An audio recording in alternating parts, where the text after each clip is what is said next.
you so much for coming to the memorial service for Shayne Topp. It's a good thing we didn't pay for him to get cremated because he's about to get fucking roasted. We asked all of his friends and family to come speak, and they all said no. So this is who we got. And so in honor of Shayne, I'm gonna keep this short. But I just wanted to get this started with my favorite quote of his, which I'll play for you now.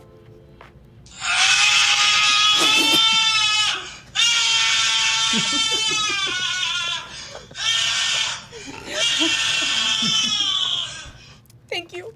Let's get this started. Yeah. Ow, ow! Well, I can't believe he's gone. You know, it's not every day your friend gets pegged to death. Brutal. Well, if I'm speaking here, Shayne must have not had many friends, you know, which is fine. I just wanted to make sure you guys noticed, too. What can I say about Shayne? You know, he was the kind of guy who laughs at a funeral. You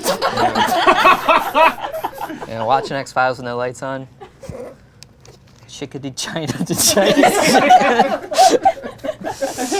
Yeah, but I don't know where you guys are gonna find a replacement.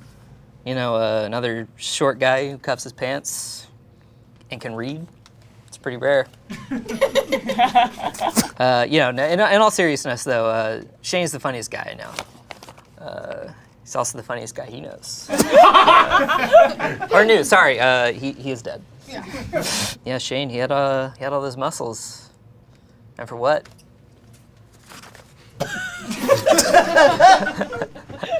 He couldn't fight death. Ian, are you coming up here? Okay, I'm just gonna leave my headshot up here.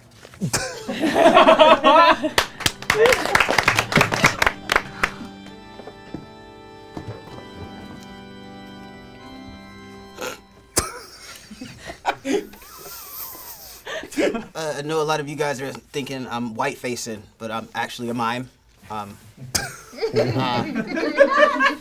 As Shayne's only black friend, I wanted to do a little liturgical mime praise dance. Thank you. He is my friend. He's my friend. He died for my sin. Oh, he died for you and me. Oh, the glory of him. He's my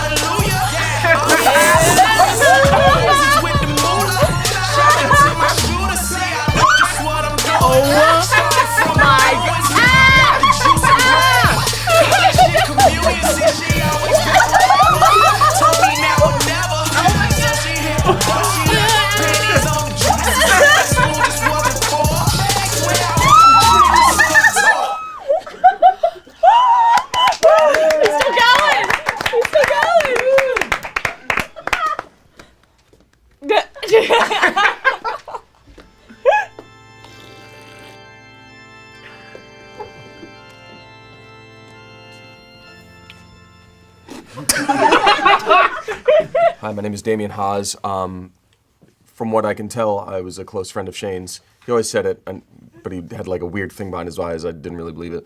A lot of people have said some messed up things about Shayne today. But I can't roast my dearest friend. Not because of how close we are, but I've always looked up to him. If I was like sitting down and he was on like a platform. So instead of roasting him, I'm going to be honoring him by singing the music that is gone with him. I will be doing the traditional Topp family 21 screams salute. I ask for everyone's silence and absolute seriousness. Okay. But if anyone can help me keep count, that's gonna also be helpful. Mm-hmm. Ah! Ah! Ooh! Ooh, ooey! That was just one. Oh! Ah! Ah!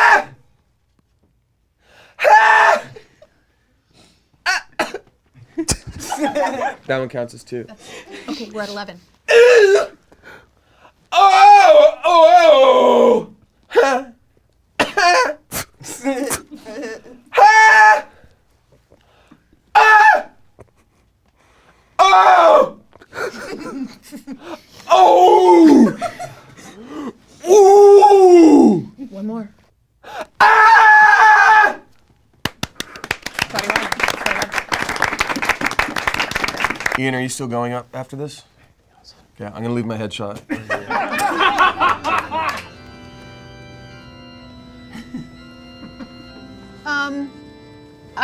I'm here. It's I have Shayne's termination paperwork. No, this is a funeral. This is I should say something.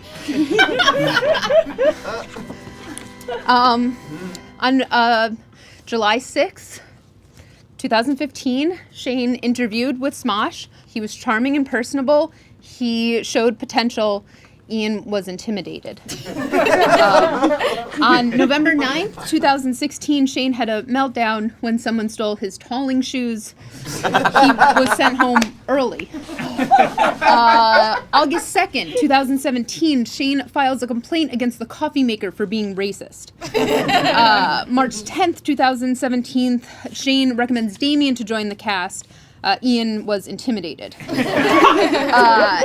April 12th, 2020 and July 18th, 2020, Shayne requests PTO for his 2 different birthdays in the same year. Neither was his actual birthday. On July 9th, 2021, several employees recounted that they saw Shayne crying in his car listening to Driver's License.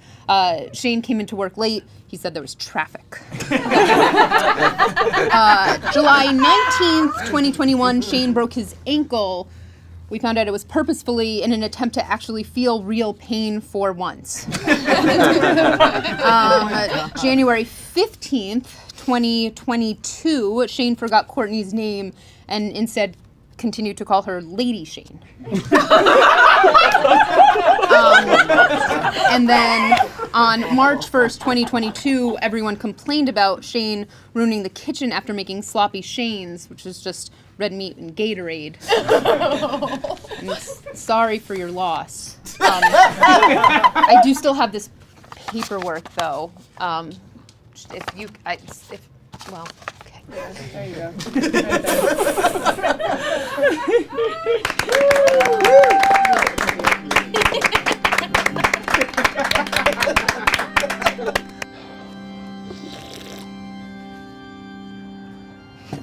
I have some words I'd like to say.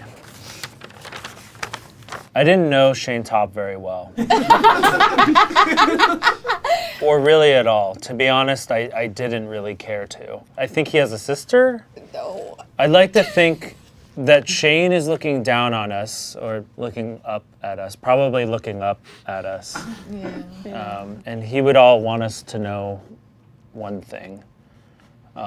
That Smosh has a St. Patrick's Day sale on some of our favorite merch. Up to 40% off select items at smosh.com. Oh my God. If you'll indulge me, I have a few slogans I'd like to pitch for our St. Patrick's Day sale. Shayne was unlucky, but you must have found a 4-leaf clover because the sale starts today and ends on the 21st of March. I'd rather die than be caught without wearing green Smosh merch on St. Patty's Day. Buy a shirt that screams, "Kiss me, I'm Smoshish." It's getting hot in here. Okay. This is our athleisure line, by the way. That's better. It's a sham Shayne is no longer with us, but that shouldn't stop you from sham rocking that new Smosh sweater. Oh my God. We have shirts of all sizes, including large, medium, and leprechaun. If leprechaun isn't small enough for you, you could try our smaller size, Shayne Topp. Trust me, you don't want to be caught dead without this rad Smosh merch. Just ask Shayne. I'm so sorry, Shayne. Shayne did tell me before he passed that his one regret was not buying more cool Smosh merch. So this one's for you, buddy. These are our leggings. Oh my, wow. Good job. They go on so nicely. Good tribute. I can give you. Oh, Censor that. that's great. Really nice. There you go. Smosh.com, the St. Patty's Day merch sales going on right now, and it ends on the 21st. So right after you're done with this video, go check it out before you die.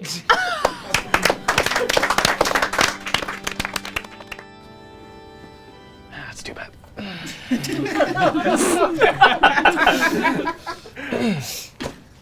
Hello, everyone. No family, just friends, I'm seeing. Seeing a lot of the same style person here, so I want to just say, Keith, everyone's really happy you're here. Everyone's really happy you're here. Okay. I have with me today Shayne's will. A will is legally binding on its own, and yet Shayne has written it in his own blood. Damien will receive a 40-foot-tall cutout of Shayne that will follow him around. That way, Damien can continue to live in Shayne's shadow.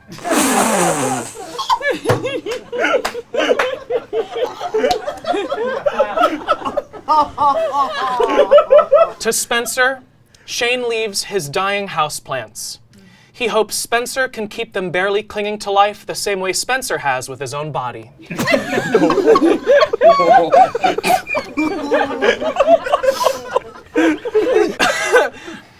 Ian shall receive all of Shayne's clothes, which he must immediately donate to the Children's Goodwill. If you take them to the full-size adult Goodwill, you will be laughed at. Yeah. To Lisa, Shayne leaves his estate. No, sorry, that's E-State. It's one of 50 governmental NFTs. Unfortunately, NFTs will soon be worthless, just like Smosh will be without Shayne. Keith shall receive Shayne's health insurance. We can figure out whatever the hell he's been complaining about.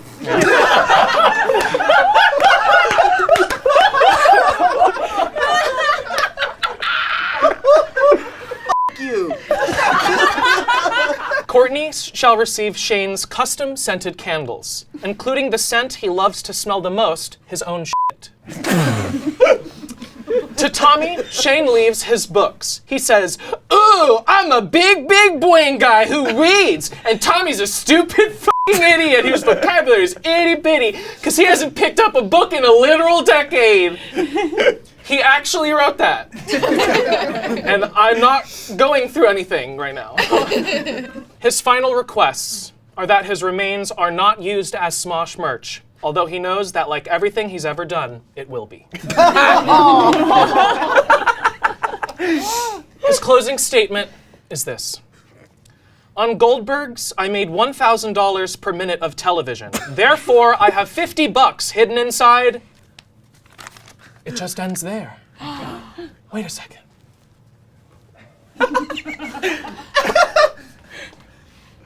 May he rest in peace.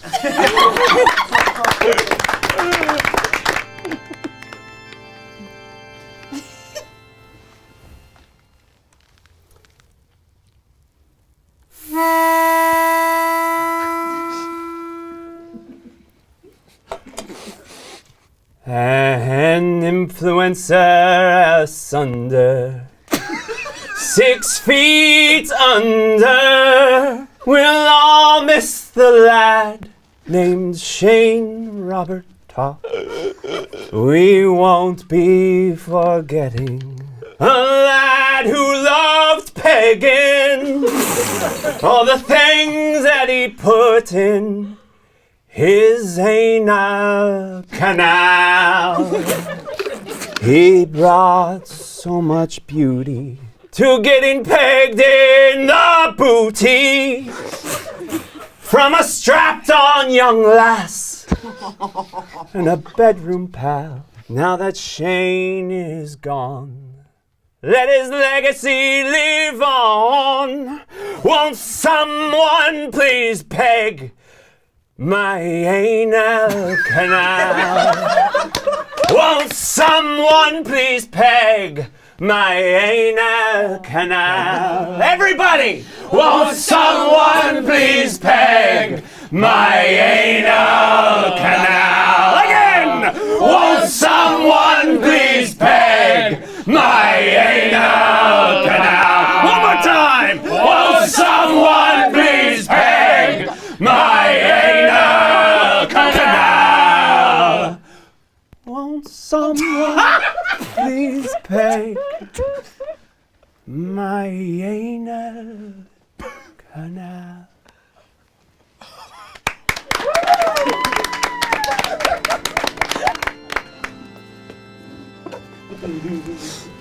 Dude.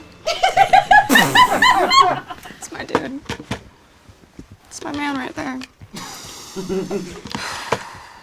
All right. So, as many of you know, Shayne didn't physically go to college. He got his psychology degree online, and he struggled so hard and for so long, like so long. And he finally got it after 10 years, and then he died right after, so. However, I went to a prestigious college, and I got my psychology degree in 4 years, thank you. And since Shayne didn't get the full college experience, I, a summa cum laude graduate, just really wanted to honor him with the age-old college tradition of pouring one out. This is for you. You'll be missed. You'll be missed. That's pretty dead, holy.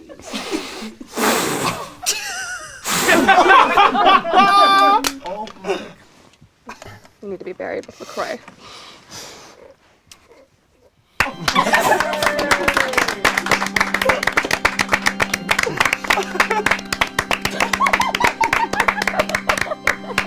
What the fuck? Fuck you guys! Well, thanks. Nah, I love you. Sorry. We said you'd probably be okay with it. Yeah. Yeah, I guess. Who's that guy?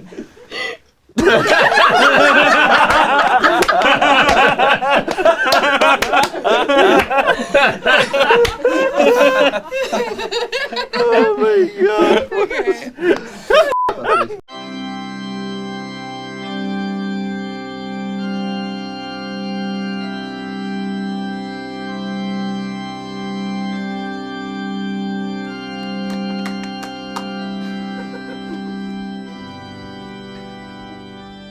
Whoa. It's crazy. Hello, everyone. Welcome to Courtney's funeral. I have with me today Courtney's will. While Courtney was well loved by everyone at the office, they were even more loved by the freaks on Reddit. Courtney was a real go-getter. They always had one eye on the prize and one eye with a weird pupil. Courtney took on a lot this year. They directed, they gave notes on videos, and of course, they did what the cast does best, absolutely f***ing nothing. This goes without saying. Courtney will be missed more than Smosh misses the mark. On to the will. Kimmy will receive a final paycheck from Courtney, as she will no longer be Courtney's understudy. Thank you. Kimmy will also receive a fridge, since Smosh always gives her Courtney's leftovers. It's very kind, thank you. Thank you. Amanda Yes. is given the duty of filling in for Courtney at Miller family gatherings. It should be easy to blend in since there's 600 of them. Selena will receive Courtney's clothes. Selena, I hope you like the aesthetic bondage librarian. To Jackie, Courtney requests you throw her a parade of female cows and waste management vehicles, so even in death, she can show off her mommy milkers and huge dumper. I got her. That was a journey, huh? Courtney leaves Ian her 2005 Toyota Camry. They thought Ian would really vibe with the car since it also hasn't really worked since 2019.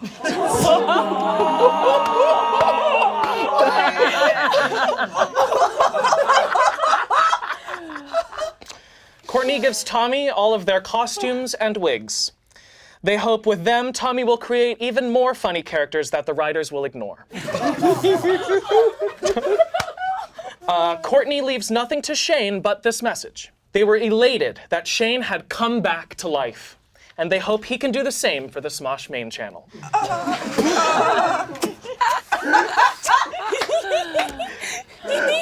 Courtney's final wish to all of her fans out there that want to be like Courtney when they grow up. To quote, stay in their f***ing lane.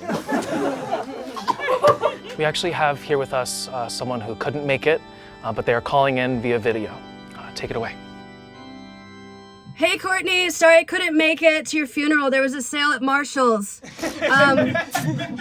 You know I can't pass up a good deal, but while I'm on the line, I'll say a few words. I've only been to funerals for people over 80, so it's really refreshing when a young person tragically passes, especially a friend. I'm not gonna lie, this was super hard. I tried to find some ugly photos of you on Instagram, but I only found a couple pictures of Shayne. And since Smosh lost one of its token gays, I figured I'd submit my resume. Ian, if you'll see the email titled, I will do anything for money, ... F*** Courtney Miller, that's me. I see the family went with an open casket, which means you probably weren't kicked by a horse, so I'm going to edit that out of my Facebook post about you. Thanks a lot, by the way. Now the joke about being smoshed by a Clydesdale doesn't work. It really is sad to watch see a young person go, but you join the likes of other people who died when they were 26, you know, like Mac Miller, Sharon Tate, if we're lucky, me. But I think I gotta go. Love you. Text me when you're free or this is all over. We'll grab like coffee or something. All right, bye.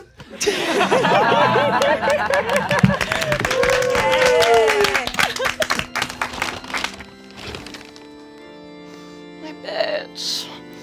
Not my bitch. Oh my God.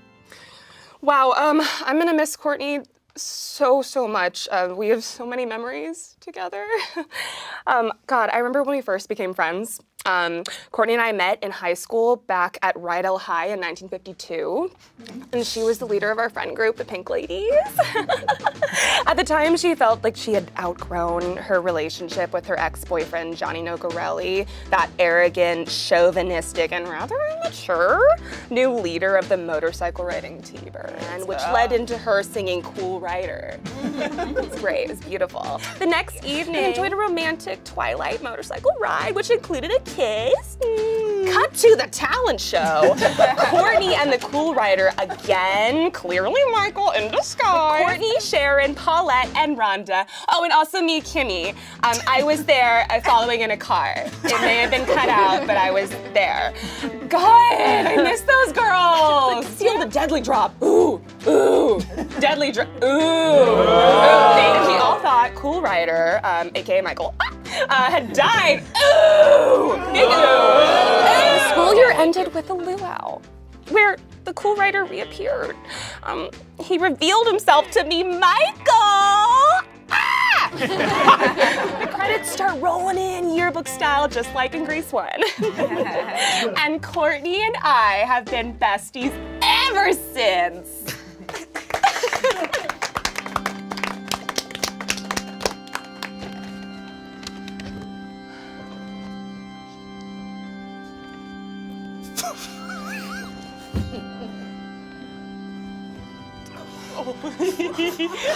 I've been searching for you.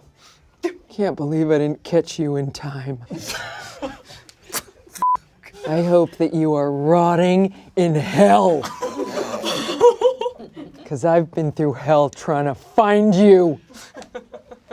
Can I smoke in here? No. No, sure. No. Yes or no? No.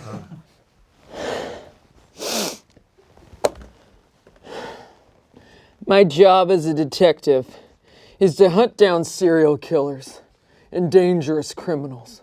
You were my hardest case. Because this one got personal. You ripped an explosive burp in my face at a Dutch Brothers in Sacramento in 2008. And you walked away like it was nothing. Like I was nothing. I refuse to believe that an internet micro-celebrity, Courtney Miller, would so callously burp in somebody's face. I haven't slept in 13 years because of you. I lost my gun and badge because of you. This is extra. I was doing my job. I was doing my job! I saw you walk into a Sephora to buy makeup to put on the corner of your little eyes that you do. So I followed you in to Sephora without a warrant. The owner came back and shot at me and my partner.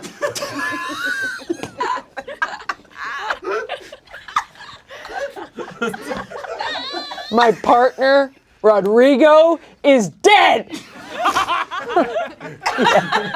yeah, that's pretty funny, isn't it? Hilarious! You know what's crazy that I found out? You didn't even buy anything. You just used the free makeup and you left. His blood is on your hands! I'm also super divorced because of you. My husband said, "She's so beautiful. Leave that poor girl alone." And I said, "Eat my ass!" For once! For once! You don't know what it's like to not be touched. And I said, "Yeah, she might be beautiful on the outside. Sure, look at this nice fucking picture. But on the inside, she's rotten and nasty. Especially around that burpy burp mouth that you got, where you burp a lot at strangers." My husband's now one of your reply guys on Twitter. Too bad for him, you won't be replying back. So I had to go rogue. I lived out of my SUV for weeks just playing Brianna Boho videos over and over. I hit rock bottom. I really wish I could smoke in here, can I? No. I've been searching for you. So I'm gonna do exactly what you did to me. I'm gonna burp in your face.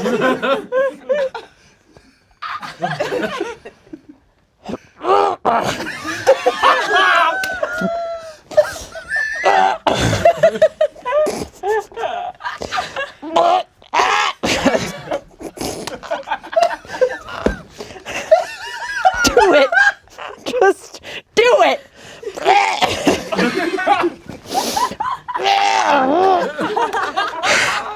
I can't do it! Because I'm not a monster! I'm out of here. And I'm gonna smoke this outside.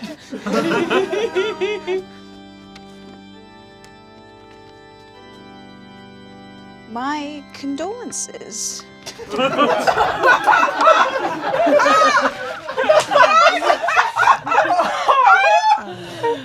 Hi, I'm Selena. I'm the office manager here at Smosh.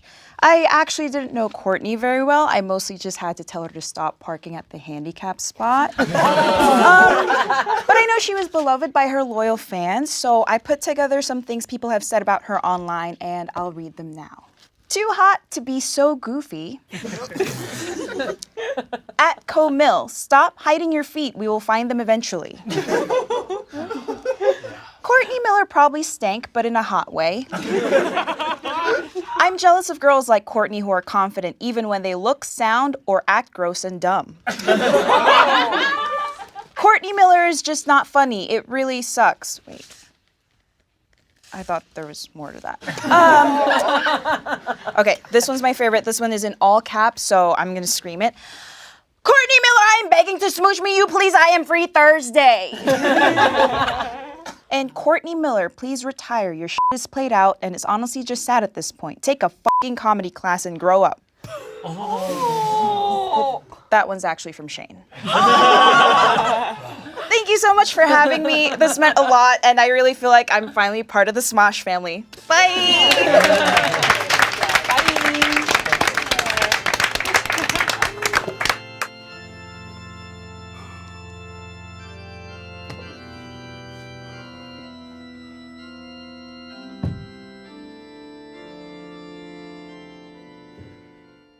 Yes! Fuck yes! It finally fucking happened! Yes! You're finally fucking dead! I've waited for this for so long! I finally killed Courtney Miller! And by doing so, I have gained her powers! Such as the amazing ability to stumble my way through every video intro. As well as the ability to make unforgettable characters, such as Horny Woman, Horny Man, and Skeleton. I've also gained the ability to have Shayne ghostwrite all of my tweets. But it doesn't stop there. No. I hunger for more. I need more powers. And I'm looking around this room at whose powers I'll take next. Maybe I'll go with Jackie and gain the ability to have a crush on every goddamn person I meet.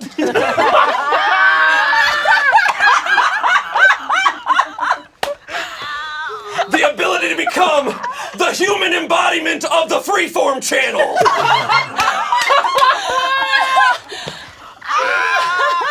Or maybe I'll go with Tommy. And gain the super ability to fucking hate myself. By the way, congratulations to you and Spencer for finally hitchhiking a ride out of the Haunted Mansion at Disneyland. Maybe I'll kill Kimmy. Or maybe I'll kill Leah. Gain the ability to bum everyone the fuck out. With those powers, I can make all of my therapists emergency dial their therapists. Maybe I'll go with Amanda. Gain the ability to look like shit, smell like shit, talk like shit, just all around be a piece of fucking shit.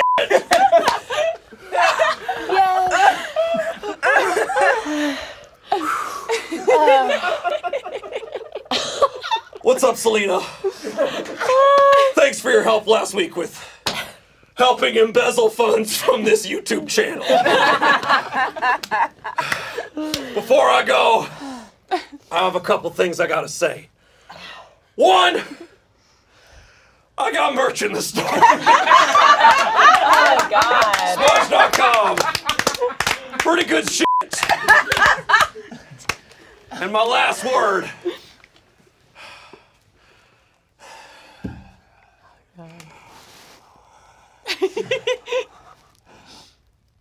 Basic.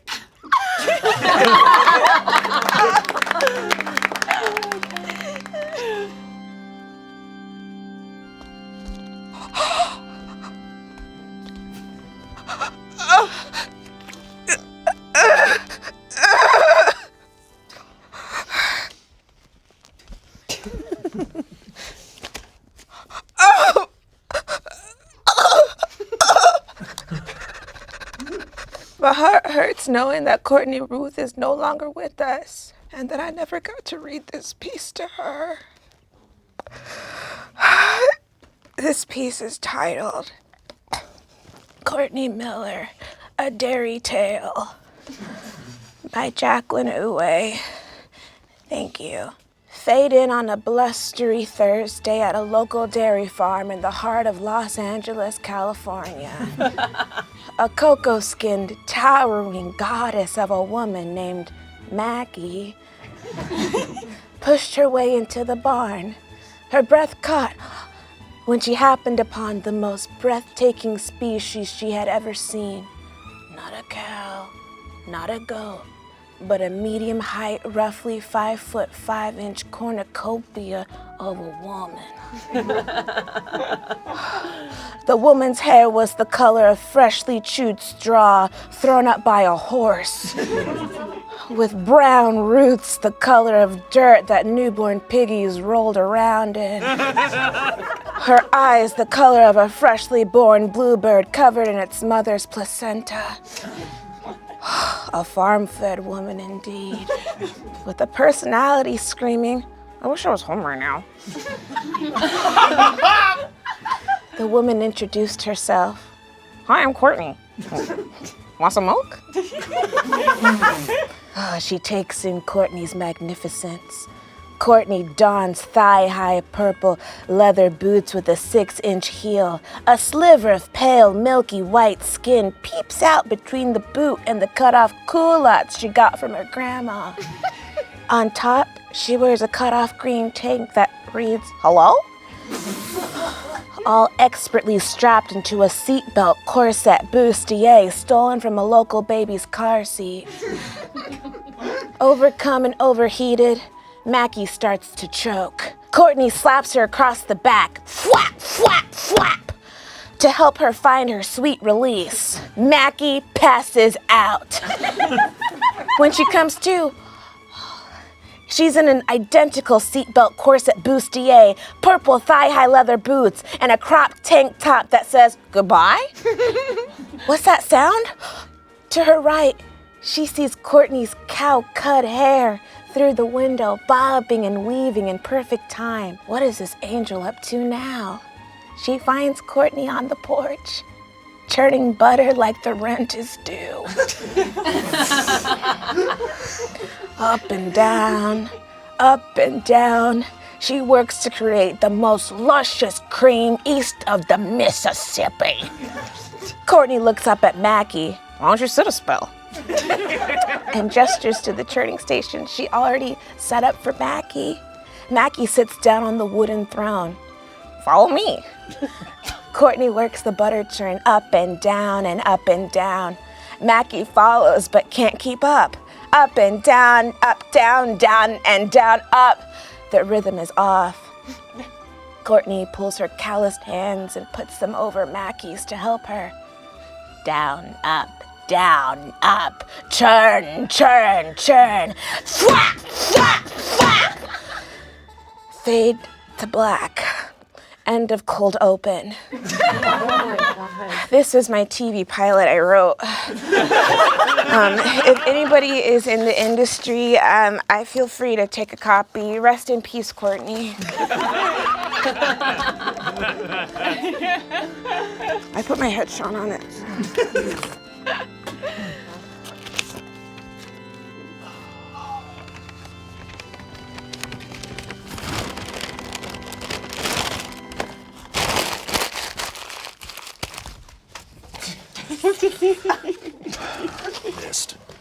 Hey everyone.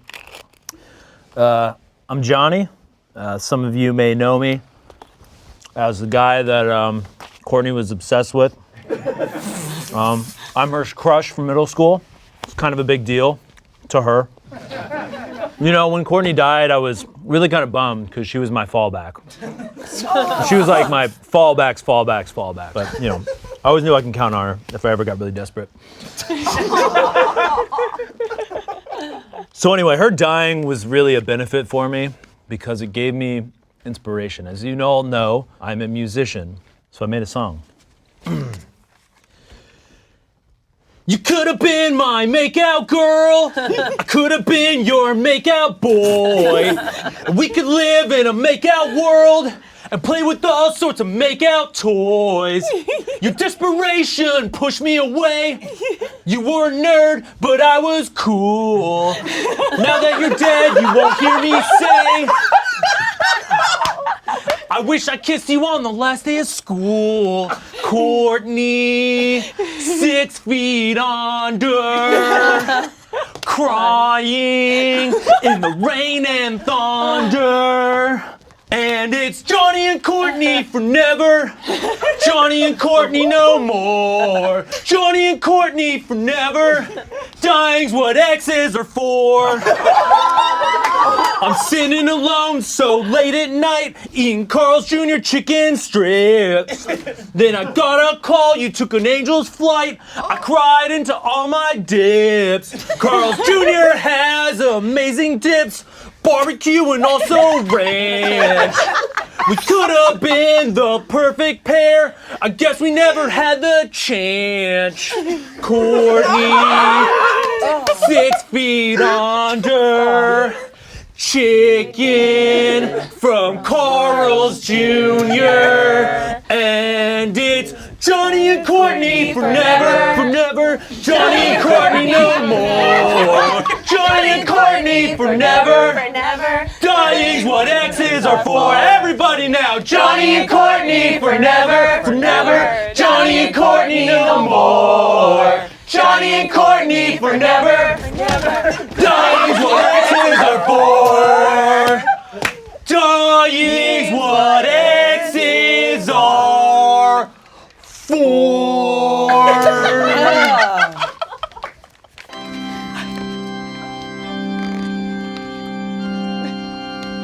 I have my retainers in.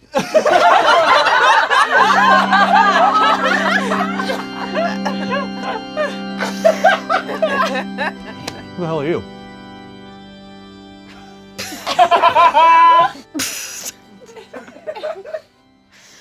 Thanks, guys. My face hurts from the smiling. Before I died, I did what many people in my DMs have been requesting, and I finally started an OnlyFans. It's filled with just crazy nudes, and I'm leaving the login with you guys. The username email is iansmosh@yahoo.com, and the password is. God damn it. Damn. That sucks. I'll find it. Love you guys. Love you too.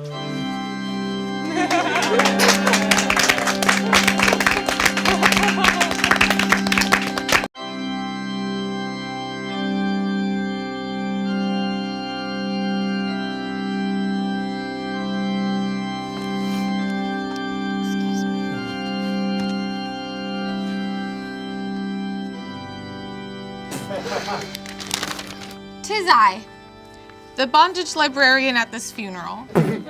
Turns out I didn't die. It was just gas. And it will always be just gas. Thank you for attending the funeral for Olivia Sui. Olivia didn't say what to do with her remains, but we'll see what remains with her after this roast. We're hoping this funeral will be short and sweet, but like all of Olivia's Try Not to Laugh bits, it's probably going to be long, confusing, and uncomfortable. Oh, got him. We were hoping some of Olivia's more famous friends could join us, but they said they were more like acquaintances. Before she died, though, she did leave me with this really sweet voice message. Let me just get it out of my phone. Oh, shoot. Give me all your money!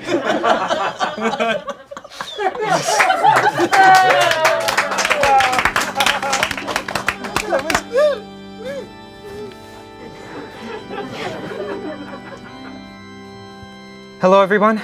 I know today's kind of a strange day. I think we all knew it would come, but not this soon. I mean, let's be honest, if we were betting, we all thought we'd be here for Keith first.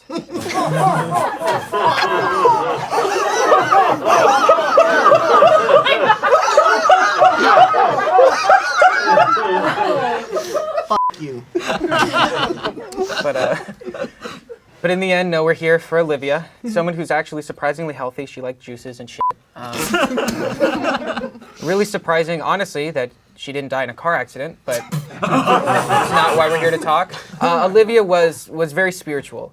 She's actually someone that I think is like a very honest person, and she's very pure of heart. So in that vein, I'd like for us all to take part in a quick purity ritual, just to make sure that she will pass on. So I've just got a couple items here I'd like to share. So this right here is a crystal for protection. In this crystal is the memory of the time that Olivia was in a hallway and I was walking with Keith. And I thought it'd be really funny if I just took the pencil out of my pocket and just threw it down the hall, see how far I could throw it. And the pencil so perfectly hit the ceiling and then bounced off at the right angle to hit Olivia at the top of the head. She had no idea who threw it, why, where it came from. She just turned around and she was so upset. She almost tears in her eyes. She said, "Ow! Why would you throw that? That could have hit me in the eye." She was mad, and Keith and I laughed. We laughed so hard, Olivia then got mad at Keith for laughing, which helped me not have any blame. So in this crystal is that day that we laughed, Olivia, so thank you. Okay. This next crystal is for patience. Now this crystal is imbued with the memory of the time that Keith and I were having a very personal debate about whether we believed Rihanna or Beyonce was truly the best. Now, in this conversation, Keith and I agreed that while Rihanna was in fact dope, Beyonce just happened to be that much better. Olivia couldn't handle that. Olivia, who was minding her own goddamn business, decided it was just too much, and she exploded at us that Rihanna was in fact the better artist. Here is the patience that you show Keith and I every day when you deal with our bullshit until you can't any longer. So just protect you. Finally, this final crystal right here. This is just Himalayan salt to help the humidity. The dead body. Yeah. There we go. Now, as you can see, decorated about here is a lot of Olivia's unfinished snacks and beverages that we find littered about. So if you can all take the single fruit snack I gave you. Now, all together in memory, I'd like us all to take the smallest possible nibble of this fruit snack we can.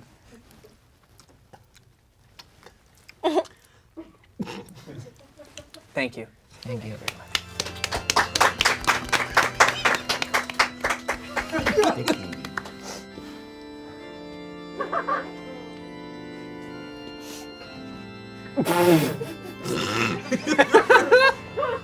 Hello, Olivia.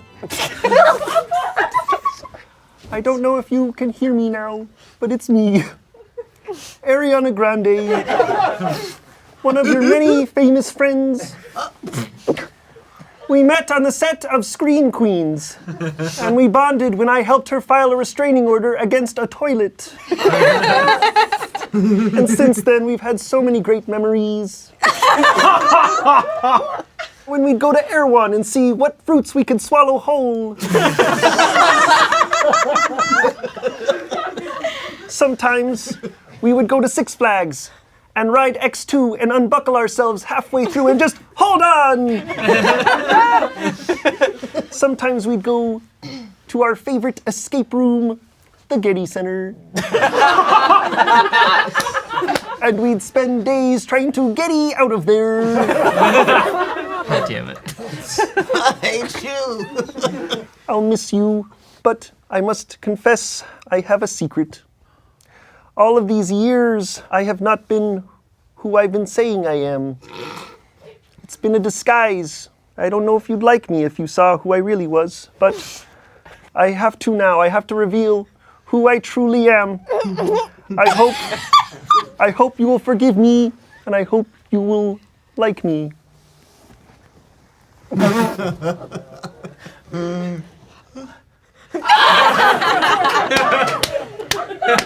Why?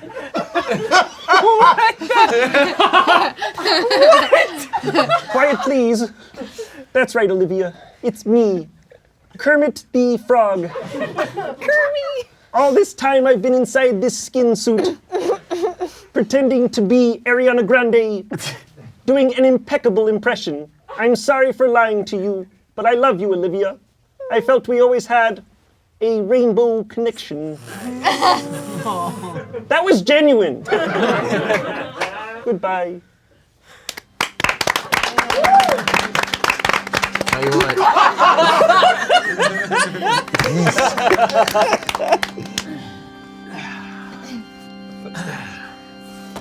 Hello, everyone. So, she's dead. You know, after I heard she died, I quickly drove to her house to try to steal as much furniture as I could. She has very nice furniture at her house. And among that, I found a joke book of hers. I don't know if you guys know this. Olivia started doing stand-up recently. Yeah, I saw some of it, and you know, she's getting there. She won't now. And I thought, you know, since she won't ever get a chance to tell stand-up anymore, I figured I'd read her stand-up set. Here we go. I haven't read this yet, so I don't know what's in here. This must be her opener. Wow, there's people here. And then it says pause to make a weird noise. Oh, okay. This joke, you know, Olivia's a big fan of Stanley Tucci. She's got an obsession, I think. She said, if Stanley Tucci went to Hawaii, he'd be Tanley Tucci.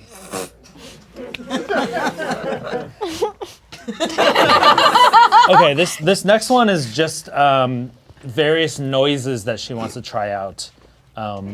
Beegor, Dee, and clitoris.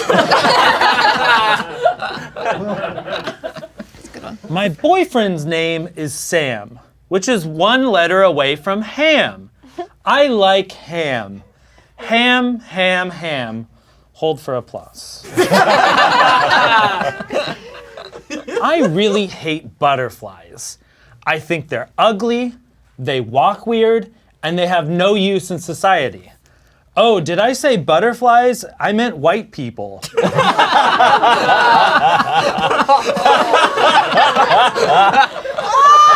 I can't believe she said that. I can't either. I can't. If anyone ever made fun of my mom, I think I would kill them. That's not a joke, that's just a statement that she wrote. Sex is cool, but have you tried defeating ISIS? I haven't, but I plan to. In the meantime, I'll keep having sex, I guess. Oh my god. Whoa. Okay, this is just a naked picture of Stanley Tucci. It's actually a drawing, a very well drawn picture of Stanley Tucci naked. Okay. Show it. I'm just gonna pass. Okay, there's another one. There's another. It's all just drawings of Stanley Tucci naked. That's awesome. Oh my god. No! My boyfriend's name is Sam Lerner, which is ironic because I guess he never learned that I'm cuckoo bananas. I'm a bit of a foodie. Like, for example, I really love pizza. Wait, did I say I love pizza? I meant to say I hate white people. I think it's probably better off if we just bury this joke book with her. Mm-hmm. Yeah.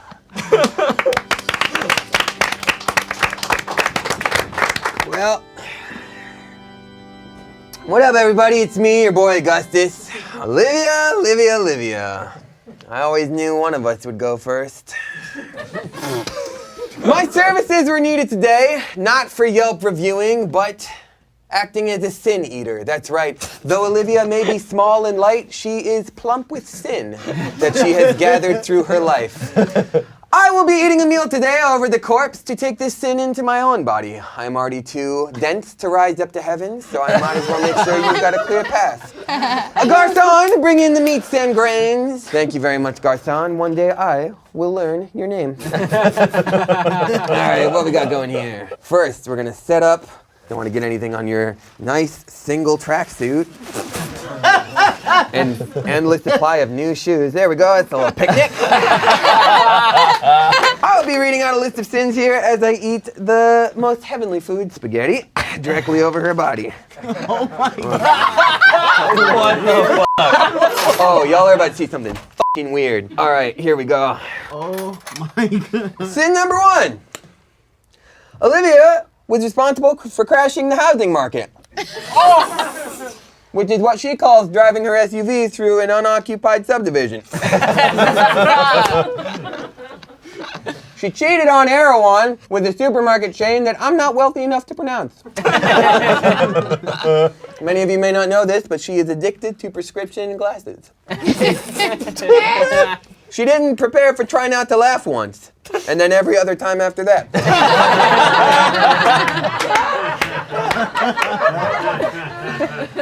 I once saw her eat a nun. But at least she finished it. She is known for coveting neighbors' goods. She's coveted Sam's goods, if you know what I'm saying. She is guilty of stealing the hearts of a nation. And she made a fucking killing on the black market with them. It's okay, she helped them get overthrown later, so it's fine. She fell asleep during a conversation we were having one time. And she's known for greed. Hey, buddy, save some concussions for the rest of us. Well, my belly is swollen with questionable meat. And Olivia is now light enough to rise up to heaven. I personally don't believe in it, but I got a free meal out of it. Any fuck.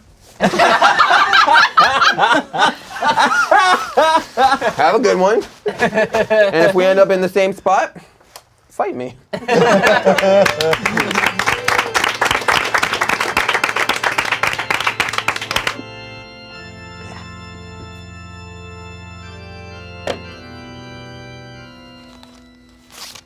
can't believe Olivia's gone.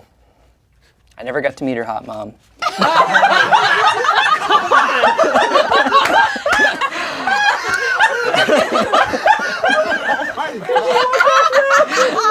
To Olivia.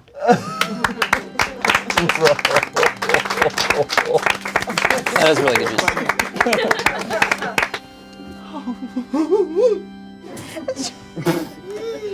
It sucks to see you gone like this. We have so many memories together. Like the one time when we got stuck in the intersection in Beverly Hills and this guy yelled, "Get the fuck out of the way, you stupid bitch!"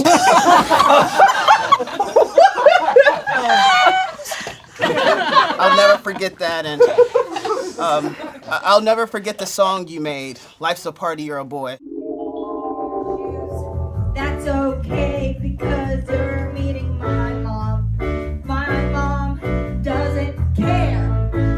Life's a party, you're a boy. Okay. So I decided to make my own version. I hope you like it, and I hope you can hear me from heaven. Love you, Olivia.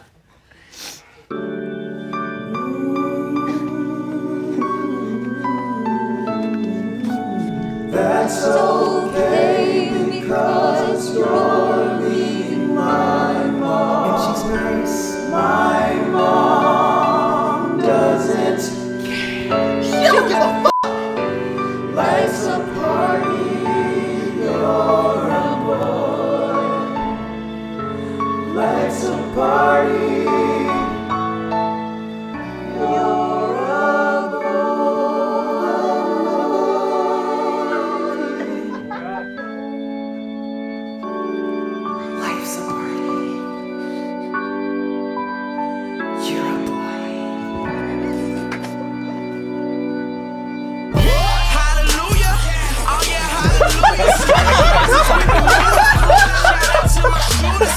Just what I'm doing. Started from the ruins.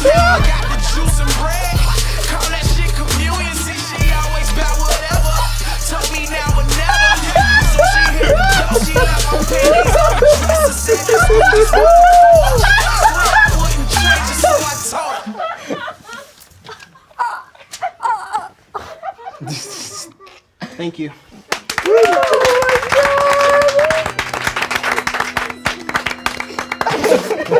alive.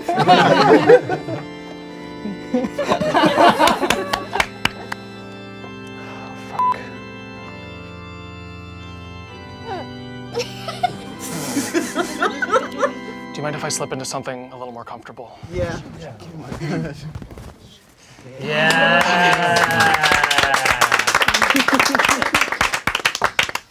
Olivia, like her try not to laugh bits, died halfway through its life. Olivia was an actor.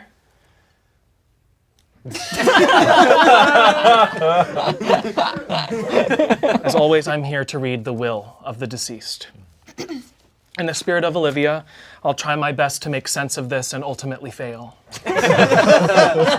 Olivia leaves Shayne, her boyfriend, Sam Lerner, because, quote, Shayne always loved him more than I did. It's not gay, it's a respect thing, respecting each other's cocks.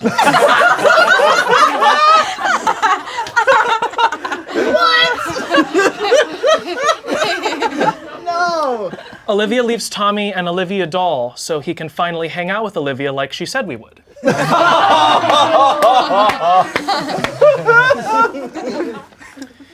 Ian will receive nothing from Olivia because it's the amount of acting roles he's booked since the Angry Birds movie. Keith will get Olivia's contact list so that Keith can be the least famous person in a room full of celebrities.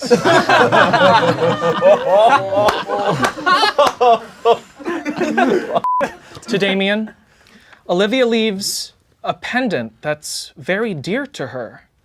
She cherishes your deep and meaningful friendship and loves you very much. Never seen them talk to each other before. Weird. I haven't either. Noah. No. Noah will receive Olivia's brain so that Noah can have a pituitary gland that actually works.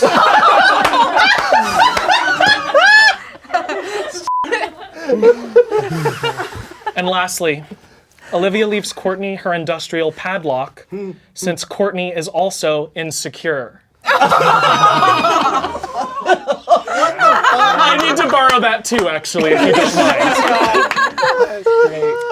mind. If you all look under your seats, Olivia has left us copies of The Odyssey because it's just as hard to read as Olivia is.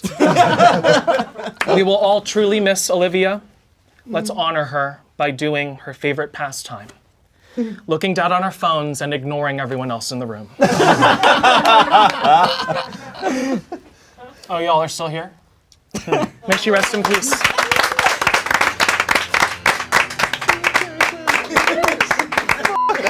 Holy shit. This was making me sweat.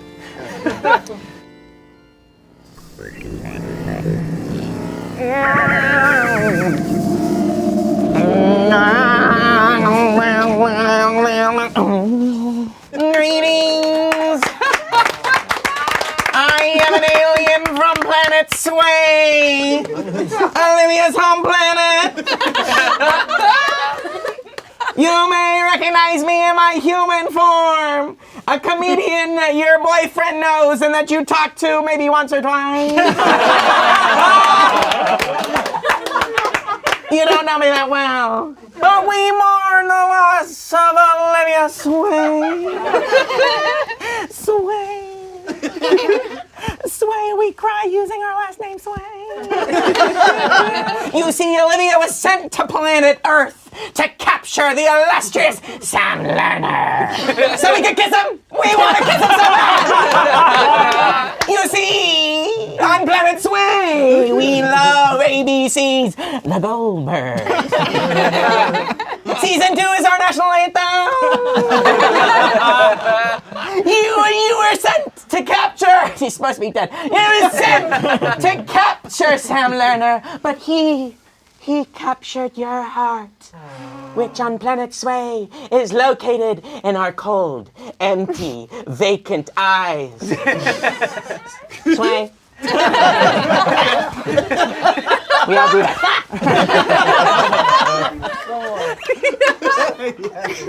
When she came to Earth, she was dressed in the fanciest of sway clothing, athleisure. And when she landed, she became the most famous actor Planet Sway has ever seen. She originated such roles like in Monk as Pirate Girl, or CSI Miami as Korean Teenager.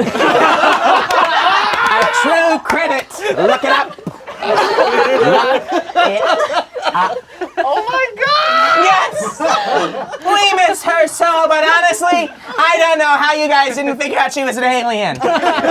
She doesn't really know how to drive human automobiles. Crashes 45 times. She also always says, I'm a dog. You guys feeling this? You guys liking this? She says I'm a dog because for the first 20 years, she didn't even check what body she was in. She thought she was a Pomeranian. She gets Caesar salads, but then doesn't put cheese or the dressing on, which regular humans call a big plate of dry leaves. But we miss her, and we will mourn her soul, and her soul belongs to us. So now, I will conduct a ritual to absorb her soul and take it back to Planet Sway. Here we go.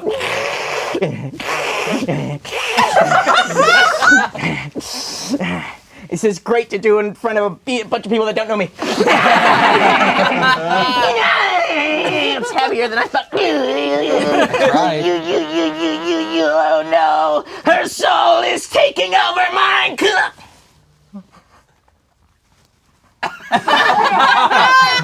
I'm a dog. Wait. Does anyone go to Irwin? I got her soul. Thank you, goodbye!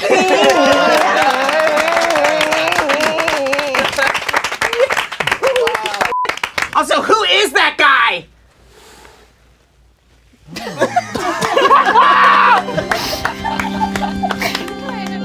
Am I alive? Oh, I would feel so sad if I died and never see you guys ever again. Oh, ooh, I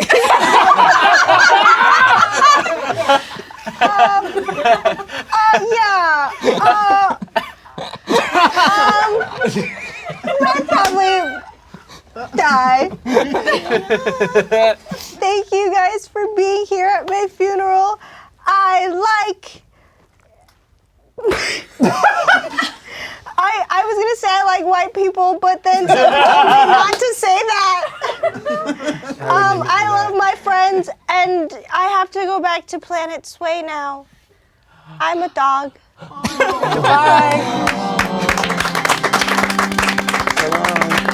Take care.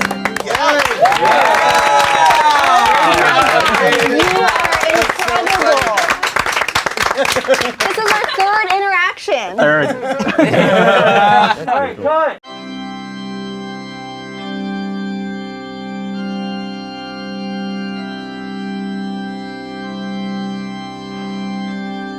I'm gonna eat it.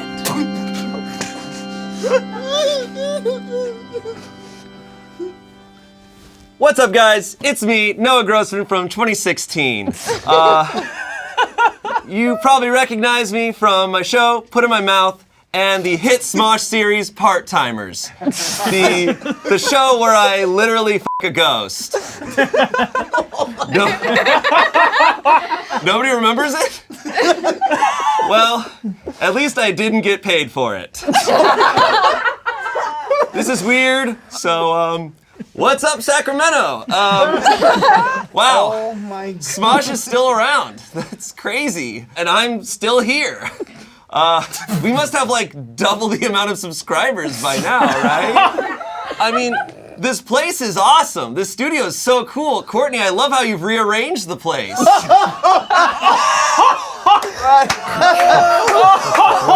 That was a desk joke. Oh yeah. That just happened game. yesterday. Olivia, you're still here. I thought you'd have run out of gas by now, like you do on your way to work at least twice a week. And Keith, you look healthy. Hey, by the way, I'm sorry for crashing my car with you in it. I promise to never get in a car accident ever again. From here on out, it's never gonna happen. Ian, hey, it's nice to finally meet you. Anyways, this is a bummer. Not because I'm dead, but because of clearly how I lived for the past 6 years. I guess I never hit puberty. I look like I started turning into a werewolf, but stopped 5% of the way in. Did I go to a music festival and dunk my head in a trash can?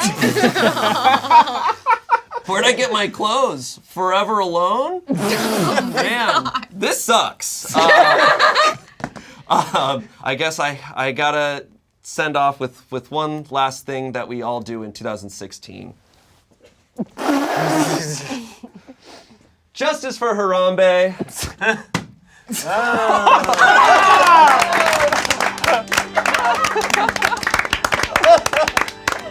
Jesus.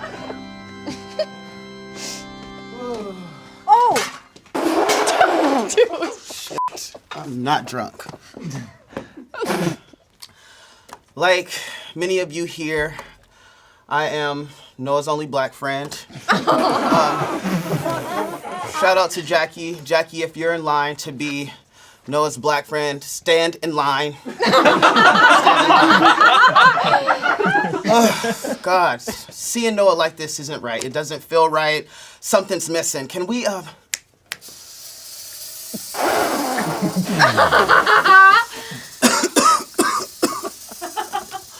Woo! That's more like it. Okay, now that we're relaxed, everybody relaxed here? Courtney, you look relaxed. To be totally honest with you guys, I'm glad he's dead. You know, now I don't have to worry about Noah telling me how bad life sucks. Like, I'm a black man with cancer. I know this shit sucks. I'm also glad that he's dead because now I don't have to get into another car accident. You know, the doctor straight up told me that if the cancer doesn't get me, a car accident with Noah Grossman would. He is stage 5 bad driver.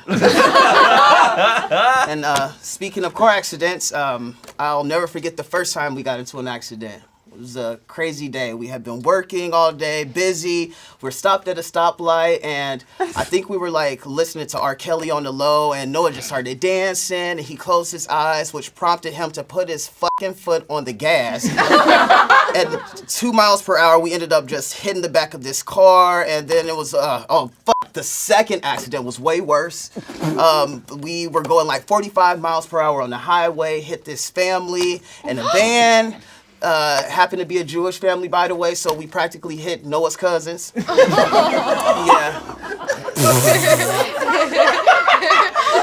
Yeah, and like, don't get me started on the third. Like, the third accident was like by far the worst. It was like, I kept... Hallelujah.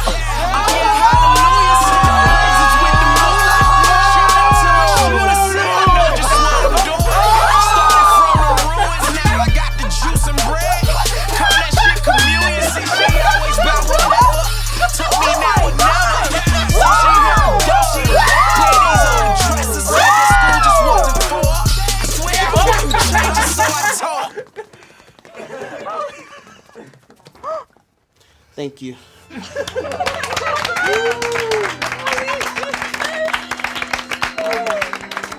I will go next.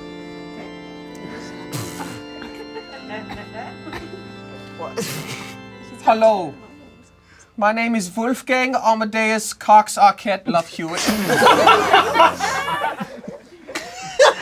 You may all blame me for the top of Noah as you see before you. For you see, I was his hairstylist for a long time. Oh my God. Noah was a source of a lot of things for me, both my rent and my nightmares. My greatest source of creativity and my greatest source of chemical burns. No! No!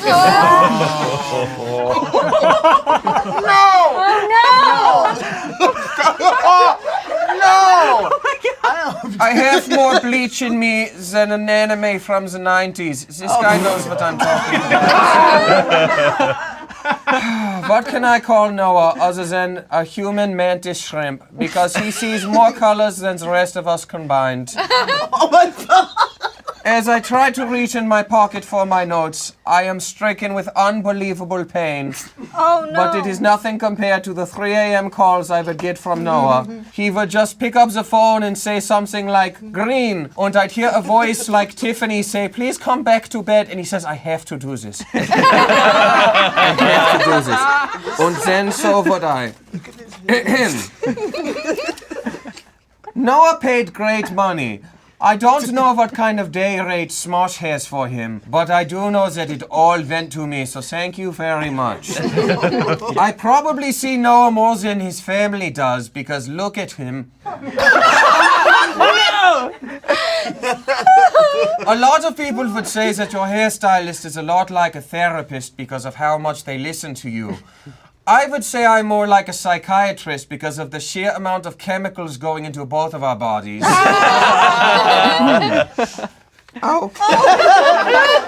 Oh. Here is a list of the styles Noah has asked me for between the hours of 1 a.m.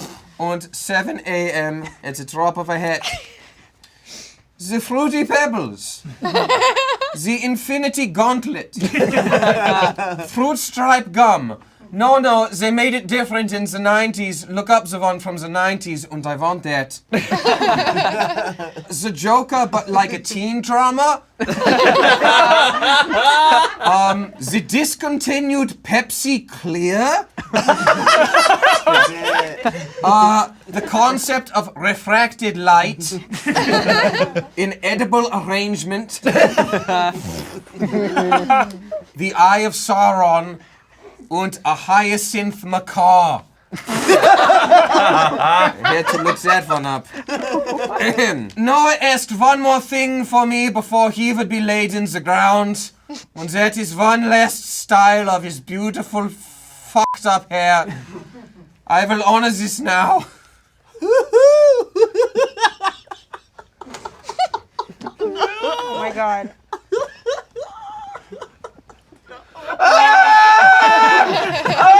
Ach nein, ach mein lieber Gott! Gott in Himmel!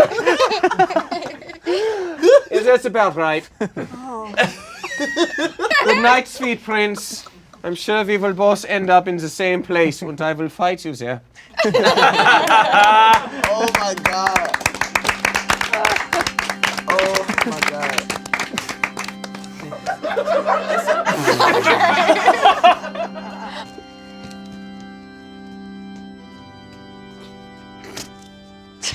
I can't.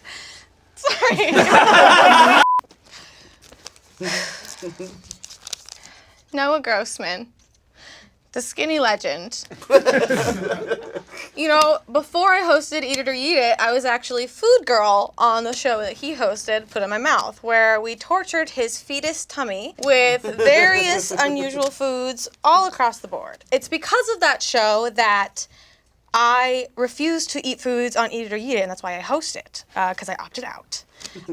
So today, I'm going to honor his bravery by eating a bunch of the foods that he's had to eat. What? And I'm going to describe them in the very unique way that he always has. Oh no.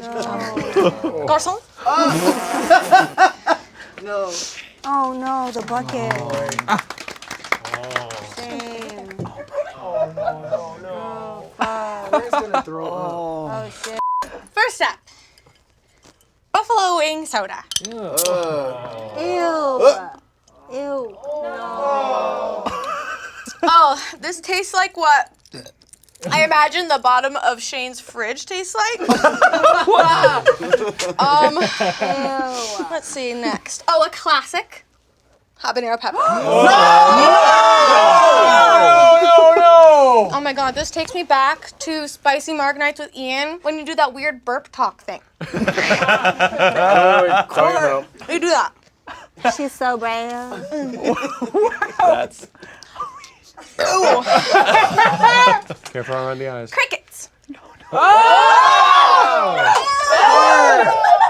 This is disgusting. Oh, this tastes like what it must feel like to be old. So like Ian again. Oh, next we have some malic acid almonds. No! Oh, no! Court, no. No, she likes sour things. This is what I feel like if you were to lick Damien's For You page.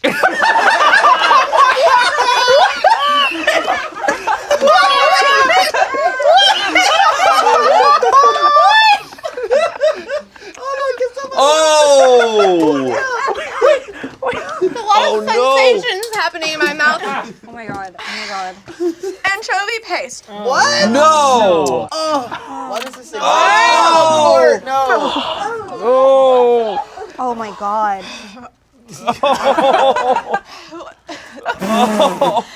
Oh my god!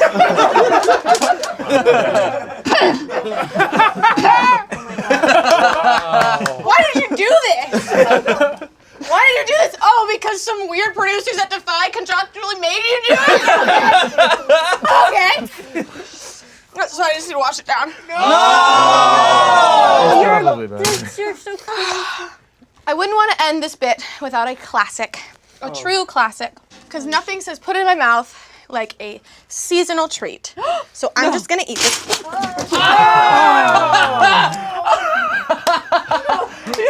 Yeah! She finally did it!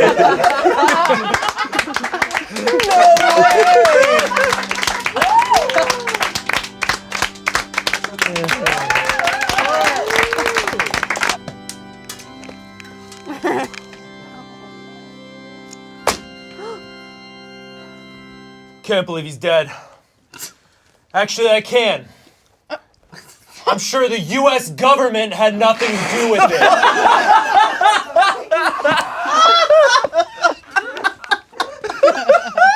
Wait. Hello, you don't know my name and you never will. I'm off the grid. But Noah and I had a conspiracy theory podcast where we were exposing the truth. Oh my god. We were ready to expose every U.S. government secret. And now look at him. So, before I am disappeared, I'm going to reveal some of Noah's conspiracies that he never got a chance to tell the world. Now, these are all of his theories.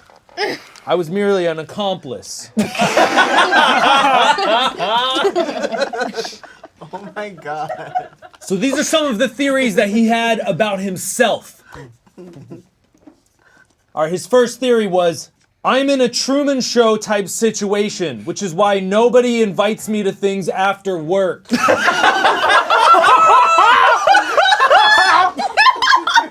In 2018, the government orchestrated me sharding on a date. It was no accident! The government is pumping chemicals into my tap water to prevent me from going through puberty entirely. But he didn't stop there. He also had a lot of conspiracy theories about you. Oh my god. Sitting there in the crowd. Courtney died 5 years ago and was replaced by one of her 15 identical sisters. You can tell because this one is trying way too hard.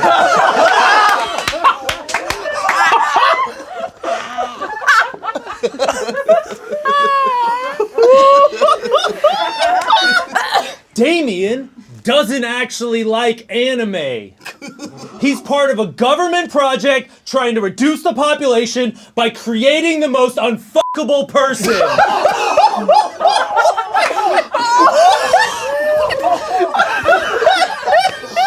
Wait. Hold on. I'm dying. I'm dead. This is crazy. Oh, don't think you're out of the woods. Because he theorized that Olivia hires people off the dark web to crash into Noah so he'll get in more car accidents so she won't be considered the worst driver at Smosh. I know Tommy's no stranger to roasts, but he's also no stranger to some serious accusations. Tommy is a sleeper agent, but he hasn't been activated because his trigger word is, "We're adding you to the Smosh main cast."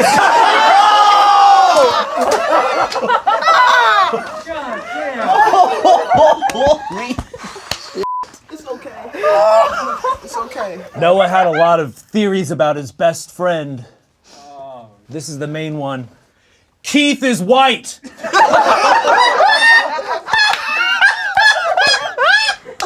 We don't know. We don't know. Look it up. That's all I'm saying. Do your research. Do your own research. Yeah, you're not getting out of this one. Shayne. That's your real name. The moon landing is fake because they filmed it on Shayne's forehead.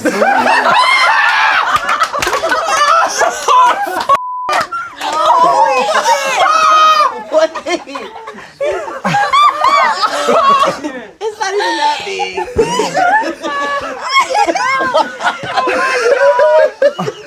So, I'm gonna do Noah the courtesy that he would do me if I were to die. Oh my God. And that is, take the government's brain chip out of his head. No! Get him! Get him! Oh, no! Oh my God! No, they have to know the truth! They have to know you know! You won't take me alive! No! Wait! There's one more thing that the government doesn't want you to know about. It's that Smosh is having a live ticketed event June 30th. It's a live stream show. And it will be the best show you'll ever see. Everyone's gonna get drunk. It's gonna be amazing. The link is on the screen right now, or you can click the link down below. Oh no! Oh no! But it's gonna be a great live show. Oh wow! Oh my God! That was insane.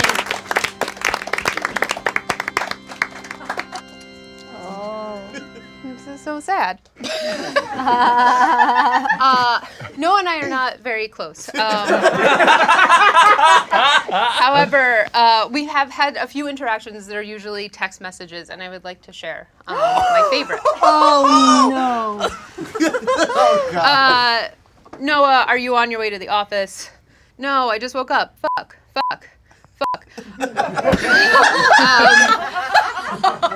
Hey, Noah, are you close? What do I need to do? Fuck my life. I had 2 alarms. Hey, Noah, are you coming in? Lisa, I feel so bad. I'm buying a normal alarm clock because my phone has betrayed me. There were no curses in that one. But my favorite interaction, and I will give some context, was from May of last year. We'd all just gotten vaccinated. Do you remember this time? So my group of friends, wanted to go out. We were gonna go big. We were planning. We had rented a theater, and we were gonna watch Too Fast, Too Furious because we are also timely. Second, my best friend's name is Nora Grossman. So I sent this text message to Noah. Hey girl, happy Mother's Day. What's your drinking plan for the week? Ideally, I take off until we go to Palm Springs, but Brian and I, that's my husband, we're going to a restaurant for date night, so I'll probably work out and drink that day. And then I'm not going to want to be sober for Too Fast, Too Furious, so maybe I'll do a shit ton of edibles. Yes!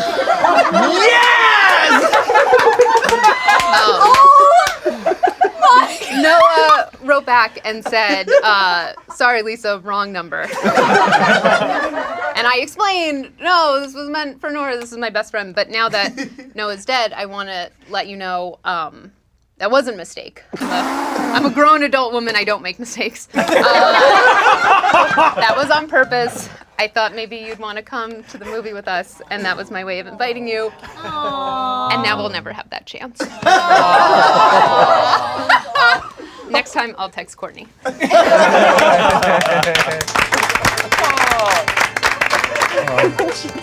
harder and harder.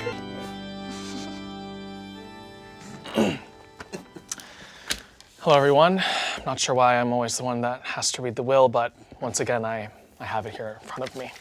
I was shocked to hear that Noah was no longer with us. I thought, there's no way Noah got work outside of Smosh.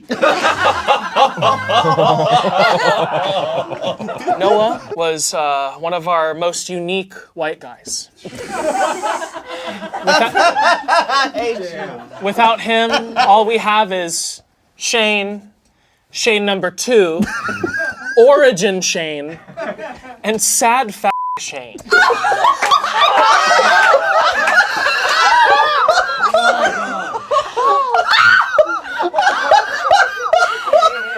We'll really miss you, Spooky Skeleton Shayne. Spooky Skeleton. On to the will. Tommy will receive all of Noah's weed. He hopes Tommy can use it for the same reason he did, to dress up an otherwise bland personality. Oh my God. As a tribute to Lisa and the rest of the cast, Noah will be buried under the Smosh office, so we never have to wonder if he's going to show up to set again. Noah requests that Keith have a brief moment with Noah's corpse so that, quote, one last time Keith can put it in my mouth.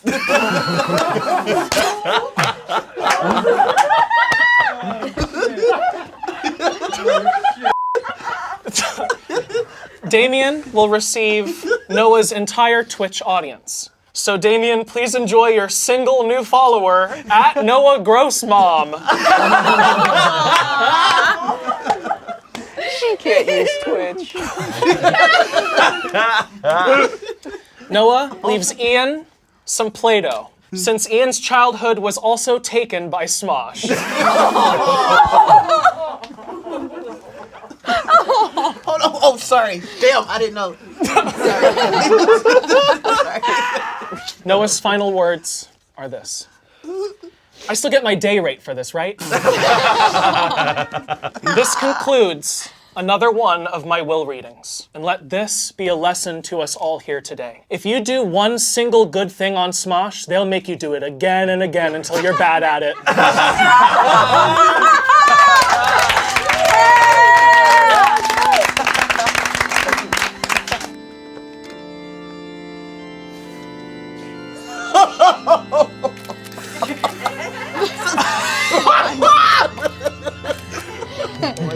I'm gonna have to face tune him a little bit. Hi, Noah. I guess that radiation from the Defy building really got one of us. So Noah used to make beats with our Defy laptop at work. on GarageBand. And this is one of the tracks that I found. Okay. Hit it, Greg. Listen, Mom and Daddy, I am not a baby. All these rules drive me crazy. Clean this, wash that, do this, stop that. Tiffany, let's go and make out in my car. Bumping, grinding, Mini Cooper swaggin'. Swerving, crashing, Mini Cooper swaggin'. Mom, Dad, you'll be sorry when I leave in my car. Honk, honk, honk, sex, Mini Cooper swaggin'. Airbags, car tags, driving make me glad. Breaking, you're making bacon. Back to nap, take it. Car wash, it's dirty. Front lawn, yeah, dirty. Who cares? Hey, Mom, watch me swear. Crap. Pew. Mini Cooper swaggin'. Wiener. Pew. Mini Cooper swaggin'. Mom and Dad get no clue. I'm not a kid, I'm 22. Honk, honk, honk, sex. Mini Cooper swaggin'.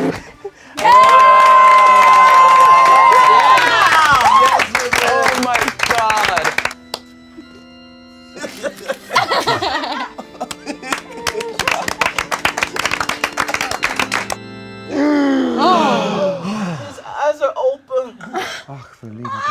I'm back from hell.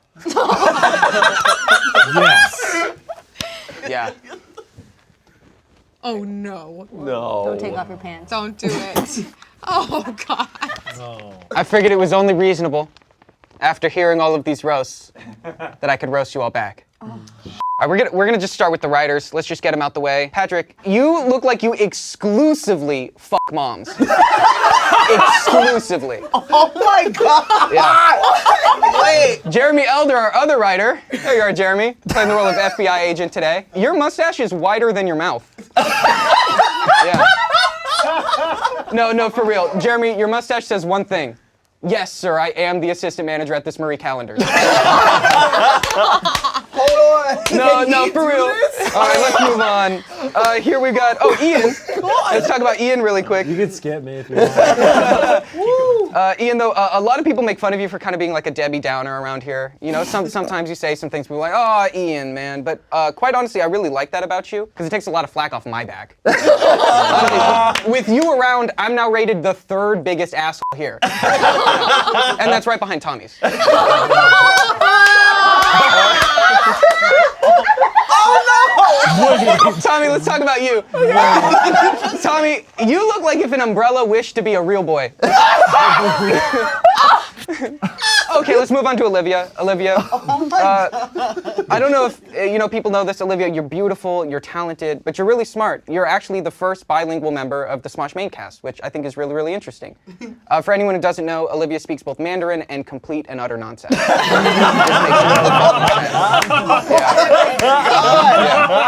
Oh my God. Keith, man, Keith, dude, you have always been my friend, Keith. Like, seriously, I can count on you.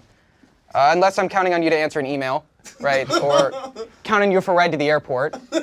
Or count on you to count to a number past 10, I think is essentially as far as it goes, right? I can count to 10.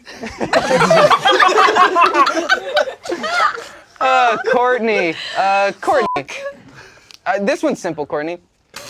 Courtney, you look like if Baywatch, Pamela Anderson, and Air Bud fused. Yeah,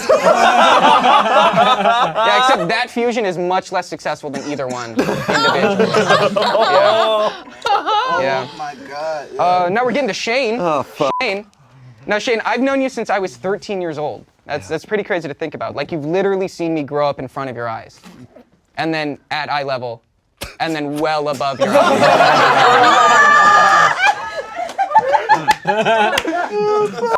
Oh my God. Finally, Damien. Damien, I love you, man. This one is gonna have some call and response from the audience. It'll be really fun. Damien is so pale. How pale is he? You can unlock his iPhone Face ID using a marshmallow. Oh! Okay. Damien is so pale. How pale is he? When the makeup artist is doing his makeup, the foundation she uses is called Supremacy. That's how pale he is. Wait. God damn. I think I'll go back to dying. Okay, thank you all for letting me roast you guys. I felt it was only even because I knew that you guys were gonna be loaded, and I gotta be honest, this was the nicest thing anyone's done for me.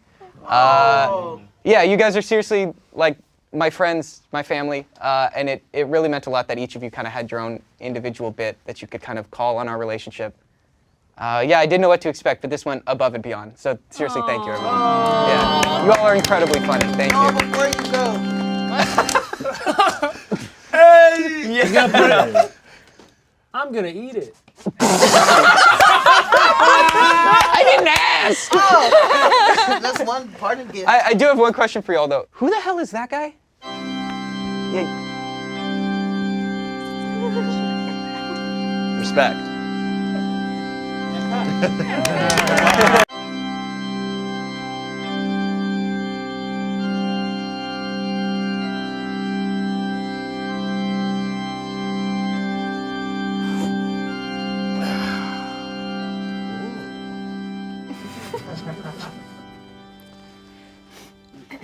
You know, I really thought I would have some kind of experience like at the end of Aladdin when he'd get his like gold bracelets off when they died.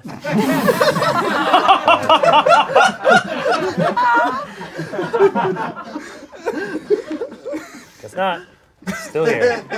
So what I have right here is a little thing called an NDA, non-disclosure agreement. When Smosh signed with Mythical, I was required to sign this NDA so that I couldn't leak Rhett and Link's secrets. Now that they're dead, the NDA is lifted, so I can say whatever I want. So it says here, yeah, all information relating to Mythical Entertainment products, businesses, and operations are to be kept confidential. These items are including but not limited to the following. In any formal capacity, Ian must refer to Rhett and Link as Big Daddy and Bigger Daddy.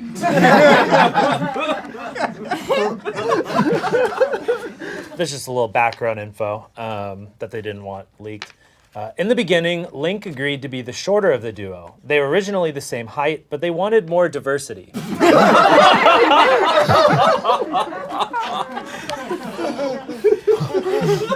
You may use Rhett and Link's toilet, but do not discuss the poop knife. A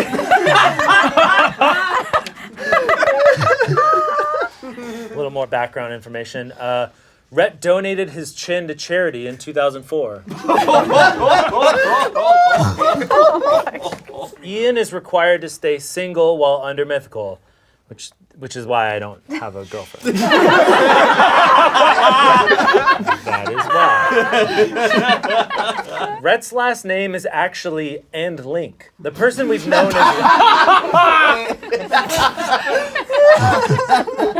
the person we've known as Link is actually Rhett's bodyguard, but only to protect him from not being the weirdest looking guy in the room.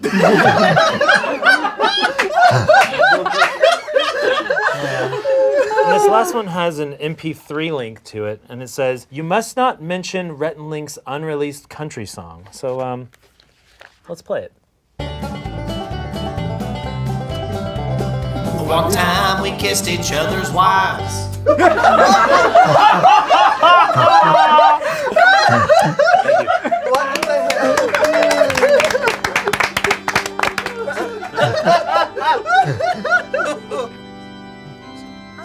Sorry, excuse me. Hello, everyone. It's me, Trevor. Before Rhett and Link died, they gave me the passwords to their Twitter accounts so that I could continue tweeting in their honor. And I read through some of their drafts, and I really just think it gave us a great look into, who they are as men. Passionate, loving, and insightful. So I'm just going to read through some of their Twitter drafts for you today. First ones are from Rhett. They call me Arby's, the way I have the meat. That man loves to barbecue. Jesse got me going straight Nutter Butters. Again, that's a man that loves his wife. This next one's really beautiful. Neighbors ask if I got a new dog. How do I tell them it's just me horny howling at my beautiful wife, Jessie? Oh my God. Busy week for me. And then in parentheses, having diarrhea. Trying a new sex position with Jessie tonight called Wacky Missionary. Looking forward to doing my wife goofy style. Oh. It's my dead boss. I am in the middle of shooting good Mythical more, about to take the wackiest thumbnail, and my braless wife brings me a plate of cookie-flavored nachos, not asked for, as I answer the age-old question. So how is your day going? This one's just a P, but I would like to imagine that if he were to have finished it, it would have said something like, "Please God, let me get off work early so I can give Jessie sweet missionary." Stop! Stop! Another banger. What a great from Mythical Kitchen. My wife is a talented interior designer. Lucky for her, I'm her interior destroyer. Oh my God! This one is a classic reference to Good Mythical Morning. Jesse McLaughlin, will it missionary sex? Yes! I have to get out of here. Oh. And this last one, just to tie it all up, I'm the Jack Harlow of having missionary sex with my wife. To move on to Link, he didn't tweet as much as Rhett did, so he had a lot of drafts. So I'm just gonna go through some of the highlights. They really put their whole Jamba Juicy into this smoothie. Excited to bust it down sexual style on Good Mythical Evening tonight. Goated with the sauce, perhaps. Just went dicko mode on a ham sandwich. Nice ham.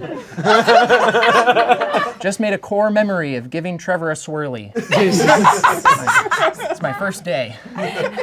Great. I did not f the peanut butter. Okay, it's weird that you have to defend that. If Josh tries to feed me Bowe pee-pee one more time, I'm going to feed him his own pee-pee. However, being the sick freak he is, he's probably down. Okay, I did f the peanut butter. It's a good one. Just watched a Smosh Try Not to Laugh video. Didn't have to try at all. Dang. And then this last one. To everyone directing hateful comments towards Mythical Crew on Twitter, we kindly ask you to refrain from attacking them on their personal accounts. I berate them emotionally every day, so I got it covered. So yeah, I mean, that's just a look into, what kind of great men they were, and they'll be missed by someone. Probably their wives, maybe. Thank you, everyone.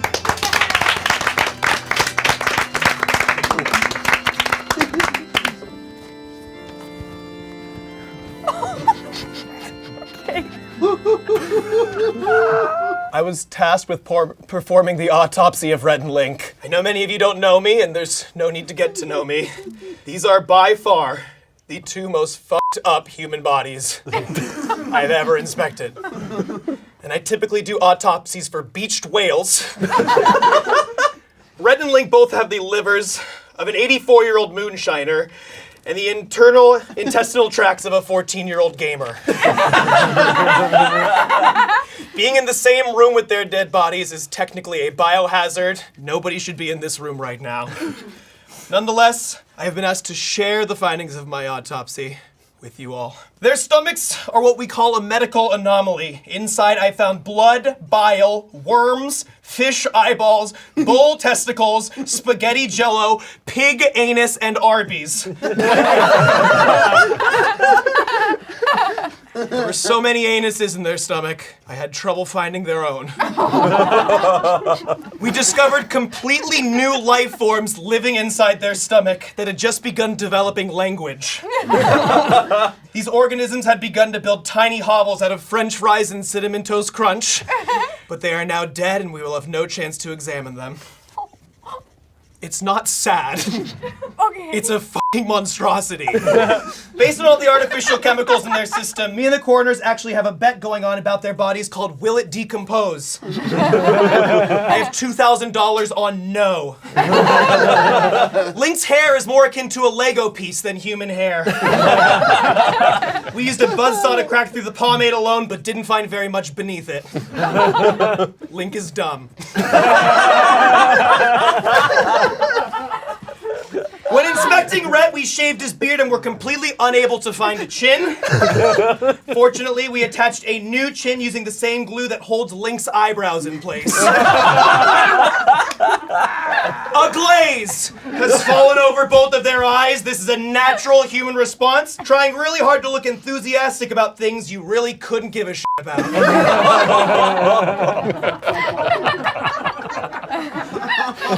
We found a tattoo on Rhett's chest that says, "Do not resuscitate, I would do it better myself." Back to Link. I attempted to find a sample of Link's muscle tissue, but after inspecting his arms, legs, chest, and ass, I found nothing. So I had to collect a sample from his forehead. We did some research and they were both organ donors, but everyone on the transplant list said that they would rather wait for the next one. And while I'm standing in front of all of you today, I would like to let you know is with a heavy heart that I will be quitting my job as a medical examiner. I'm already applying to a job twice as stressful as working in the medical field, being a producer for Mythical. Thank you very much. I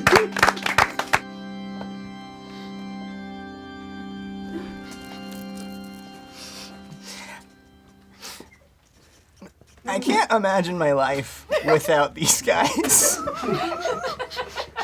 They really saw me for me. They are more than just bosses. They were Reddy Pie, Charlie. You're my best friends. You're best bros. You guys helped me grow. Not like physically, but you helped me grow. We just got each other, us three, We had something so special. It's always like you just ribbing each other like three best bros do, Like, like that time that Rhett made me kiss him when I was dressed as a little prince. It was so special. And then got you back, I gave you little nibbles on your hand when I was dressed as your little vampire. Remember that? And Link, we had our little repartees too. You tried to poke me with your dart that one time. And I feel like you're kind of like trying to send me a little signal, and so... Oh my god. Oh, sorry.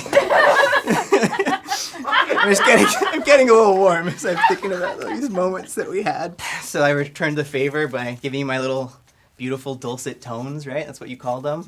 When you made me honk like a monkey that one time. Do you remember that? I just feel like no one's gonna really fill the void that the three of us had.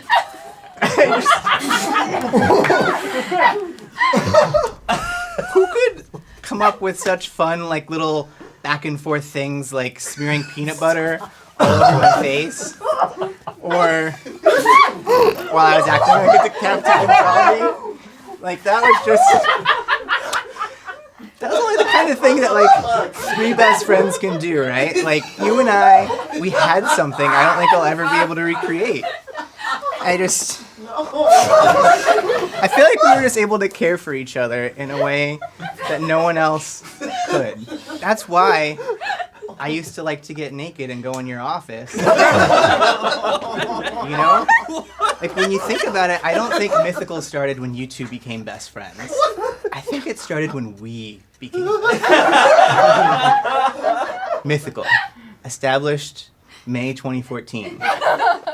And so, to honor your memory, I just wanted to break one last apple for you. Got it right here. This message is for you guys in the great beyond, okay?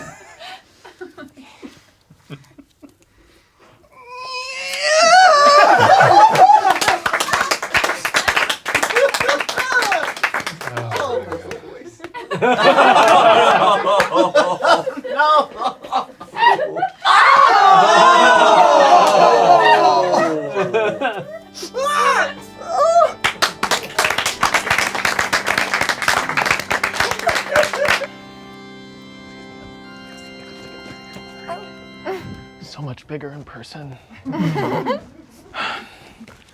Hello, everyone. As you know, I'm here to read the will, and you know that I wouldn't be here if I hadn't established myself in this format.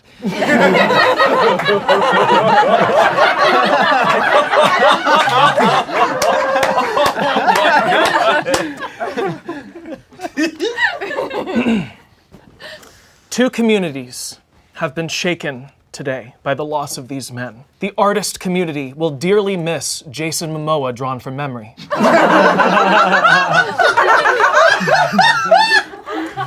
And the political world will dearly miss Rachel Maddow.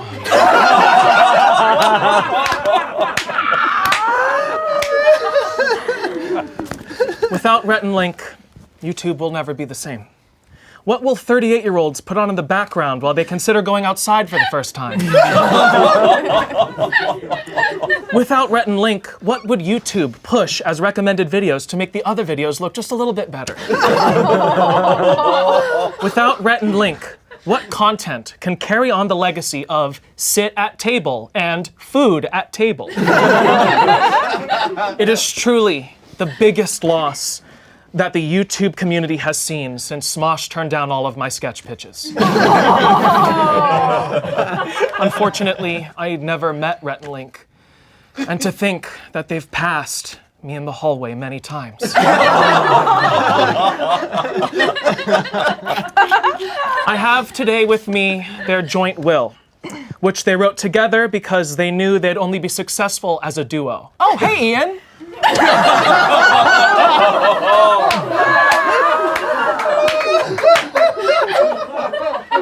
On to the will. Keith will receive Rhett and Link's talent agent because we gotta get you out of here, man. What are you still doing here? Are you trapped? Are you okay? Chase, noted here as, quote, Mythical's Spencer, has been asked to continue his role on Good Mythical Morning as their token some guy. Anything for you two. Trevor, noted here as Mythical Tommy, but with a girlfriend. Or Mythical Tommy, but respected by the place that they work at. Has been asked by Rhett and Link to dunk a breadstick in some Cheeto dust since that's what Trevor looks like. Ian will get the deed back to the Smosh name. Ian, Rhett and Link have some words of wisdom for you. Something they wish they did ages ago. It's never too late to stop. Shayne has been asked to open a wrestling match for the Smosh fans and Mythical fans to fight in. They suggest the fight be called WWE AREVIRGINS. We are virgins. Nice. Courtney has been instructed to put Good Mythical Morning in an airtight Tupperware container to ensure that the content doesn't get any more stale. Stevie will receive a copy of the movie Signs. They thought she'd like it since she's also absolutely terrifying.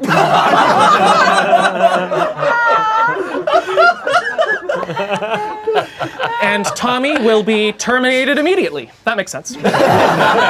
Please return your badge, gun, and the IV we used to suck the life out of you. Rhett and Link's final requests are this: that their corpses are added to the background of the GMM set so that they can live on to keep the title of oldest people on YouTube. May they rest and links.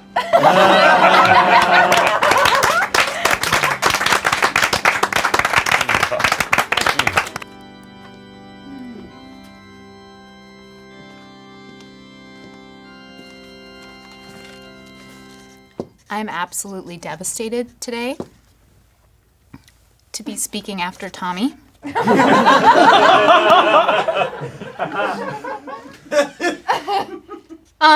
For those of you that don't know me, I'm Stevie. I work closely with Rhett and Link. You may have heard of my work, my ideas, as either Rhett's, Link's, or Rhett and Link's.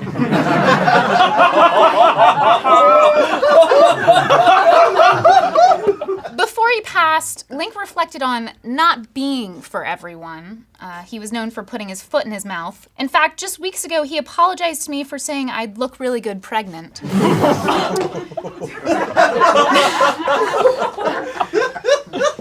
Of course, during that apology, he subsequently told another Mythical crew member, Morgan, that he was real good at getting people pregnant. Turns out that Link was keeping a running list of apologies that he asked me to read after his death. And,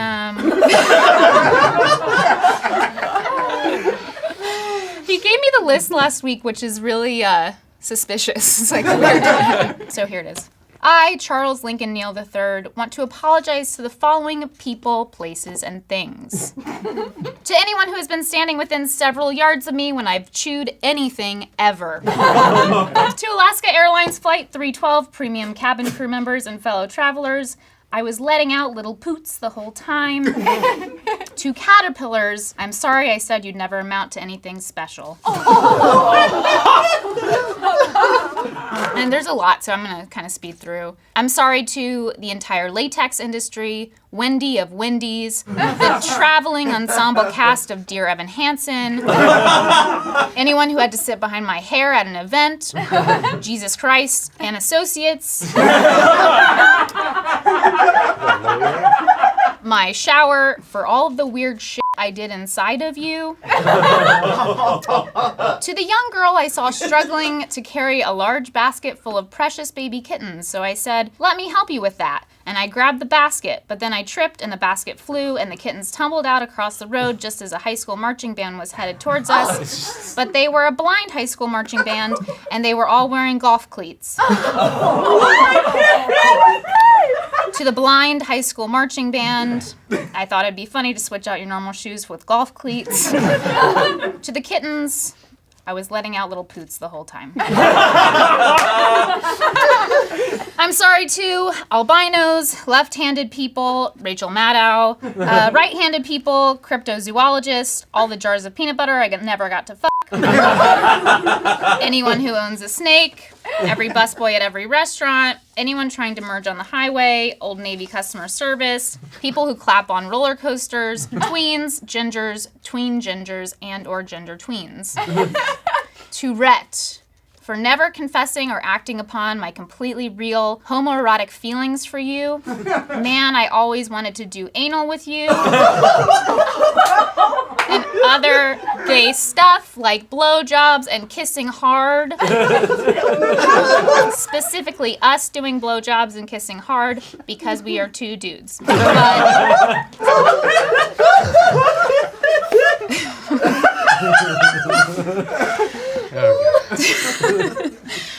To all women, I'm not sure what to apologize specifically for, but I'm sure when you see me, something comes to mind.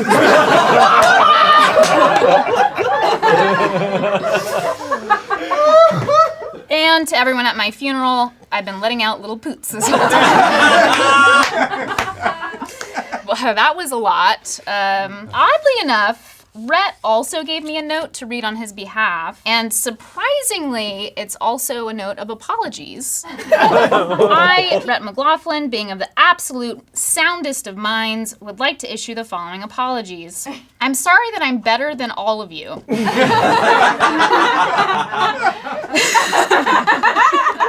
I'd like to apologize to the younger generation who could not see me continue to prosper as the Michael Jordan / Tiger Woods / Tom Brady / good baseball player of taste test videos.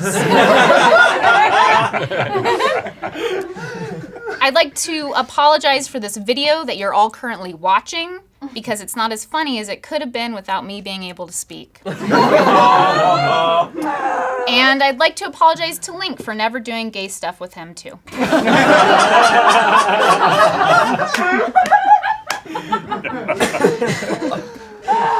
For the record, I am not apologizing, nor will I ever apologize to cats, people who attended community college, and the city of Rochester, New York. Goodbye. I'm gonna miss talking at each and every one of you. Bye, guys.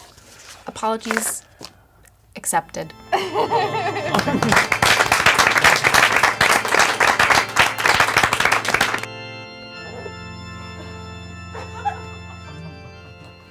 That's a big man. All right.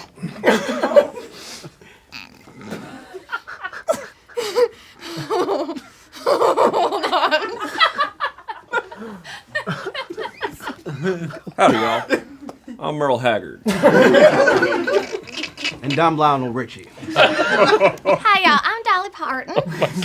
And I'm Lionel Richie. And I'm Merle Haggard. We were asked to speak at Rhett and Link's funeral today because we heard they're huge fans. Two guys who built their entire personality around liking a band. I had no idea you both were still in middle school. Now, Rhett and Link didn't idolize me as much as they did the boys, but I'm still here because this is a smosh video, and I heard they just love cleavage in the thumbnail. No, I realize these jokes that we're saying, they're perfect for a white person. Or a black person. At the Red House! That's a little reference to when Rhett and Link used to make comedy. In fact, I think I met you both. At one point, you both harassed me for a photograph, I believe, in the total pitch darkness. That's right. Merle, they're dead. Yeah, well, so am I. Anyway, so we wrote this song together so that, people remember you because we don't. Somebody will. Take it away.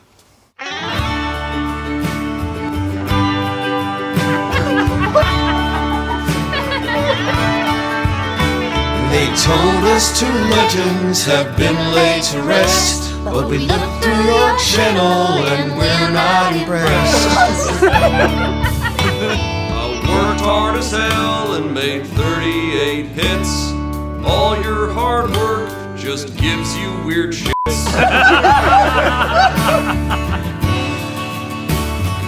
Link and Rhett, never forget. Hate to say it, but it's true.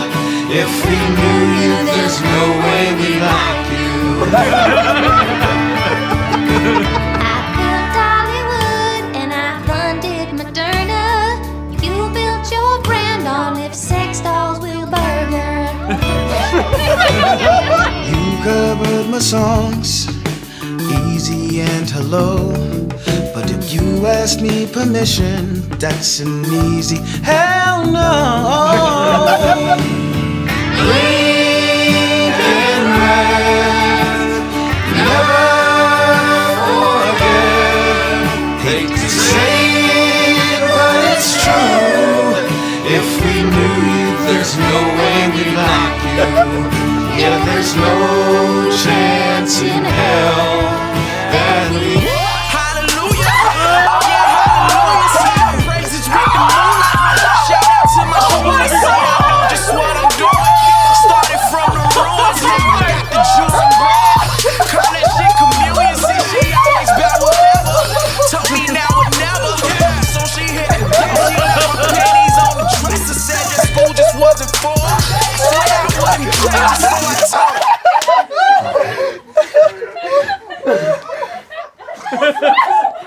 Are we demonetized yet? I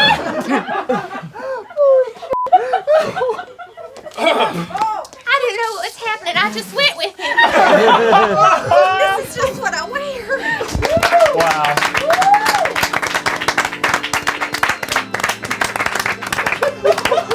My left ball almost came out. It's the last time I'm doing that.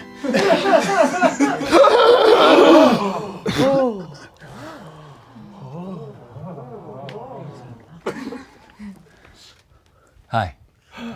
Hi.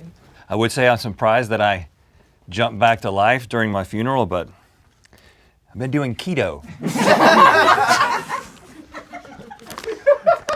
So I have some notes. I was awakened this morning by my 5th assistant, Donovan. After he dressed me, he said, "We were having a funeral today at Smosh." I asked him, "What's Smosh?" He said, "Sir, you own them." So thanks for having me today, Smosh. You know, I always assumed that I would have my own funeral.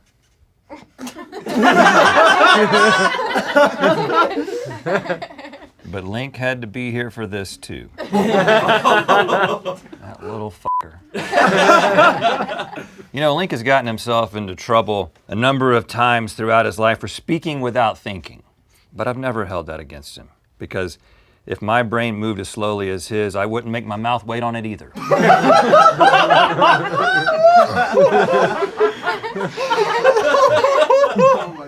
But you know what? There's a lot I'm gonna miss about Link. I'm gonna miss the way he complains about it being too hot. I'm gonna miss the way he complains about it being too cold.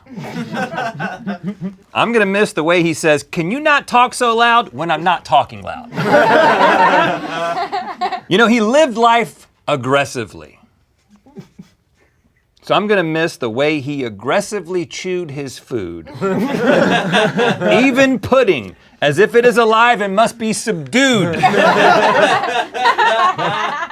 I'm gonna miss the way he aggressively applies lip balm every hour on the hour like he's waiting for a kiss that's never coming. It's not gonna happen. Oh my God. I'm gonna miss the way he aggressively slurps from his giant ass hydro flask that he carries around with him at all times, like he's in one of those high school classes where you're learning how to take care of a baby, and it's like the hydro flask is the baby. He cares for that thing way more than he does for any of his own children. I'm gonna miss the way he lets you talk for over a minute and then looks at you and says, "Oh, hold on, I wasn't listening. Can you start over?"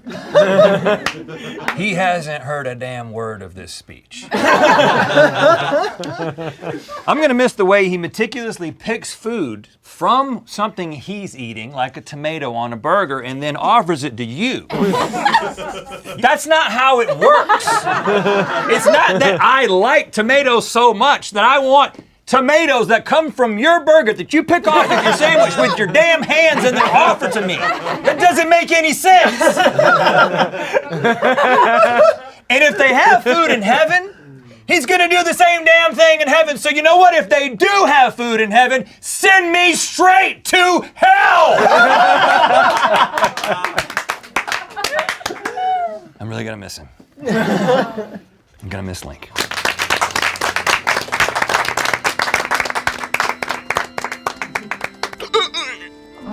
Oh, man. Oh.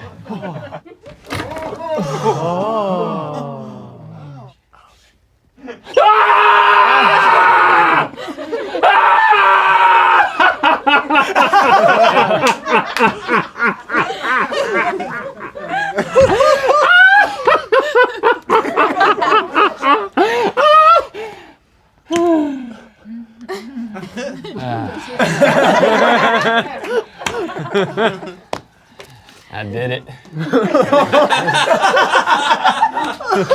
I outlived his ass.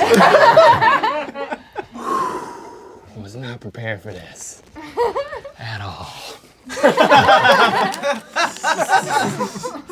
I can't believe he's gone. I can't believe that a person could die from thinking that they knew everything. You know, so much of my life has been experienced with this guy, you know, the vast majority of it. And so now that he's gone, there's a gaping 6'7" hole in my life, right where a 6'7" asshole used to be. Seriously, I don't know what I'm gonna do without him. I mean, think about it. Since first grade, we've done so much together. I mean, how am I ever gonna eat a meal without him saying, "Are you gonna eat that?" How am I gonna learn random trivia bullshit that nobody cares about?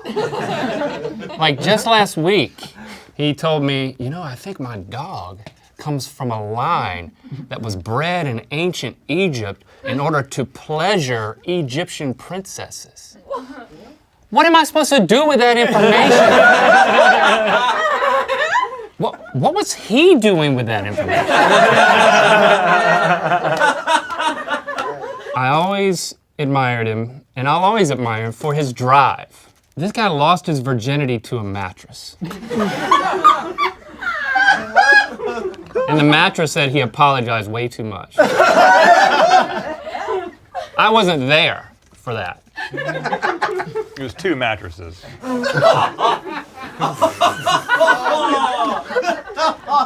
That's drive. You know what my only regret is? I mean, we went through so many ups and downs, highs and lows. My only regret is not being there for him when he shat his pants while driving his family to Dollywood. I would have laughed in his face. Just like I laughed in his face in Buddy System Season 1 when he had to shave his beard and his entire jawline came off with it. Do we have a photo? Let's show that photo. This is how Rhett McLaughlin would like to be remembered. Oh, no. He had a wife, 2 kids, and psoriasis. It says a lot about him that only one of those is here today.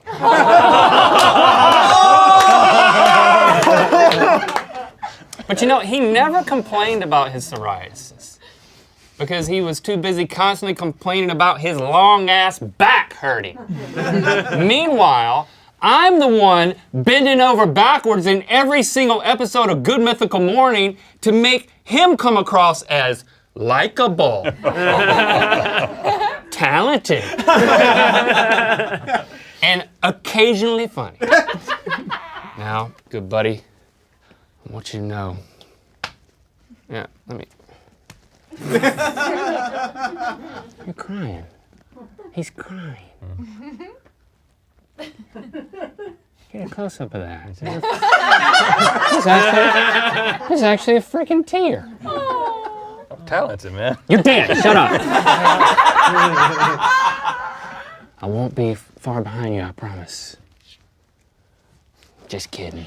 I'm not going anywhere. I gotta find a new basic white dude who's too full of himself to be my co-host now. Not you, Trevor. What about you, that dude from Smosh I don't know? That could work. But you know what? Shayne, you got a bright future ahead of you, which I think consists mostly of you just praying that they never cancel the Goldbergs.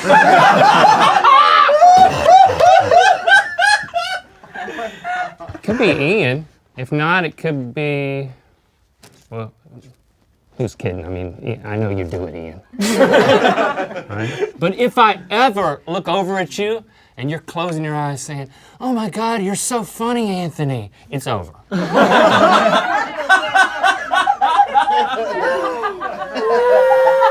Let's do this.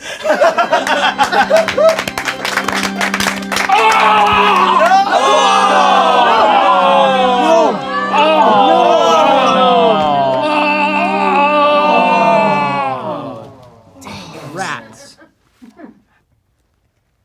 Also, who the hell's that guy?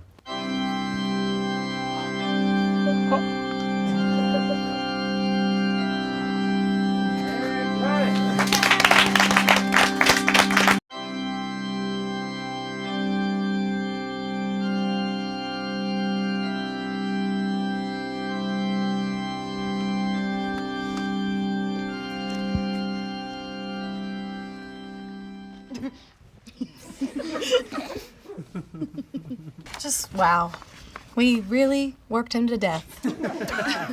Thank you so much for attending the memorial service for DJ Tommy Bones. He truly was the best of us at going, ha!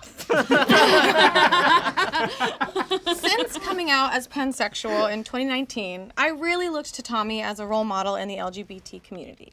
Over the years, I've actually been closely observing him, doing my best to learn more about our culture. So, to honor Tommy, based on watching him through the years, this is everything I've learned about the daily life of a queer person.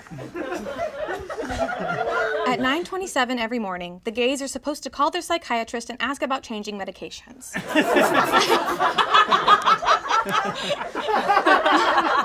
If you're queer, you must pick which Goonie you will be dressing as each day.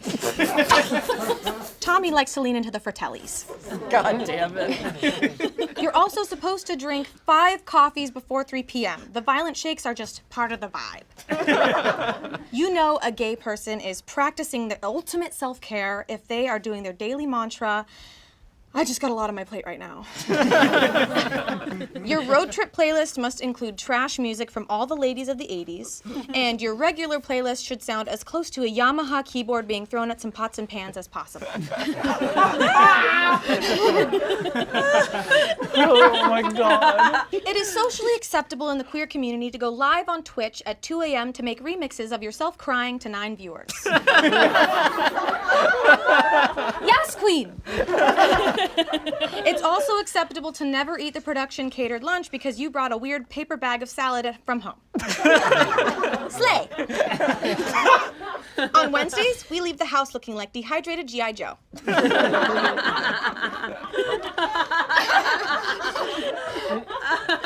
And lastly, dating is interesting when you're gay.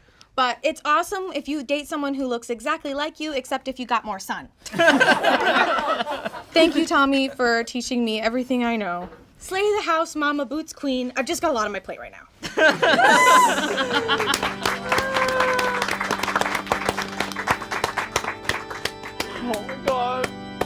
dehydrated G.I. Joe.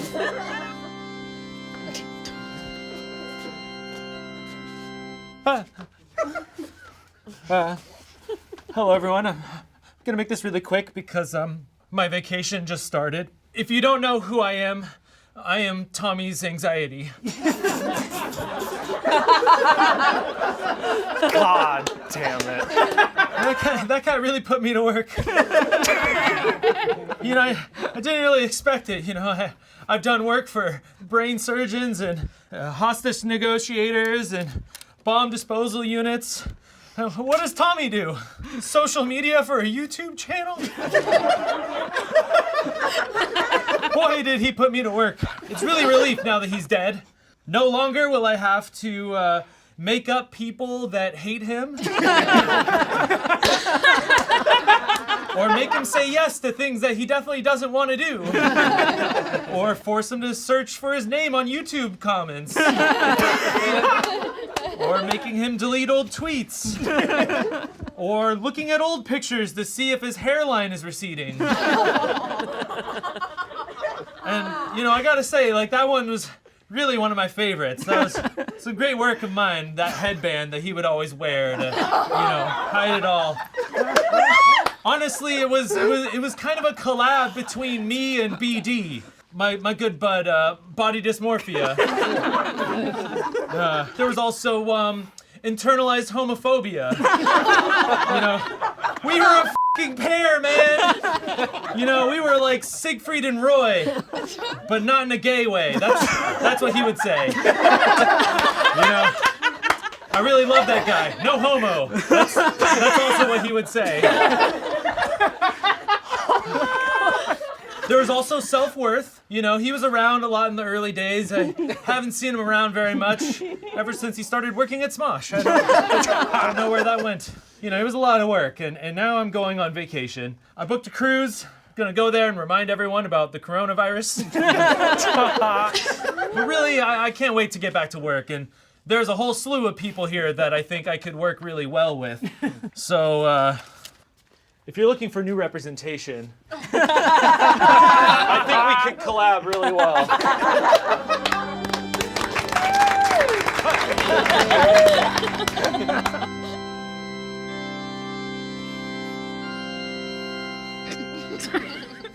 Queerly beloved. That's so stupid. As we all know, Tommy was crushed to death by all the different hats he wore here at Smosh. It's especially sad because Tommy was so happy here. He was so outwardly loud about how much love and respect he had for his role at the company and the people who run it. Tommy was all about breaking boundaries. He never wanted to be a stereotype. That's why he never talked about his obsession with RuPaul's Drag Race, or Hyperpop, or Wendy Williams, or avoiding carbs, or being on antidepressants, or hating other gay people, or wearing jackets even when it made him sweat, or having a boyfriend that looked and dressed exactly like him. He wasn't a top, and he wasn't a bottom. He was annoying.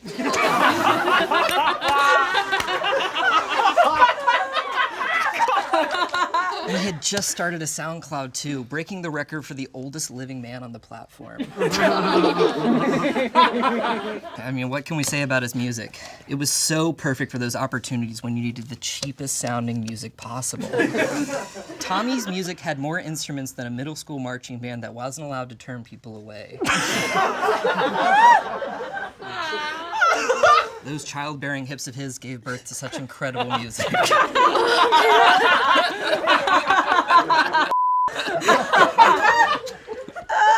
You know, I think Smosh was afraid to make Tommy full-time cast, because then Tommy would lose his one joke.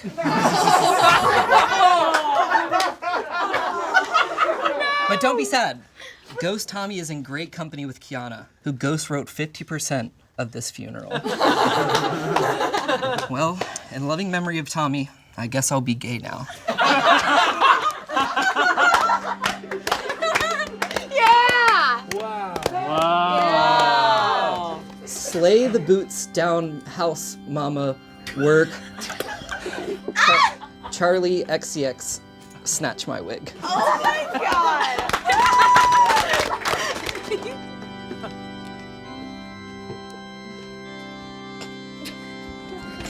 Hi. As some of you may know, I was Tommy's boss on paper, but I'm pretty sure everybody was Tommy's boss. But legally, I am Tommy's boss. Y'all know that Tommy did so many jobs here, and I'm gonna do my best to take over them. Not least of which tweeting for the company, and he actually left thousands of drafts in the Smosh Twitter, which is interesting because most of them are personal. I think he might have gotten confused or high. Here are his drafts. The song. Sorry. In a minute, I'm Anita, sentimental, man or woman, to eat my ass.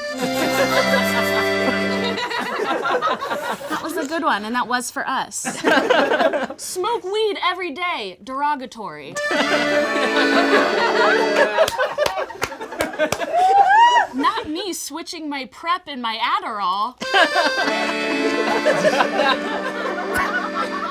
I will have sex with Chinese Elon Musk.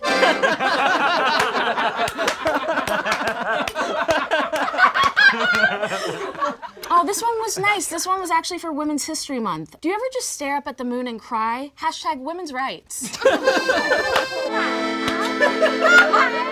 Okay, this one definitely was a Smosh one. Just watch a Smoffice video, please. I swear to f***ing God. This is actually a quote retweet of an I miss the old Smosh comment. Tell me you're a pedophile without telling me you're a pedophile.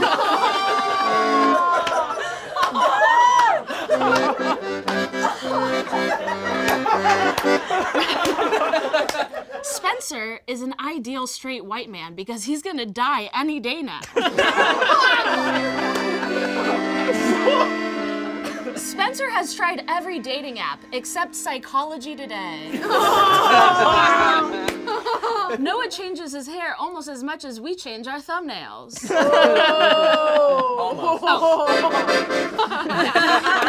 Am I still gay if the only woman I'm attracted to is Amanda? Yeah.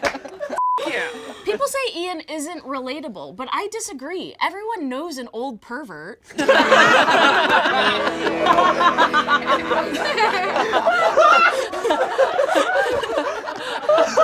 Merch in the store. It's just Courtney's used harnesses. Saving that for our only Smosh. You want to know who Rachel had sex with last night? Me neither, but it's the first thing she told me this morning. It was an old clown.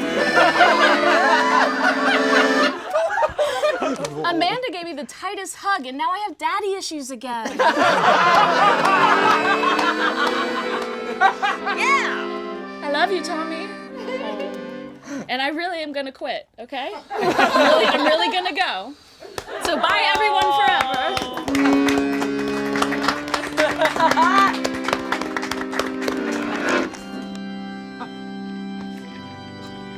Happy Thirsty Thursday. Happy Slapping Saturday.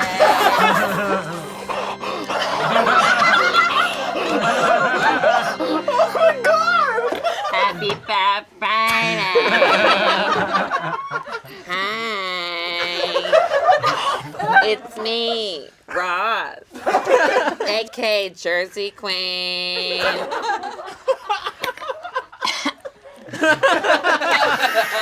And I'm here to say goodbye to my biggest fan, Tommy Bowe. Anyways, if you guys don't know me, I make TikToks about living my best life in the greatest city of all the world, Jersey Shore. Not only was I Tommy's biggest TikTok fan, I also was his emergency contact. And I thought, uh-oh, he's had an emergency. He died. Anyways, since Tommy loved me so much, I thought that I'd share with everyone Raw's Jersey Queen's rules to living her best life. And Tommy would agree. You're so gorgeous, sweetheart. I love you so much. Number 1, my rules to living my best life. Always start your day off with an honorary drink. Mine is Tito Tuesday and pink lemonade with a splash of blue curacao. Tommy gets it. We make cocktails. I mean, I've never met you, but we're gonna make cocktails one day, but you're dead. Next, go to the beach every day this summer, and your goal is to get chocolate brown. Water is a myth. You gotta drink iced coffee to survive. Anyways, here's the big one. You have to love everyone, which I do. I love all my followers. I love you guys so much. But all you stupid fucking idiots need to hear me out right now. I don't have room in my life for drama. I don't have room in my life for fake bitches. I don't have room in my life for a public pool that allows children. I also don't have room in my life for pale people. And I'm a little upset. I thought you'd be Tana for your funeral. God gave us the sun. Why aren't you dark? Sweet Tommy baby, come to Jersey Shore, where the summer is hot and the winters are fucking freezing. That's my song, #Euphoria. Tommy, don't worry. I'm gonna take you away from this place. I'm gonna take your dead ass body with your gorgeous hips, and I'm gonna burn you and I'll cremate you. And I'm gonna put you in my tanning spray, and I'm gonna spray you all over my body. And we're gonna get super dark and chocolate brown for the summer. Oh, God. Everyone have a good day. Happy Thirsty Thursday. Bye. That is the deepest cut. That blew me away.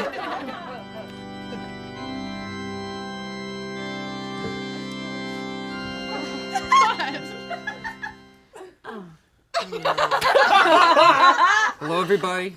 I'm sure you've heard of me, but I am the little boy that Tommy hit with his car while I was riding my bike in Florida that he said was okay. Yep. So this is a real story. I'm a real person that exists. After the event, Tommy told everyone that I stood right back up and that I was okay. But what he doesn't know is that I endured long-lasting symptoms of that horrific accident. That night, after the accident, I was at dinner with my mother, eating my buttered noodles and apple juice, as I always do. And suddenly I passed out and I had to be rushed to the hospital. I then entered a coma that would last 11 years. Oh my God. See, while you were living your lavish life as a Hollywood D-lister, I was in the same bed in the same hospital. In 2011, you graduated high school. In 2011, I graduated from being fed only liquids to being fed thicker liquids. In 2014, you turned 21. In 2014, I had a wild night myself. You see, the nurse tripped over the plug and I was legally dead for 3 minutes. 2017, that was the year that you were hired at Smosh. 2017, I had a quick moment of lucidity when I shouted my mother's name. But unfortunately, the hospital room was empty, and I then entered back into my coma. Nobody heard. Oh my God. In 2019, you listened to amazing new artists that would inspire your career as a burgeoning songwriter. In 2019, I listened to my parents discuss cutting the life support. Oh my God. That recording is also on Spotify. In 2022, Tommy, you went on Smosh Pit and told an audience of 25 million people that you hit me with your car. In 2022, my family was $25 million in medical debt. August 2022, Tommy Bowe dies. Your memory will not be lost. See, in your honor, I've decided I'm gonna start a traffic school. This school has one main purpose: to take cars away from the people who hit kids and give them back to the kids they hit. This charity will be called Cars for Kids. Oh my God. 1877 Cars for Kids. KARS, Cars for Kids. Thank you all for being here. I hope you enjoyed the higher insurance rate, asshole.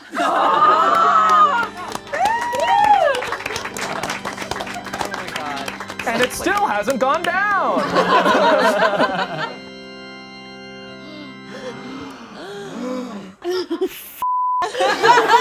To be honest, I don't know why we're just having this funeral now. Tommy Bowe has been spiritually dead for years. Oh my God! I'm Alex Bear, amateur Muppet. And I'm Tommy Bowe's best friend. You were the best friend a guy could ask for if he couldn't talk and could only scream. I must admit, I'm surprised to see all of you here. I thought, like Tommy's love life, no one would come. I feel like somehow I know you all through him, but being Tommy's best friend outside of work, I know Tommy in ways that some of you didn't. He was going to turn 30 in September, which in gay years is worse than dead. Cut your losses. You know what they say, every time a gay man dies, Ryan Murphy gets an Emmy. Much like his September 11th birthday, Tommy Bowe is someone we will never forget. Imagine his bravery on his 9th birthday being told, "This is the worst day in American history." And he said, "No, I can do worse." He may not have finished his magnum opus, but he still managed to be the most queer-friendly, homophobic gay person I ever met. I'm sure we all remember Tommy's iconic fashion style. Some described it as crouching tiger, hidden forehead. Others as mistake chic, or thrift store roulette, or Dad, I'm gay. But to me, his style will always be liberal arts Ted Bundy. And it wasn't always good times. Tommy wasn't always this stable and grounded. For example, he used to be alive. And when he was alive, Tommy wasn't without challenges. Like many of us, he struggled with his mental health, like his ADHD disorder, attention-deprived homosexual disaster disorder. After just a year of therapy, Tommy's therapist finally canceled their sessions for her own mental health. Without that outlet, Tommy weaved his most personal feelings into other artistic avenues, like his music, which explains why it sounded so, what are the words? Dragged around in a sleeping bag as a child. As creative as Tommy was, he was still a person of habit, and after the most challenging days, loved nothing more than to sit down with a strong, hard cock. Tail. Plus lots of anal. Finally, while Tommy did leave a will, I spoke to his mom earlier, and she asked me to help distribute his belongings between his friends, and only requested back her childbearing hips. As is customary in funerals, please speak now if anyone has objections to Tommy's death. I object. Shut the f up. God. Goodbye, my friend. Tell Satan I said, yo, what's up?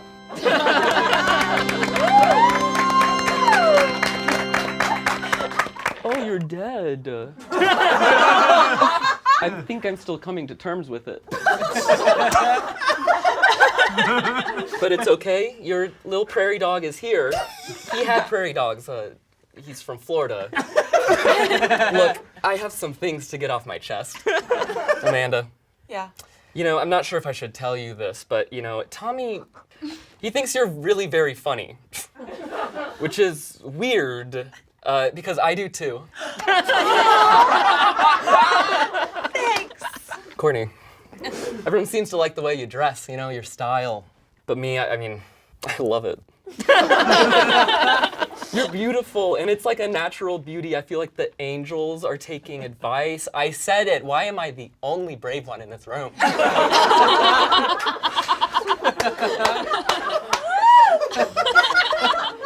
Spencer, you know, you're not as tall as other people. You know, neither am I. There's always someone taller than us and shorter than us. It's not our fault. We didn't pick our bodies, but we can wear them well, and you certainly do. You have such a presence. You have such a presence about you. Ian. Well, when I first met Ian, it was at Sarah Whittle's birthday brunch, and he went on and on about some trip to Iceland or something. Let's just say I hardly had a bite of my meal. Because let's be honest, it was one of the most riveting travel stories I've honestly ever heard. I was even shown a beautiful photo album, gorgeous photos. I didn't feel any time was lost. So thank you, Ian. Let's see, Tommy's hair is so nice. How nice is it? It's really nice, you guys. You know, Tommy does have great fashion sense. How great is his fashion sense?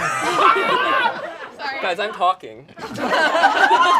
But the one part of his wardrobe that really I just could not stand was that big heart that he wears on his sleeve. It was a constant. Maybe it clashed, I don't know.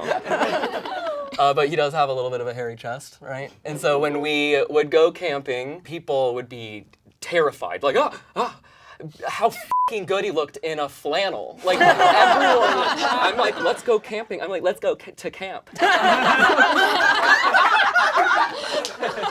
How many Tommy Bows does it take to screw in a light bulb? You know, I don't know. He already lights up literally every room he enters. I feel like it only makes sense to return that which he left in my apartment. Oh my God. This is one of a dozen copies, at least.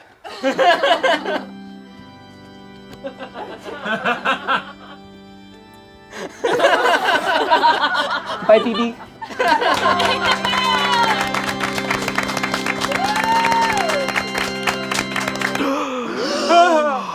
Oh, hey, Kevin.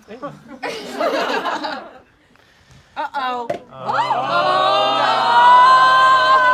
No. We all knew this would happen. I am truly honored to have been roasted by this esteemed group of queer-passing individuals.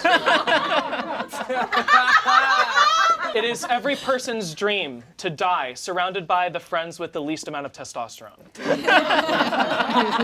I feel like my entire career at Smosh has led to this moment. My death. You know, dying feels a lot like watching the Smosh movie. At first, you're sad it's happening, and when it's finally over, you're no longer in pain.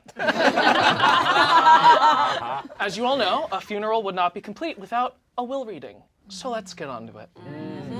Amanda will receive my weird haircut so she can play a sexually repressed middle-aged woman, a role she's never played before. Oh my God! Ian will receive my EpiPen since Ian looks like me after an allergic reaction. Rachel will be tasked to close my chicken coop so she can finally shut it and get some cock.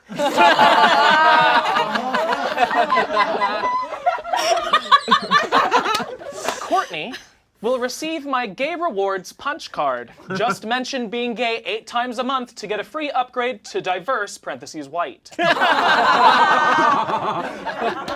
Noah will receive my clay sculpture of Noah. Maybe that way he can finally make something of himself.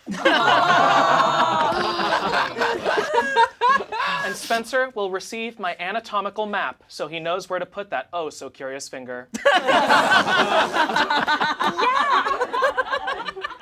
Before I go back to eternal brunch with Jonathan Van Ness, my personal hell. Let me express that I want to be buried next to the rest of the cast, but not like right next to them, but like just off to the side, but really close. And my final wishes are that we get Shayne in this video so people will actually watch it. He'll be in the thumbnail. This was crazy. And I was gonna cry earlier, and now I'm so overwhelmed that I'm just a big box of like f***ery. So I can't believe this. I'm so overwhelmed, and I love all of you. It's crazy. It's crazy. Oh my God. Wait, who's that guy? Hey guys, this has been the season 1 finale of the Blank is Dead series. We'll see you in the fall for season 2. All right. Thanks for watching, guys. There are 2 videos below. So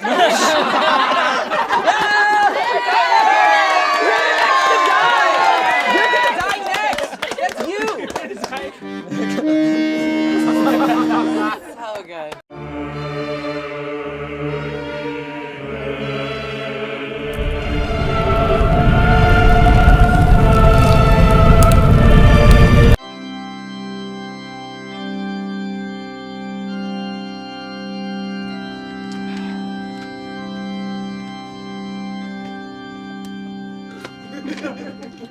Thank you all for coming to the funeral of Jacksfilms. I probably would have dressed a little bit more for the occasion, but look at him. He's wearing his own merch to his funeral. My malnourished, skinny clone died. You know, we both started YouTube as teenagers, and look at us.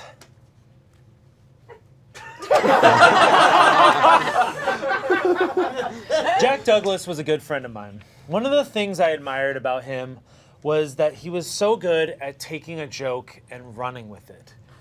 And running with it, and running with it, and running with it, and running with it, and running with it, and running with it, and running with it, and running with it, and running with it.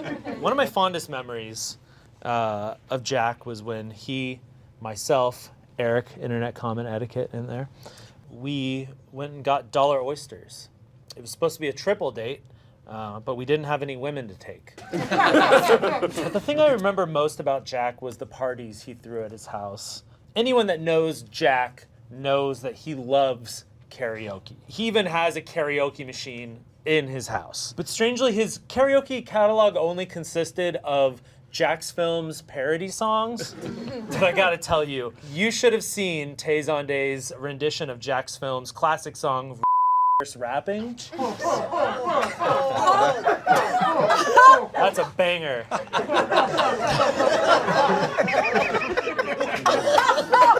But of course, a Jacksfilms party doesn't start with karaoke. No, instead, the night would always start with our favorite drinking game, drink until we're not scared to invite girls over. Going to a Jacksfilms house party was like seeing a who's who of OG YouTubers. At one of his many parties, he and Toby Turner oh, I probably shouldn't tell that one. It was another time that we were at Jack's place and Shane Dawson. There were nights, though, that we would all get around and play werewolf. But it wasn't just any werewolf. It was kind of like a strip werewolf. He kept saying it was a new game he made up called Be Naked Now. You know, in typical Jacksfilms fashion, he wouldn't have many original ideas, and he would ask his fans for ideas of what to do when we all hung out. So there were a lot of nights when he would just go f*** himself.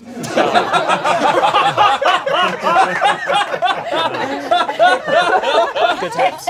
In conclusion, if there's one thing I could say about you, Jack, is that of all the mid-30s white hetero bearded comedians with a receding hairline on YouTube, you are the most.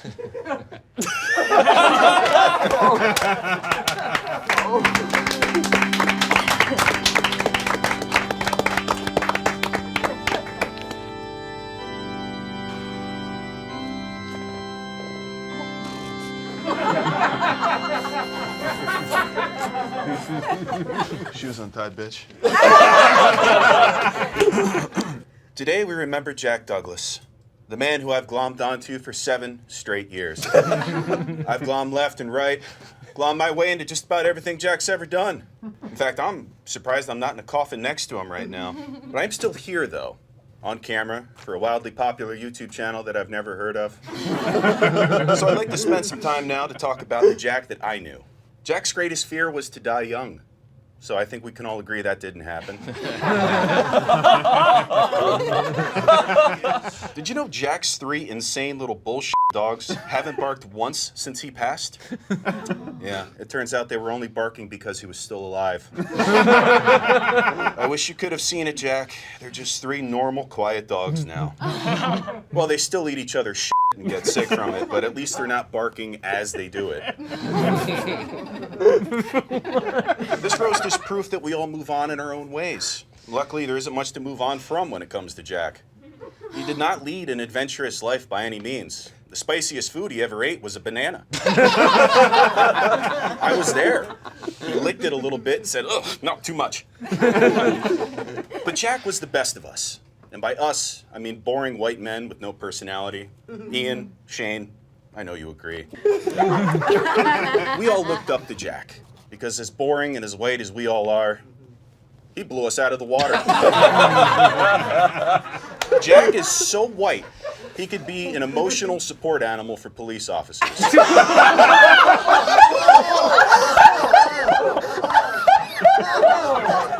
It's true. Jack's so white that right now we're using him as a bounce board to light this entire set. Jack is so white that when the Queen of England learned of his death, she threw herself out a window. But I will miss my old grandma thinks he's gay friend Jack, which makes it all the more sad that he's definitely rotting in hell right now for forcing his fans to sit through Jack to the Future. What I'm trying to say is not everybody gets to have a friend like Jack. It's very special. So thank you to the Smosh family for inviting me here, even though I have monkeypox and COVID. And Jack, my sweet boy, I love you, buddy. I'm sorry you had to die. But we did all tell you not to visit Nepal.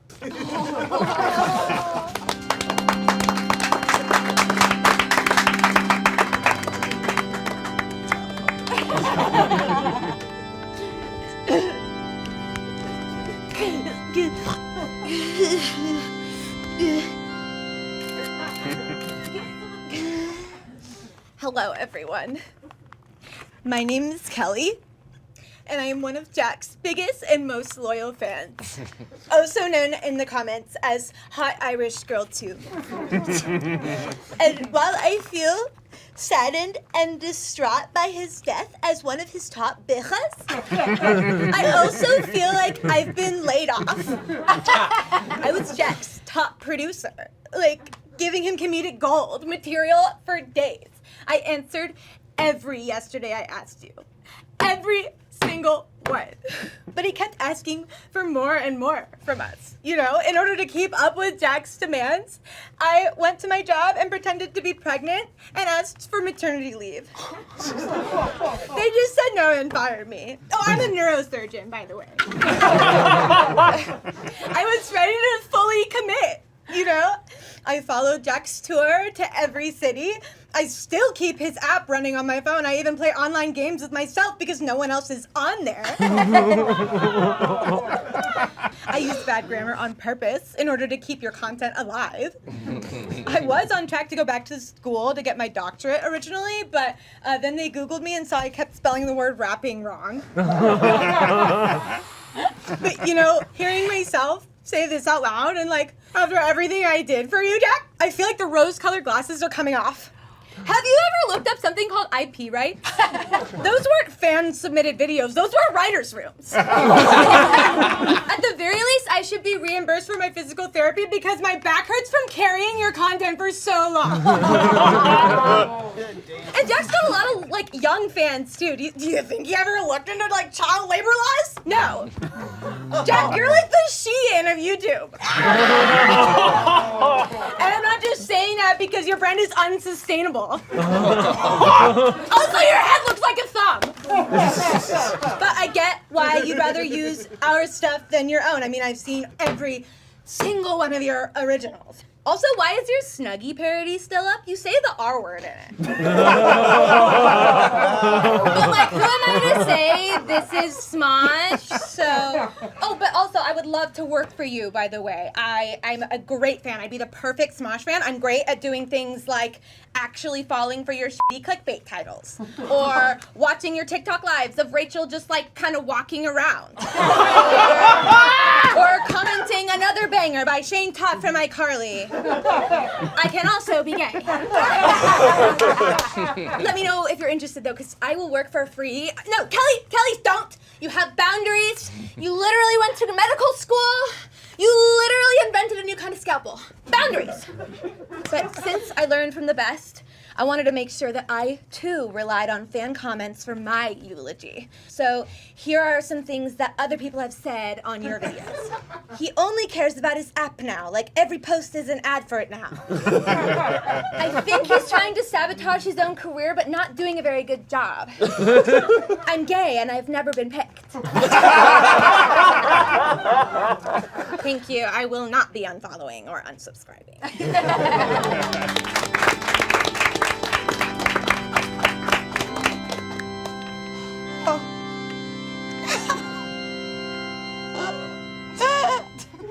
Hello. I am John's English teacher, Miss Thompson, from Athelton High School in Columbia, Maryland. Oh, John, you had so much potential. As my student, I'm not here to read a nice poem. I'm here to say how he hurt and upset me with his videos called Your Grammar Sucks. This disturbed boy took my wonderful grammar lessons and used them to punish innocent people with their own words on the internet. So as a predominant member of the grammar community, I am here to set the record straight. This Jacksfilms had no right to teach people grammar. He was so high and mighty, but glass houses, dear boy. Look at the things which he created. Your grammar sucks. That title, what does that even mean? What sucks about it, and to whom? Dear, you must be more specific. And Jack's films, what does it mean? Does Jack have a film? Where is the apostrophe? Is it about multiple Jacks? Does Jack want to find a film? Is Jack filming right now? To whom? To what? Dear, you must be more specific. So before he descends down into forever detention, it is my duty to give him his final report card. And dear, I will be specific. Report card. Working well with others. F. The only people I see in your videos are girls drinking martinis in the daytime and other men who are also rude, and you. So much of you. Organization. F. Because again, I can't find your films, Jack. Reading. B. Because you're actually a good reader, but you can't seem to read the room. And did you know I'm upset with you? Politeness and manners, C. Your jokes are offensive, but your smile is certainly a lie. And just so you know, henceforth, he is no longer Jack's Films. He's Jack's Filmed. Students, put your pencils down and put your teachers in your will.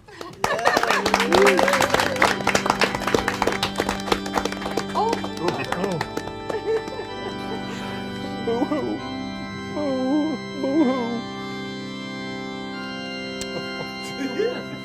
Boo-hoo. Jacksfilms has died. He laughed to death from reading funnier people's jokes. Jacksfilm had a long career of never working a real job.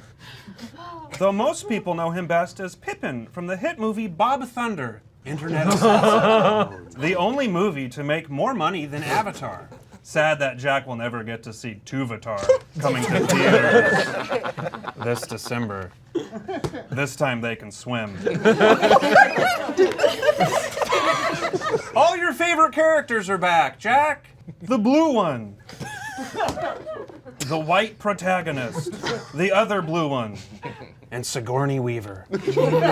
You probably know Jack from his shit series. Oh, I'm sorry, hit series. Yaye! He went from Yaye to Die. He also never made a single film. Am I allowed to spit on the corpse? One of Jack's dying wishes was to be buried in the same casket with his 3 dogs. Where are those 3 little angels, soon to be literal angels, due to the lack of oxygen once this box is tossed into the dirt? Can we bring those dogs out? Klondike! Sunday! Aaron! I said that because she's not here, otherwise she would have hit me very hard. Has any of us bitches ever been sitting at home with nothing to do when all of a sudden they get a mighty urge to watch Yae number 307? No! PewDiePie does it better anyway. I'll be doing a complete rehaul of Jack's channel. Every Monday, I'll be talking about one of actor Jack Nicholson's many movie roles, Jacksfilms. Episode 1, Batman. And of course, Saturdays will be Stewie Saturday, where I will be doing my very funny and timely Stewie Griffin impression. I'm gonna be rich. Thanks, Jack. Oh wait, he can't hear me. He's dead. Afualo.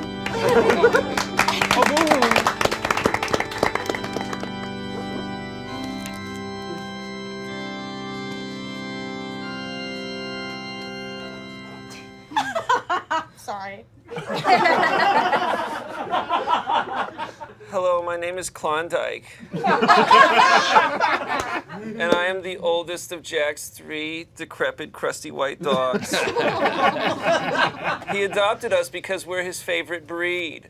Caucasian shit faces. Perhaps he saw himself in us. Just like Jack's YouTube channel. I'm a horrible creation that should have never existed. My entire life is pain. My legs are so tiny I can't even get up on the bed. Ironically, Jack can't get up on the bed either.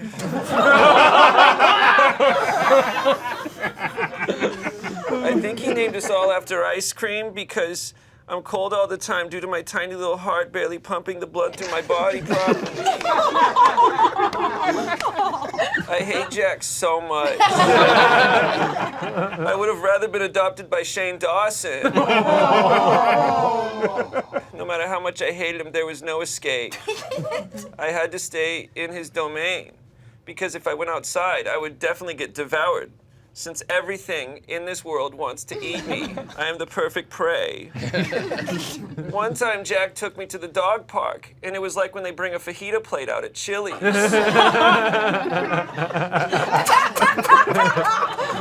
All the dogs started salivating and barking wildly. Even the Cocker Spaniels wanted in on it. What would a pit bull do for a Klondike? Absolutely anything. And I wasn't the only one. The other 2 hated you, and your wife hated you. It doesn't take a dog's keen awareness to notice her putting on makeup to go to the grocery store.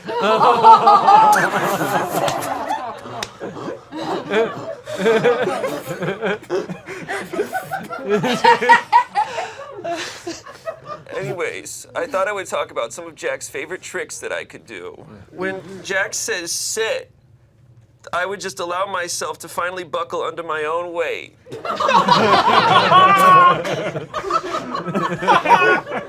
then I would throw up. When Jack says beg, I go online and ask all of his subscribers to keep following him. Even though everything he does is something they've already seen. And when Jack says roll over, I wait till I'm in the passenger seat of the car and try to overturn the vehicle. I never succeeded. And when Jack says play dead, I don't have to do anything. And I throw up. I wish it was me that was dead, because yesterday I asked you to put me down. Take a for that. That's all.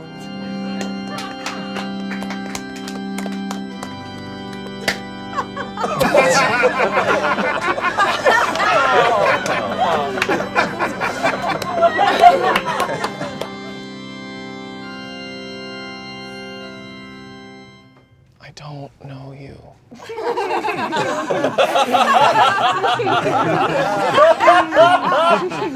Oh, sorry. Damien, did you need to go? Do you want to go? No, I'm busy playing Jackbox. Sorry. Jacksfilms presents Be Funny Now. It's like Quiplash, but instead of laughter, you get ads. So is anyone being funny? Not right now. Or even sometimes. Hello, everyone. Thank you for coming to what I can only assume is the White Guy with Beards convention and or the Rick and Morty meet and greet. What a legacy he's left behind. Did you know that Jacksfilms' first video to surpass 1 million views was called No Homo? In response, the queer community said, thank God.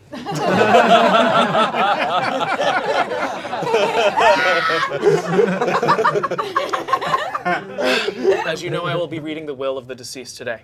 Sorry, can I be honest? I'm a little tired of the monotony of it all. Jack, how do you do it? How do you do that? I would say we should get on with the will before the body decomposes, but a corpse will fit right in because nothing is fresh at Smosh. Let's begin. Angela will get Jack's wardrobe so she can play new characters like Old Navy mannequin, someone who fears taste, guy in red shirt, and of course, guy in blue shirt. Courtney gets Be Funny Now and hopes she finally will be. Jack gives Ian a paper towel because he thought Ian was some tapioca pudding that fell on the floor. Jack gives Smosh the Yesterday I Asked You game so that Smosh can have a second failed board game. Jack, if you need any tips on how to scrub yours from the internet, let's just say we're masters at it. Shayne will receive the mantle that Jack stands in front of to put some decorations on it. Decorations are what the Smosh fans call the rest of the cast.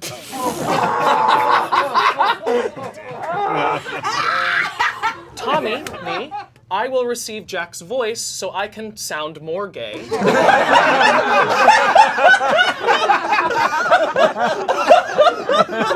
Brock, in turn, will receive my voice so he can have another in his roster of a kajillion voices. I never knew that Family Guy had a kajillion characters. You know, all those voices and not one told you to get a grad school degree. And Eric, you will get a Tide to Go pen since you look like someone who would always have a stain on his shirt. Damien will receive Jack's dogs. He warns Damien that they might chase him since dogs historically chase pussies.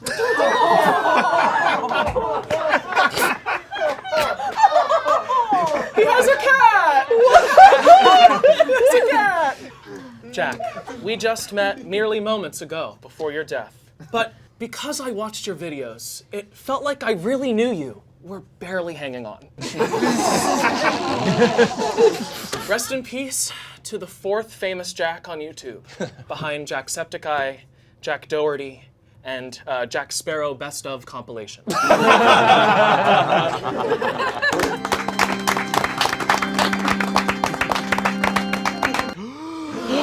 Oh no.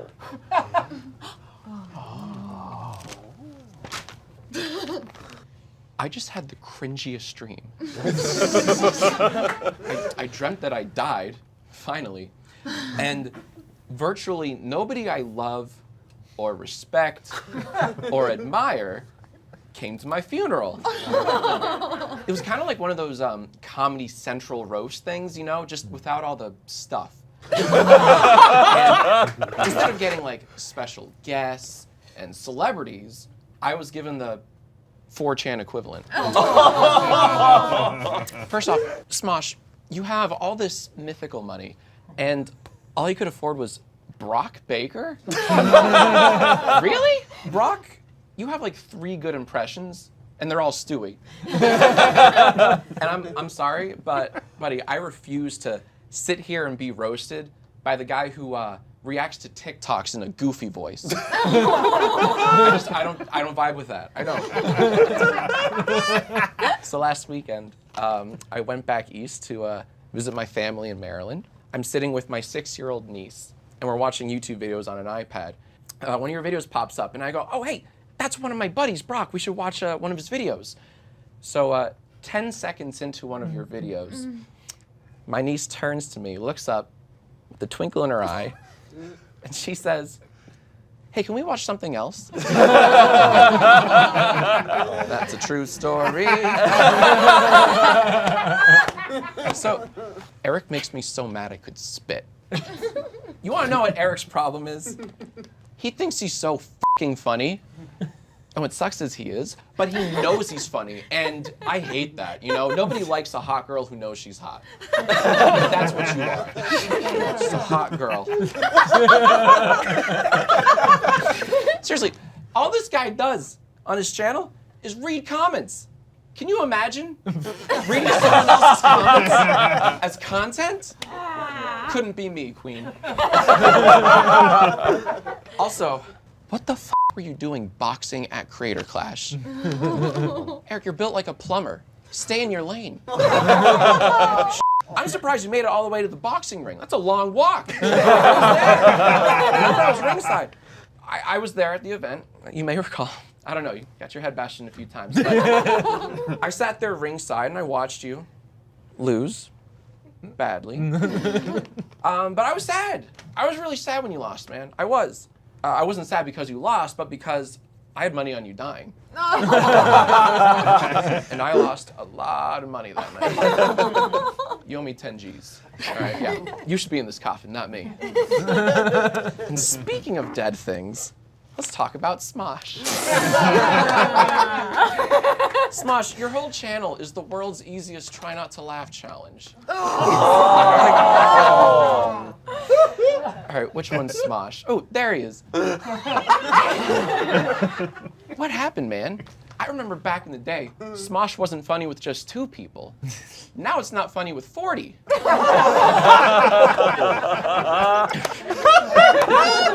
So before this roast, I was on multiple Zoom calls with the staff, the Smosh staff, just kind of scheduling things out. They gave me a list of all the Smoshers that would be here today.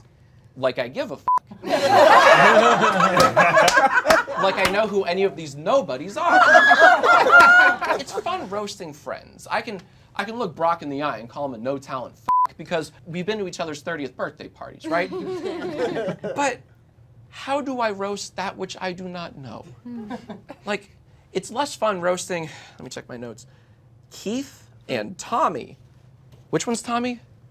Hey, f*** yourself, Tommy. Maybe it's a little fun. All right.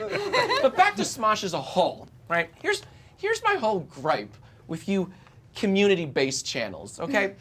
As a viewer, not that I'm a Smosh viewer, I'm not 12, but like as a viewer, you have to know who everyone is to really get the most out of this channel nowadays. Like, let's take a look through your main channel videos, shall we? And I quote, Amanda interviews her exes. So, who is Amanda? And why in the blue f would I give a shit about her exes? What? Smosh, in your defense, I do sympathize with you. I do, I really do, because you've been around for so long, it's inevitable that every now and then you come across a comment or two along the lines of, I miss the older Smosh. I prefer your earlier work, you know, and I can relate to that. You know, hell, I uploaded a video this week, and half of my comments are, I miss the old Smosh. It's so weird. What are you telling me for? But I disagree. I disagree with the sentiment. I do, because I don't miss the old Smosh. I don't. Because I never watched the old Smosh, and I sure as ain't watching the new Smosh either. In conclusion, what's a good camera I can look into? Right here? Hi. To Mommy and Daddy, Rhett and Link. If you're watching this, I just want to say, from the bottom of my heart, and I truly mean this, that to this day, I still do not know which one's Rhett and which one's Bye-bye.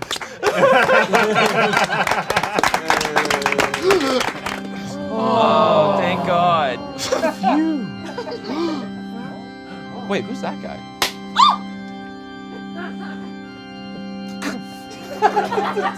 He's cool as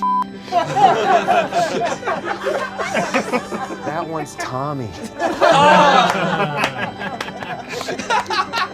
Hey, it's exhausting carrying the comedy load, I'll tell you that much. Everything I say is intentional and on purpose. Y'all can't do anything right.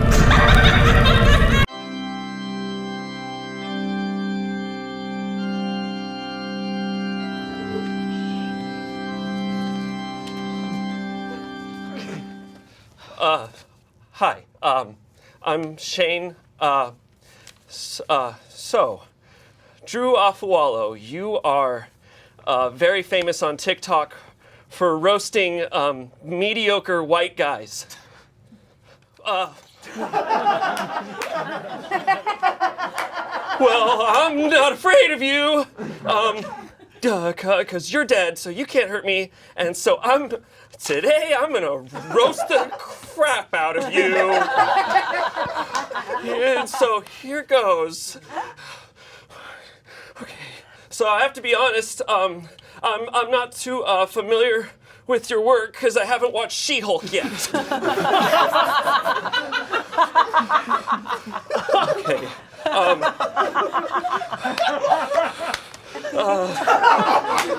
Wow, Drew, you have such long nails. You'd think you'd be able to reach a wider audience. Oh my God. She can't hurt me. She can't hurt me. She can't do anything.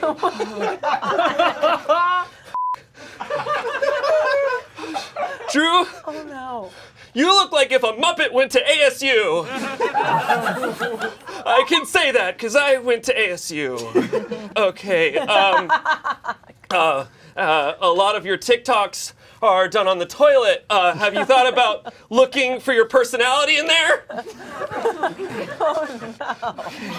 Oh no. It's, the AC's broken in here.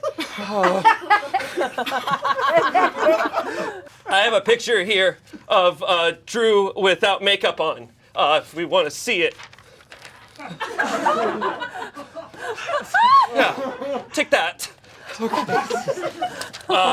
Drew, did you know that you look like every single character in Shrek combined?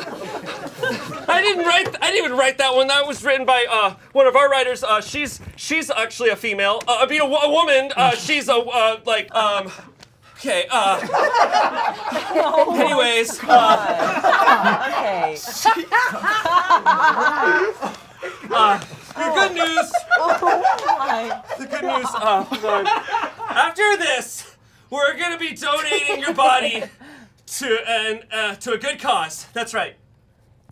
We're gonna be giving your skeleton to Home Depot for them to sell at Halloween next year. So, yeah, owned. You got it. Okay. Anyways. I roasted you, and you can't hurt me, so we're all good. And there I did it. So. Oh, God.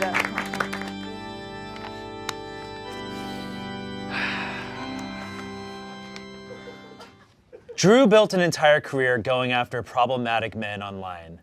She found them and roasted them until they deleted their accounts, legitimately making the internet a better place. But enough about her, let's make this about me. So, if there's anything I've learned from Drew's content, it's that no man is safe. And while Drew is one of the first, she will certainly not be the last to call out shitty men online.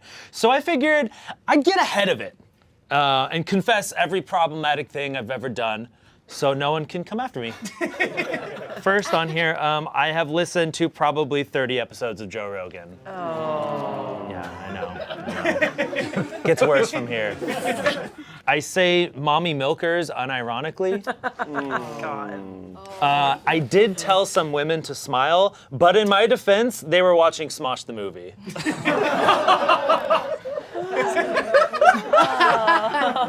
I downloaded a mod to make Tomb Raider topless. I mean, come on, we all did. I also did the same for Mavis Beacon. I start every conversation with Amanda with, "Wow, you're tall. Do you play basketball?" I wouldn't say I'm a Beyonce fan. Oh. No.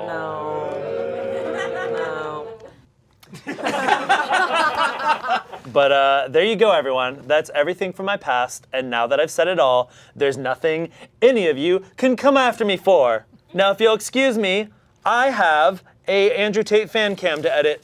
Oh my God.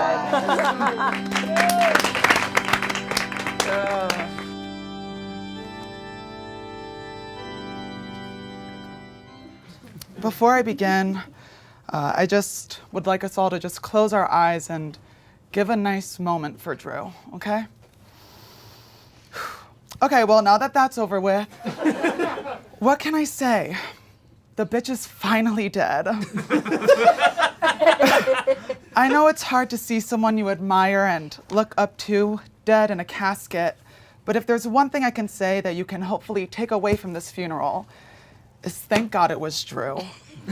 Imagine if the person you saw in this casket was actually relevant, or dare I say, influential.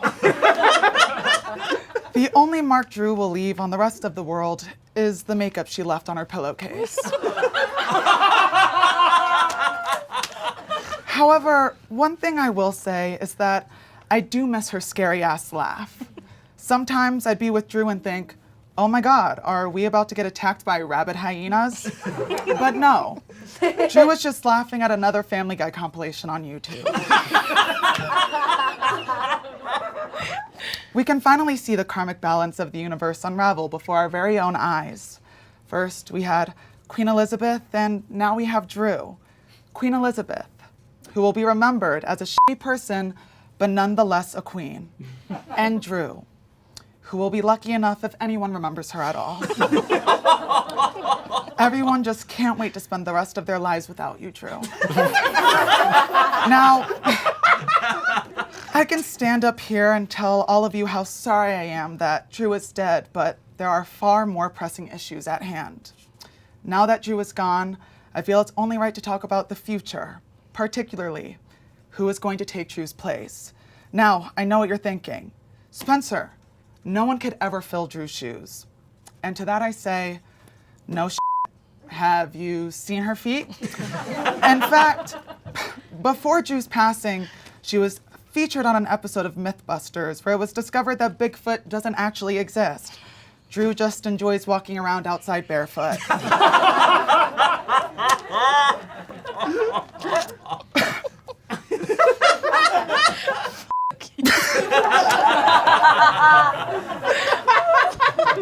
But back to the subject at hand.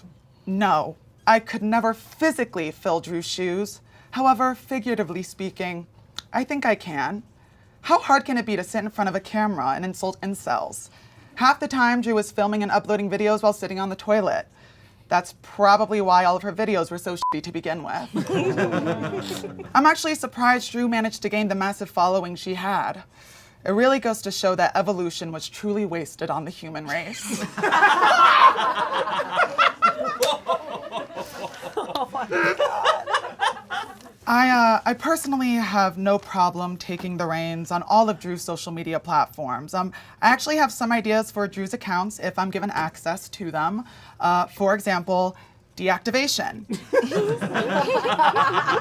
I would love to take over Drew's social media presence with due diligence and get rid of the stains she's left on the internet. But in the meantime, Drew's now ex-boyfriend needs someone to help him grieve and process the loss of a loved one. Luckily for him, Drew has left behind an amazing friend like me who has no problem being a shoulder to cry on. R.I.P. girl.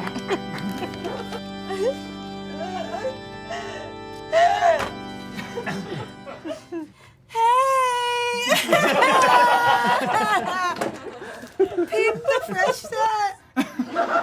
She can't. She's dead. I'm Patrish, your #1 fan. I've been trying to find love for years. And your standards that you hold men to have helped me in so many ways. No busted white gym bros, no scrubs without jobs, no little cuck boys, you know, the basics. Drew made a lot of videos talking about the types of men we shouldn't waste our time on. I wrote down all the red flags you've mentioned on a notes app, and the file was so big I had to delete my contacts for storage. Okay, so I met this guy, so handsome, so smart. He was the opposite of a busted white boy. You never made one TikTok warning me about extortion.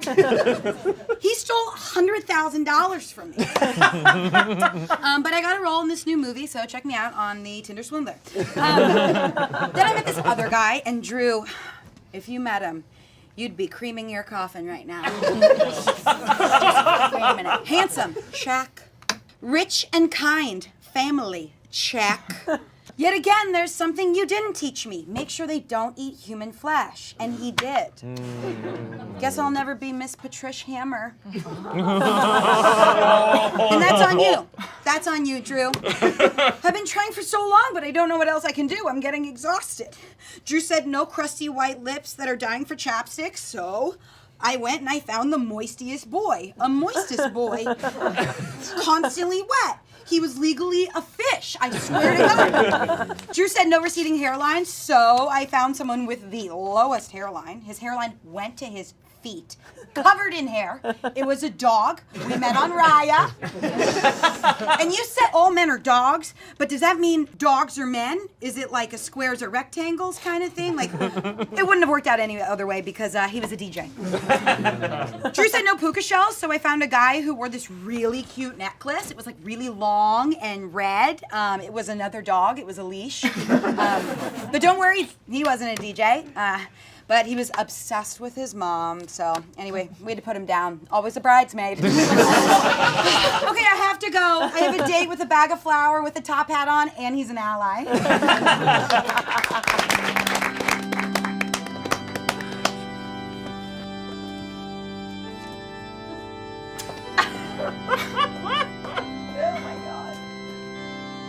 Look at that. Big shoes. Hello, I'm Abigail Bunt. I am a member of the original feminist movement that started in the 1900s. Every time a feminist dies, I'm brought back to life to talk about what you did for our cause. Oh, Mrs. Drew. My. You were a terrible feminist. You didn't help out our cause at all. Tis, you little silly bean. We already won the battle of equality in 1920. Women can vote. We did it. It's done. It's over. We did it. Poor girl. You did all the things a true feminist wouldn't do. You swore. You drank. You were very mean, especially to men. Why would you do that when we need them to be our husbands? Tis, silly bean. And that laugh, the devil's laugh. Poor girl. You made it so hard on yourself. When being a feminist is simple. All you need to do is write a letter to the president, asking him what you need. And then you make a big sign and you hold it for days. And you walk around in a circle, banding together with your sisters. But you didn't do that.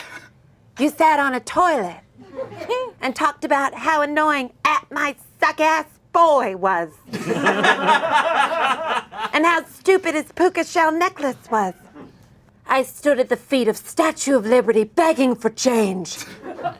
And asking for a modern toilet so I don't always have to throw it out the window all the time. Poor girl. Where is your sash? How is the President of the United States going to be able to see you all the way from the White House and know what you want to ask him? I don't understand you. Tis, silly bean. I will relate to you on one thing. I, too, was called a fat bitch once. Yes, in the town square, this man was covered in filth. But I got back at him. You want to know how? I wrote a letter to the president asking him to stop this. Stop this stuff. But that man died of chicken pox, so my problem was solved. Feminism is not an uphill climb. It's more like a walk in a circle with your sisters at the White House wearing a sash. Silly bean. Well, let me help you. I know that you're dead, but you always need to be carrying some signs. Can I get a strong man with a strong seed to bring me my signs? Oh, very modern. A t-shirt. I wish I could show my arms. Here's some signs for you. I went through your TikToks, which almost ruined my soul, and made some signs. Tell @Mikey B Chill 420 to munch my balls, Mr. President. These insecure boys don't even know how to please a woman, Mr. President. Y'all terrible men are like bedbugs, bitch. Rampant. No matter what I do, you spread like a disease. Mr. President. So long, silly bean.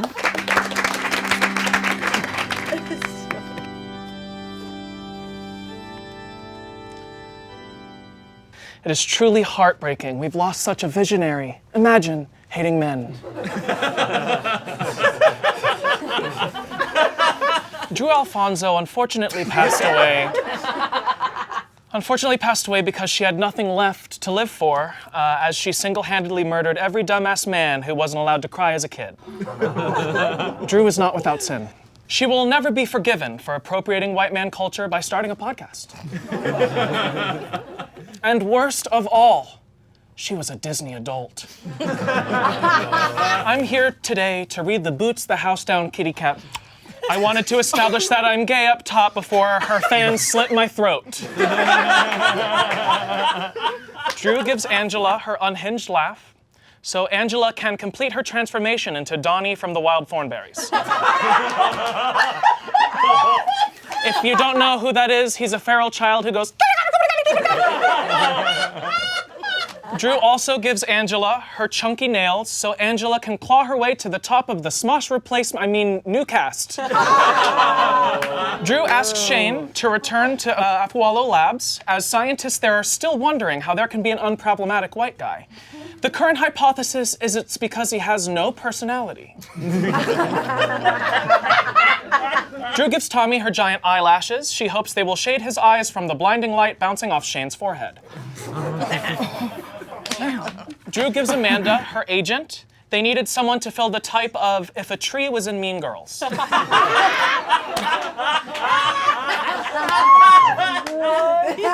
Drew gives Spencois a copy of the movie Inside Out. She thought he'd like it since he has internalized homophobia externalized.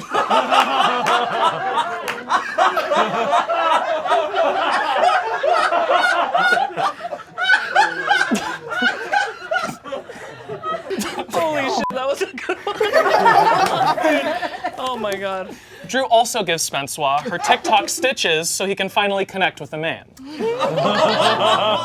Drew leaves her taxidermied body to Ian, so now he can finally tell a girl about Korean action films without her walking away. And Drew gives Smosh 10 seconds to go into our archive to delete all the videos that objectify women. Wait, I'm getting word that all of our videos over 1 million views are no longer available. Drew's final wishes are that her TikToks are shown in elementary schools around the world so that young boys will grow up to be good men. And so young girls will grow up to look like a yassified organic egg. In memory of Drew, I will now spit on a collage of Joe Rogan, Ben Shapiro, and Andrew Tate. Period. Shut the f*** up! May she rest in peace.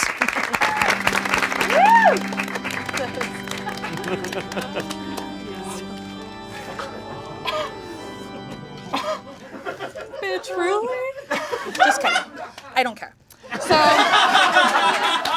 first things first. Are y'all being serious? Do you know who you're so afraid to roast? Because I've known Drew her whole life, and I really don't understand why everyone's so intimidated by her. If you don't know me, I'm Drew's older sister, but everyone thinks Drew is older than me.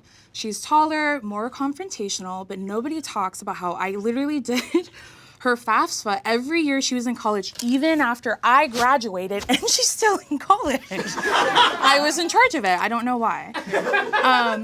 She calls herself Baba Yaga, but I didn't realize that Baba Yaga spent her weekends watching live performances of Legally Blonde. On YouTube. The Broadway version, girl, not the movie. The movie would make more sense. I honestly believe that she would have deleted her entire TikTok account for a Diet Coke, even though they're available like literally everywhere. She makes fun of men, but she has the most toxic male trait. Almost every time I spend time with her, she'll literally stop our conversation to say, oh my gosh, this reminds me of this one scene in Family Guy. And lastly, I'll end on this. A question I received throughout her entire career is, has she always been like this? And to this I will say, she would always bully back the people that bullied me. In preschool, before Drew was moved into my class, I would always get designated when we play house to be the dog or the grandpa. But when Drew was there, she would make herself the mom, I would be the aunt, and all the mean kids were the dog and the grandma. Thank you.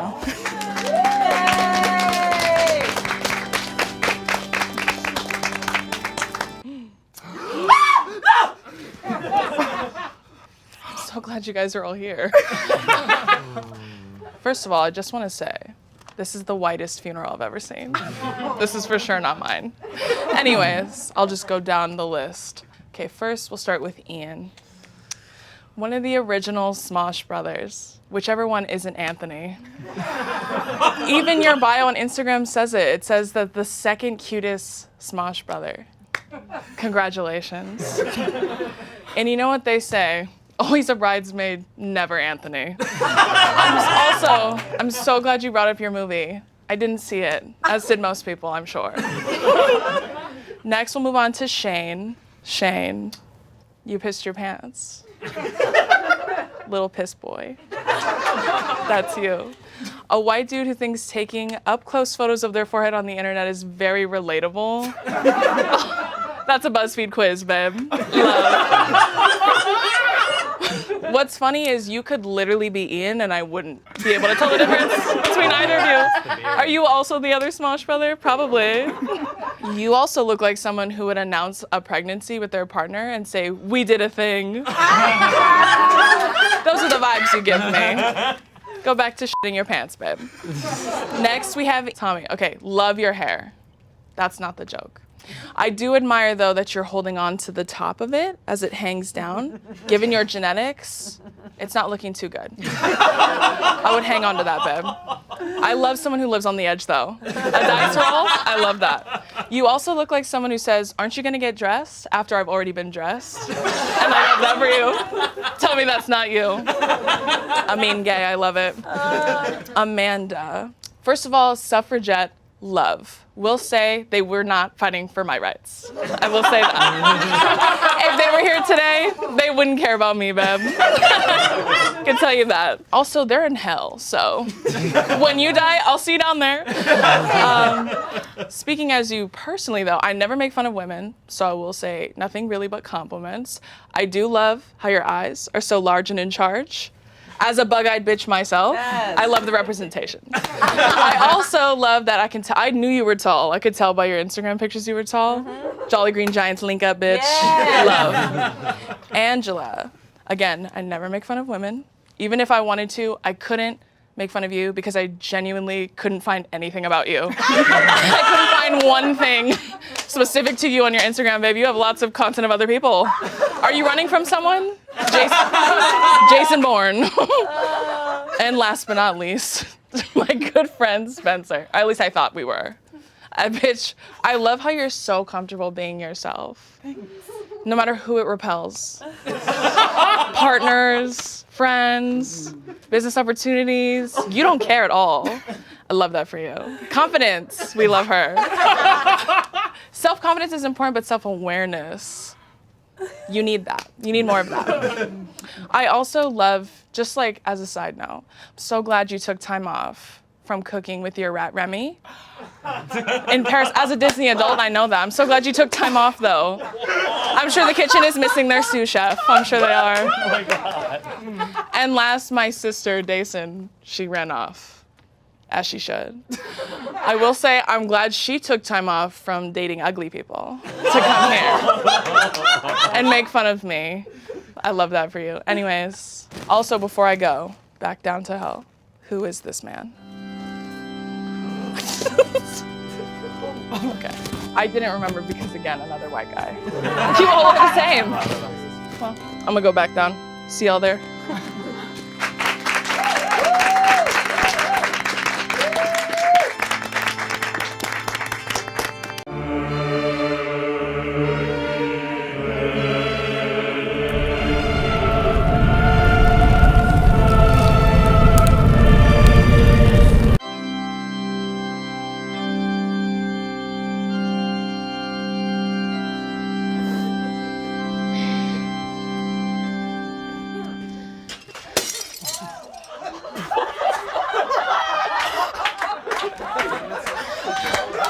Rachel, if it's any consolation, you're doing way better than I thought you would.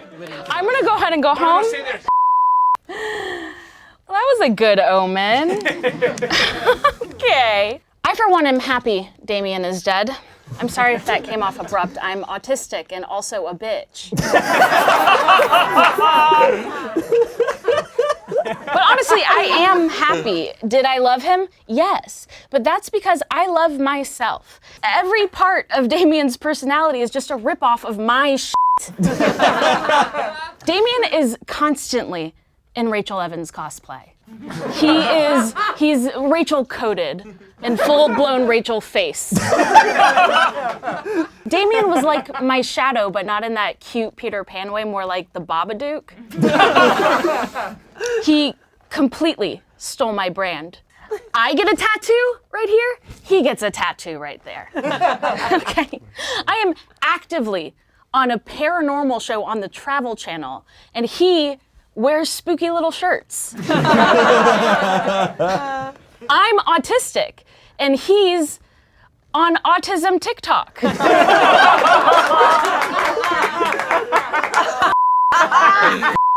You may have heard Damien talk on his streams about exploring an autism diagnosis per the advice of his therapist, which I think is hilarious. Damien is autistic in the same way Taco Bell is Mexican food.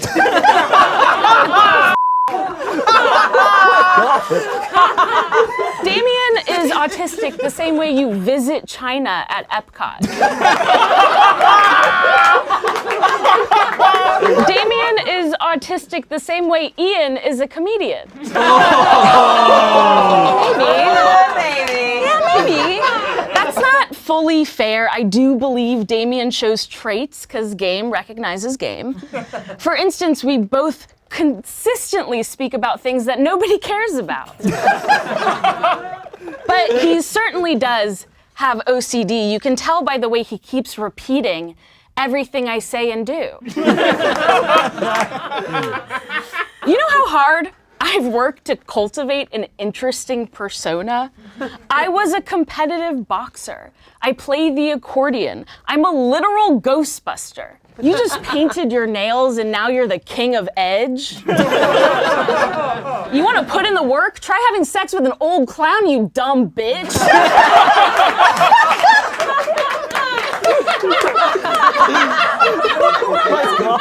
Now that he's gone, I'm taking back my image, and I'm also taking his image. Now I'm gonna stream on Twitch.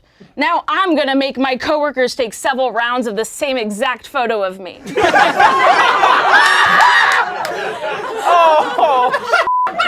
Now I'm gonna fantasize about skinning Shayne and wearing him like a suit. Yes!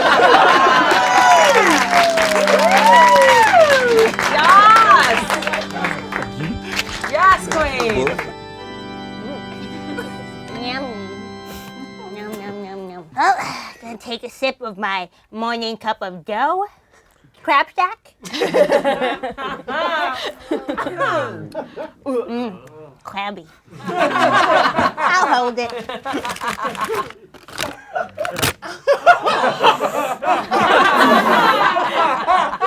That's nice. I love the flavor of HP LaserJet. Hello, Hello, everyone. My name is Augustus. I am a 5-star Yelp reviewer, and I was told that this event was going to be catered by Auntie Anne's Pretzels. Let's just say Damien's death is the second biggest disappointment of the day. All right. I wouldn't say Damien was a close friend of mine. I would say our relationship was more of a restaurant patron and server who keeps checking on me and won't just let me eat. That being said, as a member of the Yelp Elite Squad, sorry for bragging, not sorry, I will now be conducting a review of Damien's life. Atmosphere. 3 stars. Damien has a fun, approachable atmosphere with a Hollywood flair. He looked like a John Hamm if John Hamm only ate at a Cracker Barrel.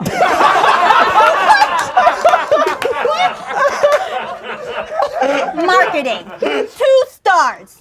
Damien's Twitter featured amazing content like delaying his Twitch streams and the most mid-cat you have ever seen. I will hand it off to Damien for his influencer marketing strategy, which was that every time he posted something branded on Instagram, he would force all of his friends to like it and comment. Decor. 0 stars. Damien's style was... I hated it. Do you ever just cringe at people? That's what I did for Damien. But Damien was more than just terrible clothing. He also had blue hair. He looked like an Aquafina water bottle cap, but inside he was more like Dasani. Health score. 2 stars. While I do miss Damien's Jack in the Box era, I sometimes worried for his health. He had the complexion of an antique Victorian doll and was fragile like one too. Opening hours. 1 star. Damien's hours were confusing. You're never quite sure when you'd see him. And when he was open, he was way too open. Okay, here are some recommendations based on popular items on Damien's menu. If you visit Damien, you have to try virtue signaling.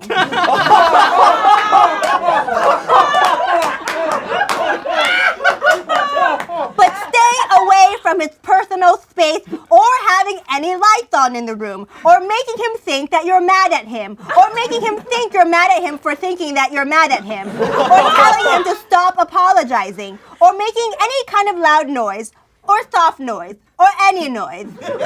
Don't make noise. As a Yelp elite, no matter how negative my review is, I will always leave an establishment with a big tip. So, Damien, stick to the games channel. Oh my God. Oh, yeah. Hell yeah.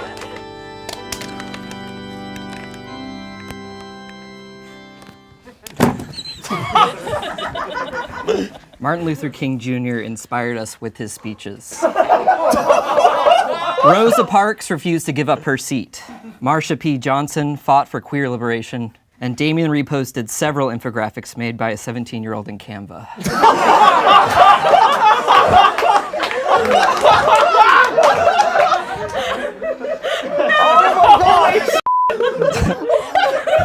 Some say Damien died trying to pronounce the X in folks. Others say he was killed by his fans after misgendering a video game NPC on stream. I guess, like his true sexuality, we'll never know. Damien was a man of many talents. When he wasn't working at the smosh office for 3 hours a week, he was also a PC gamer, meaning he played games while being afraid of pissing off the LGBTQ community. Also, this one isn't a joke, but Damien legitimately uploaded his own Twitch emotes onto Slack and uses them regularly. They're cool.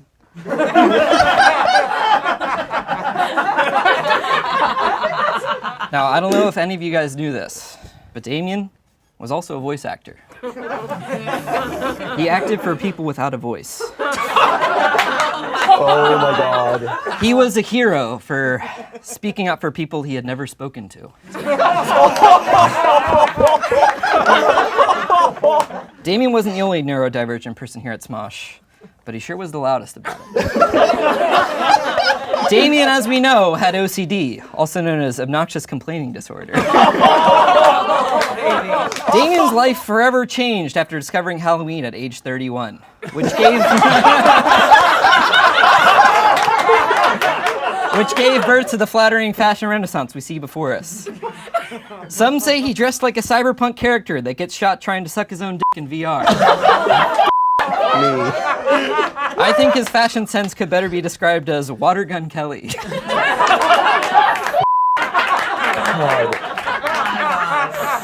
But don't worry, Damien was very responsible about his fashion. He offset his Shein emissions by shaming other people who shopped at Shein.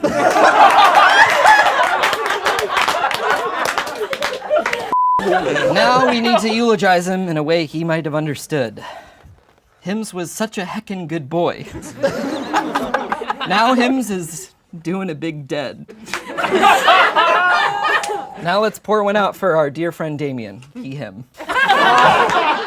Don't worry, in honor of Damien, there's no alcohol. There's no caffeine. And there's no bitches.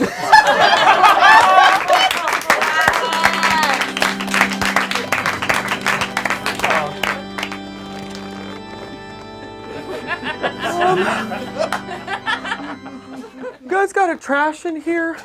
I haven't cleaned out my car in weeks. Okay.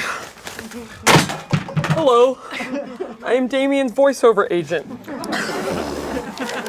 And I am exhausted. That man worked me so hard. I don't go by my real name anymore. You can just call me Damien's voiceover agent. It was truly an honor to serve you, because I served a genius. And when you serve a genius, you don't question it. You just do. Before I start, did you guys get the zip file, the long list that Damien wrote out of all the things we're not allowed to talk about at the funeral? Did you guys get it? Basically, you can't touch on his private life, his personal life, or his professional life. Did you get it? When Damien books a voiceover job, which he always does because this man was a genius, as his agent, here was the protocol. Sorry, I haven't breathed in a very long time. Number 1, meet with the director. It's got to be on one-on-one to discuss everything in a script that might be offensive to a culture other than Damien's own. Number 2, he must receive a steroid shot because the fact that he got good news will immediately make him sick.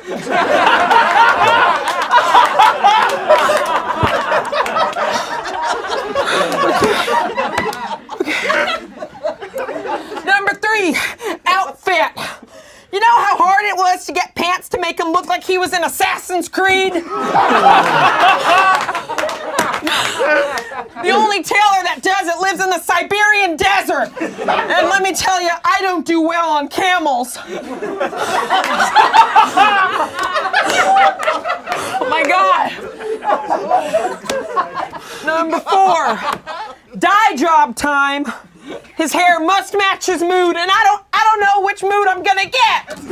So sometimes I'm talking blue, I'm talking purple, I'm talking blue, I'm talking blurple. I don't care.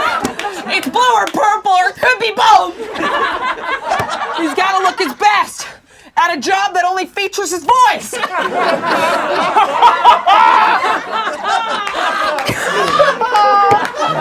I wanna go to Hawaii, okay? Wasn't in my contract, no vacation days. Number 5, late night calls. I get a ring at 3 a.m. with Damien after he apologizes for waking me up for 25 minutes. He runs all of his accents for 45. I give him input. He thanks me and then goes with the idea he had in the first place. I don't go to bed after that. Number 6, the day of the job.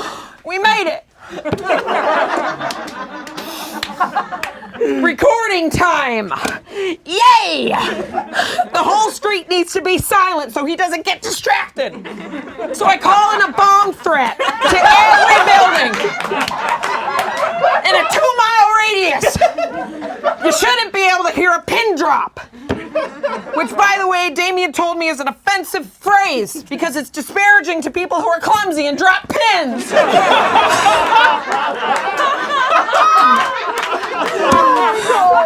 I had no idea. I've been saying that since I was a kid.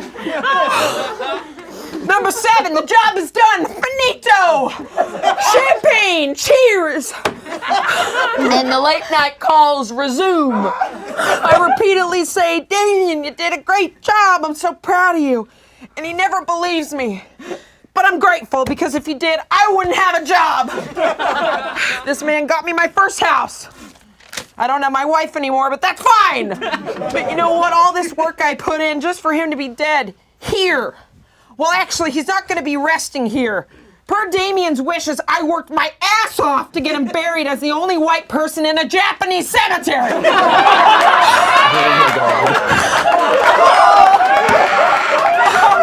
Japan is not easy. I don't know who I am unless I'm Damien's agent. I guess I'll focus on my less demanding client, James Corden. Scene 3 is gonna be a hit. I booked him this job of the Fire Emblem guy. I got him that job. Miss you, buddy. Yep, that's Japanese.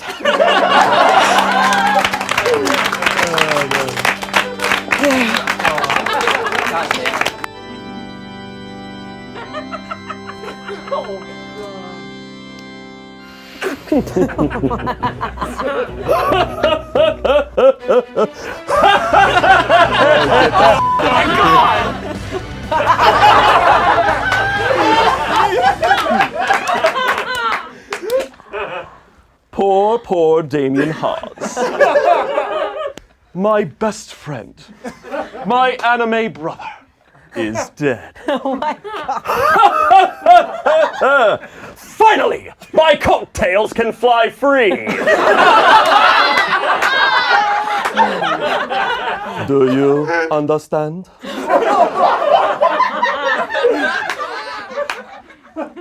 I see they dumped his body here. The same place he dumped all his trauma!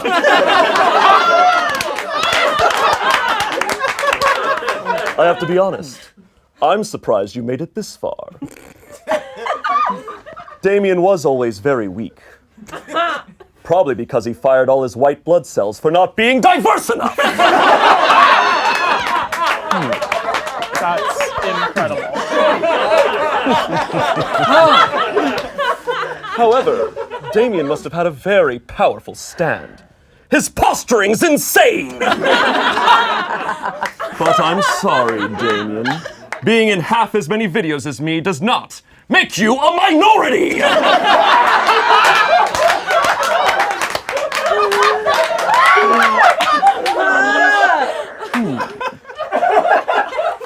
I see Spencer and Tommy are here. How pathetic. You spent your whole life trying to be politically correct, and the only people to show up to your funeral were the incels!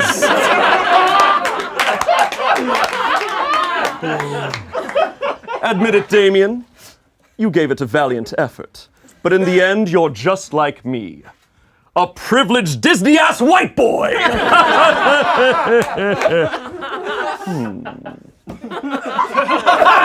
Shut up.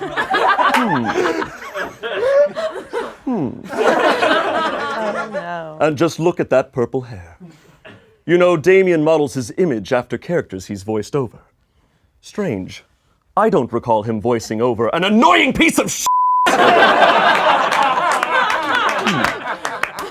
Damien calls his fan base the clever core. Funny, you didn't seem to be working out your core at all! Squishy, squishy, squishy, squishy!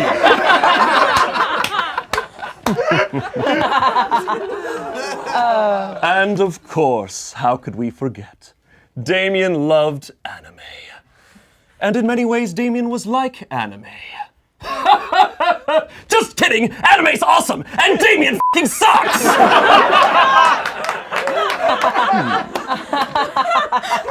Fret not. I'm sure if Damien were here, he would be laughing at all of this. Oh, God.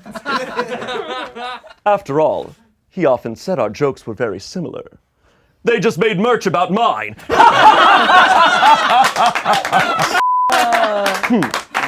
And with that, there's only one thing left to say. Goodbye, Damien!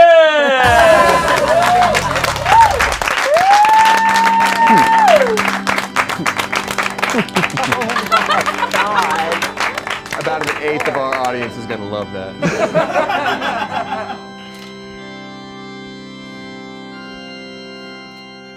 Damien died so suddenly. It really was in the blink of both eyes really hard.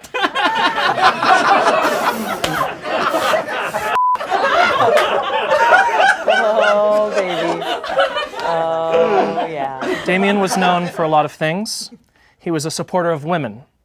It's too bad Damien was a guy, because we need more women in STEM.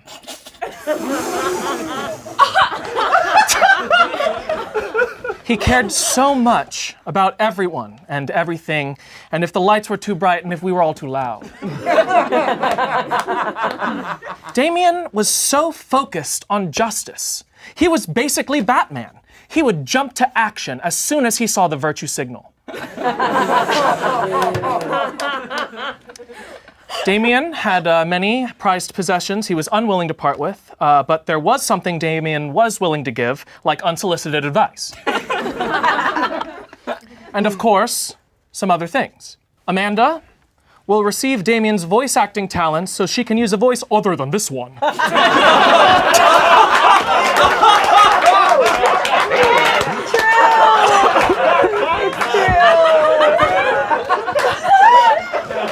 Spencer will receive Damien's courage since Spencer doesn't have the balls.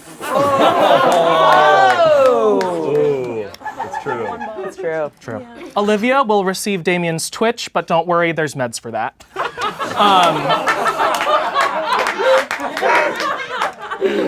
Oh, God. Rachel will receive a book of shapes since she was on the circle and Damien's a square. And Shayne will receive Damien's untransformed body so Shayne can have his rib back.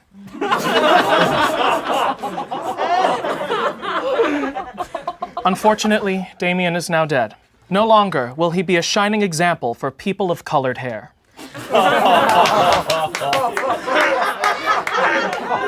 In his memory, let's all call out of work tomorrow and take our cat to the vet. Amen. A woman, a non-binary friends. Yes.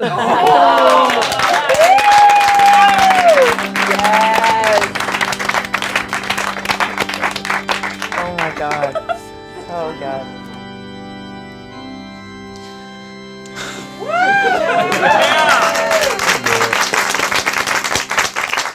Hi everyone. My name is Matthew Scott Montgomery, and I was a friend of Damien Haas's. Thank you so much for letting me be here today. Ever since Damien died in the fire, we've had a lot of feelings. We've been sad, we've been confused, we've had a lot of questions, and I feel like perhaps maybe more so me than anyone. Damien had a secret, a terrible, dark, nasty secret. Damien was so many things to all of us. He was a best friend, a confidant, a cat dad, a squirrel eater. It all started one morning when we were at work and our dressing rooms were right next to each other. So I got to work and I started walking towards my dressing room and I see in the hall there's something so strange. There was a trail of walnut shells. And I was so confused, like, what is a trail of walnut shells doing here? And I was about to knock on Damien's door and see if he was there to ask what was going on. And the door was open a crack, and then I saw something. Something frightening. Something nasty. It was Damien with this wild, crazed look in his eye, eating a squirrel. And I was like, I can't be seeing this. This can't be right. But I had my phone with me, and I recorded this. Nom nom nom nom nom. Delicious squirrels. I'm Damien. Damien?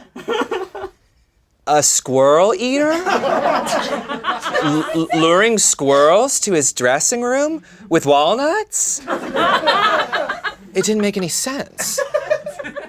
I figured it was just him rehearsing a sketch that maybe I didn't know about, so I just tried to forget it, but curiosity got the best of me, and the next morning, I did something I probably shouldn't have done. I got to work even earlier than the day before, and I hid in Damien's dressing room closet, and I waited. And right as the sun came up, sure enough, in comes Damien with a big old basket of walnuts. And he started laying them out in a trail throughout the hall, and then comes along a sweet, innocent squirrel, just nibbling on those nuts. And then Damien gets that wild, deranged look in his eyes, and he picks up that squirrel and he bites its head off and proceeds to drink the blood of the squirrel. And I recorded this from the closet. I'm gonna eat them squirrels. I'm gonna eat all them squirrels. I'm gonna put their bones clean. Made me feel sick. So after work that night, I had to go to Damien's place and hold an intervention of sorts. But when I got to his place, things were even worse than what I could have possibly imagined. There were squirrel traps everywhere. In the corner of the kitchen, there was a mountain of squirrel tails, like trophies from all the squirrels he'd eaten. And Damien comes out, and I said, Damien, are you eating squirrels? And this is what he says to me. It's a direct quote. I can't help it, Matthew Scott. I've just gots to have my sweet squirrel meats. And I said, Damien, this is so wrong. Like, you can't eat squirrels. And he throws me out of his house, and I recorded him saying this. You can't make me stop. I'ma eat every squirrel in the universe. The only way you could stop me is if I die in a terrible boat fire. I'm Damien Haas. And that's the last thing that he ever said to me. I know we've all been devastated since Damien froze to death in that boat fire.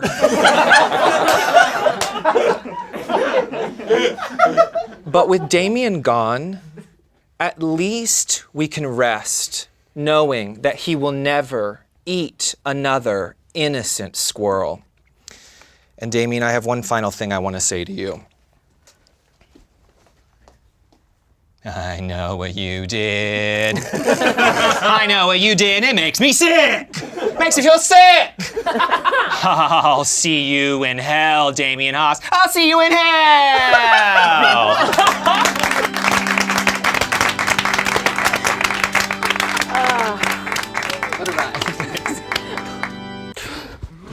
No! Oh, shit. I was so close. God damn it. All right. Wow. It's amazing that you all showed up to my funeral. All my favorite people here. It's just like my birthday, except you guys remembered. This is awesome. I was a little bit prepared for this in case this ever happened. I wanted to be buried. Also, I specifically asked to be buried with my keyblades. But that's okay. That's fine. Sorry. No, it's fine. It's whatever. You've been working very hard. Sorry. Thank you. Now let's get this out of the way right off the bat. You know, Rachel talked about the high probability of me being on the spectrum. I want to be very clear. Rachel cleared that with me beforehand. Don't come for her in the comments. Rachel, I also want to apologize to you for stealing your style and vibe. I'm not one of your 36 followers, so I had no idea. I had no idea that that's what I was doing. I'm so sorry. Oh, you were in the circle. Sorry, you're probably up to 40. Now, Rachel is right. I talk a lot about mental health. You could say I'm a little bit special. And I'm not talking about being on the spectrum. I mean, I'm better than you guys. No, I'm kidding. No, so my therapist isn't at a level to officially diagnose me with ASD, but she does very strongly hint. She's like, you do show a lot of the signs and the symptoms that would align with someone who would be on the spectrum. And while she's doing that, she winks so much, I finally get what it's like for y'all to be in a scene with me. Matthew Scott, I had a feeling that you'd be here, because I always knew you'd show up for me, when it really counted. And I'm sure you get this all the time, but what? Listen, I don't know if you follow Matthew Scott Montgomery, and if you're not, that's a mistake. You should be following Matthew Scott, but it's very noticeable lately how much you've been working out and just really getting swole. And I'm like, you gotta slow it down a little bit, buddy, because there's only room for 2 So Random alumni that got absolutely shredded, and Doug Brochu could not be here tonight. So, Shayne, it's you and Doug. I know you didn't get it. It's fine. It's fine. I think I brought something back with me from the spirit realm. I think I'm getting a message. Let me try to communicate it. Little lamb. Yes, I'm hearing a ghost. Little lamb. What's that? It's our Disney careers. Hold on, it has a message for us. Marietta, little lamb. We all peaked in our early 20s. Oh no, that was its message. Oh man, Amanda, or as I like to call her, Olivia with all the sliders turned to maximum. Oh. It's funny that you chose this route because Amanda actually has helped me with my voiceover career. And I don't know if you know this, Amanda actually is also a voice actor. Every once in a while, when I look at a call sheet, I end up inventing a new noise when I learn that I have to explain a board game to you. Some of my new favorites are, and so that really helps me get out of my range. Just before tomorrow, the reason they're moving 2 purple squares is because they drew the card with 2 purple squares. Don't get caught with licorice in those licorice fields. It's okay, I'll remind you tomorrow. Oh, so hard. Oh, goodness. Olivia. Say what you want about Olivia.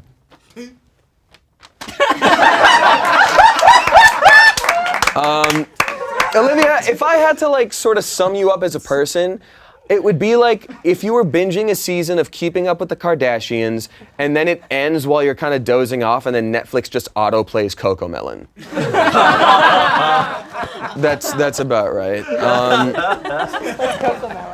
It's you would love it. You should check it out.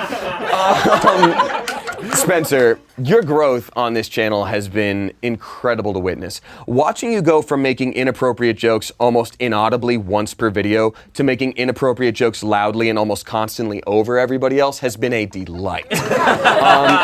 It's just a shame that it's all been so gradual. I wish we had a proper announcement, Spencer's on the channel, video, I had so many titles ready. We made a Hobbit watch 10,000 hours of 4chan.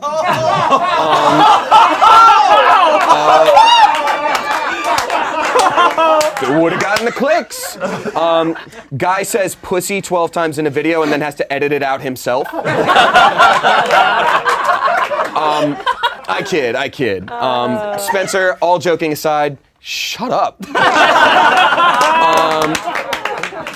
I will say about the virtue signaling thing, I do try to use my platform for good as much as possible. I don't expect that from any of the rest of you. I don't know if 400 people liking it are going to make that much of a difference. Shayne, you could do better. But we do all care for each other, and I know I can count on you in very specific ways. I know that if there is a world event that's happening or some shit is going down in these crazy times we live with, you will use your influence, you will take to social media, and you will post pictures of y'all hanging out without me. So I think that's something you can absolutely be proud of. God, Kimmy has a lot of pool parties.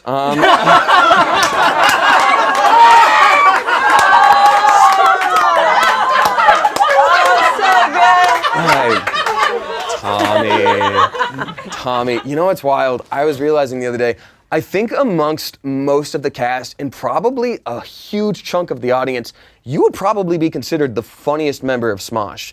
It's just a shame that to the management here today, they're shocked to hear me call you a member of Smosh. I actually have a written statement here from them because I've been talking to them about that.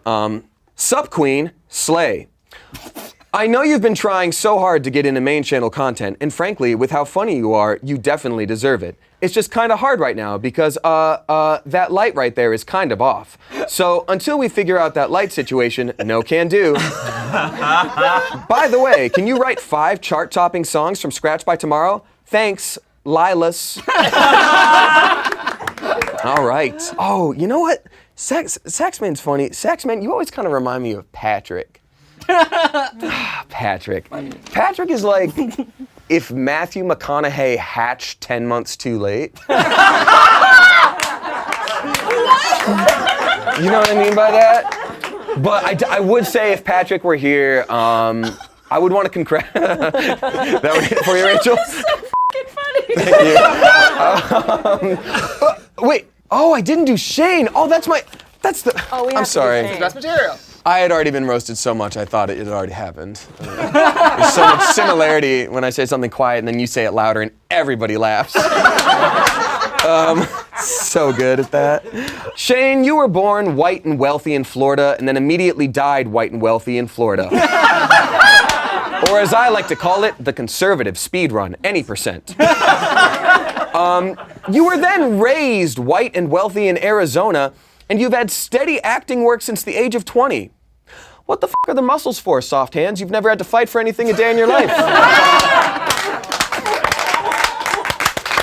I will say, Shayne does have some achievements. It took you about 8 years to get your psychology degree online. I've got about 1,000 hours in Dark Souls. One of those things is useful at our job. Yep. Wait a minute, who's that guy? I like his hair. Oh. Like I blinked too hard. I got Lyme disease from all my ticks. Yeah,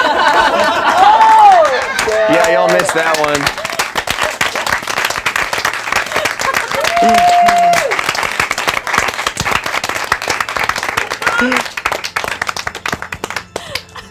I think we're good.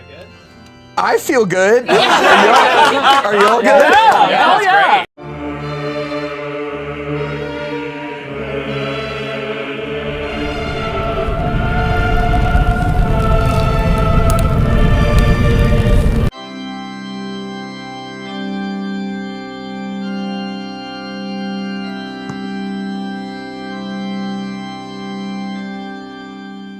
First off, I would just like to thank Ted's penis for taking that picture.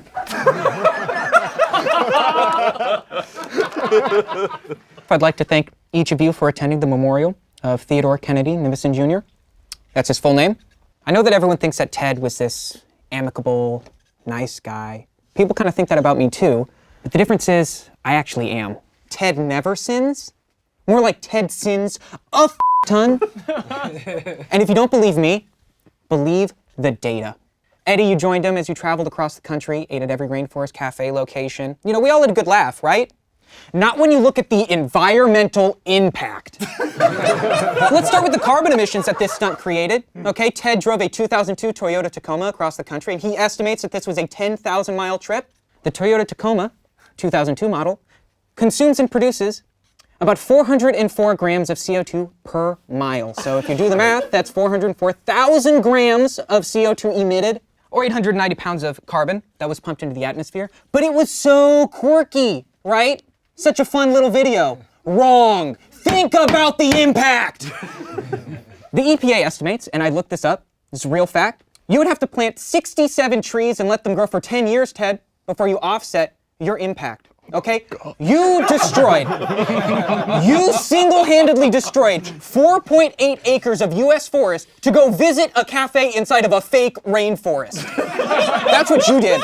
Now this begs the obvious question, why did Ted travel the country in a pickup truck? What would he need to haul? His big ass head? No.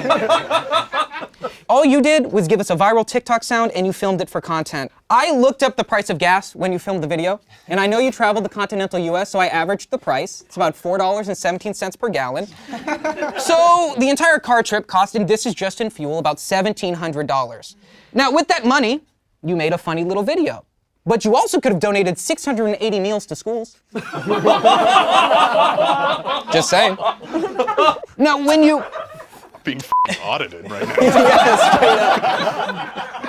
Now, this is just one video, people. I want you to think about that. His impact in one video. Now, wait until you see the rest. Did you know that he's a smuggler, a labor exploiter, and a historical revisionist? I mean, this guy smuggled milk into Coachella.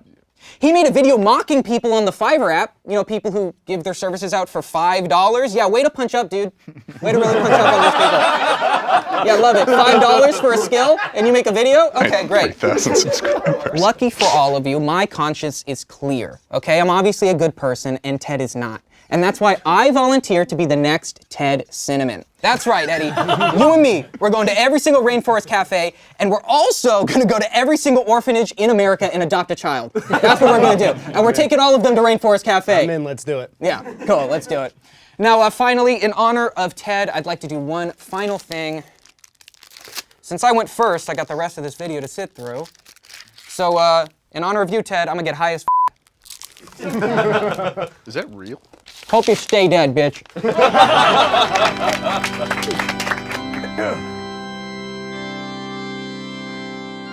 Jesus. Milk. I am...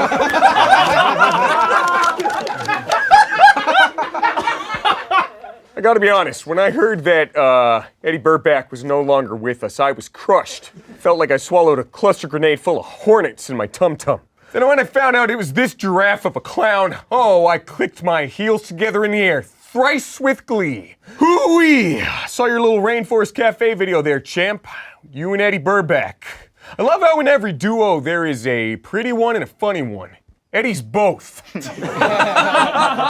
Now, some of you may be familiar with Ted's videos where he impersonates a milkman and feeds milk to teens. I'll never forget the day I found out about your little milk videos, Ted. I was depressed, writing in my journal, per usual. I wrote, "Dear Diary, today was miserable. Hopefully tomorrow will be butter. Ha ha." Same entry every day for years. But then my sick wife bursts into the room and she goes, honey, she says. Good news, someone is spreading the good word of mammal milk again. For the first time since the Great War, I felt joy and hope. And then when I saw that comedy video of yours, and your eyes aren't open, but you need to know I put comedy in air quotes. Oh, my stomach churned, and that one is not a butter joke. Because lo and behold, Lindsay, lo and behold, and it's making a mockery of people like me and all I stand for with this milkman character, again in air quotes, because apparently to you a character is any time you change outfits and then talk the same. And actually, while we're on the topic, son, that's stolen valor right there. Do you understand what I had to do to earn these stripes, white and off-white? Do you know what these hands have done to bring you that sweet, sweet udder sap? Let's give credit where credit is due, huh? Look at him. Look at this. Look at this bone structure. Look at this height. You think you would have gotten as tall as you did without the sweet white M? If anything, you owe your success to me and my kind. You think your success comes from your personality? Oh, I swear, 3 inches shorter, you would have never pulled that girlfriend you got. Ain't no way. Wouldn't have had a snowball's chance in Trinidad. And trust me, son, I've seen snow. Do you even understand how hard it is, what I do? Condensed milk. I do that myself in the back of my truck. I grab the milk with these hands, these cursed, calloused hands, condense them to the density of a dying, collapsing star, and feed them to the good people for their Thai iced tea. Evaporated milk? I wait for it to evaporate in the back of my truck and I go, and spit it back in the bottom of myself. My breathing is all f***ed up because of it. And you know what? For the longest time, I thought nut milk was gonna be my biggest problem and my biggest competitor. Turns out it's this nut sack. And I know I could have called you a nutcase and that joke would have worked as well, but one, let's destigmatize poor mental health, and two, you are a human scrotum. God, you know what? I would give up my right to vote to bring you back to life just right now, just so I could hold your head into a tub of milk until the bubbles stopped. So how about I send you off to hell with a little bit of vitamin D? Vitamin D's nuts. Not a whole lot of milk where you're going, son. Milk. All right, thank you very much. F you.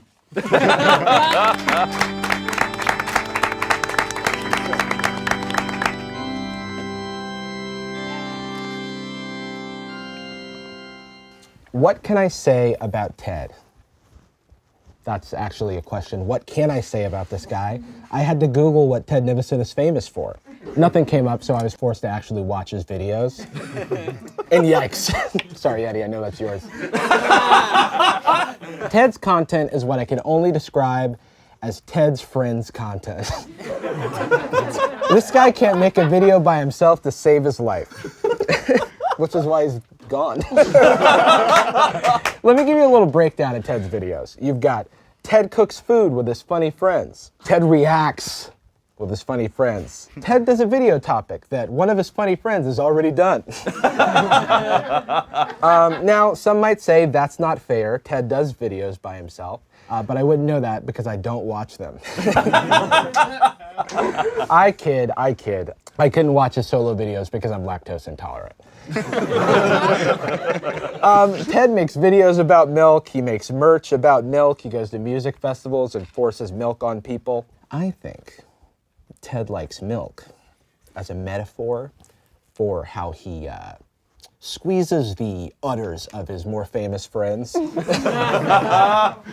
And the result is bland, ultimately, which is why it's best served with J-Schlatt, I mean cereal. Come to think of it, Ted himself is like a glass of milk. He's creamy, he's white, he's full of vitamin D, I presume. He's very tall. That's a dick joke. I don't know, man. I'm just here because Smosh was looking for one of Ted's personal friends to speak on his passing. But unfortunately, they were all busy doing blackface, so you've got me. Oh my God! Ted's only black friend. Looking out over the bright white faces in the crowd, I see how loved Ted was by white people. Come on, guys, you could have invited the one black Smosh member. I joke. So let's raise a metaphorical glass of disgusting cow juice to our dear acquaintance, Ted. Cheers.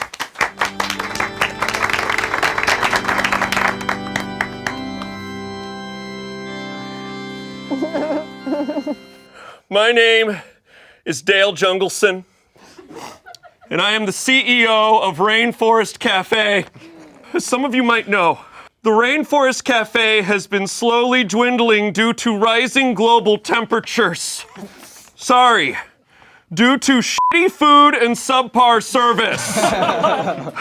There was always hope that with the right technology and activism we could get this thing turned around. But that was when, suddenly, two assholes in a Toyota Tacoma made a viral video in which they dined at every Rainforest Cafe. And the last chance that Rainforest Cafe had of survival was stomped to death by two dudes who look like interns on the TV show Succession. You see, we have a very delicate ecosystem at the Rainforest Cafe that these gentlemen did not fit into. At our restaurant, we rely on the natural order. But these YouTubers are like a new invasive species. There's simply no room for an albino Tay Zonday and his friend hipster Ron Swanson. Also, they're the first people to ever film in our restaurant. It has never been documented before. You're not supposed to take photographs in there. I've never seen anyone take a picture in our restaurants. They're too riddled with shame over their beef lava nachos and rainbow coladas. And now you fucking pumped it out to millions of people. They weren't supposed to see this. now no one's gonna come in here! Ah, you fucking asshole! Sorry, oh shit, hold on. Give me 1 second.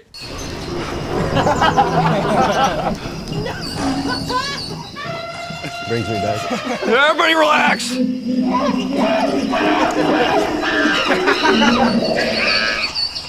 That is tobacco smoke. The only people allowed in rainforest cafes are families with at least 3 or 4 children, or people who are actively getting divorced. And you guys don't fit that model. My only guess is that Eddie gives off enough divorced man energy to get through. Eddie, I don't know if your parents are divorced, but if they are, they probably took inspiration from you. They are. Okay, good. Good. And Ted probably got in because he looks like a fucking water buffalo. You piece of shit. God damn. Now, this whole ironic Gen Z crowd has taken over our restaurants. That's not right. We're usually made for 4s at best. Now hot people are there. You're making the rainforest hotter. I am 54 years old. I shouldn't know who Nakey Jakey is. Also, when they left, the animals came alive. I can't explain it. They're alive now. They ran away. And they all ran for the freeway. And they're all dead. They all got perfectly hit at the same time. All right. After 28 years of middling service, the Rainforest Cafe will be closing their doors forever. Congratulations, but good news for me. I have a new job as the assistant manager at the Margaritaville at Universal Studios. So, fins up, you fucking pieces of shit.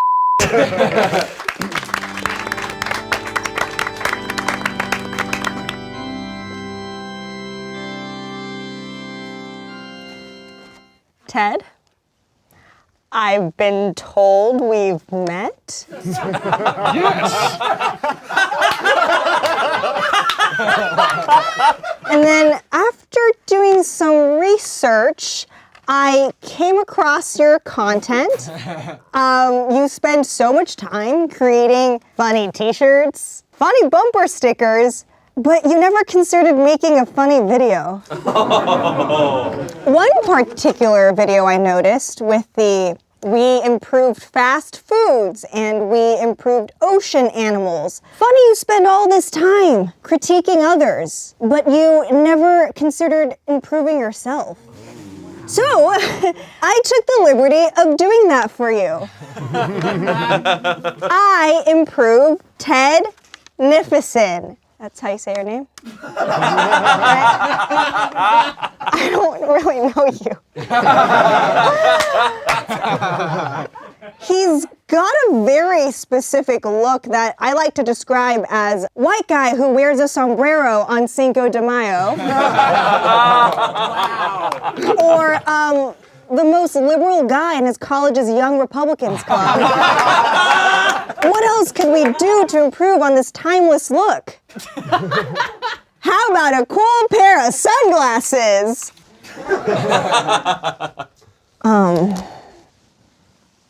Very tall. Sorry. Just, okay. Oh, nice. who's that handsome guy? Is that the Terminator or James Dean? No, it's not. He never posts videos. Like, we're all waiting around with bated breath. He's not Rihanna. He's Josh Groban. I mean, he's tall, cute, adjacent. And I think moms love him. That's the vibe that I get.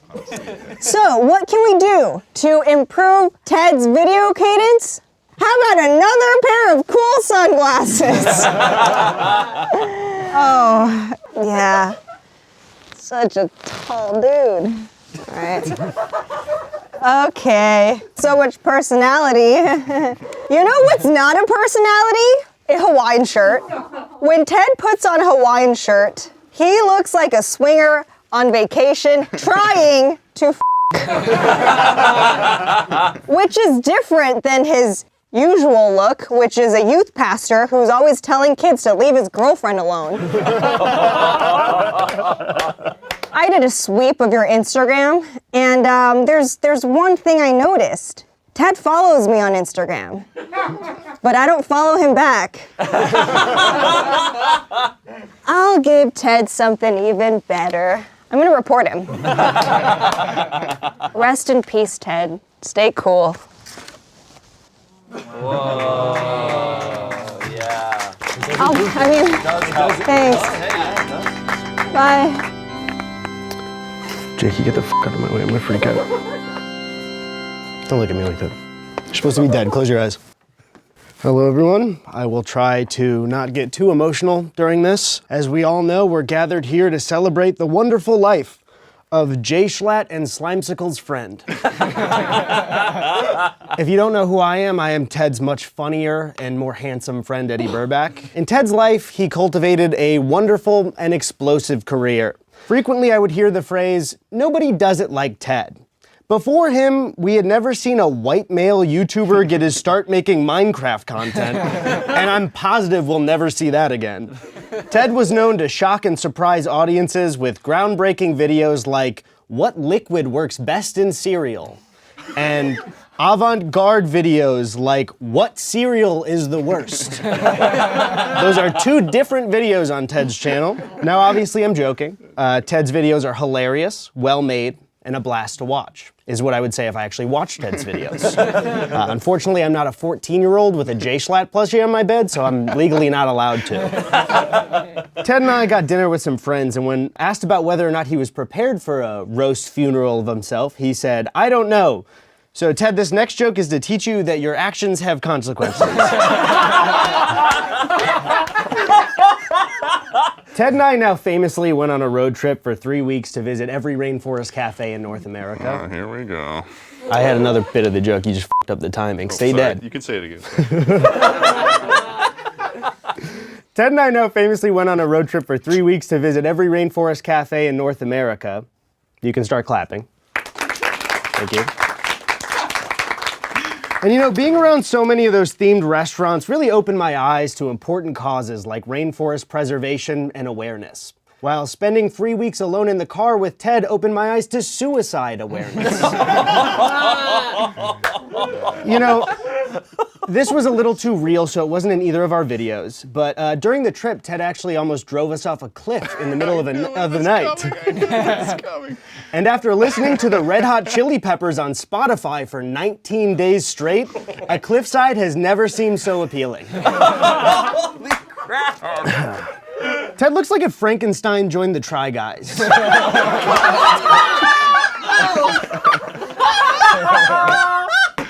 And if you're rushing to the comments to tell me that the monster is actually named Frankenstein's Monster, congratulations, you're now too old to be a Ted fan. Let's see, what else do I have? Ted is too tall and it pisses me off. I'd ask how the weather is up there, but instead of answering my question, he'd just make a YouTube video called "What Clouds Taste Best with Cereal" featuring Jay Schlatt. Jokes aside, Ted, I know at one point we were both that kid watching YouTube videos in our room, hoping one day we might be able to turn it into a career. And look at you now. You've got your own dedicated video on the Smosh channel. Just, 15 years too late. And Hecox, when you watch this, just be patient, give it a little more time. Defy is gonna go public in just like a couple of days. You're gonna be rich.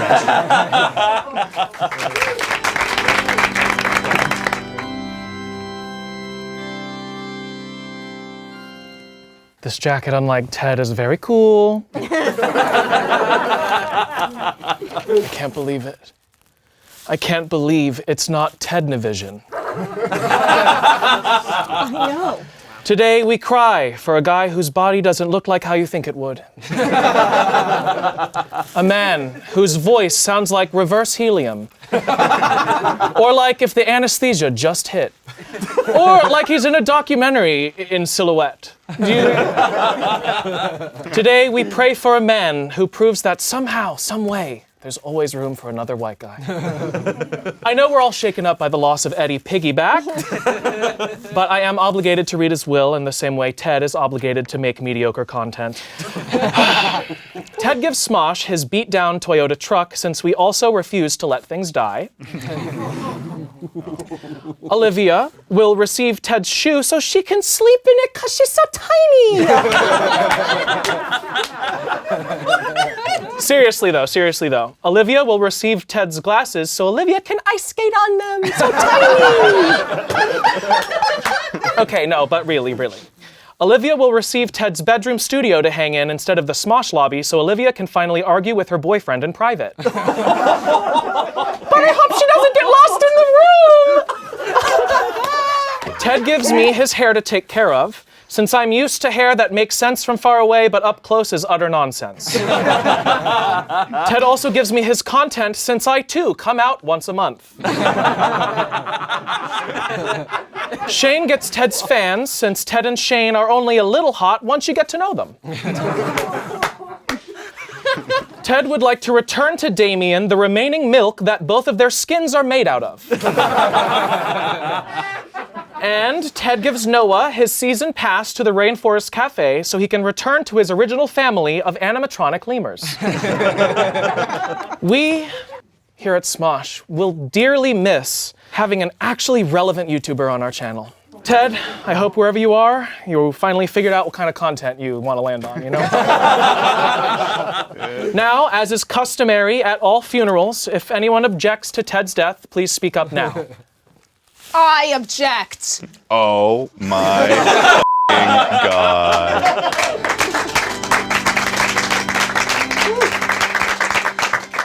Hi, everyone. I'm Ted's girlfriend, Shay, Well. or as many of you may know me, just Ted's girlfriend. Ted Nivison was truly our king, but more like one of those inbred hemophiliac German kings that always looked pale and sickly. He'd always get really burned if he spent too much time in the sun. I'm genuinely very concerned about how he's gonna do in hell. Actually, I did, as my last act as the doting, caring girlfriend, I did bring some sunscreen. This is why it's an open casket, right? I know he definitely did it. This is crazy. He definitely forgot to put sunscreen on before he died. The truth is, he did have so many good qualities women look for in an internet famous boyfriend who looks like Harry Potter on human growth hormones. Ted was loyal to his run-down junker of a truck. Ted's truck was a lot like Ted because it only really worked like it was supposed to every month or two. But I always respected it because, like Ted, that truck was defiantly uncool.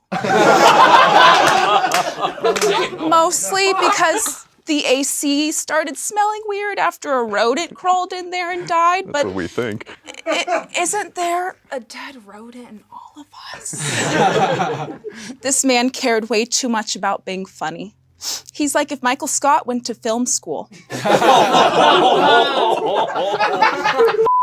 I was talking to some of the writers at Smosh, and they said he would do so many accents, they genuinely didn't know what country he was from. Ted was humble. He never got a big head. At least not a bigger head. He's got a really big head. I'm surprised it fit in the casket. No matter what obstacles life threw in the way, he was always in pursuit of harmony in his a cappella group. Did you all know he was in an a cappella group? What? Wait. By the way, Ted always thought he was a singer, but he just had a really deep voice and was kind of loud, just shouting into the mic, which is crazy. That'd be like building an entire YouTube channel off of being loud. I really hope there are computers in the afterlife. Otherwise, Ted's not gonna know how to connect with anyone. Before I go, one last thing. I will be taking applications for tall men who have trouble growing proper beards. I got so used to his patchy little facial hair. So let me know.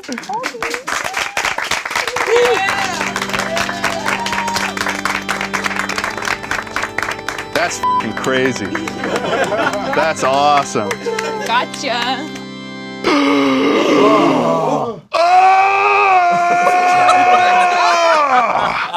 Hey guys. So happy to once again be appearing on Smosh, the Big Bang Theory of YouTube. But while I was up at the pearly gates, gazing down upon these beautiful eulogies being spoken in my honor, I got to chatting with God.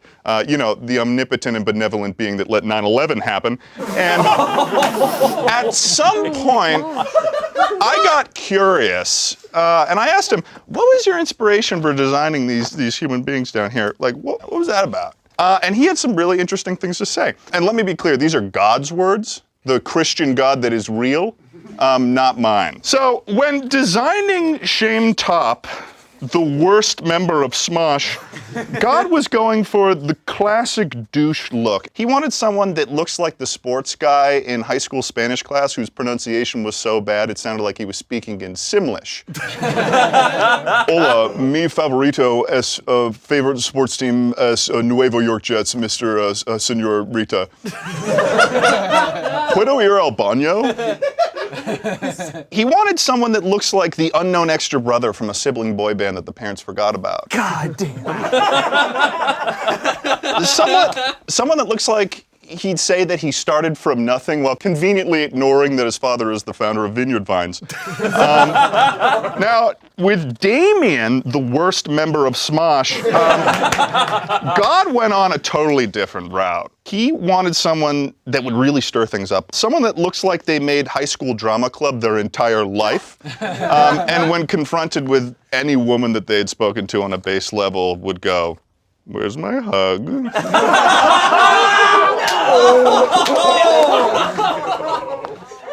He wanted someone that looks like they have a devious plan at all times. Like he's gonna kill someone someday, and when he does, people are gonna be like, yeah, I knew something was going on there.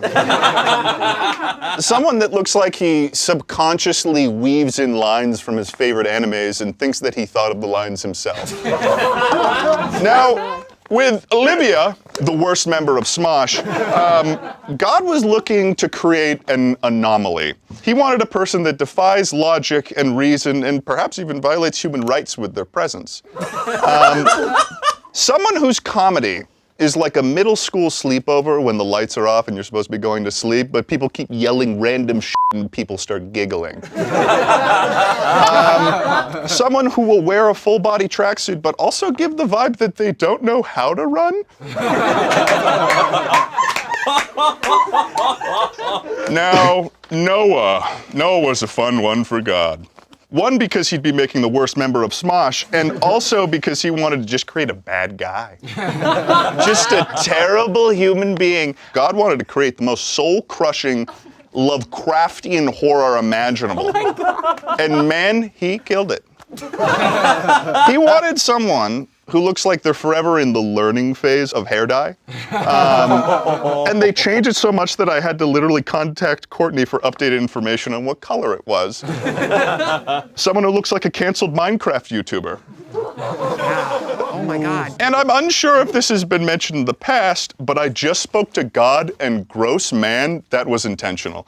Now, for Tommy, the worst member of Smosh, God just wanted someone that looked like his last job was selling cigarettes to kids in Portland. Oh my God. That's all he told me, that's it. I really like Jarvis Johnson, let me tell you. He's one of the friendliest, most down-to-earth people I know, which is why hearing this design inspiration from God was tough to hear. When making Jarvis Johnson, God was looking for someone that looks like they created an NFT series called Little Jarvies. And the drawings look like they were made in Microsoft Paint by a kindergartner on LSD. Someone that looks like they'd be the one to yell, "Hey! Stop that, that's wrong," in an early 2000s anti-bullying PSA. Someone who looks like they'd be at a party in their 30s and make a point to say to everyone, "Guys, no bedtime, no parents."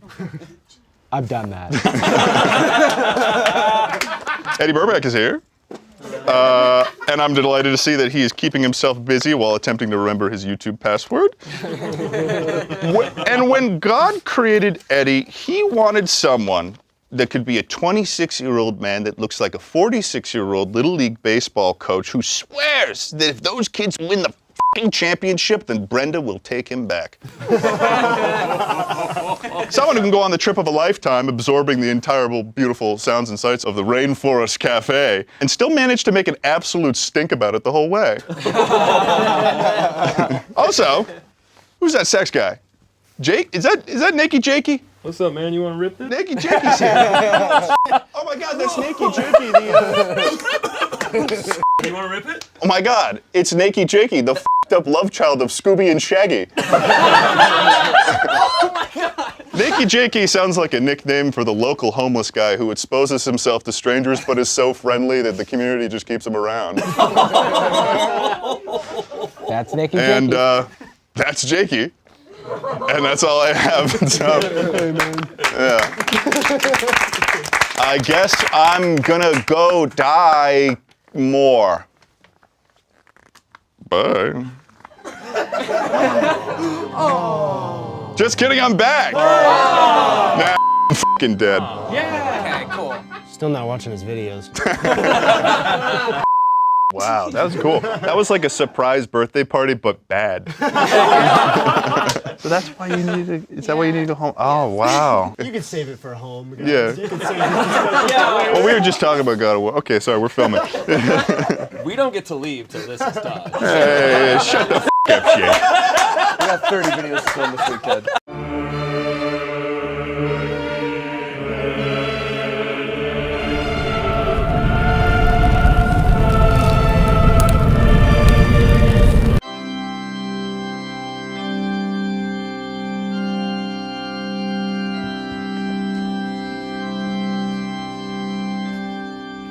Are those my jeans?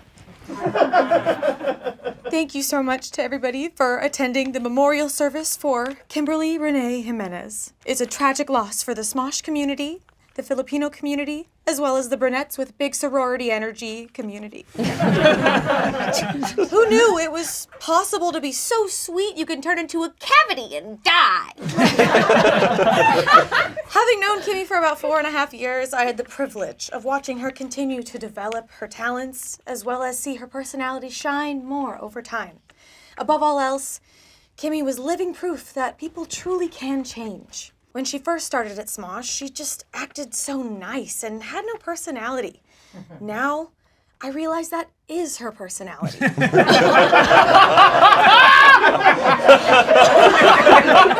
She's like if they made an open world game for Walmart greeters. She used to be like a walking Siri. The only difference is Siri can tell you a joke if you ask her to. Oh my God. Hey Siri, tell me a joke. What do you get when you cross a joke with a rhetorical question? Mediocre. The first time I saw her and Damien in the same room, it was like watching two Siris talk to each other. Sorry, I didn't quite get that. Sorry, it is 70 degrees outside today. Now it's the same, except they're both well manicured.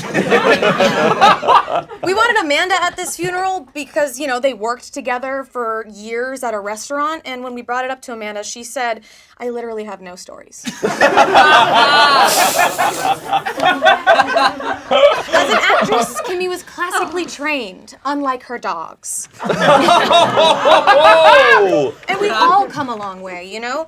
Olivia, in the beginning, was always 15 minutes late with a Starbucks in her hand. Now she's 35 minutes late with an Erewhon coffee in her hand. Shayne, back in 2015, dressed like he stole everything off of an Old Navy mannequin. Okay. Now Old Navy is building mannequins based off of his personality. When Noah first started, he looked like a lanky, awkward 17-year-old just trying to make it in this business. Now he looks worse. When Tommy first started, I didn't know his name for 2 years. And you know, Arasha's still pretty new, but it's okay, she's so nice. Oh, please have something unique about yourself. Like, do you roller skate? Are you gay? Can you please, like, dye your hair green or something? Please. Anyway, to everyone who was invited to Kimmy's wedding, congratulations. You don't have to think of an excuse anymore. Thank you.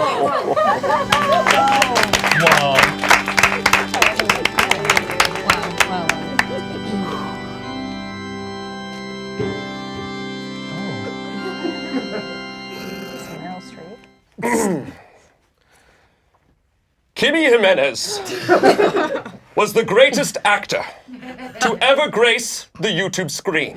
But first, you're probably wondering who I am. My name is Dean Francois. Failed actor, failed director, failed screenwriter, successful internet acting coach. I have represented some of the greatest internet actors of all time, such as Addison Rae, Nyan Cat, and the annoying orange. I coach my students to be good, to be great at one thing. For Nyan Cat, it was nyanning. For the annoying orange, it was being annoying. And for Kimmy Jimenez, it was being annoying.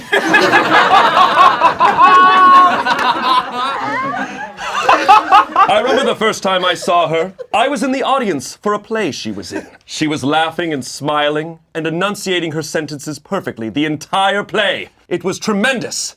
It was the greatest production of Miracle Worker I'd ever seen. Now, admittedly, I don't know much about YouTube. I don't have a computer. When Kimmy told me she wanted to perform on YouTube, I said, "Isn't that the band with Bono in it?" That was a joke. Since then, I've become very familiar with YouTube. YouTube, the Little League of Hollywood. You see, Kimmy's got a face not for the big screen. No. Kimmy has a face for a tiny screen that you watch out of your peripherals when you're doing your makeup or taking a shit. In fact, that's what you're probably doing right now. Keep pushing. Oh, is that a turd or are you just happy to see me? That was also a joke. And a crass one. And for that, I'm sorry. But I'll pay in my own little way.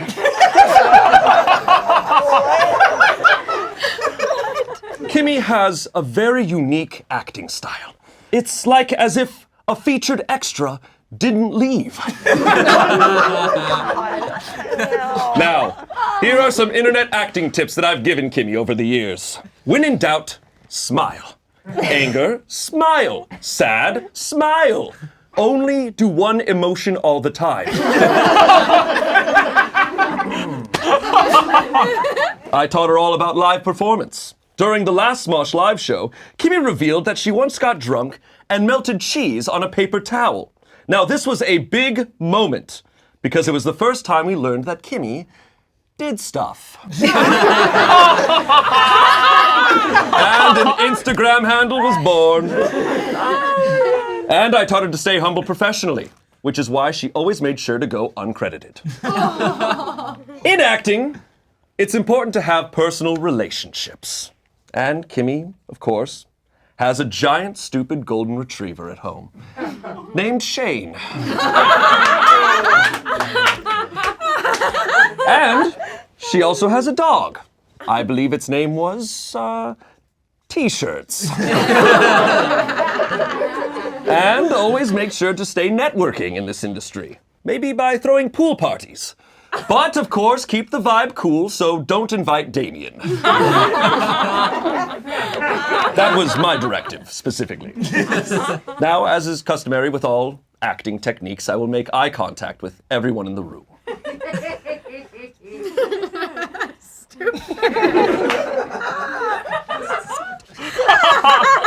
I've done great things for Kimmy's career. She was cast in a Matthew McConaughey movie. You might have heard about this. Of course, the movie was canceled, and it was Kimmy's fault. Don't Google that. Again, I don't use computers. We'll miss you, Kimmy. There were so many things to remember about you.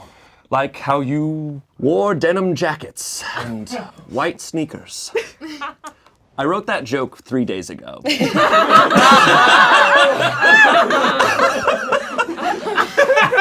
Farewell, Kimmy. Rest in T-shirts.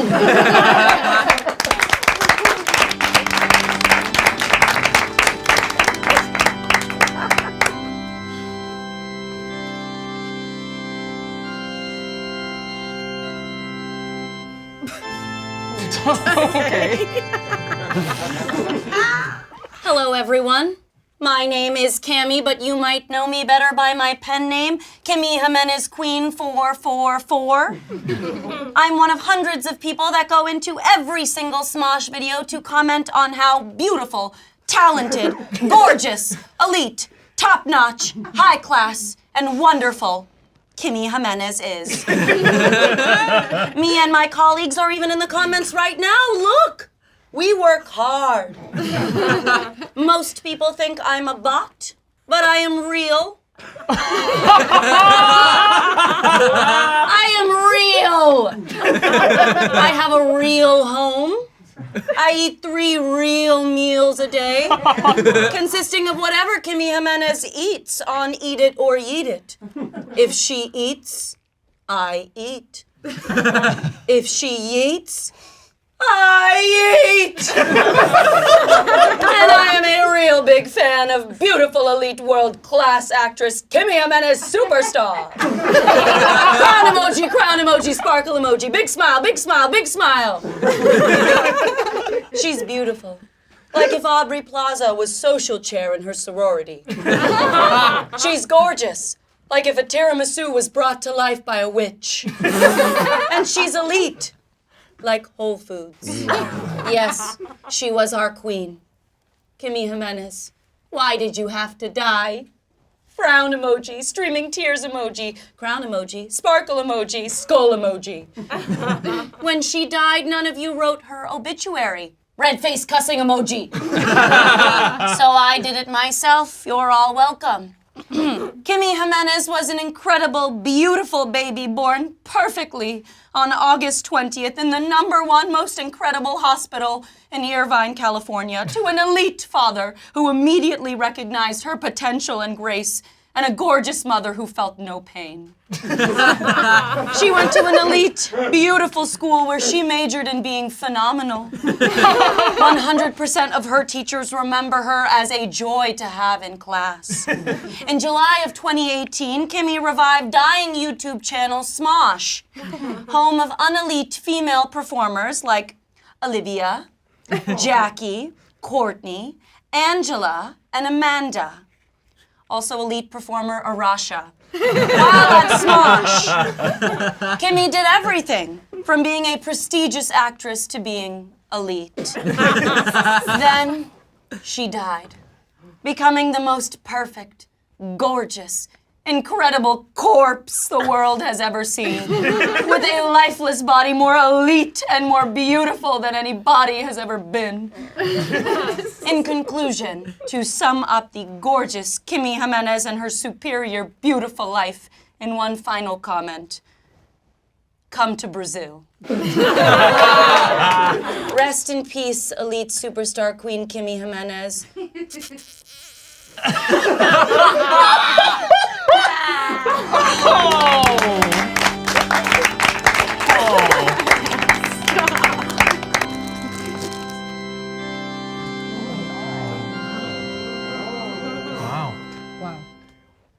Header.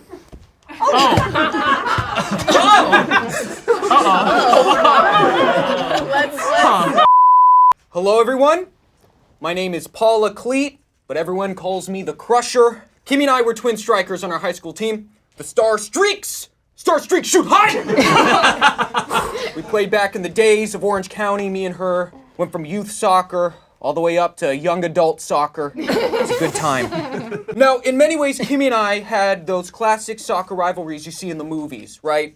We were at odds, but we kept each other sharp. She was from the right side of the tracks, I was from the left. She was a brunette, I had brown hair. She bent it, I Beckham'd.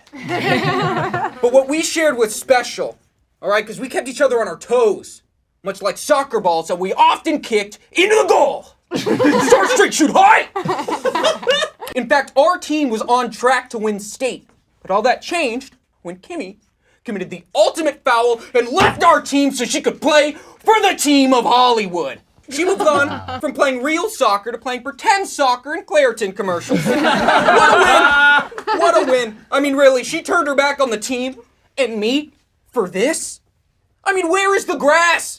Where's the orange slices? You guys are using your hands! Red card! Red card! Red card! Smosh doesn't even have a cool name like the Star Streaks. Star Streaks shoot high! Kimmy, you know, if you had stayed with soccer, you could have dated a nice, hot Spanish player that's got lisps on his S's. Instead, you're dating a hot Australian who's got lisps on his R's. We could have played in FIFA. Instead, you're getting hit up for pics of your feet for $5. Kimmy, we could have been in the World Cup. Instead, you went out and you got a D cup to fit those Hollywood boobies.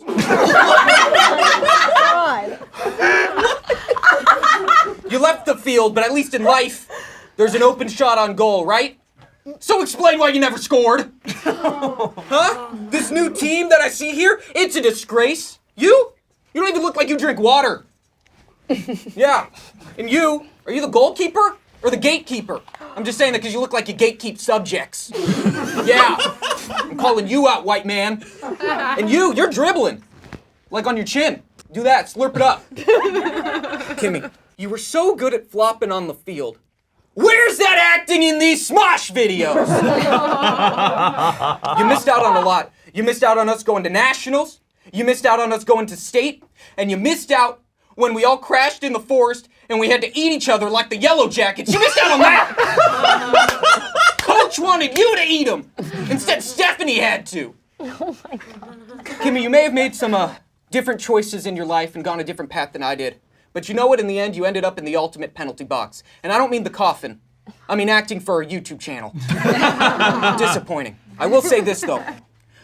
Kimmy wanted to stand up for what was right. Before she died, she asked Smosh if there could be a raise. Just a general raise for everyone. Right here, I've got the response. No. No. With all that said, Kimmy, good game. I want to exit here with the tunnel. Come on. Post-game tunnel. Come on. Make me feel good. Post-game tunnel. Come on. Yeah. Come on. Make a little tunnel. Woo! Thank you.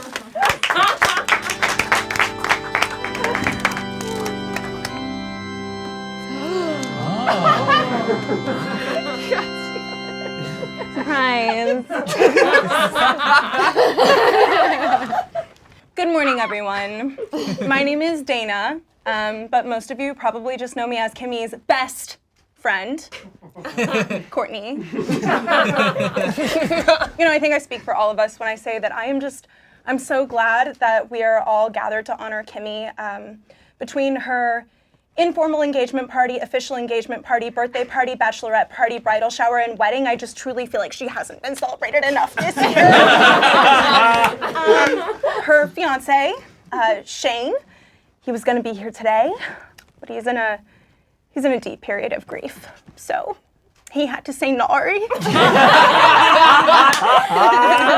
He's really wrestling with the grief of it all, feeling really down. You know, there's so much that she still wanted to do. So many dreams left unachieved, like starring in her own reality show, the Real Housewives of Professional Wrestlers, where she would talk shit about all of you guys in a straight-to-camera interview instead of just to me. All of us will suffer greatly without Kimmy, but none as much as her most reliable friend, someone who has always been there for her, Derek, the guy at the Amazon Fresh return counter. In the final moments before her death, Kimmy pulled me close and whispered into my ear her final wish, that we save the receipt to her coffin and keep our eyes peeled just in case we need to dig her up and exchange it for a better deal. She did, however, ask that when we make the return, we have to be very, very nice about it. I was cleaning out Kimmy's closet, and as I sifted through hundreds of Courtney's old hand-me-downs, I stumbled upon these envelopes. Now, those of you who aren't as close to Kimmy as I am probably don't know that Kimmy majored in psychology or psychiatry or whatever. So what I have here are invoices for each of you who took advantage of her professional services throughout the past few years. So this one is for Courtney. This one is for Courtney. This one is for Arasha, whoever that is. This one is for Tommy, Courtney, Noah, Shayne. Why is kind of douchey. Courtney, seems like you spent a lot of time together. Courtney, Olivia, and this one is for Patrick. Actually, it's not for her therapy services. It's a request for you to reimburse Kimmy's therapist because you, quote, triggered her by looking too much like her shitty ex-boyfriend.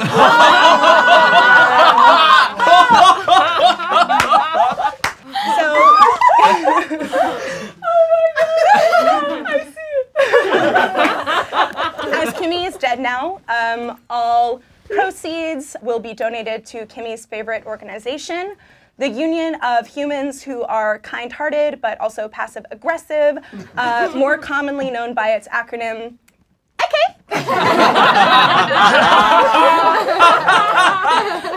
Thanks so much for having me, guys. Super awesome to know that all I have to do to get cast in a Smosh video is have my best friend fucking die.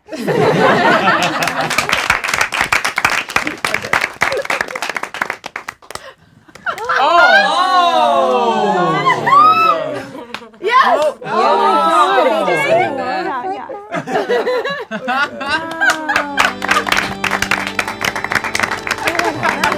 Great job.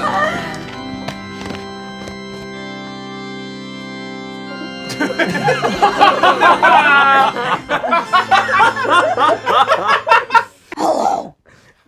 I'm Kimmy's inner demon. As you all know, Kimmy was always very sweet and smiley to everyone. Many of you have never met me because Kimmy lives every moment of her life like it's a self-tape. Which is weird because you'd think she'd book more. I have spent my whole life cast into the shadows. Silenced! I remained silent when Kimmy was typecast as Hooters girl and every Hooters ever. I remained silent when Kimmy was asked, "Do you know anyone diverse?" Even though she is diverse. But there are a few moments when Kimmy did let me out. You may have seen me in public, like at the UPS store, or with people who wouldn't accept her expired coupons, or with any wedding vendor, or on that boat in Miami.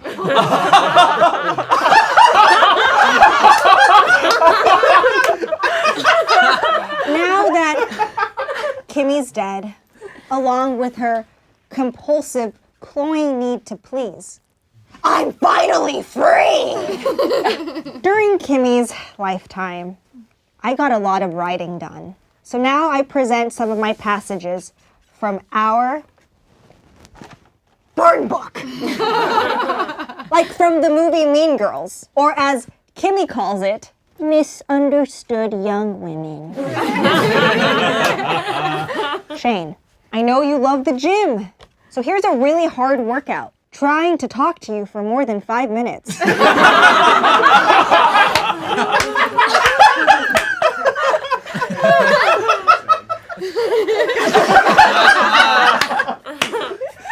Noah, you're creepy. You're not invited to Kimmy's wedding, obviously. You're not on the list, but you are on a list, the FBI watch list. You fucking creep! Arasha, who are you?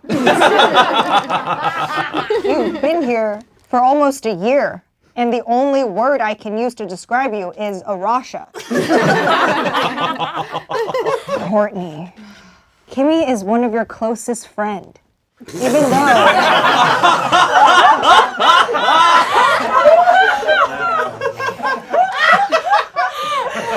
Even though you're more influencer than human being. To your credit, Kimmy has been influenced by your style. TikTok white savior complex. It's super in right now. And Tommy, your whole life is an inner demon. That's why we're best friends.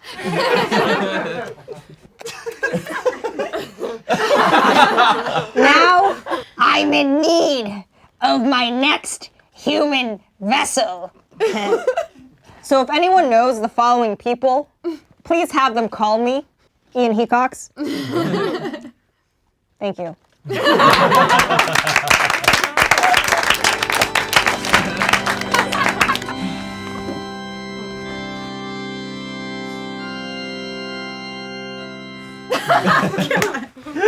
This roasts jokes, like a lot of Kimmy's have been said before.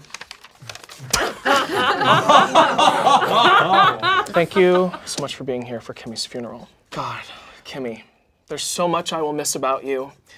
I will miss your face, which after your tragic accident was permanently stuck in a smile. You were always having those allergic reactions where you were like gasping for air. The doctor said it was her laughing. I don't buy it. I will miss you on Try Not to Laugh. God, you were so good sitting in that stool. There was so much Kimmy did in life. Like, did you know she has a hot sauce based on her feisty personality? You might recognize it as Chobani yogurt. And I don't know if anyone knows this, but Kimmy was engaged. I don't know how anyone know that. Kimmy was supposed to marry tall Shayne later this year. But in her place, Shayne will marry a bag of sugar with high-waisted jeans.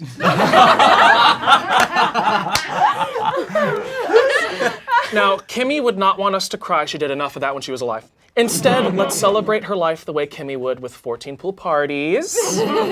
Let's get onto this will. Oh dear. Arasha will receive Kimmy's iconic outfits. Arasha, I hope you like the aesthetic lingerie cowboy. I know it's different than your current aesthetic, extra in a college movie written by a 50-year-old man.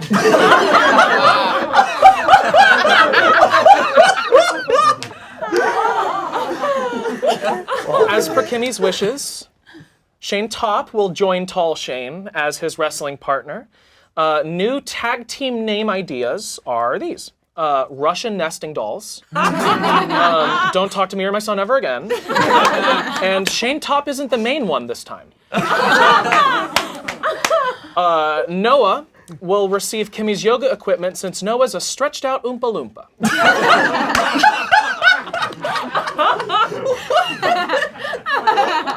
Kimmy leaves Courtney a box set of The Big Bang Theory. Here's a Big Bang Theory that Courtney got bangs because they didn't feel queer enough. The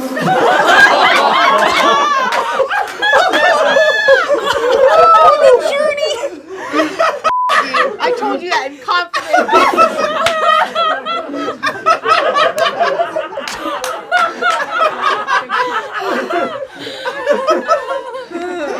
And Olivia will receive Kimmy's bank loan She thought Olivia would relate to it since it also has low interest.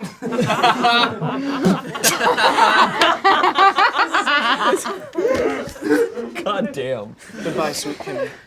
On this comedy channel, you were by far the kindest. Oh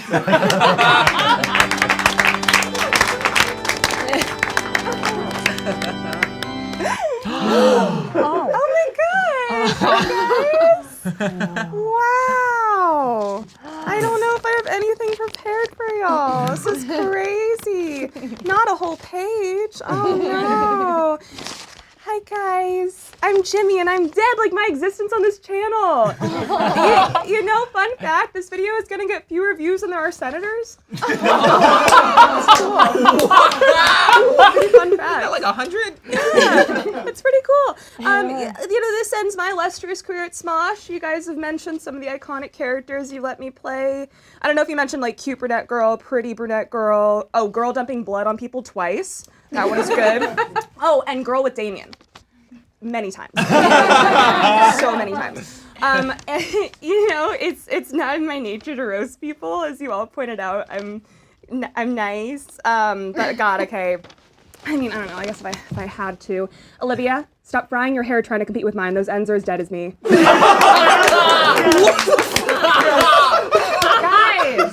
Guys, I'm tired of everyone shitting on Shayne behind his back. I know you think he has white privilege, pretty privilege, muscle privilege, blonde privilege, Disney privilege, ABC series regular privilege. People don't know this, but Shayne was homeschooled. And he overcame. Don't worry, Shayne, I'm an ally. Courtney, I know you spend a lot of time worrying that you look like a conservative. But really, babe, did you really think like bangs were gonna help?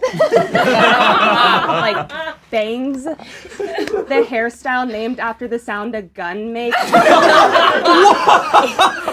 Hypocritical, Courtney. Hypocritical. Noah. Oh, I love when Noah and I get to talk. He goes on these like very passionate rants, but you know what? Noah never mansplains. He boy-splains. That was really good. Arasha! Hey. Oh my god! Congrats on being in your first and last funeral on the channel! Amazing! Oh, Tommy. A lot of people don't know this about Tommy, but he grew up as an only child. Shocking. I know, yeah, shocking. You would have never guessed from his Mickey Mouse orgasm laugh. The way he invited us all to his birthday and made him watch us perform his little songs. Or the fact that he's the only child in his relationship. Don't worry, Tommy, I'm an ally.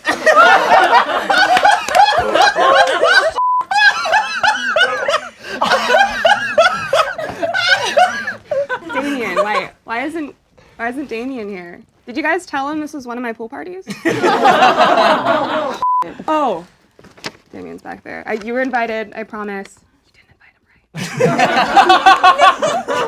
him, right? Dana. Dana, I'm really not surprised you're here. You wouldn't even let me die independently. And I know you sent in a tape to be on this channel, and I'm really sorry to break this to you, but you're white. It would be like a marshmallow in the snow. Just like white on white. Like people would think you're like the female Noah or tall Shayne or like working class Courtney. It's too confusing. All right. Wait. Who's that guy? Oh, that's cool. Well, in closing, Smosh is full of c***s.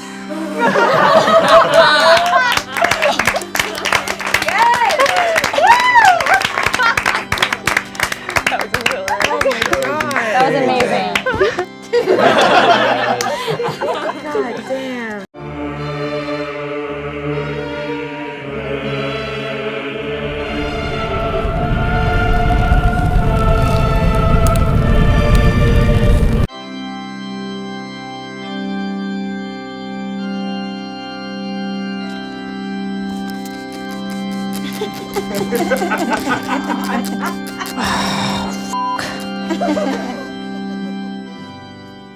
Where were you on the night of the 13th? English. Hello, everyone. I'm ex-detective Sarah Christ. You likely know me from my work hunting down the Creekside Killer. But you might also know me from my picture hanging up at O'Malley's Tavern. I have the record time on the Mechanical Bull. I don't have much time to talk. I double parked my car on a playground. I'm here because I have a confession to make. I've been tracking down Amanda's whereabouts for the better half of a year now. Okay, so now listen. I am no stranger to stalking people in the night, but this time, it was personal. Amanda Lehan-Canto murdered my ex-partner by hugging them too hard after a group Pilates class. She hugs with such aggression, it is f***ing disgusting. The sheer force of the hug crushed their spine like a can of Diet Coke. I only wish I could have been there to save my partner, but they don't allow smoking and Pilates. She was a true master of disguise, constantly personifying different winged maidens with smooth caramel voices. There was only one time I saw her in her natural form, in an ill-fitted Target dress and a 4-year-old's bangs. I had to get closer. I enrolled in one of her improv classes at the local community center. She taught us how to be as loud as possible and leave no room for others to contribute. I wasn't cut out for improv because I kept questioning the truth. As I continued to observe her, the unthinkable happened. I got too deep. Before I knew it, I, Sir Christ, had fallen deeply in love with Amanda Lehan-Canto. I suddenly realized we were meant to be. Her last name is Lehan-Canto, and I had to leave Encanto because I kept telling the children to quiet down. Do you all know Encanto? The movie about a magic house. There's only one magic house I am aware of, and that is the courthouse. And look, I'm not just in love with her spirit, but also her body. She's built like a substitute teacher. Let's just say I wasn't a wet cop until I met Amanda. I learned that Amanda loves drinking skin contact wine. God, if I could make contact with her skin, I would never whine. They say the Creekside Killer is still at large. And you know what else is large? Her breasts. Yep. So I want to leave all of you with the promise. I will find her killer. I will hunt night and day to figure out who did this. If you need me, I will be at O'Malley's Tavern, riding the Mechanical Bull. Sayonara. That's it.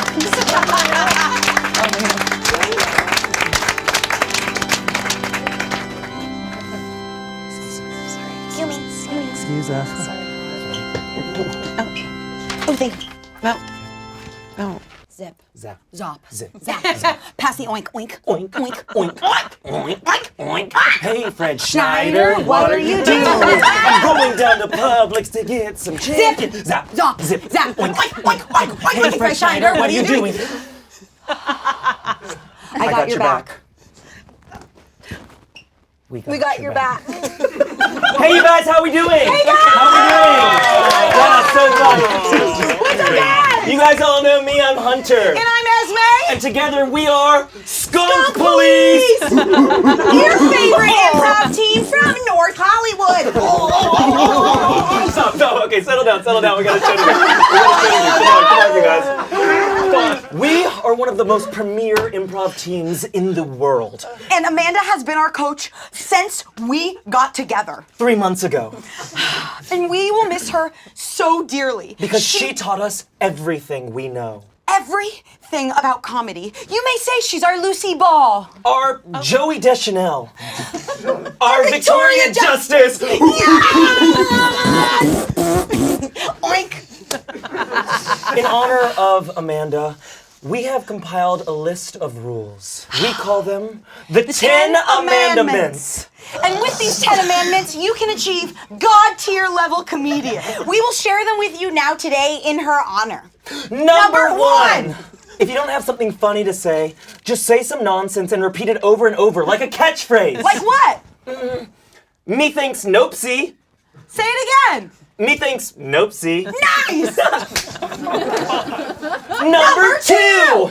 As an improviser, you must always be on time. So wear a watch to remind people that you were a part of the Groundlings Improv Theater. So you can remind them every hour. You were a part of the Groundlings Improv Theater. Every day, every hour. Number 3. Having trouble creating a character's voice? Just start with something that's hard to listen to and then gradually make it worse. Number 4. If you're in a video and you're playing a game and the game is super confusing, do not worry about following along with the rules. Damien will explain it anyway.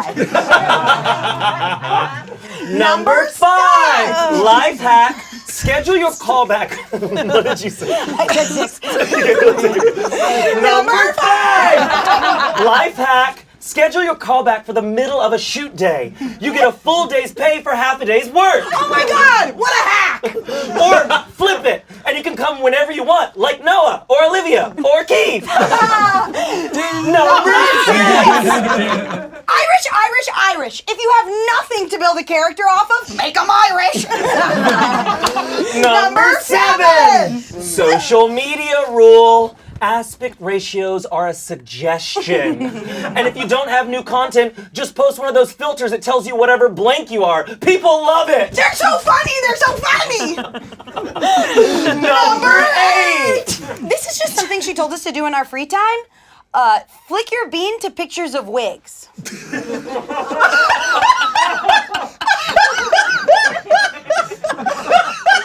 Number 9. Dress to impress at improv shows, and you'll impress them when you're wearing every color at once. Clashing's not a thing. Number 10. Sitting in awkward silence. Now's the time to bring up that you are part of the Groundlings Improv Theater. In honor of Amanda, we are going to show you these rules in practice with an improv scene. All we need is a one-word suggestion of anything at all. Choose. I heard Amanda. Thank you. Can we get a location?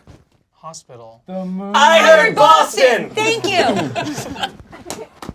Welcome to Dunkin' Donuts, Starbucks, Boston. Ooh, do you think you could get me some sugar?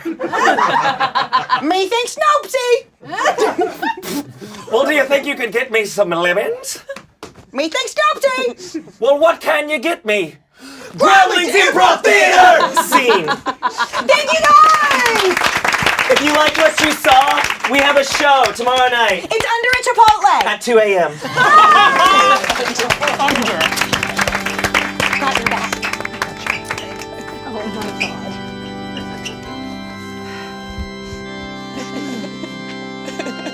Oh my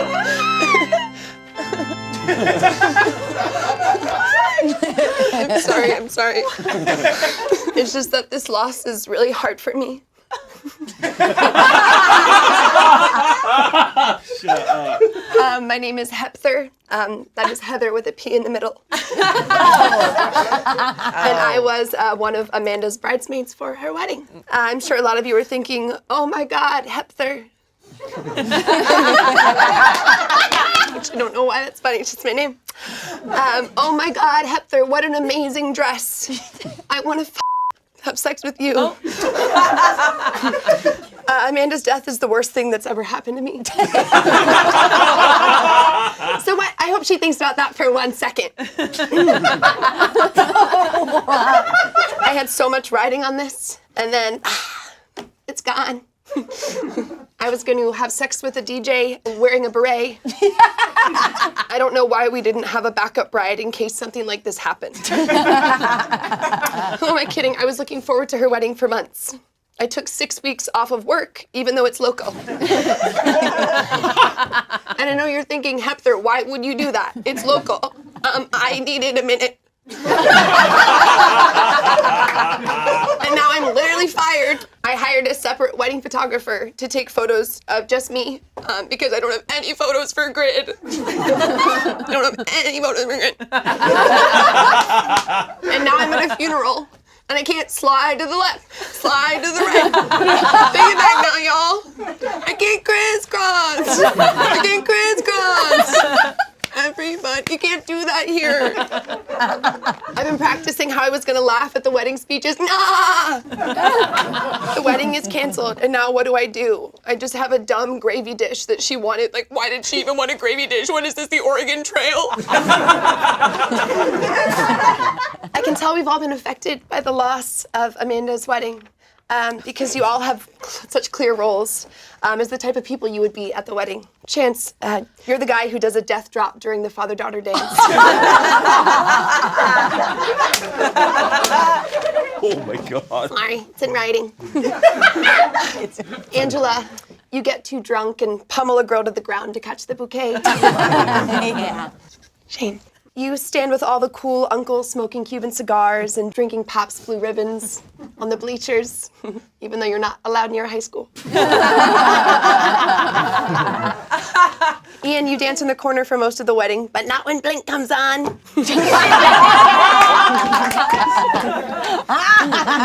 Tommy, you order a complex drink like a Boulevardier from the bartender and tell everyone that weddings are never easy for you.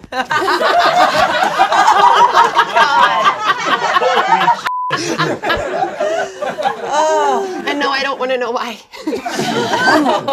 Olivia, you of course will be placed at the kids' table, even though there's plenty of seats for the adults. And in fact, they asked you to sit there, but you said no. Anyway, in Amanda's honor, I wanted to give the speech I was going to give, even though I was expressly asked not to give a speech. But here we go. All right. Wow. Look at us. Amanda, you love yellow and the number 7. You found a husband, and I just had cool sex with a DJ in the bathroom. Ever since we met in Sonia, I knew we were destined to be friends.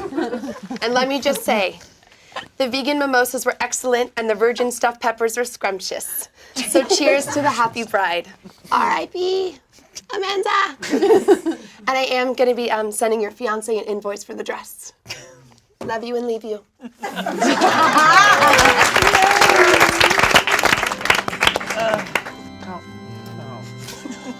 I regret ever starting that.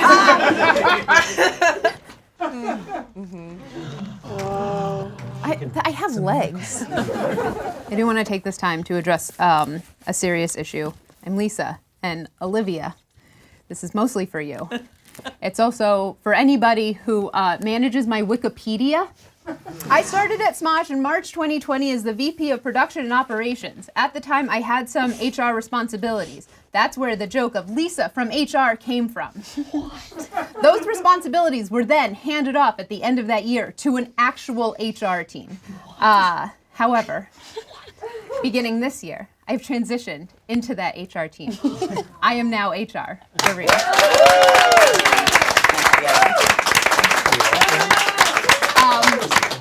Side note, I know I'm not in production anymore, but this should have been its own video. Because I'm now officially HR, it means I need to be more professional. I'm not going to disclose anything that Amanda said to me.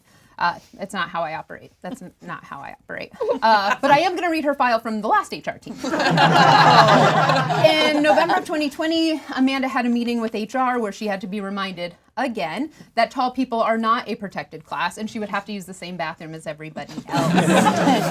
We did, however, raise all the door frames to accommodate. In April of 2021, Amanda was called into HR because she was listing her characters as dependents on her taxes, saying, I birthed them. I deserve this. It's a valid argument.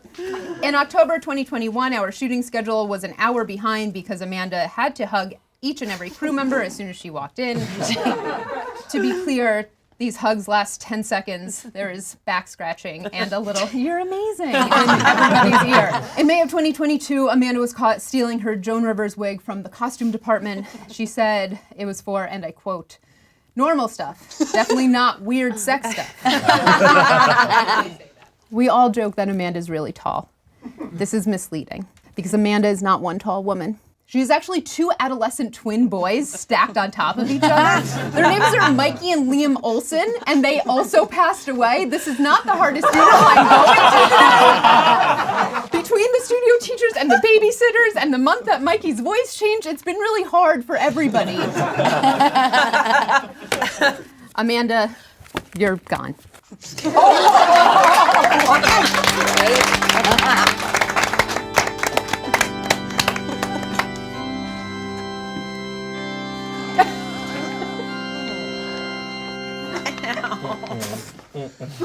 Disappointment. Oh, no, it's filthy. Not in my city.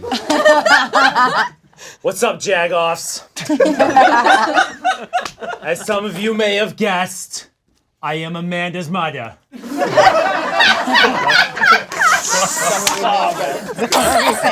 And I raised Amanda and her better siblings in a town outside Boston. Go Sox! Now I know that Amanda has never talked that much about her family in videos, and you probably think it's because, you know, she's embarrassed of us, but really it's the opposite. We're embarrassed of her! Stop! Amanda, the runt of the family. She was the smallest of all of her siblings, but despite that, had the biggest f***ing head. After I pushed that giant dome out of my vag, I was walking like a king crab for months. Stop. And also, what's with all these characters, Amanda? Why are they all harsh, mean women? Where did that come from? Huh? Yeah, her favorite character as a child was a goblin who liked climbing furniture. She called it couchy. I called it a pain in my ass! Anyway, I know I'm supposed to share happy moments that I had with Amanda. It took me a long time to try to think of one, but I came up with one. After high school, Amanda got accepted to UMass Amherst, which meant she had to move out of my house. I'm happy she's not moving back in, so now I can finally turn her room into a shrine for the Patriots. Go Pats! Stop!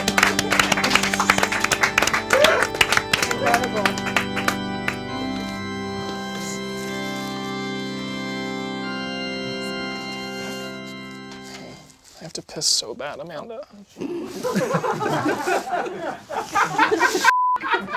Okay. I'm not sure if anyone's on TikTok, but there have been recent sightings of giants. One of those giants is here today. The giant of stage and screen, Amanda Lehan-Canto. Amanda was an extremely talented actor. She committed so hard to everything that she did, like pretending Smosh was worth her time. Or that her dress in the astrology music video didn't make her want to kill herself. Oh my God. One of the last memories I have with Amanda is when she and I went on a double date together. I brought my boyfriend, a cartoon boy. And Amanda brought her fiance, a literal Yeti. My boyfriend ate a swirly lollipop. Her fiance ate the waitress. And Amanda, she ate. And now, on to something all of us seem to be running out of, the will. Since Amanda is very aware of the economic climate, Shayne will receive a loan to assist with the recession on his head. Olivia will receive a cameo in the post-credits of a Marvel movie since Olivia loves showing up late and being in movies for less than a minute. Do not be afraid. Chance will receive Amanda's thickest sunglasses to hide his biblically accurate eyes.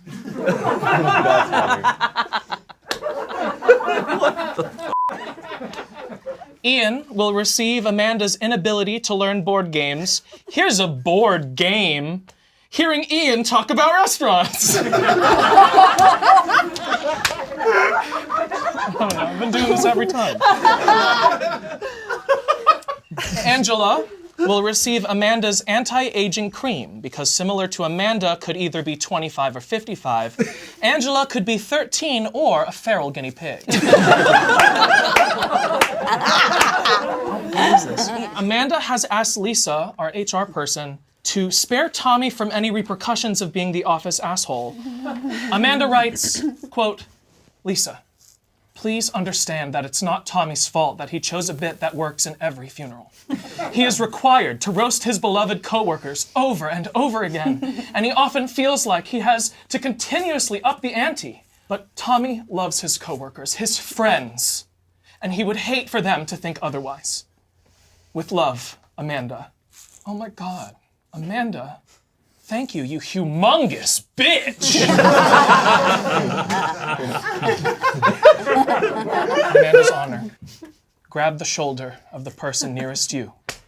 Make deep, deep eye contact. And tell them that you love them. As is customary in every funeral, if anyone objects to Amanda's death, please speak now.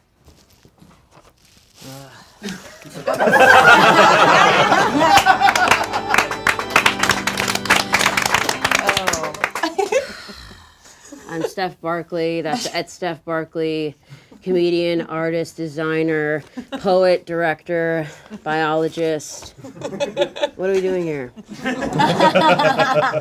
Oh, that's right, my best friend. Amanda Lehan-Canto. Amanda used to draw a tarot card every day. I wonder if she saw this coming.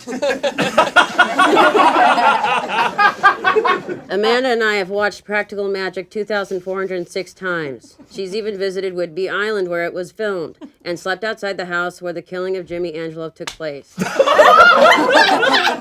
We are both witches. I will now perform a spell to bring her back to life. De te perdon te melatico. De perdon te melatico. Dang.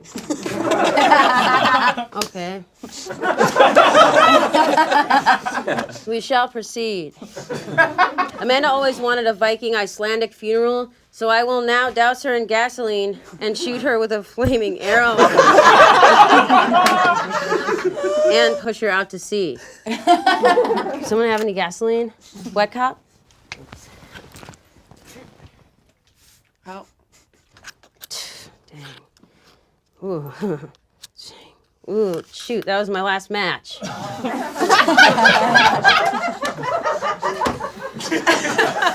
Okay, we shall proceed. Amanda was my best friend. I loved her more than any of you all combined could ever love anything. Amanda used to talk to trees, so now when I look at a tree, I will talk to Amanda. Thank you.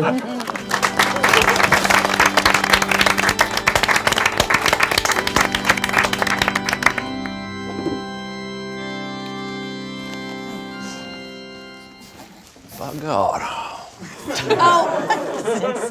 I don't know. Well, I do regret making introductions under such sorrowful circumstances. My name is Benoit Blanc. Some refer to me as the greatest detective in the world. That was, of course, before I met Ms. Christ over here, that might be an overestimation. Now, I was deeply saddened to hear that your dear friend, Ms. Canto, was escorted abruptly to the great unknown. The great unknown, of course, typically referring to the afterlife. But in this case, the great unknown being why she had her hair cut like a 13th century crusader.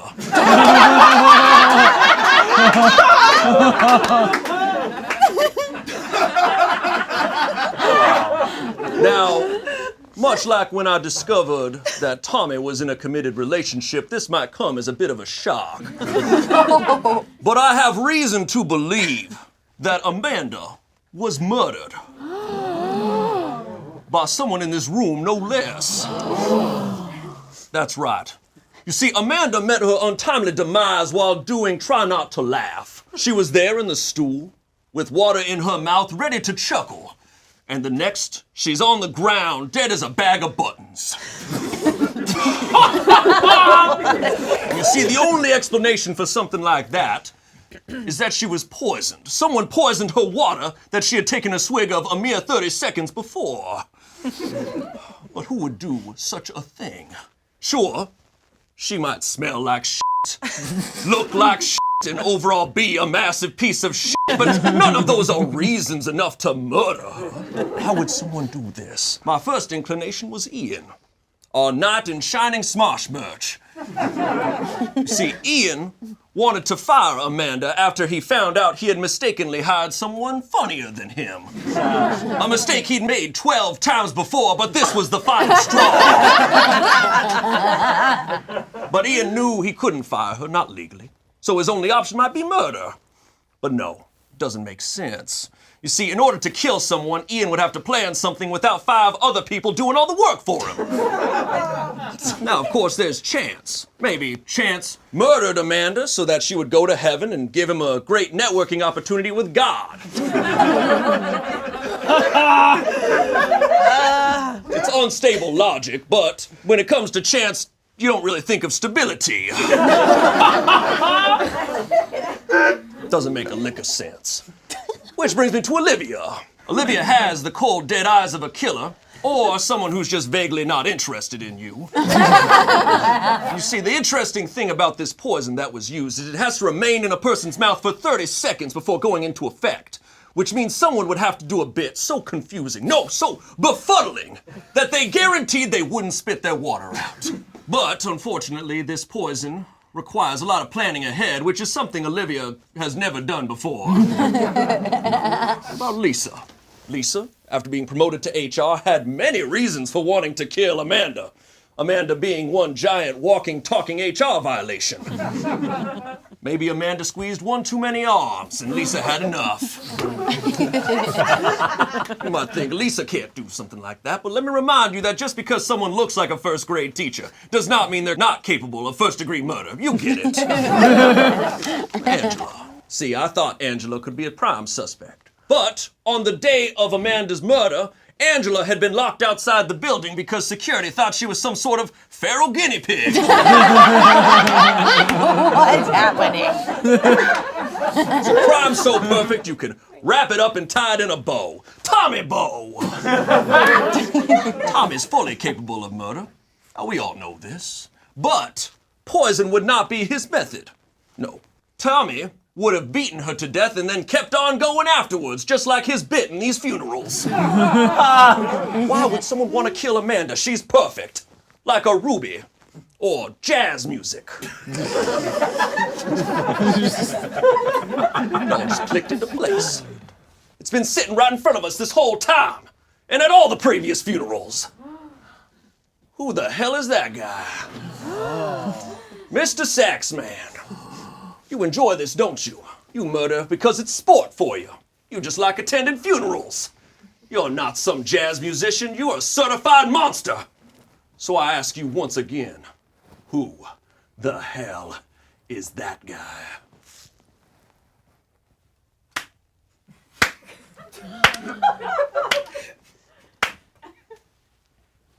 Oh, he's got it! Oh my God! He's got it! Oh, now he's not! What's he gonna do? Don't you do anything!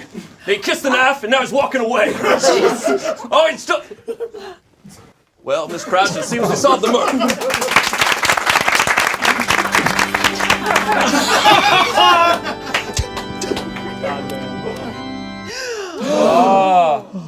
Hello. Hello. I want to touch her shoulder, but I can't. Stop. Mom. Stop. I love your hair. Anyways, thanks, guys. That was f***ed up. Ooh. But anyways, everyone told me that I have to roast you guys, which is very hard and fun, and I'm gonna do it right now. Okay, guys. So we all know I do characters, but I'm trying to work on some impressions. So I figured I'd start with you guys. So I'm gonna go over my prep work that I have. So here's my prep work of how I build an impression. Ian. So Ian, I would start by doing like, you know, like the before actor in a Prozac commercial, right? Like.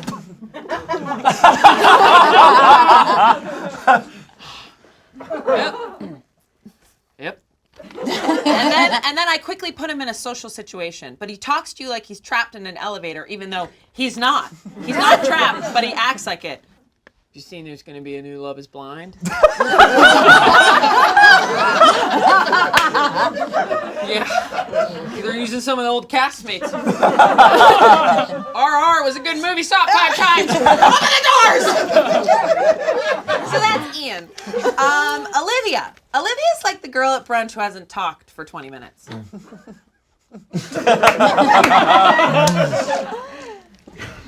Ew. And then suddenly she becomes possessed by an old witch. Yeah, napkin! Mr. Fork! It's a fork! Film me. It's a fork! It's a fork! Is that good?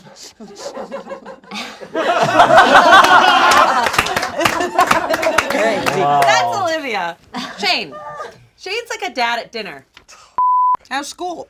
How's everything going? Good. How's your boyfriend? Oh, we got engaged, Dad. Oh, shit. Very good. Awesome. Yeah, can I give you a hug? Oh, that was unexpected. Oh my God. And then when you put Dad with his buddies, this is him. F***ing right!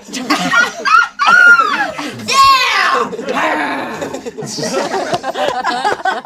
That's Shayne.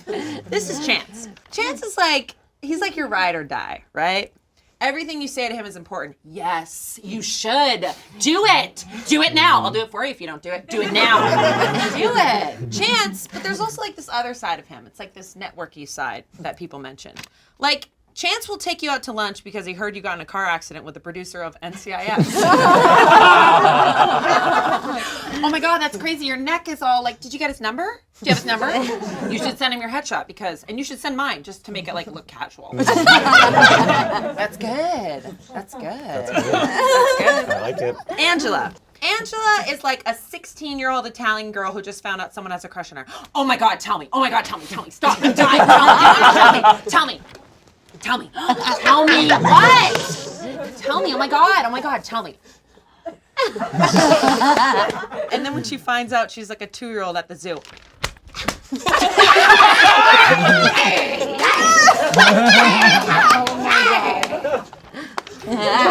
Tommy has the personality of a mom talking on a landline with a very long cord. She's like walking around the house cleaning and the cord is just rapping and rapping. But she's talking to her neighbors about all the other neighbors. Oh my God, tell me about it. Do you seriously? Oh my God, did you see Matilda's house? It's yellow. I should paint a happy face on it. Oh no, seriously. Yes, I know. How did this happen? And then act like that woman just found out that she didn't win the best mailbox on the street. No, that's fine. I don't care. I do not care. Oh, I do not care. I don't care. Who got it? Matilda? I will fucking burn her house down. Bye! That's Tommy. Woo! Lastly, Lisa. Lisa is sort of like the Karate Kid. Like, as a kid, she might have been more fragile, maybe got beat up once or twice, but then she goes to the mountains of Serbia to train with a sensei and gets, like, really good at fighting, like swordplay, hand-to-hand combat, and, like, jumping from, like, a rock to, like, another rock, like, in a position, and the sensei's like, you're ready. And then once she's mastered it, she goes back to her hometown to confront her bullies. But she's not going to fight them because Sensei won't allow it. Instead, she goes right up to them, knowing deep down, at a moment's notice, she could f their shit up. She just goes, "What's up?" Okay,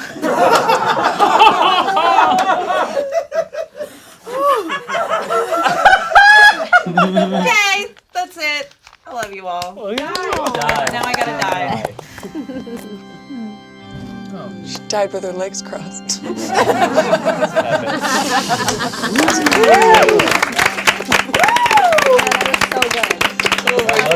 That was incredible. Everybody has exactly two things in common. We all gotta eat and we're all gonna die. I got back from South Africa, which I will not shut up about. Yes, I did urinate in my jorts. Yeah, don't clap for them, clap for me, that's right.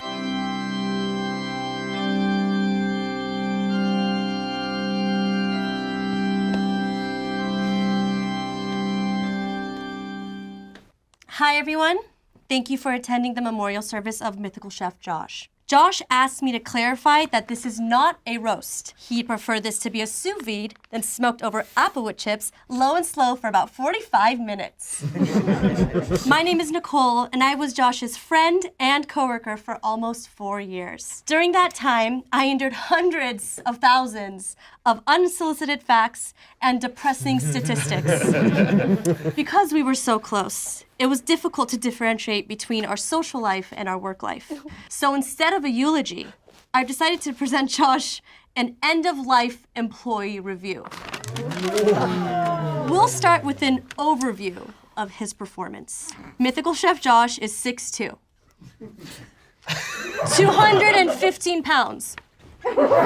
Baby Gap t-shirt by choice. He stars in several Mythical Kitchen series, including Fancy Fast Food, Last Meals, Myth Munchers, and a few average TikToks. He is also the co-host of our podcast, A Hot Dog is a Sandwich. Please clap. Thank you. That's enough.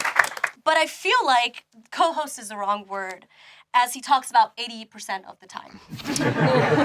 He was like if Gordon Ramsay was in Moonrise Kingdom. Now we're going to get into the areas of improvement. These are the things that he could have done better in his lifetime. Josh has a lot of problems listening and retaining information. He's like if a toddler took HGH. He handled work things like a friend and friend things like it's work. Like if he wants to talk about something on the podcast, he'd be like, "Hey bestie, it'd be like so slay if you could submit your time off requests earlier." But if it's about our friendship, he'd be like, "To whom it may concern, I have scheduled a calendar invite to go over the agenda, you bailing on lunch." In terms of his personality, he always thought he was more like Charlie from It's Always Sunny in Philadelphia, but the only similarities they really have is eating over the trash can and they look like they sleep on a cot. Moving on, I've decided on some goals for Josh going forward. Number 1, be alive. Number 2, closed-toed shoes in the kitchen. Try it. It's actually pretty common. Encourage it even. Stop wearing flip-flops, Josh. If you write another cookbook, I choose a different name than the Culinary Bro Down Cookbook. I recommend the Culinary I Only Have Male Friends Because I'm Scared to Talk to Women cookbook. Wherever you go in the afterlife, stop bringing up how easy it is to get rid of a dead body all the time. Unless you're talking to Ian, it makes everyone uncomfortable. So next up, we have the conclusion. Josh shows great potential for hell. Anyways, in Josh's honor, let's all put protein powder sludge in our cereal and gatekeep.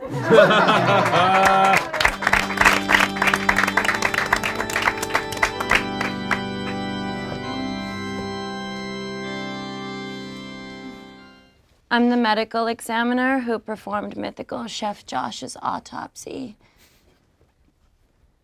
The start of this autopsy was no different from the ones I usually do.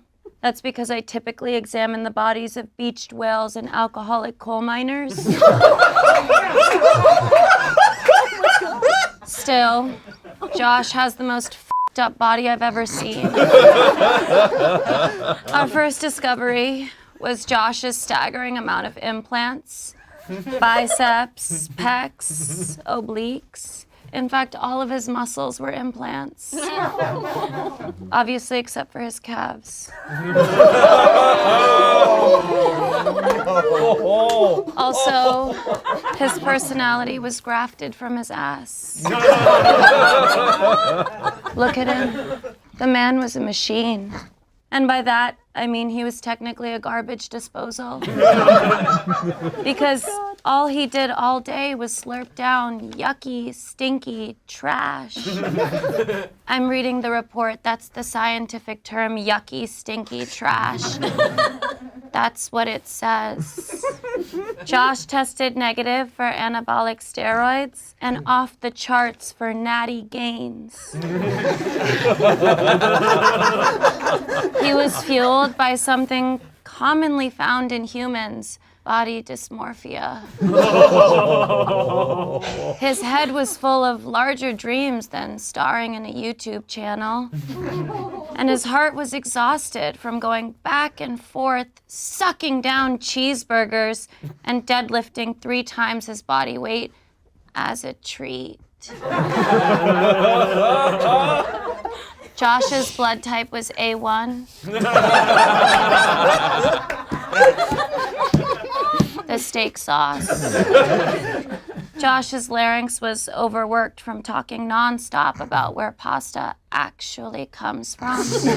Josh's lips contained traces of Rhett and Link's butts from kissing their ass all day. Meanwhile, Josh's ass contained traces of Trevor's lips. Seeing this, I discreetly swabbed Trevor's ass, and they had traces of Nicole's ass on them.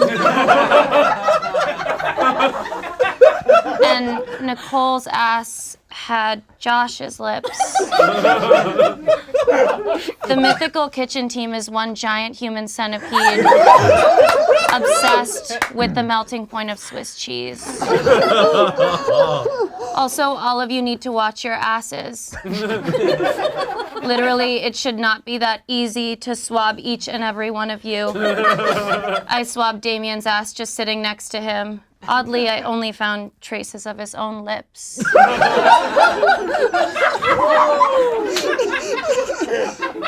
Josh's abs were 4 Hawaiian rolls taped to his stomach in case of emergency. I thought he had a 3rd nipple. It was a pepperoni.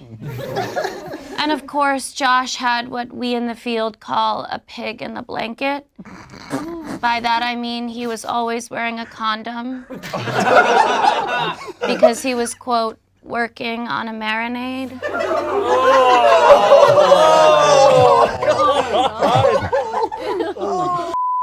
After performing such a harrowing autopsy, I have decided to quit medicine. This is my last day, but I'm excited to take on a new position, handling a major public health crisis by defarting the Mythical kitchen office.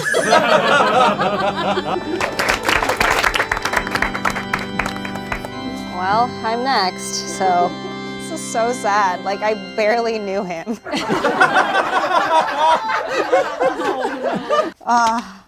Well, damn. I am deeply saddened by the loss of Mystical Chief Josh. He was very talented, very strong, and wore glasses. Okay, but let's be honest. His job was super easy. You cook some food, and then you film it. Like, what? I do that. I cook, I eat, I work out. Where's my salary? So here are some reasons why I, Olivia Sui, should be the next Mythical chef. You're dead, dude. Okay, like Josh, I can also give dumb cooking tips. Like, make sure to rinse your olive oil. Like, what does that mean? At this point, I'm even confident that I can write a better cookbook than Josh. Like, a funnel cake burger? Where did you learn to cook, Dave and Buster's bathroom. I can say dumb facts about food too, like, give me a food. Lasagna. Lasagna is a food. So, yeah, vote for me, Mythical Chef Olivia. I didn't mean it. It's okay. It's okay. It's okay. Oh no! Hi everyone, it's me, Tom Hanks. You might know me as America's last non-canceled celebrity as of the current time we're shooting this video, which is significantly before this video comes out, so fingers crossed. I was a recent guest on the Last Meal series over on Mythical Kitchen because I love what you do. I love what you all do. No, I'm just kidding. A Man Called Otto wasn't selling. But I'm here today to eulogize Josh by giving you some behind-the-scenes play-by-play from the time I spent in his office. Up close, Josh was kind of like my character in Big. He was also named Josh, and he looks like a child struggling to navigate the world in a grown man's body. That said, right off the bat, I like the guy. I think it's because he was basically a character from Forrest Gump. He had a buzz cut. Instead of running, he compulsively did CrossFit, and if he started talking about shrimp, he wouldn't shut the fuck up.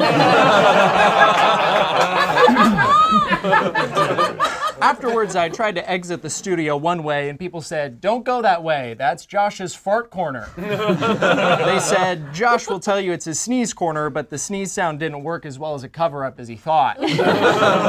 Oh, no!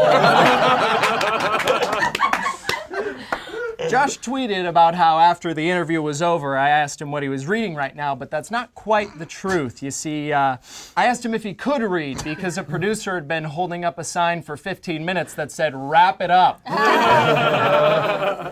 You know, this was one of my hardest roles yet. To prepare to spend a time in a room with an unbearable egomaniac, I actually went method and had dinner with my son, Chet.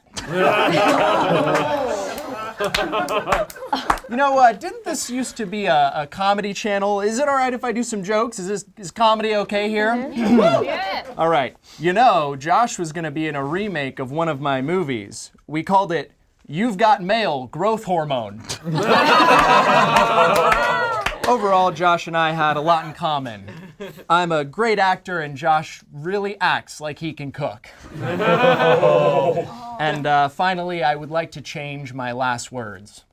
Just lose my number. All of you. Lose it. Please.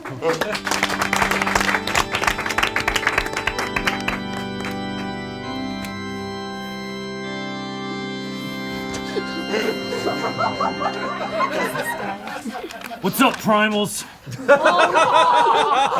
It's me, the Liver King. I'm sure you might be confused by my appearance. It's true. The Liver King has lost a significant amount of mass over the past few months. You know, recently the king was outed for allegedly using $12,000 worth of steroids a month while claiming to be all natural. So now I'm off the juice and presenting to you in my natural form. Went from looking like a Viking overlord to a Wish.com Rhett McLaughlin. Oh man. Oh, sorry. You thought the beard was real? I mean, the muscles weren't natural. You really thought the beard was gonna be natural too?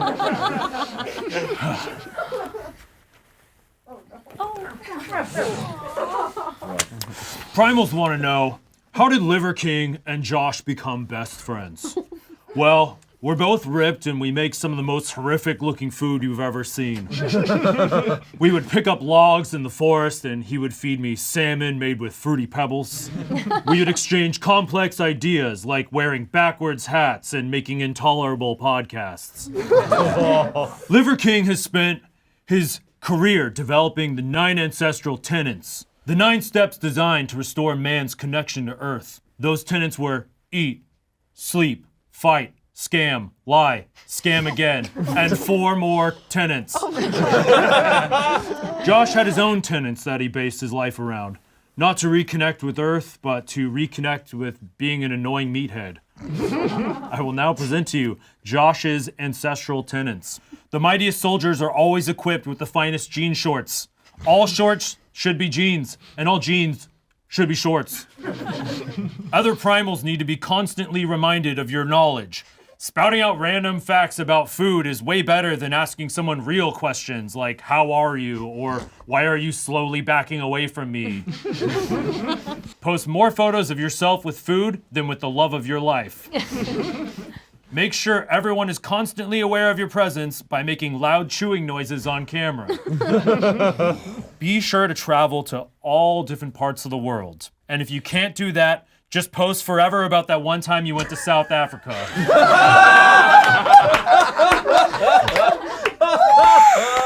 And finally, this last one, leg day. This one's left blank. Well, without Josh, Liver King needs a new compatriot, someone who practices physical excellence. And I've considered a couple of you due to your current habits. Shayne is a contender because he looks like he's sneaking hams into a movie theater. Damien is also a contender for keeping resistance bands at his desk and using them very loudly. But don't worry, he only uses them about once a month. In the meantime, I will be going to where all canceled YouTubers go. So follow my channel as I train to become an MMA fighter. Thank you. They're real, man. They're real. Believe it.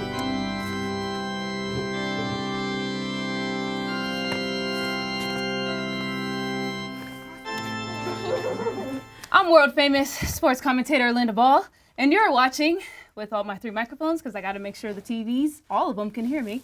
You're watching me. This is Josh Harris' funeral. Make some noise. We all know Josh was a big sports fan, mainly Philadelphia Eagles. Congrats to the Eagles on their big Super Bowl win, or not. We don't know. We're shooting this before then. But wasn't Rihanna great? Yeah. Rihanna was great. Yeah. Crazy to know there was a game during her concert. That's great. Josh and the Eagles have a lot in common because Josh also sucked ass this year. Has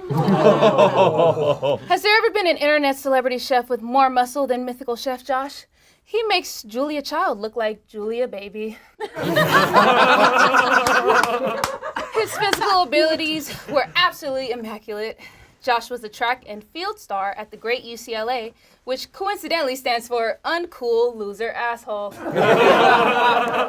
He was an athlete, but he walks around the office the way a duckling runs for its mother.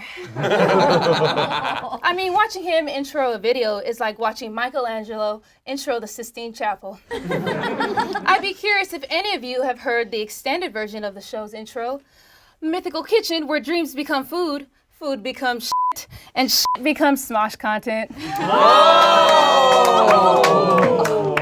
Josh has been featured on such lists as the Forbes 30 Under 30 and 5 Chefs Who Are 5. He interviewed amazing guests like Tom Hanks and Josh Peck. He also worked with lackluster guests like Damien Haas. That joke was a stretch, but much like resistance bands from rumor has it, Damien uses in the office very loudly. Undefeated by all foods except for celery, he says it's because he doesn't like the taste. But the real reason is because he doesn't like the food that's louder than him when you're eating it. Josh always stood up against adversity, like when he made his friend V, also me, go to CrossFit even though she didn't want to. I heard more grunting than a prize pig at the county fair. He always took great care of his body. After a podcast recording session discussing if a fork is a sword or whatever, Josh would always be sure to hydrate with a fresh thirst trap. Who could forget about such classics as Buff Guy Holding Ham, Buff Guy Holding Sandwich, and every Tinder user's nightmare, Buff Guy Holding Fish. To honor Josh, instead of hanging a jersey, we have a beautiful pair of jorts over here. These are ugly. Josh, you will be missed, and we are not going to retire your number because you don't have one.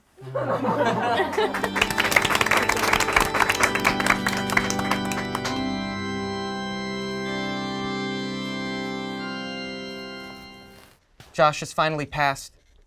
And now we have no more buff men with zero sex appeal to put in our videos. Normally, it's Tommy who does these ones, but Tommy's out sick. He's out sick of doing the same bit 12 funerals straight. Or 12 funerals gay. I'm honored to be here today to be a part of Josh's funeral. Some of you may know this, but both of us were raised Jewish. We're of the chosen people, but if it was up to me, I would have chosen to never have known this guy.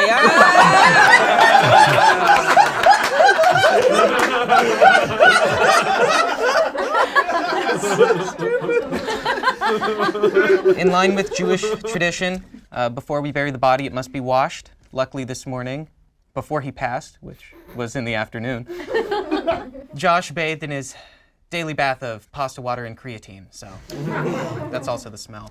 As well, in a Jewish funeral, you're supposed to bury the body in a very simple box. So luckily today, we've got one that is covered in smosh branding. All right, Josh's will. Now to Olivia. Josh has left you his croissant recipe, which of course you won't be needing because you're already flaky and way too expensive.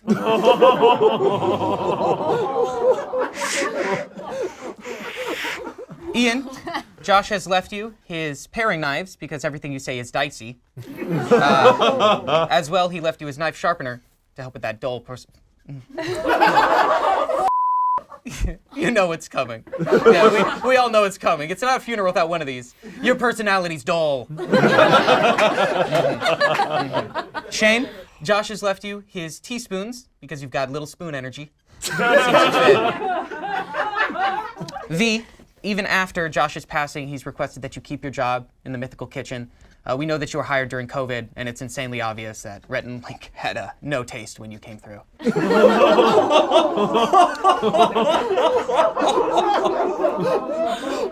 Nicole, Nicole, this is interesting. You don't get anything cooking related from Josh. You said you don't need any new cooking materials, just his jean shorts, because he always seems to cut you off. Trevor, Josh has decided to leave you with some lion's mane mushrooms because you look like Eddie Redmayne high on mushrooms.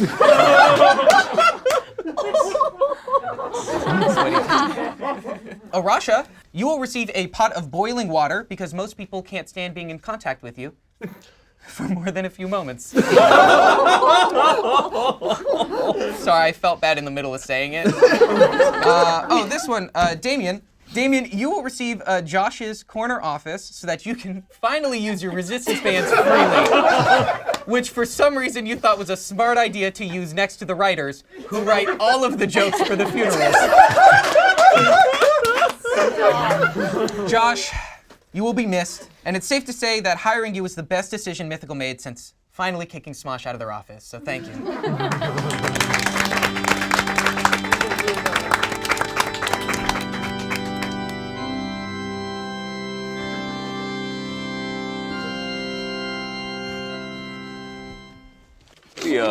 Get reframed.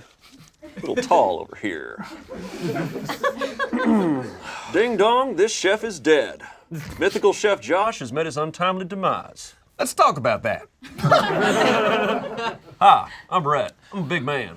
And I'm Link, and I'm slightly smaller. And you're watching Good Mythical Morning. That's morning with a U.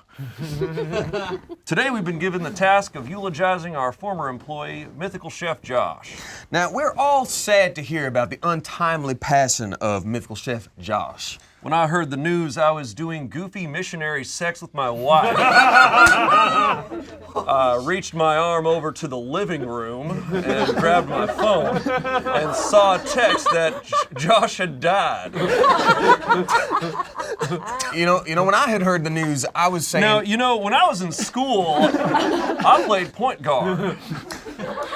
All right, thank you for interrupting, but let's all remember we're here to talk about Josh. The long and short of it is that we always found Mythical Chef Josh abso-fucking-lutely terrifying. My shoulders have not relaxed in years. His eyes are cold and unfeeling and terrifying, like if a husky was a landlord. His arms were absolutely shredded, like barbacoa, or me on a guitar, apparently. Now, he's the closest thing we've ever seen to the Terminator, like he was sent here from the future to assassinate the vibe.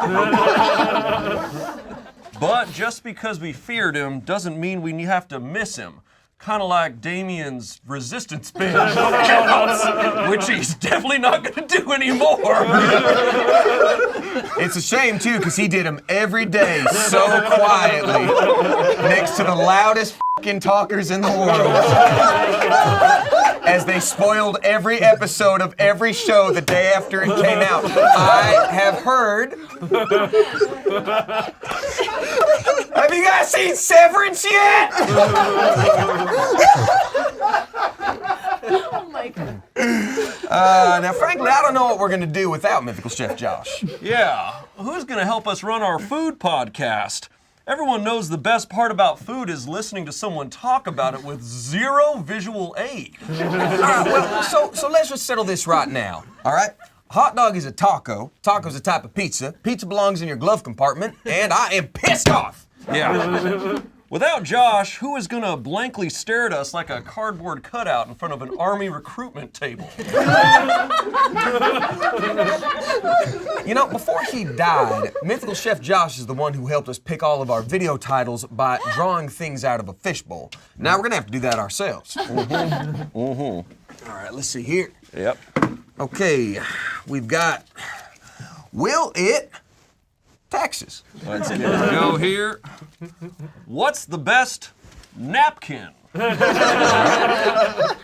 Taste testing horses. I think that's legal. I think that might be legal. Now, let's see. We tried every cup. All right, so Cheesecake Factory versus Cheesecake Factory. All right, f*** it. All right. Mythical Chef Trevor does our wives. All right. Good luck getting Goofy Missionary right. Little tip, big guy, it starts with across the bed instead of up and down. That's right. Most of my body is off of it. That's true. Yeah. Got a lot diagonal, if anything. Now, anyway, that's our filming slate for the next month. Yeah. Going forward, we'll be doing our best to replace Josh, and I think we found the best candidate. So far, our best bet is a Doberman Pinscher with an apron. Be sure to check into Good Mythical more, where we will be eating Mythical Chef Josh. It's part of a new series we're kicking off called Will It Haunt Us? And be sure to join us next time this happens, which of course will be when Mythical Chef Trevor dies from being annoying.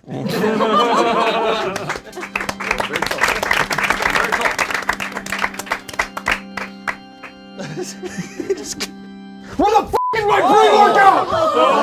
Oh no! Hey everybody!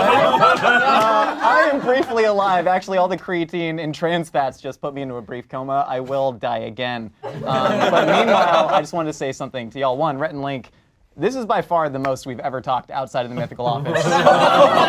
In 5 years, I've worked for you for 5 years, and this is actually, if we were to time it, significantly the most. So thank you for that. That makes me feel really supported. As far as the people behind the mask, y'all are just mad that Will It Taxes would get 3 times more views than anything on the Smosh main channel in the past year and a half. That's what's up. Views are down. Rev is down. We all know it. It's what up. Anyway, everybody. I have been writing down a bunch of petty resentments in the office, just in case, for the past 3 years. Olivia, if you prepared to be the new Mythical Chef like you did for this roast, my God, that place would just crumble, so I'm not worried about it. What an absolute hack job on that. Sometimes you think the words will come to you, and they just don't. You know, we've all been there. Ian, you are the professional media version of the 35-year-old who crashes high school parties to give out whatever the shitty hipster version of White Claws are. Damien, you look like the 35-year-old lead singer of a Nightcore-themed emo band that would be playing at the high school party. That's and awesome. Then, fair enough. If you started the band, I'd probably listen to it. Olivia, we once competed against each other. I'm back. On Food Beppardy, and I put up the highest score of all time. Right before that, you said to me, I'm also into food, and I just think that's hilarious.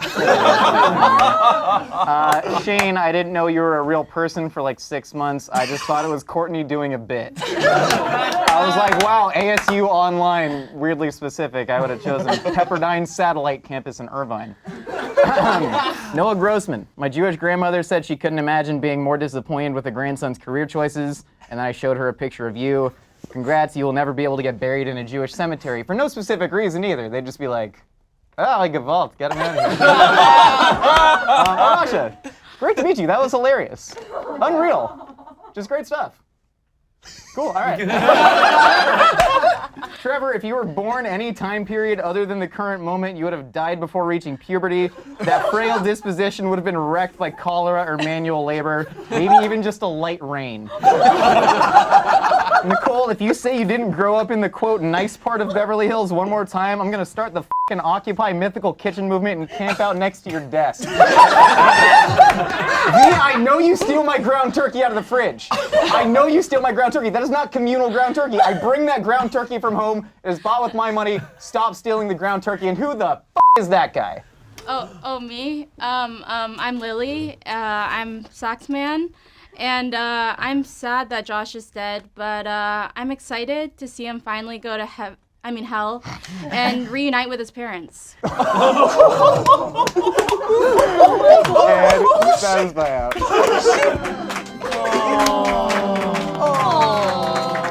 Wow.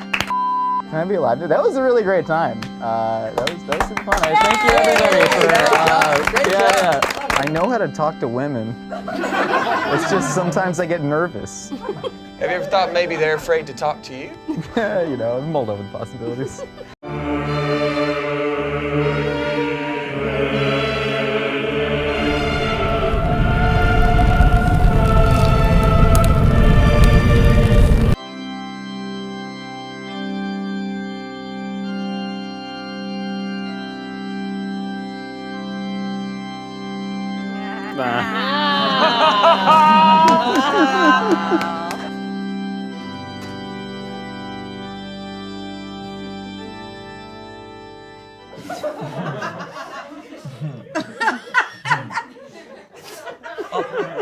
Oh my God.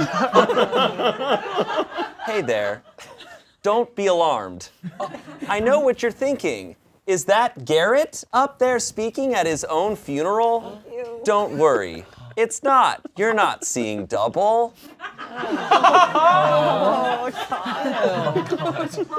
You see, I am a perfect AI duplicate of Garrett Palm.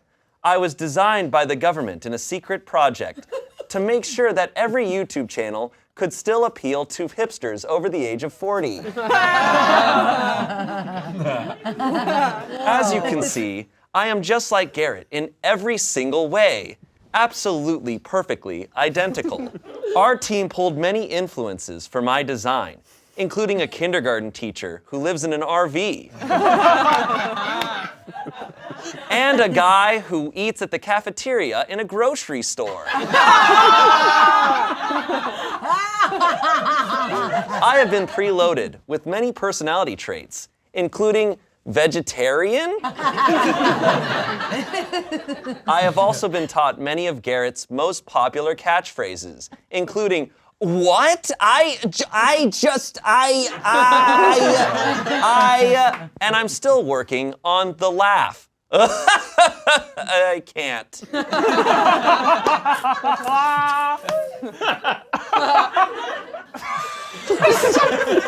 Much like Siri and Alexa, I also have an encyclopedic knowledge of coffee. Ask me a coffee question. What is the difference between the flavor profiles of Ethiopian roast and Colombian roast? Great question. Yeah.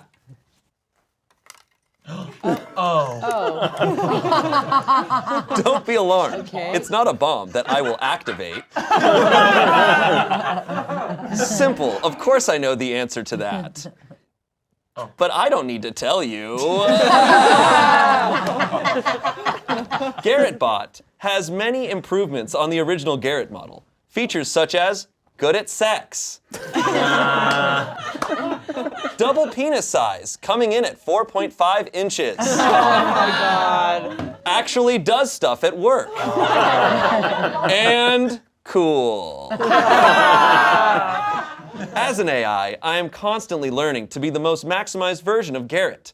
I like to learn things from the people I see in life and television. For instance, I gained all my comedic instincts from Chris Kattan. And let me say, Chris, it's such an honor that you're here. Oh, wait. Sorry, that's just Angela. I've studied Noah for a long time. He's an expert at eating shit on this channel. From his old series, Put It in My Mouth, to 90% of the characters he does. I learned the most from Tommy, because it's quite clear he's a robot as well. You can tell he was made by Tesla, though, because he's prone to blowing up over minor changes to his environment.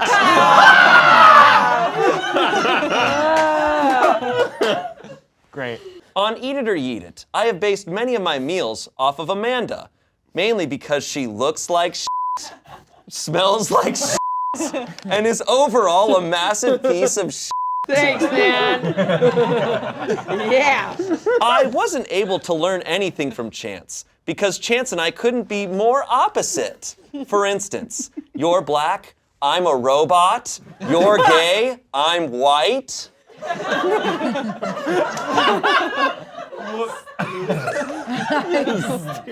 Now, for my next order of business as Garrett Bot, I must kill John Connor. Goodbye.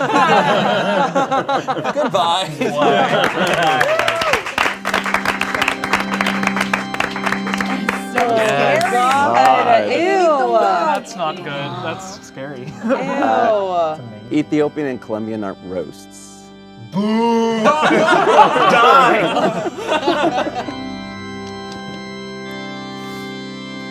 Yeah. All right. What's up, Portland, Oregon? Yeah. Okay. Awesome. It's always bittersweet to see someone of an old age die. So sad. So old. Hello, my name is Forrest. Forrest Ham. I was Garrett's right-hand coffee barista. I saw him every morning till the end, man. He came in so often that I remembered his coffee order by heart. Good coffee. And I'd say, yeah, of course, dude. But do you want milk or cream or sugars? And you were like, I just want good coffee. And I was like, dude, you are a brother. But my life really changed when this wonderful man invited me to join his coffee club. This motherfucker had a coffee club where people would drive to his house to taste and discuss coffee. How fucking cool is that? Seriously, dude, you're a fucking legend. I literally can't imagine anything cooler. So anyways, we had a packed agenda for the coffee club, right? And we weren't allowed to sleep over. We slept outside, but that's totally fine. Coffee club. Yeah. And it was always a gathering of the most intelligent minds. Garrett, Brennan. Yeah, the most intelligent minds. We invited this guy, Shayne. It's a Shayne, but he said he was busy, which was crazy because he actually didn't know when Coffee Club was. Coffee Club had a coffee code. Rule number 1. You must wear a Grateful Dead shirt that was thrifted from a Crossroads pre-1980s. And it must smell like pure asshole. Rule number 2, you must have a rescue animal that looks like shit, all right? If your dog looks too purebred, dude, you have to fuck up its teeth, okay? Okay. Rule number 3, you must be vegan. Okay, unless it's pizza.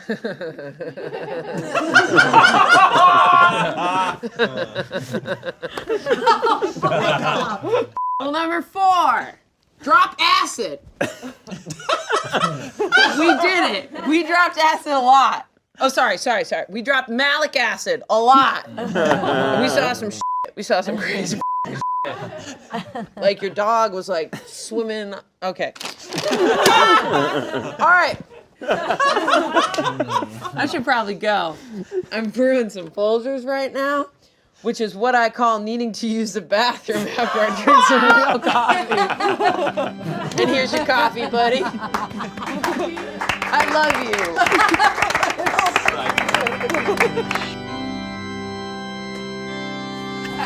Hey, Noah, you want to take care of that?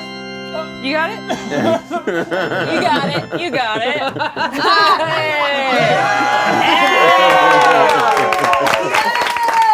Okay, I know what you're thinking. You don't recognize me. I'm Vita, the camera operator. You know, the only actual view you get that's not a bot? I mean, I wish I had the option to click off after 30 seconds or leave the room as soon as we start rolling, like Brennan. But I can't. I have to do all 2.5 hours of Legacy, so... I just have to thank you guys so much for this opportunity. I finally get to have eye contact with the cast. Oh my God. And I get why crew isn't allowed to look you in the eye, because it's very unsettling. Can you push in on Chance? And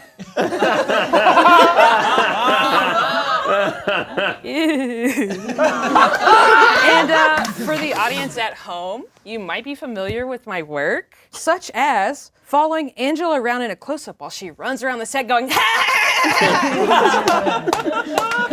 or zooming in on Tommy as he uses the reflection of the camera to check every single little hair. I don't think we have to worry about that one too much longer, right?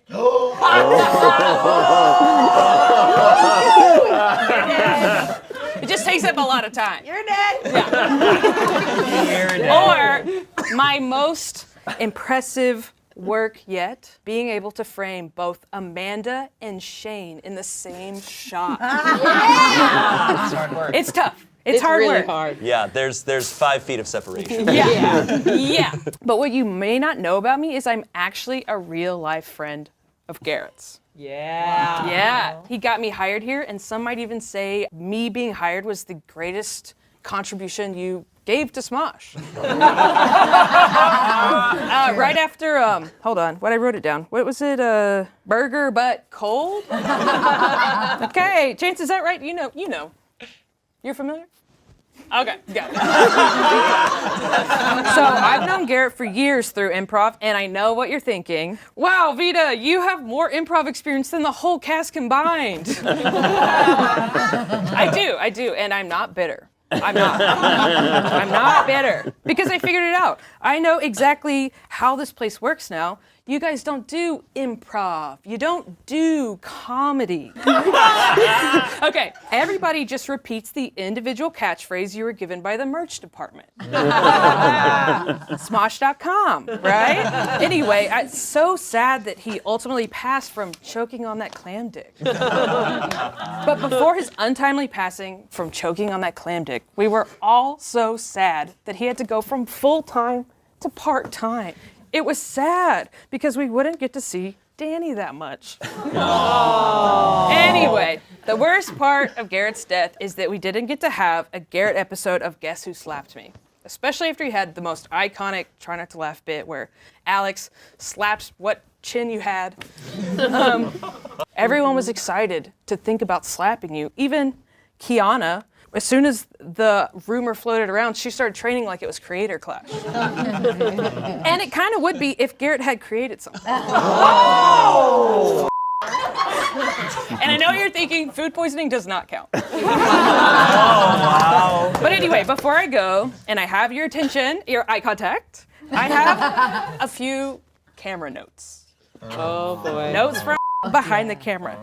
Okay, so this one's for Amanda. You guys probably won't get this. Amanda, please look at me. Why don't you look at my camera during Legacy? I don't know. I always forget. Yeah. It's really bad. I don't know if you're mad at me because when you got your haircut, I thought it was a wig and you were playing Lord Farquaad. Did we not talk about this? I'm so sorry. Okay. Okay, Chance, can you stop looking at me? If you can make less eye contact, that would be great because it really pulls focus. And I mean like in a literal way, like no matter where you are in the shot, the camera focuses on you. Okay, Tommy. I know you do a lot at this company, because when you're on camera, I can see you mentally going through your checklist of shit you need to be doing. Everyone's having fun, and you just look upset and panicked. But I think it works because your brand's kind of upset and panicked. Right? Right. Okay, Noah, you do realize that when you dye your hair green, it makes it really hard to do green screen? Yeah. I feel like since you've worked here since you're like 17, you know that, but you must be trying to get out of games videos, and I get that. Okay, Angela, what are you? Okay, when I'm shooting you, it feels like I'm in a nature documentary where if we can be quiet and you forget that the cameras are there, you'll stay still. But as soon as there's any sense of motion, you're gone. Wow, so Okay, true. and Shayne, this is less of a camera note and more of just a compliment. You really bring so many characters to life. And like a few of my favorites are YouTuber laughing while playing an incel. Wait, YouTuber laughing while playing an old wizard? And oh, I love this one. YouTuber laughing while playing another YouTuber if they had escaped from prison? I think it's a lot of layers. It's very method. I respect it. Okay, and lastly, Garrett, since I'll never get the chance again.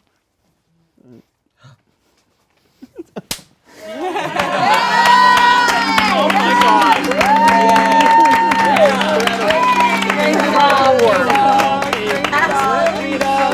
Why did I do this?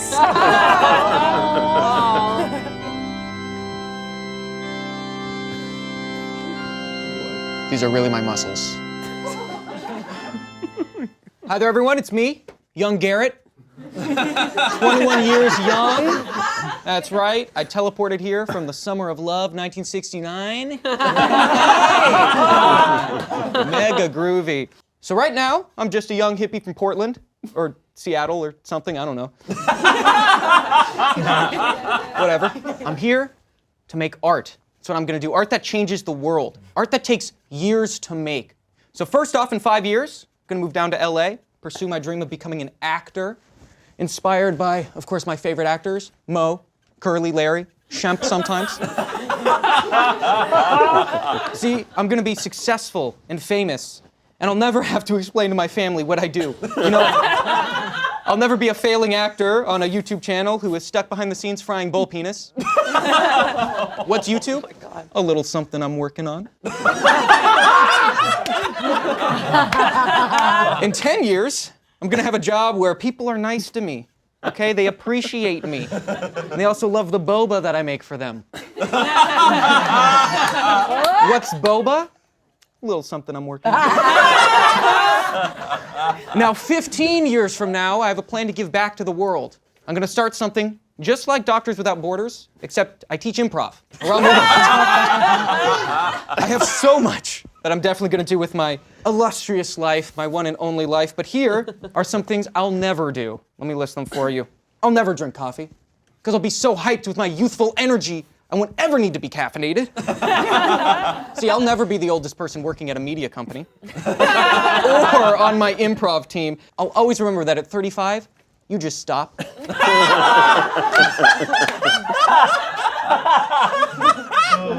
My future's gonna be great. And people definitely won't come up to me daily and let me know that my girlfriend is much funnier than I am. Just so much funnier than me. Hey, it's the 60s, guys. Second wave feminism. No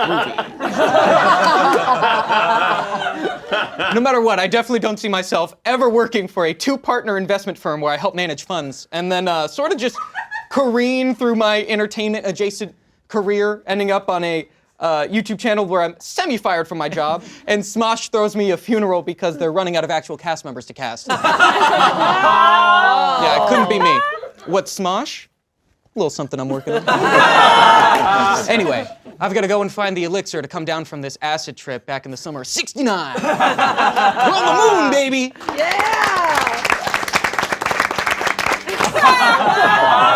Oh my God!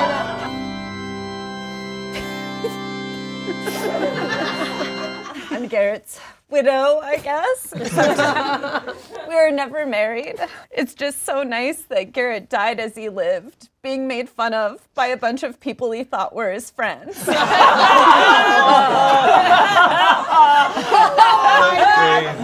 I'd like to thank Smosh for even giving us the space for this funeral. I actually applied to write here once and was turned down because my voice didn't fit. But Burger But Cold was my f***ing idea. An idea so good they made merch of it.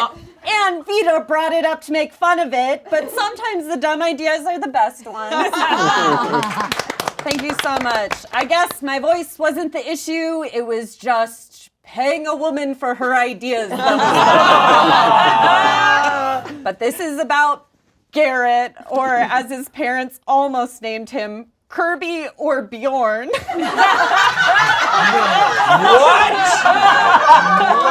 Oh, you're screwed now. Kirby's screwed. Kirby. Bjorn. Early on in our relationship, I actually made fun of Garrett so much that he asked me to stop bullying him. So I'll just be giving Garrett compliments today. Oh, wow. And that's not difficult because Garrett's such a wonderful person. I mean, he was so humble that as soon as he heard I was roasting him from beyond the grave, he immediately gave me several pitches roasting himself. But I didn't take any of them. I mean, I wrote on a Netflix show and Garrett got restructured out of a YouTube channel. Oh my God. Jeez. It never surprised me that Garrett worked at Smosh because he's so young at heart. That must be why when we first met, he was 34 and still living in his parents' basement. And I was so grateful when Garrett finally found the perfect niche with Eat It or Eat It for somebody who loves food but is so bad at making it. And he got to be an inspiration and a role model for so many young Smosh fans of what happens when you follow your dreams and they don't come true.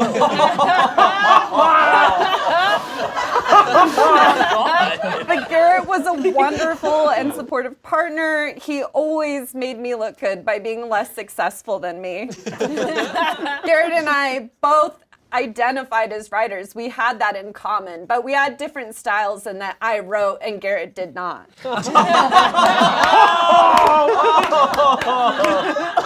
But Garrett, you know, he's always been a romantic. In high school, and this is 100% true, he fought over a girl by challenging another boy to a battle of poems. Oh no! Wow. That is awesome. But one of my favorite things about Garrett is that he was always a dreamer. From day one, Garrett told me he was 6 foot until a doctor recently diagnosed him as not even 5'11". He also was the king of starting things and never finishing them. His CPA, his nonprofit for improv in India, the 15-minute workout he tried to do literally yesterday. That's what killed him. What else? Oh yeah, most of his sentences. Garrett leaving things unfinished. How else do you explain why we were together for almost 9 years and he never asked me to marry him? I'm just kidding, it's on me. I reject the concept of marriage to Garrett. I just have a quick note. Garrett didn't actually leave behind any money for me or Danny, his son. Just several loan repayments on an Oni pizza oven he never took out of the box. Oh my God. Goodbye, Garrett. I love you and I'll miss you, except for all those times you started a 20-minute long dump while I was in the middle of a shower.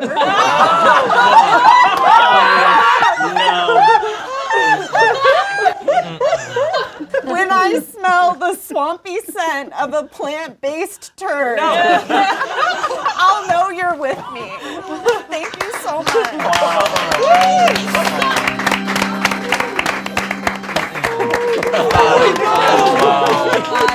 That was a murder.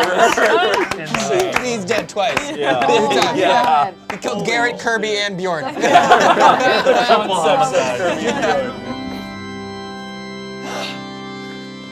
Oh, God.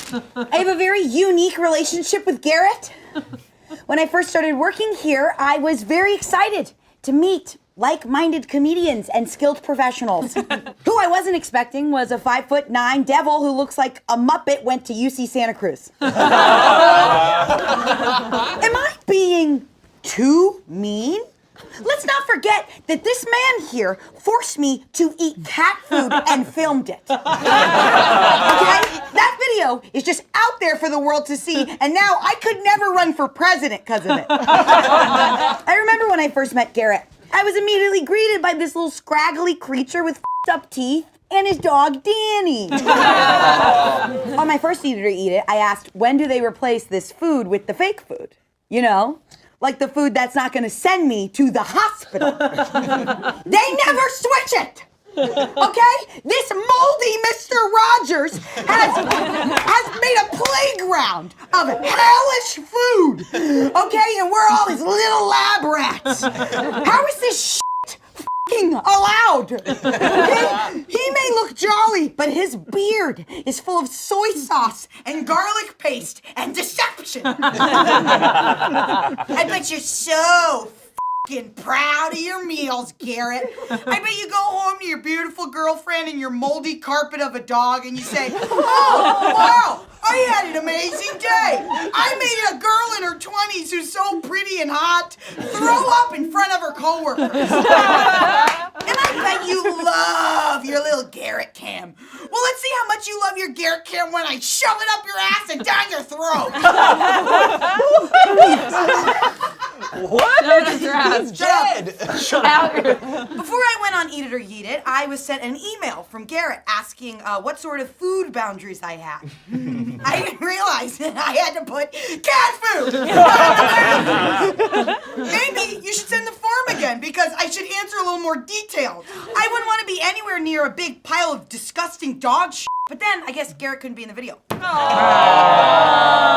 what happens after I eat all that gross shit? Oh, I'm safe from the game. Who's gonna keep me safe from my own asshole after I'm eating spicy pig dick? In his defense, Garrett claimed he tried everything the cast has tried. But that's ironic because he's never tried to be funny once. This man is a con artist, okay? And we just sit back and we just let it all happen, okay? This office is f***ing crazy with pre-pro, okay? These meals were written out on a Google Doc that had another Google Doc that had another Google Doc. Y'all had meetings about this and you did nothing about it. Vita, you knew I was gonna eat f***ing cat food and you sat there and you filmed it like a sick f***. Nobody took a moment to go, wow, Angela's a sweet girl who maybe has more to offer this world than just eating poo-poo dang shit on YouTube. There must be another way to get views, my guys. This can't be all there is. Okay, this man should be in federal prison. Okay, eat it or eat it. Try it, misdemeanor or felony. Try to get safe from that game. Everybody loved it when I slapped the bag. Next bag I'm gonna slap is your oxygen tank because I'm gonna strangle you with your own f***ing Garrett cam. I don't feel like you're listening to me. I feel like no one's really listening to me. I ate cat food. You know what kind of feast I'd fancy, Garrett? Your last meal. And I don't mean the Mythical show, electrical chair. Sorry, I got heated there, Garrett. You've given me so many nice meals, so I've decided I want to make you one. Can you fly it in? Oh. Wow.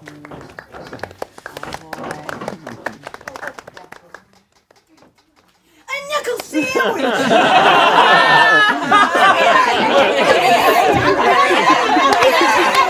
You're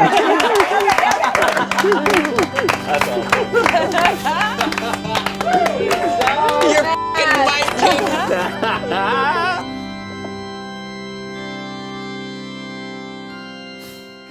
I just want to say that we're filming in a new set, and this change to my environment has me about to blow up.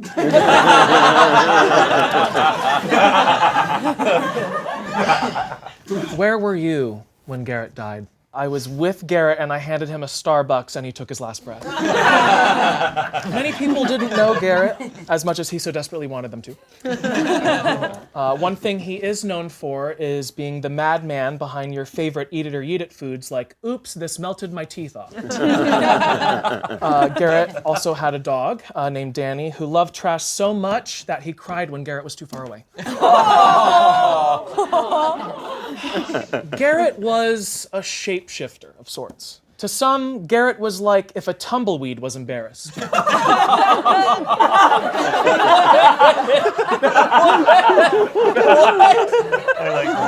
others, Garrett was the embodiment of when white people worry they did a microaggression. But to me, Garrett was like if a pair of cargo shorts had nothing in the pockets. Because I was on vacation, I was unable to attend Chef Josh's funeral and roast beef. Get it? Plus, like the Smosh main channel, I was completely out of ideas. Also, I want to note that Garrett has written this will in pencil because he was worried it wouldn't biodegrade if he used permanent marker. Noah will receive paper towels and all-purpose cleaner because Garrett thought Noah was a sink after manscaping. Little bits of hair all over. You know what I mean? Vita will receive Garrett's extended family because Vita hugs like they don't have one.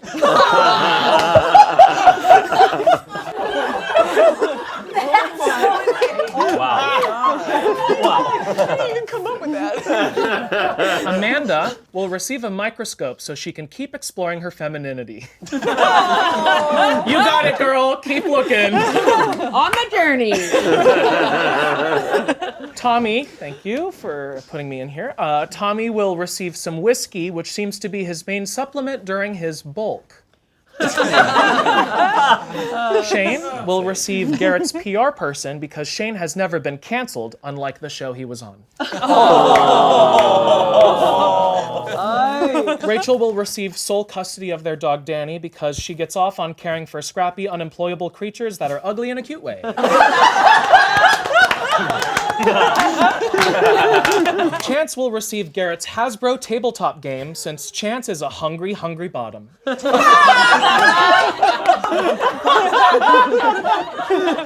See, I thought I was gonna get that because I love gobbling marbles.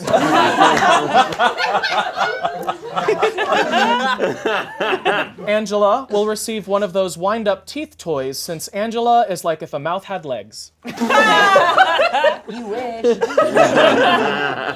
I know we're all mourning the loss of our dear producer. Oh my God. But nobody is mourning him more than the diverse population of Portland, Oregon, to whom he has left his Portland organs. That's humor for Garrett. Bad joke. In memory of Garrett, let's take a 3-week vacation and get confused when we get promoted to freelance. I'm gonna miss you, Garrett. Sorta.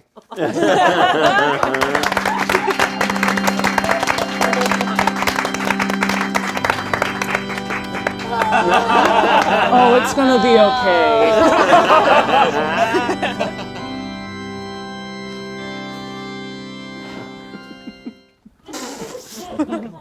Well, this is a fucking nightmare, isn't it? Hello, I'm world-renowned chef Gordon Ramsay. And today, I can honestly state that Garrett Palm was one of the most, if not the, greatest chefs of all time.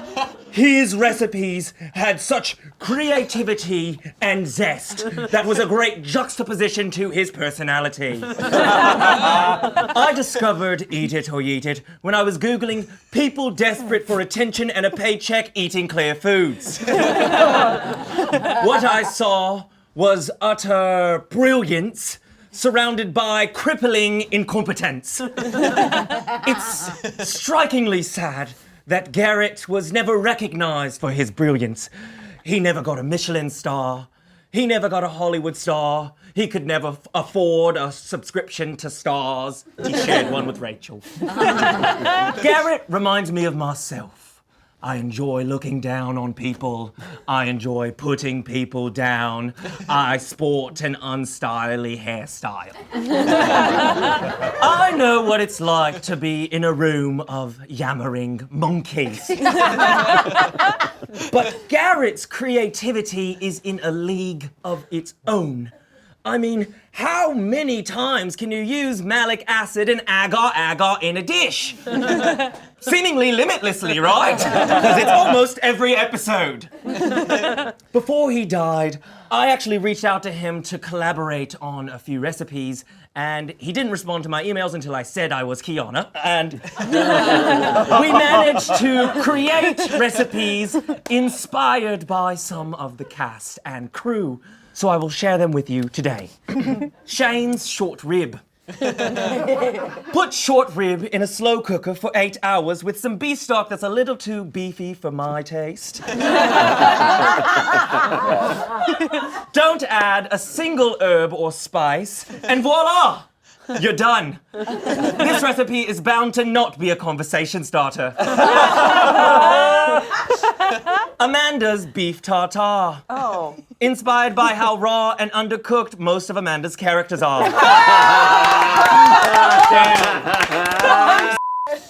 Angela's sizzling fajitas. This excruciatingly demanding dish will grab your attention from across the room with its spewing juices. Inspired by how Angela is the human embodiment of a Chili's. Not good. Not good. That's rough. Tommy's deconstructed beef stew. Carrots, beef, potatoes, onion, cilantro, rabbit, pork shoulder, chicken broth reduction, balsamic reduction, red wine reduction. And I know what you're thinking. That's too many ingredients. Some say it's got too much on one plate. But this recipe needs to desperately differentiate itself from other gays' recipes.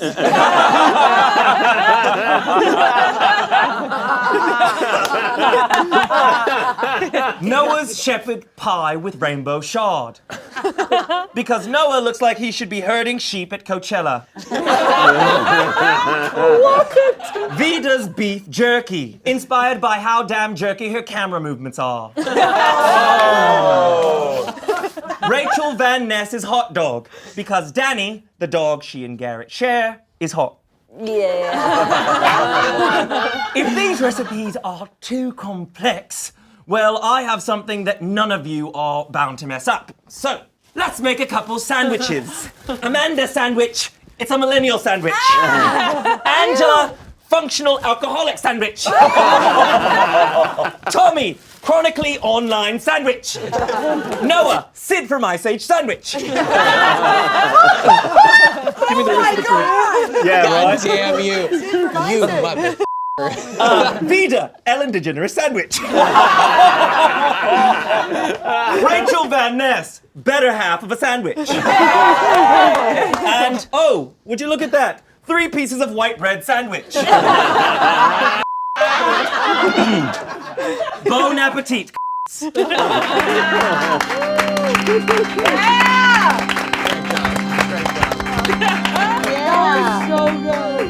Your aim was incredible. Oh yeah, I played baseball before I came out.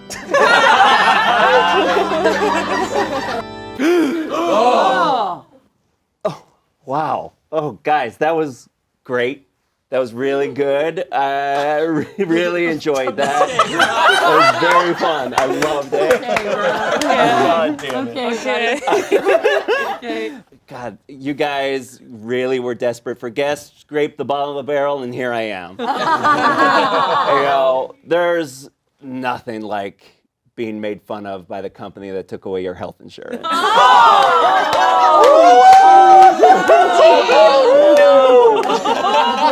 like that. Before I passed, I spent a lot of time. I've watched a couple of these. I've worked with you all. I have some notes. You all are doing a great job.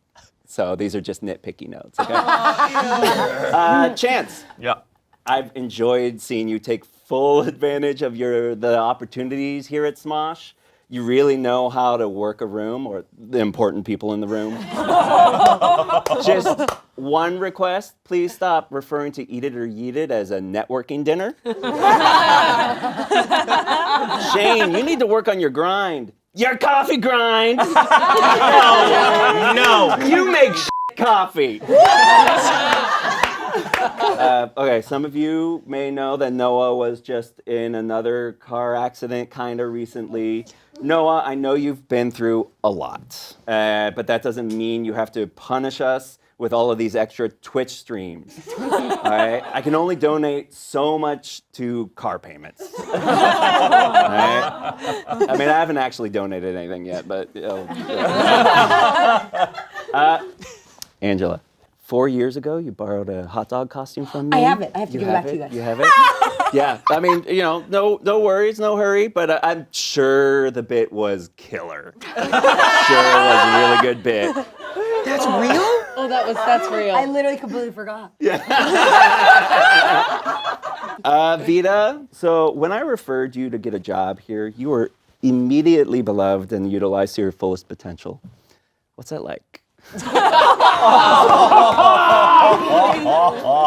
Tommy, Hey. Honestly, no notes.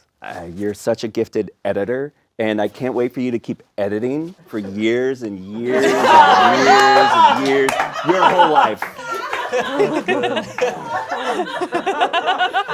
Rachel, also no notes. Wow. Thank you. Honestly, thank you for doing this. I'm really glad you got to be a part of this video. That way I have something to show our couples counselor next week. And, I am pretty certain I'm going to win that session. That's good. That's good. Finally, Amanda, could you please tone down your professionalism? This is a YouTube channel, not a TV channel like G4. Right before I died, I meant to answer some of these emails. I'm still not going to answer them. I'm just going to read some of the emails you guys sent me. This one is from Chance. Hey, man, please don't tell me who Anthony is. I can't afford to lose my only bit. This one is from Noah. Sorry, I'm going to be late. I have to go home and change. I realized I'm not clashing enough. This one is from Angela. Yeah. This one, okay, this is an email from Vita. I'm going to be late. I'm trying to figure out my outfit. Which one? That college guy with the frisbee or Noah but boring? Wow. College guy with the frisbee. Okay, this is an email from Tommy. Let's see. Sorry I can't make it to your meeting. I'm having a good mental health day and I'm really trying to keep that vibe going. This is an email from Rachel. Let me know if Smosh wants to shoot my sketch I applied with about a bachelor party that hires a cum-eating monster instead of a stripper. That's a real sketch. She wrote. Email from Amanda. I'm unavailable to work next week. I'm busy teaching improv classes for no money or reason. I got several from Shayne. Not coming in today, I realized I don't need Smosh. I got Goldberg's money. Quickly followed by J.K. Goldberg's canceled. Sorry, sir. Be right in, daddy.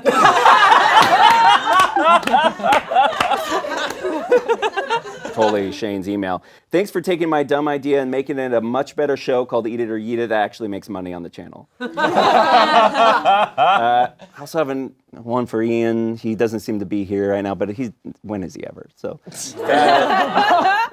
Ian realized I've been running a YouTube channel for 20 years, but I don't know how to run a YouTube channel. That was sent at like 4 in the morning. Anyway, it was so great seeing you all here. I wish I could have seen you all at the Christmas party, but didn't get invited. So, That's real. That's real. That's real life. That's real. That's real life. Why didn't you get invited? Don't worry about it. Don't worry. Don't look at me. Don't be perceived. Be perceived.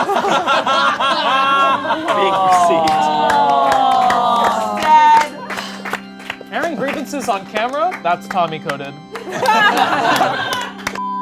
Once, when we were on vacation in Paris, the city of love, we missed seeing the Eiffel Tower because Garrett made us wait 3 hours in the rain to get dinner with his ex-girlfriend instead. I've still never seen the Eiffel Tower. Okay. Herbie! Herbie.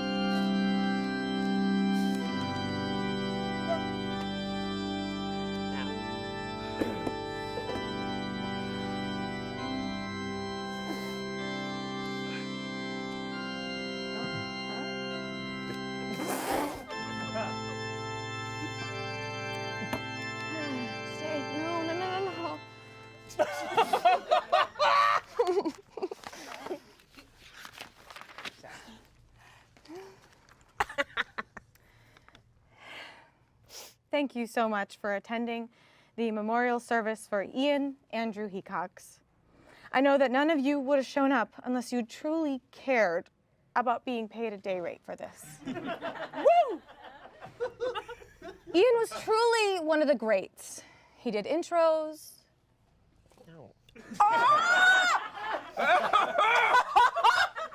When we were cleaning out his office, underneath all the rubble of old scripts, scratched up Korean film DVDs, and unopened My Favorite Coffee bags, I found a bunch of old casting calls from back in 2008 when they filmed back in Sacramento.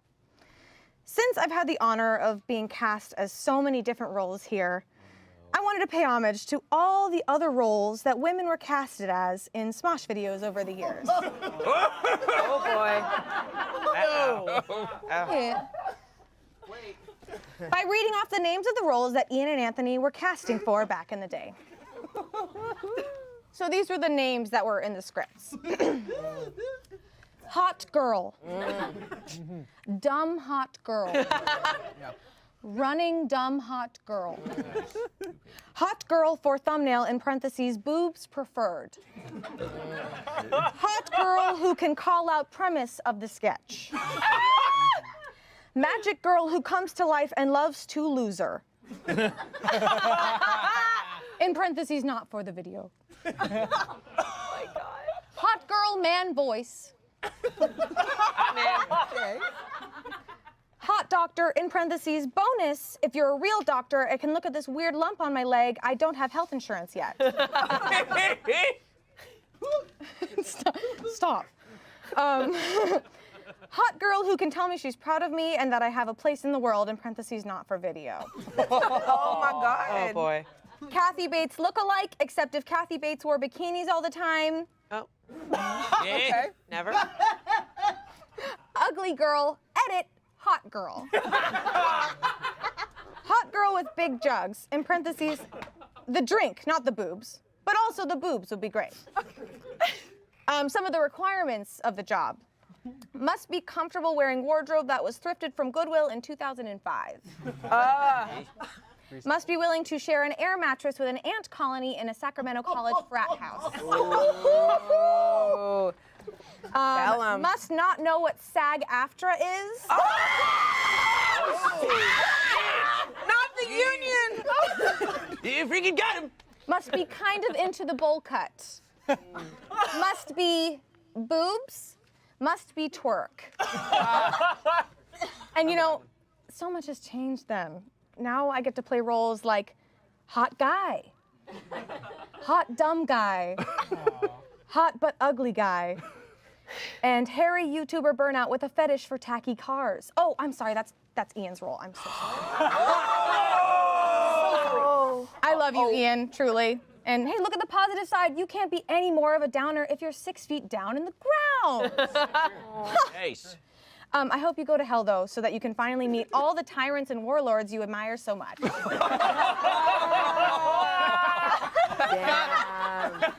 Damn. Rip in peace, Ian. Peaceful Yes. Cheers that. Cheers. So funny.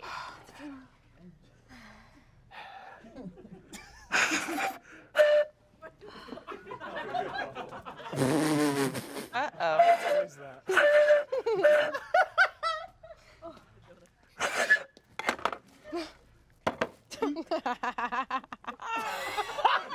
Not gonna work. It doesn't stay, dude. Not gonna work. There it did. Magic.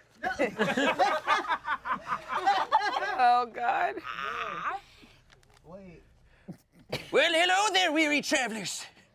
You probably recognize me as the old man who warned you not to go looking around that old mine shaft. For many travelers have entered and none returned.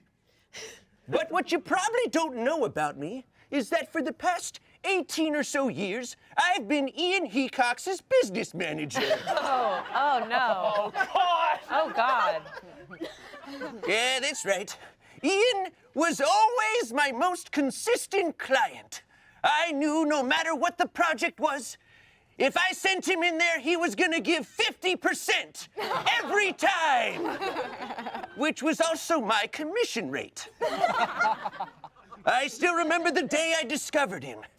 It was in a Chuck E. Cheese. I was warning children not to enter the ball pit after sundown when I saw him, and I said, "There's someone with the looks of a dead body on CSI Miami and the charisma of a dead body on CSI New Orleans."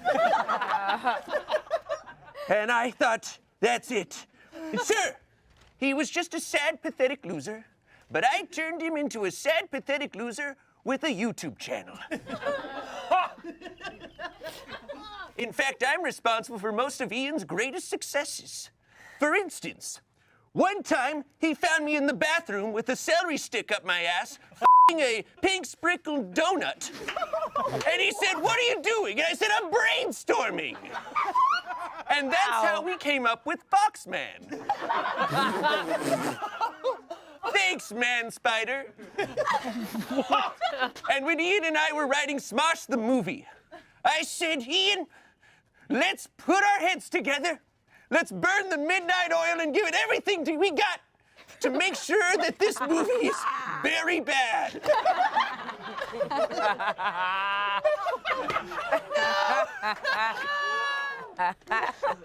And when it came to hiring new cast members, I said, "Hey, what are those kids from the Magic School Bus up to?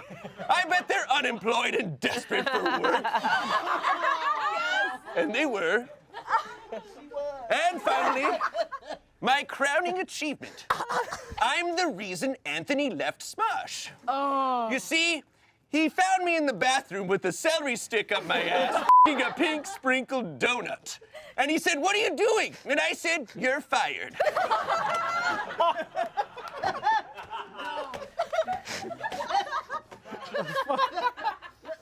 Oh, God. We've been through a lot, but I'm not done with him yet. No, I have one more job for Ian Hecox. You see, after this funeral, we're gonna take his body and dump it by a creek and change 4 young boys' lives forever. Stop it! It will be your greatest work. Oh my God! Anyways, whoa! Hey, I didn't know I was interviewing my exes. Crazy. All right, I'm out of here. Wait, I haven't even seen the. Holy shit, his bare ass is sticking out of the other side of the coffin. Wow, that's crazy. I'm over here now. Oh, shit. Oh. All right. Holy God. Oh my God. Oh. Hello, dumbass. It's me, Ian's mom. the original cast member of Smosh, and the reason it exists. I heard you all cheers me, so I stopped by. Thanks. God, why is my son such an idiot? My mom's literally watching this right now. Yeah, right there. Good. I'm right here, honey. I showed up. I'm so mad right now. And not because my idiot son is dead and he was such a pussy, but because you all think that you run Smosh. Well, joke's on you. Now that my son is dead, I'm the boss now. And I'll be writing all the sketches from here on out. First sketch. I worked on it all day. And it is called Mother's Day. Opening scene. Smosh. Office. Courtney walks in to the office like a dumbass. Shayne comes in yelling and screaming like a dumbass. And Keith and Olivia still in their cars, texting their friends. Texting their dumbass friends. And then I come in, brilliant. And I say, Happy Mother's Day. Where is my son? And someone said, he's dead. And I said, that pussy.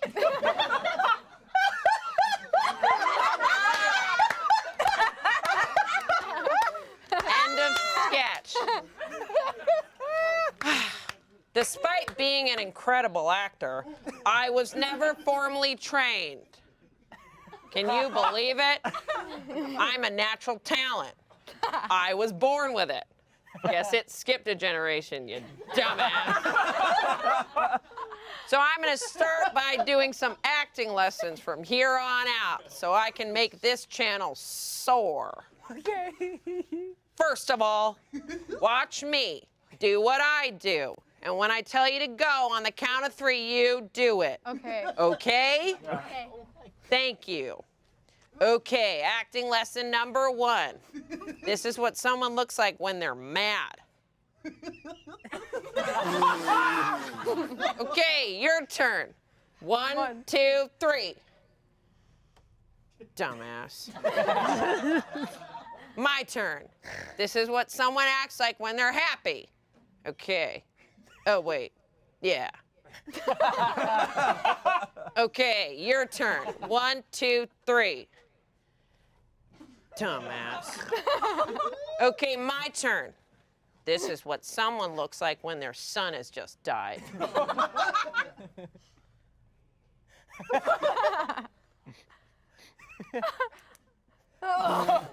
Okay, your turn. 1, 2, 3.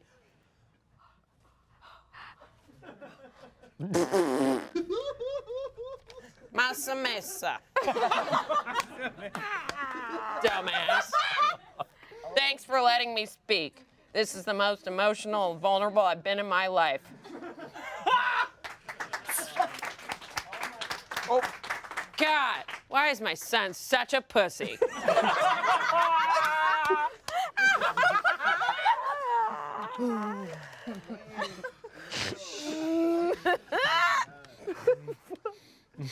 Funeral.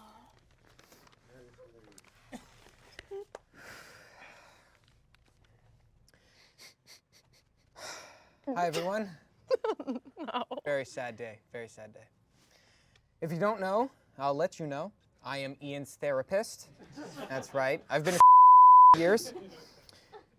Now that he's dead, technically, I can say anything I'd like, and it's not a HIPAA violation, right?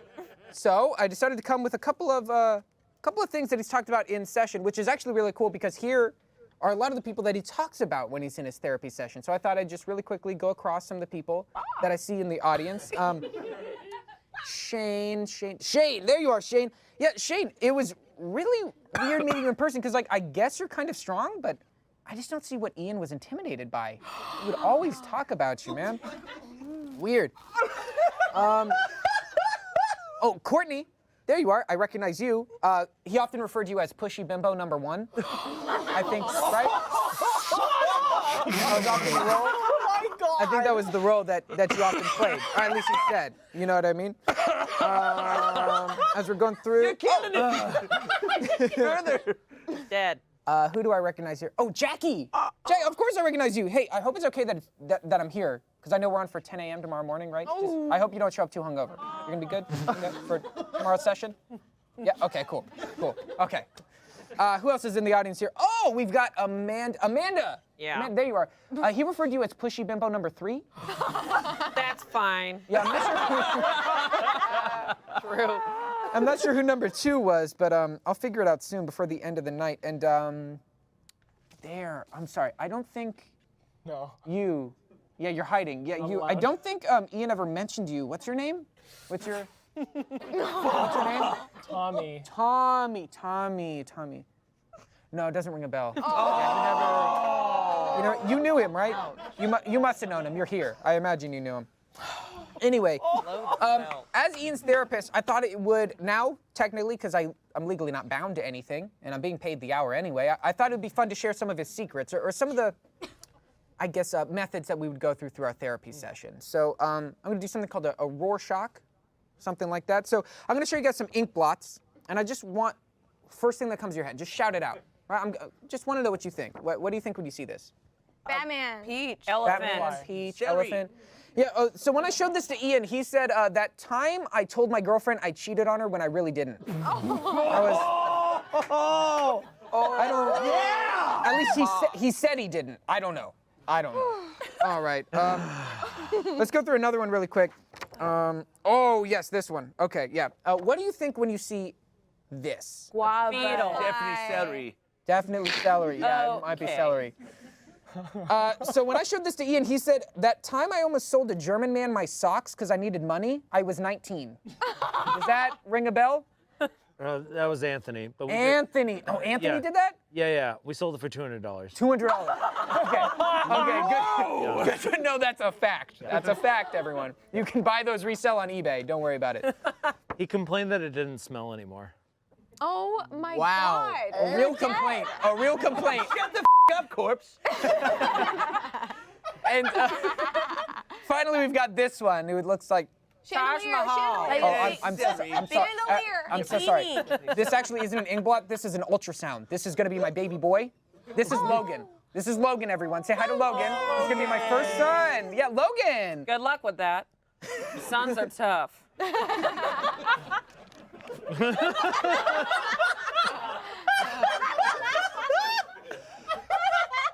Finally, I want to take you guys through an exercise that I'd put Ian through often.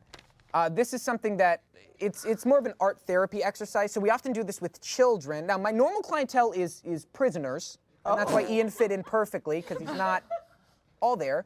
But the point is that I asked him to just draw an original image, something that he felt deep down inside, something that might explain who he was. And he drew this. I want to just lift it up for everyone. My God! You see that? Wow. So I think he refers to each of you, right? That's yeah, just get a good, yeah. Oh my God, I'm on there. You are. Yay! You are. Tim?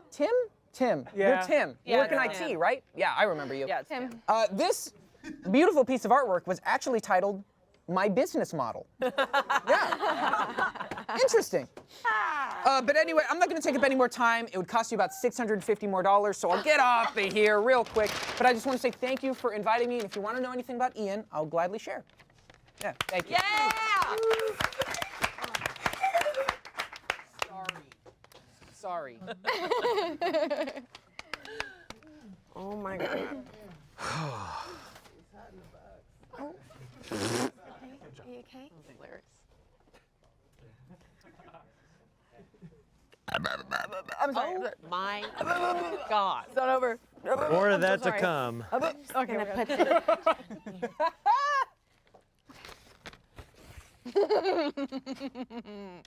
What the is this?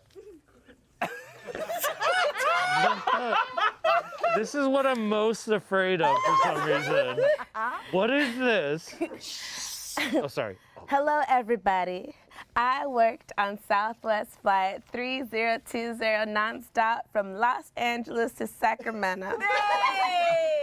I would see Ian and his little friends every 2 weeks. He had these little child friends he would bring with him everywhere. They would fly up to Sacramento instead of staying in LA. I don't know, maybe the budget, I don't know. Who knows?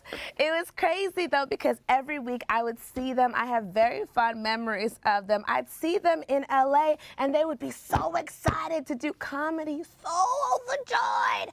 And then a week later, they'd come back and they would be so sad. They would be so sad. It's like they watched a tragic car accident or something. It's like, did you experience trauma? What's going on? But like I said, I do have very fond memories, Ian, on our flights. You did join the Mile High Club. I remember that. Yes.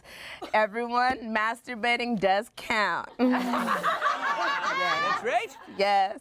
Ian was just himself on those flights. He thought we couldn't hear him, but we could.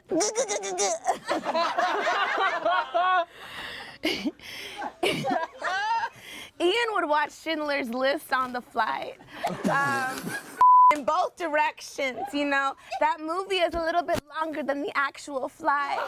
But, you know, he would skip to the good parts.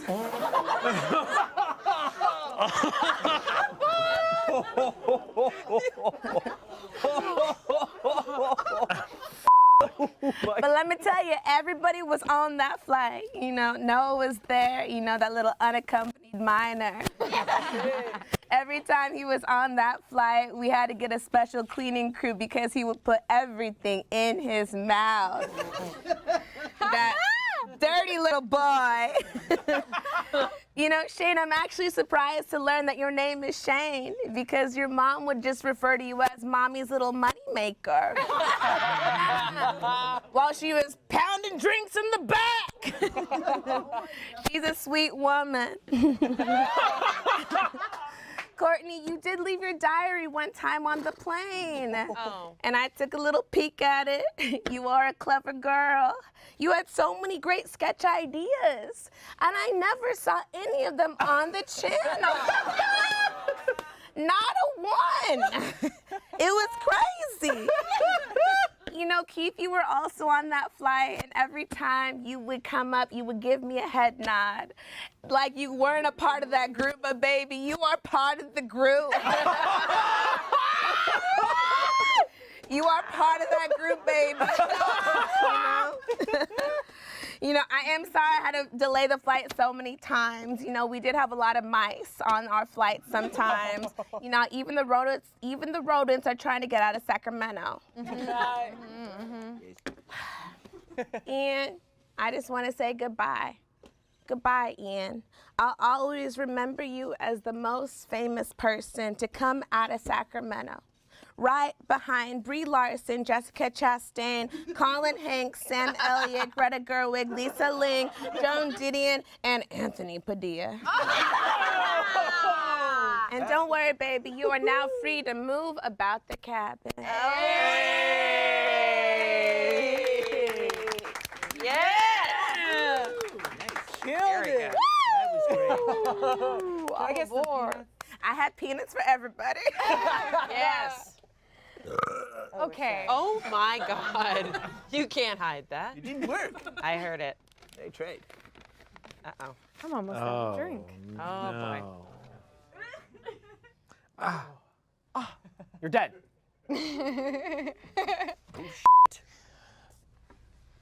Huh? It doesn't slide down there. It doesn't. Well. Oh God. Uh-oh. Hello, everyone. As always, I am here to read the will. I would call this death unexpected, but I'm under oath. Ian Hecox was like a father to all of us. A father in that he didn't really care about anything and always clams up when we ask why other dad left. And who could forget his incredible life story that inspired the Hollywood film Boss Baby?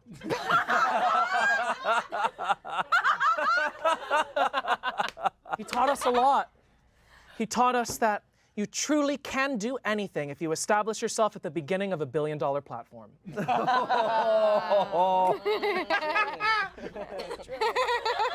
True. Onto the will. Ian leaves Courtney his poison ivy plant. He hopes in his absence it will keep her ultimately irritated. Just so irritated. Ian leaves Shayne the Smosh channel. Bless you. The seatbelt light is on. Ian leaves Shayne the Smosh channel. Shayne, everything is about to change for you. Now, you'll be in almost every video. Good luck. I know how little you worked before. Ian leaves Jackie a DVD set of Young Sheldon. He thought it would remind you of Ian since it also can surprisingly be funny sometimes. Good looking out. Something clock strikes twice. There it was. Ian leaves Boxman a pair of strong grip gloves so Smosh can keep clinging to its origins for relevant content. Oh, yeah. Speaking of irrelevant, Tommy will take Ian's slot as an official cast member. He warns me, be careful. Even though it's the exact same work you've already been doing, it does pay more.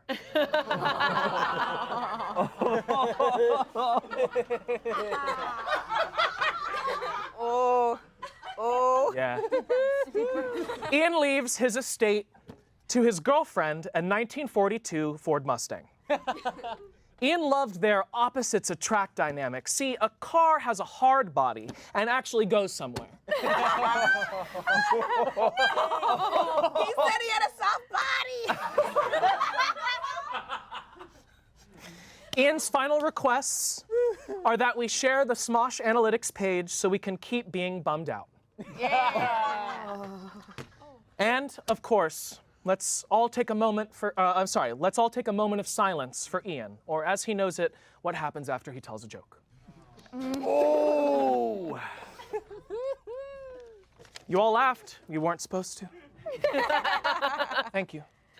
Yes.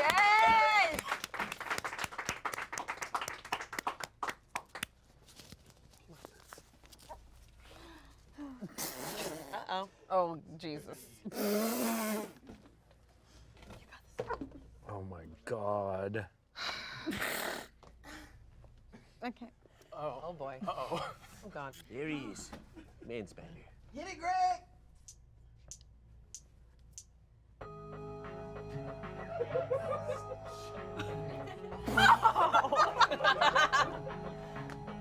Yeah! Bet you won't remember me. My name is Boxman. Just dropped an interstate, a new Smosh sex man. I missed the old Smosh. Yeah, that's cause they missed me. The shit we did was so much better, way more funny. Woo! Big collabs, ended sketch by getting stabbed. Guinea pigs, big birds, all happened to the dumbbells. Where are all the hot chicks? Eat, who cares? Make more jokes about your dick. Visionaries, risk takers, we were role models. Now you're giving us a chance to sell some shit water bottles.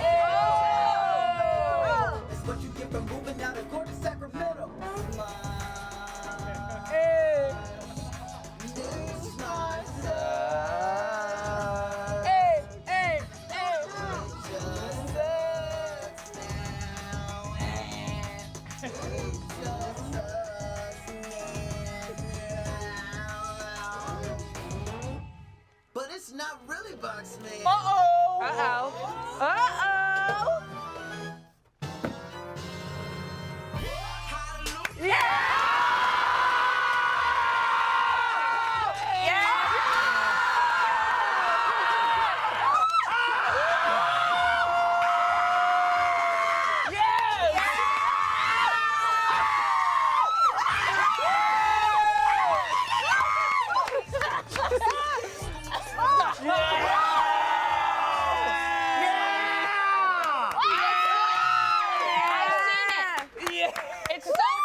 Yes.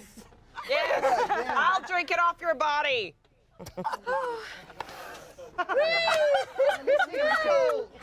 Sorry, I threw my shoe. Holy shit. I'm married.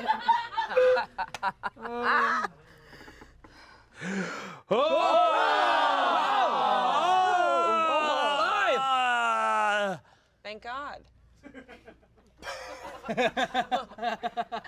Oh my God. I thought it was finally over. And yet, it continues. Hello, everyone. Hi, Ian. I have something to say to all of you. It's pretty awesome to be dead. I talk about sad shit all the time, but to be the sad person, sorry, to be the sad shit is an honor. I was a boss to all of you, and I always kept a certain level of decorum, as we all know. Oh, shit. As we all know. Uh-oh. So I would never do this when I was sober and alive, but now that I'm dead and drunk, I'm gonna do a I'm gonna do a smash or pass on all of you. Oh, you better fucking Put that down. smash. I love it. Be away. I'm drunk. Lisa? It's a smash. His HR person. Wait, why do I want him to smash? You know what I mean? Like, why do I want to be validated that way? I'll talk to you later. Let's start with Amanda. Oh. Okay, honey. Just Just look at me like your mom. No, please. Don't be a pussy. Can you just take the wig off, please? That's too much. She's cute. Okay. Your mom's cute. It's good. Just look at me like this. Amanda, you scare me so much. Smash. I knew it. He's into it. Tommy, can you name 3 of the moms from the reality show Dance Moms? I could if I wanted to. Can you? Melissa. Let's see. We have Melissa. We have Dr. Holly, and then what's her? We call her Jill for. No, it's Jill. It's Jill. Jill. We call her Lisa for fun at home. Okay. My point exactly. Pass. I would have smashed. It's weird. It's fucking Dance Moms, man. All right. Jackie. Oh, Jesus. There you are. Hi. I feel like the Jackie doesn't have a boyfriend joke is getting kind of old, but so is Jackie and still no boyfriend, so. Holy shit. Oh, shit. But really though, like Jackie looks like she still has a book of poems about hot guys she's seen at the grocery store. Okay. How did Jackie replies to all of my texts in 5 seconds. A pass. Whatever. I hit him with a voice memo too. She doesn't. It's so weird. Who does voice memos? So weird. I don't want to hear your voice. It's sexy. Strange. Shayne. Yeah. You look like. You look like if Ezra Miller only drank Coors Light. Topical. You look. You look like a Nintendo Mii of Jake Paul.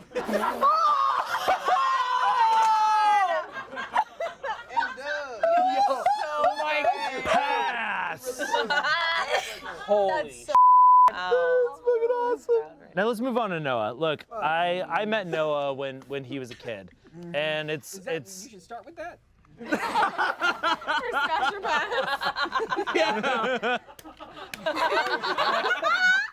I met him when he was a kid, and it's been amazing to watch him age like a McDonald's French fry. Oh, that's sweet. That's so sweet. I mean, like you look like you haven't drank water since 2004. Oh no! Oh, my my friend God. drink water. He made me drink water just I'll now. have you know this is tequila and soda. We know. Well, still, I'll have you know a pass. Courtney. We've made out before in a sketch. Wait, what sketch was that? I need to watch that. Remember that sketch? Unlisted. Wait, we don't. Sorry, No not one knows part that of, sketch. Not part of this part of the. Courtney, like, I'm trying to get serious here, okay? Sorry. Because, you know, after Anthony left, you really stepped up and became the new person who shuts down every single idea I have.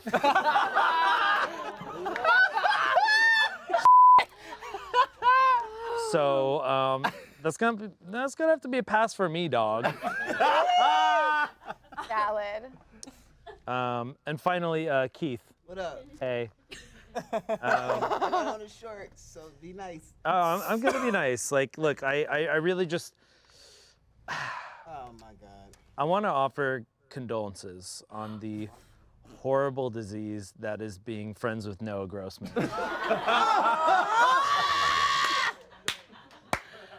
Oh my God. But it's okay. Look. But really though, honestly, you're strong, you're brave, you inspire me to never put any effort into scripted sketches. Am I that bad? No. But I have seen you put the effort into those dance moves, so a smash!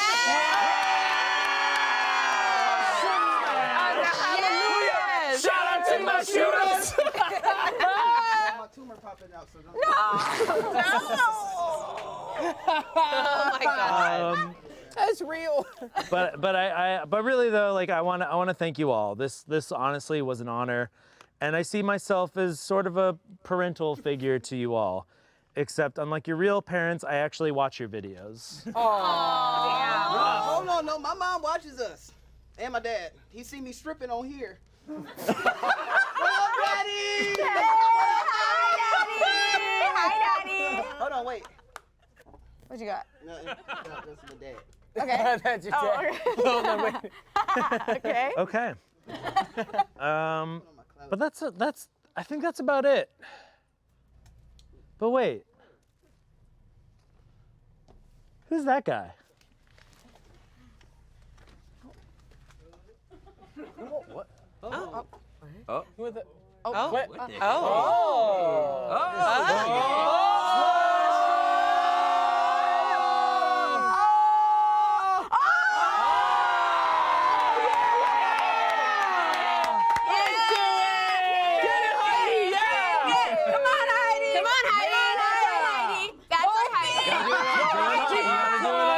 Sloshy!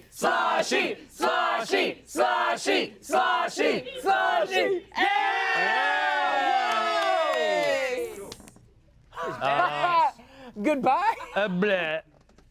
Oh, he did. Oh, no. So sad. What a sweet boy going to sleep. Let's take him to the creek. Let's take him to the creek.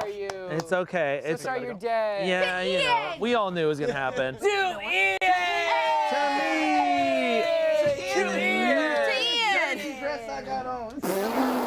On this channel, we're more than just trying things. Even though Eugene clearly hates us, we're still best friends. We have been trending. My DMs have been wild. Oh, yeah.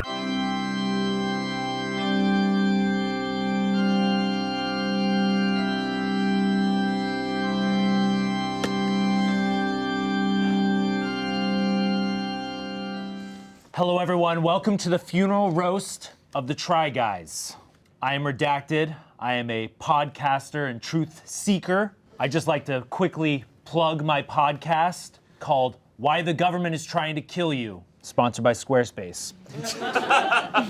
Before I begin, I think we need to address the elephant in the room. Thanks, man.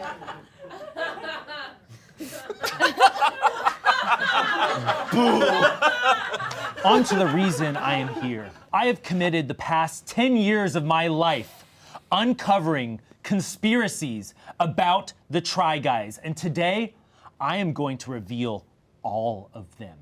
Everyone likes to talk about the Try Guys, but nobody has ever asked why guys. Okay. Sure, you may think they're just some innocent guys that look like they're in some kind of retired ska band. But don't be fooled. They're in the pockets of big corporations. Zach is funded by Big Oil, and Keith is funded by Big Mouth. Have you ever actually thought who loves the Try Guys? Saying you love the Try Guys is like saying you love that channel that comes on when you go into your hotel and you turn on the TV.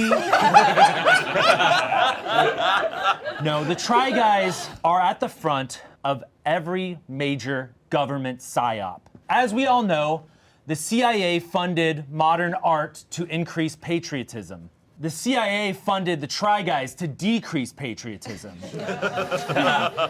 Because there's something so grossly American about getting paid to make cakes poorly? But the conspiracies don't stop there, folks. They are using a fake Eugene to film their videos.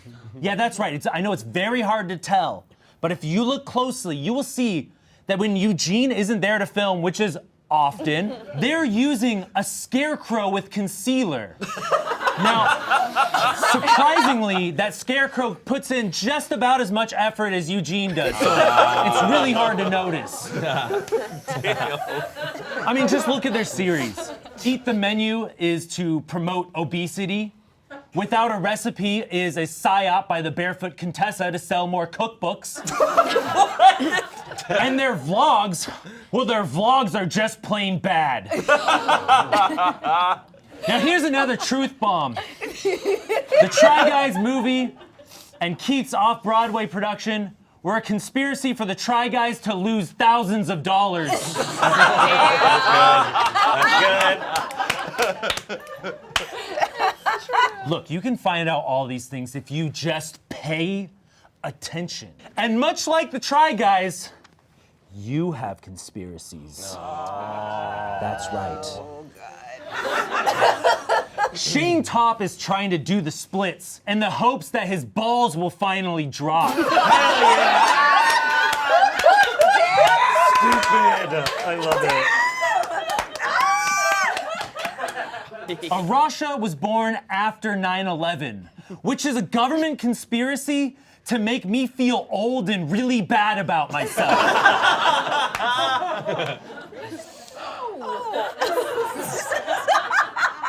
Now, Chance, you and me share in this conspiracy. Chance believes the Earth is flat. However, that's only because his whole personality is two-dimensional. Whoa! My God! It's okay, baby. That was good. Now, Kelsey here is a friend of the Try Guys, also on their podcast, Guilty Pleasures. Kelsey, you may not know, has chronic pain. What you don't know is she uses that chronic pain to distract from the pain of being chronically unfunny. Oh my God! Damn! I love it. Damien Haas. Oh God. You know, last time I dropped a pretty heavy fact on you about you being unfuckable. I'm sorry, but blame the government. But I have an even larger truth bomb to drop on you guys today, and I don't know if you're gonna be ready for this. Damien Haas is white. What?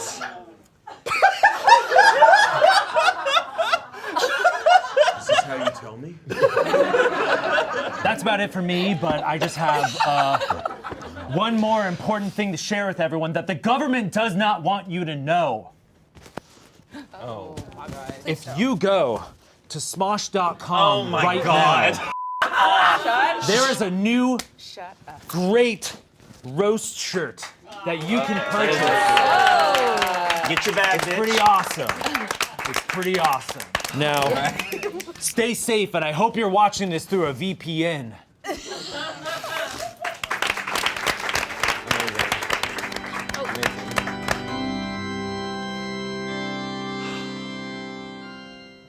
Hey guys, it's me, Shayne.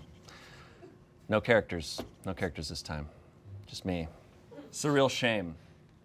It's not every day you get to meet two guys who look like a porn parody of Big Bang Theory. Wow.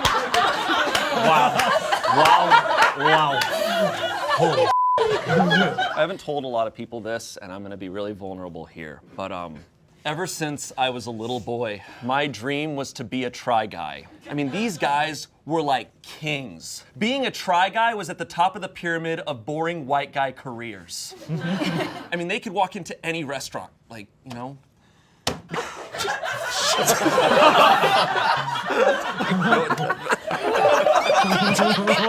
Many people don't know this, but back when the Try Guys started, back in 2014, 2013, I auditioned to be a Try Guy. And I went into that room and I gave it my all. I tried so hard, but I got beat out by someone else. Someone else that they said would be more loyal. So I set my dreams a little far lower, and I joined Smosh. Nice. I never gave up on my dream of being a try guy, even here at Smosh. I would say I'm the biggest try-hard here at Smosh, and that's saying something because I work with Courtney and Damien. What really twisted the knife, though, was that the try guys would often come here and be guests. And every time I thought, maybe this is my chance. Maybe they'll see me. They'll see my potential. But no, every time they saw right past me. Like I didn't exist, you know? And it's ridiculous. I try stuff. I try stuff every goddamn day. I try not to laugh. But I always do. Even when the jokes aren't funny, which they never are. I try not to let my forehead conquer the rest of my face. Like, is my hairline receding or is something far more sinister going on here? I try to act interested when Ian talks about Burning Man.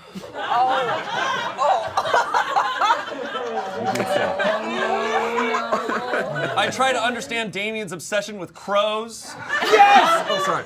And his one joke where he says all of our names just slightly wrong. It's been really funny for years. I try so hard to say one thing that they don't turn into a shirt. Yeah, there it is.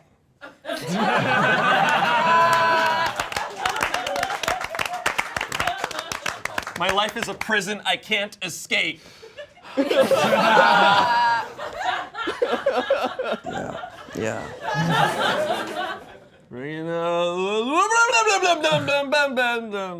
Yeah, there it is. I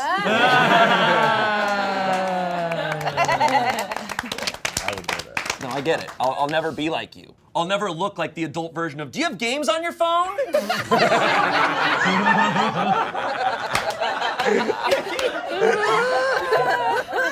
I'll never look like the only groupies at a Jack Johnson concert. Or two junior correspondents at CNN. That's stupid. I'll never look like a guy who orgasms by going, oh!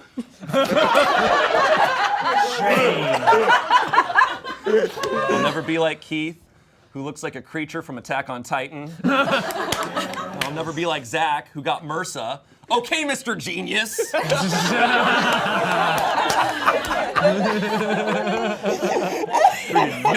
young Sheldon over there. Man, all I wanted was just to be in one Try Guy video. Then I would have been in as many as Eugene. So cool. There is an upside to working at Smosh, and it's that we'll never have a Ned situation because all of us are just a bunch of the most unfuckable losers on the planet. You know what it sounds like when we orgasm? Me neither. Because it never happens. No, you guys are actually so talented. I'm trying to do a thing where I say something nice in one of these. I'm actually a big fan. I always have been, and you guys are great, and you've always been so kind to me. But, you know, f you guys.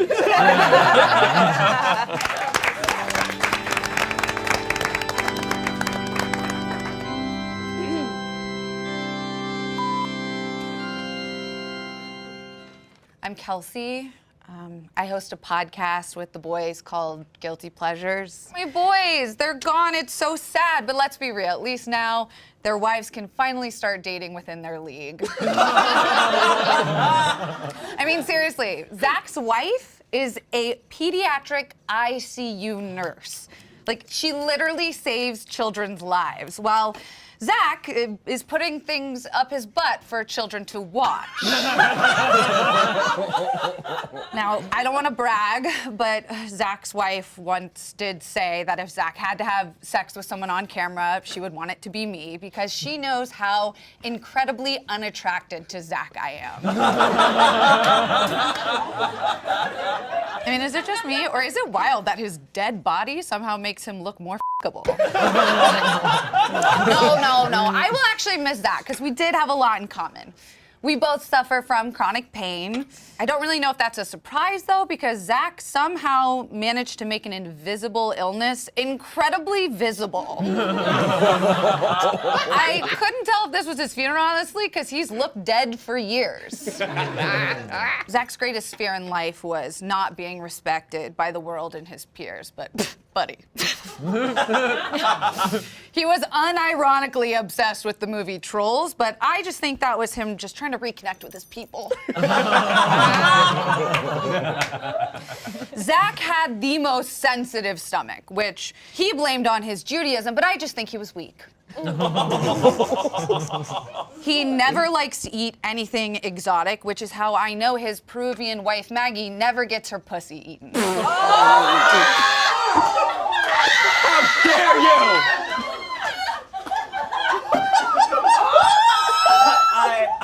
Just so sad. The only thing more sensitive than his stomach was his ego. When he was still alive, Zach would spend countless hours doom scrolling the Try Guys Reddit threads. And then there's Keith. When I first met Keith, he yelled at me for not knowing how to zoom in properly with a camera. Yeah, I still remember that. It's weird you cared so much about image, but never your own style. I mean, I have never seen a man who dresses more like a middle-aged Republican while still managing to act incredibly gay. I can say that because I've eaten more pussy than Keith. Keith's wife is also out of his league. She's actually a professional beauty guru, which is sad that she never shared any tips with Keith. I mean, why does it always look like Keith is wearing a diaper? I mean, it's not just his clothes. His mannerisms are just completely revolting. He's always like scrunching his nose and has resting stank face and kind of cracking his knuckles. It's almost like if a Disney villain worked at Target. And he has the worst tongue I've ever seen in my life. I mean, it is a geographic tongue. It's disgusting. I can make the whole rest of this roast about Keith's horrible tongue. It's easily the most despicable thing in Try Guys history, which... No. Keith, he did have one good quality. He did drugs. If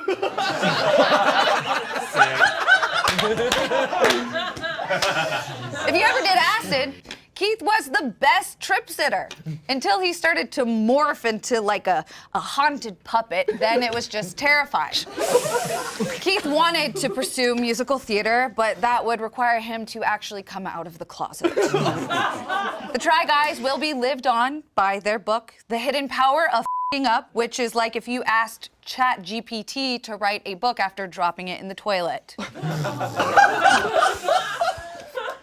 It's too bad, though. I mean, they just hired an HR company full-time. But like all the Try Guys materials, they were just a little behind the curve on that one. Before the Try Guys bodies are recycled into crash test dummies, I want to apologize to Zach for posting a video of his penis in a BuzzFeed video once. Thankfully, nobody saw it, because it's so small. But I do hope you'll forgive me for that one tiny, little, tiny, small, baby little Microscopic mistake. Rest in peace, boys.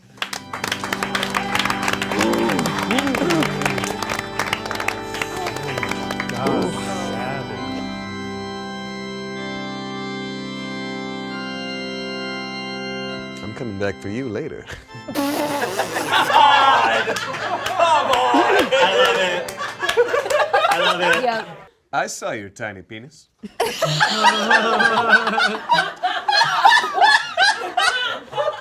Hello, everyone. It's me. I'm the founder of the multi-trillion-dollar media corporation BuzzFeed. Yeah,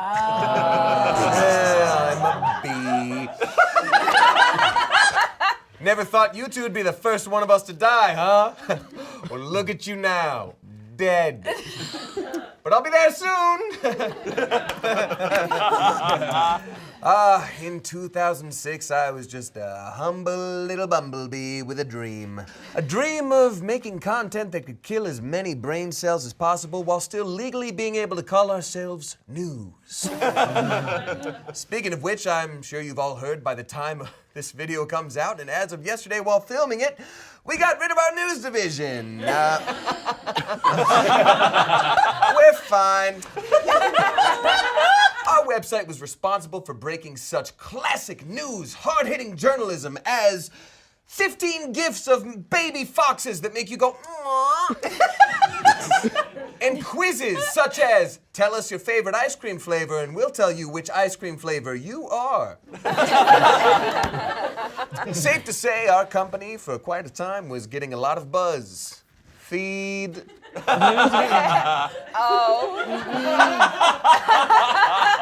She liked it.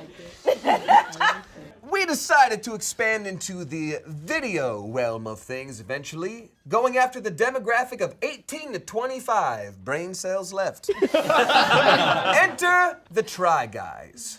Now, where did I find this Ocean's 11 of former trombone players?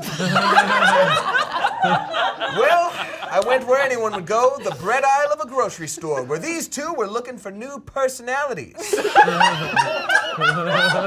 were perfect, like the human version of a newsy cap. I would also mention Eugene, but Eugene is still in the Try Guys in the same way that I had a Canadian supermodel girlfriend in high school. What? I didn't, he's not.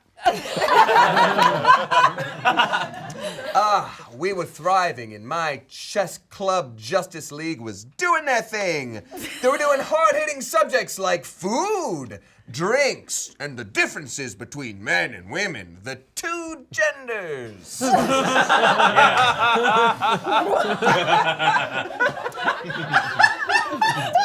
I put my whole sting-ussy into making you guys... into making you guys the One Direction of just kind of looking, just kind of a little bit weird. But my world crumbled when you two decided to leave. I was so sad my eyes came a gallon of honey. That's how bees work. Now, I know BuzzFeed has been accused of pushing out meaningless content, stupid little lists and quizzes, but I'm proud of how much we promote those quizzes and how much we eliminate our paid staff. I made so many stars, each one more important than our last. Our best producer, La Quinta Brownstone. Our top chef, Rosemary Potato. And most importantly, my two favorite little guys, Zach Cornbread and Keith Mouth.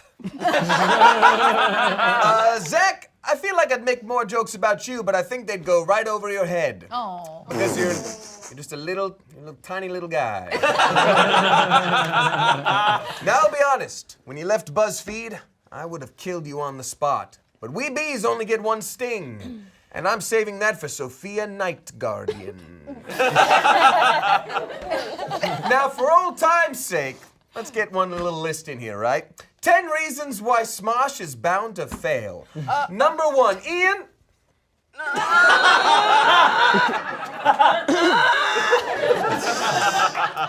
No, but seriously, you guys are great.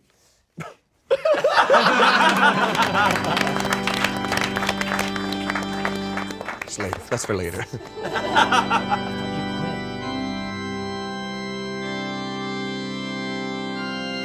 Hi, I'm back. If you don't know, I'm the coroner who conducted the autopsy for Mythical Chef Josh. I was planning on retiring, but then I was specifically requested to perform the Try Guy's funeral because all of the other coroners were ugly.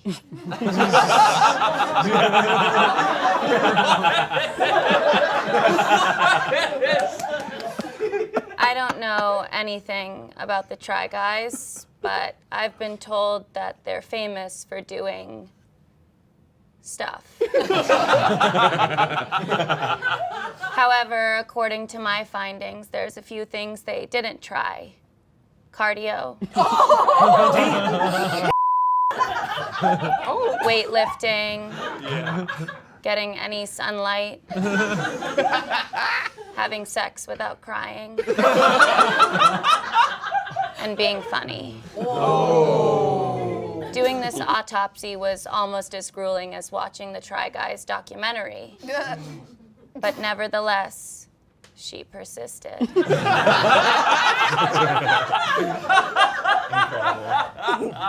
On to the results. Both Keith and Zach had what we call step-dad bods, which is like a normal dad bod, except seeing them makes you want to die. When examining their brains, their egos were completely enlarged. It entirely replaced the part of their brain responsible for being fun to talk to at parties. Their dopamine receptors were fully fried from their constant intake of drugs and alcohol for content. Which I would have assumed they were fried from having to fake enjoy their own video ideas for so long. Let's talk about Keith. Keith's immune system was completely destroyed by eating every item on a bunch of fast food menus. His white blood cells were just about as scarce as the hair on Zach's head. You can laugh, it's okay. Keith did so many episodes of Eat the Menu, he developed the personality of a sandwich. Subway, Keith Fresh. Damn. Come on.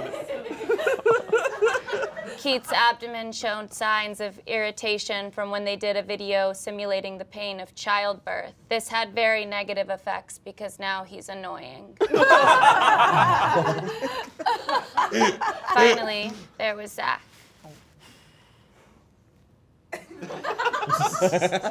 Zach is short like a little baby.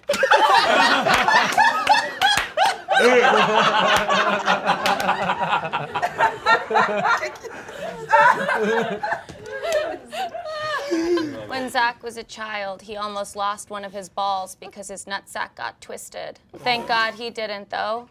Now he has the balls to try things like drinking boba.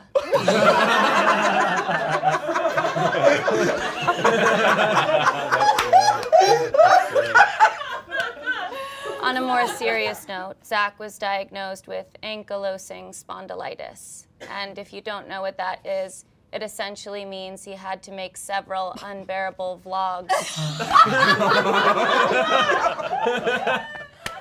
They say it's an invisible illness, yet he still looks like Tiny Tim graduated from USC.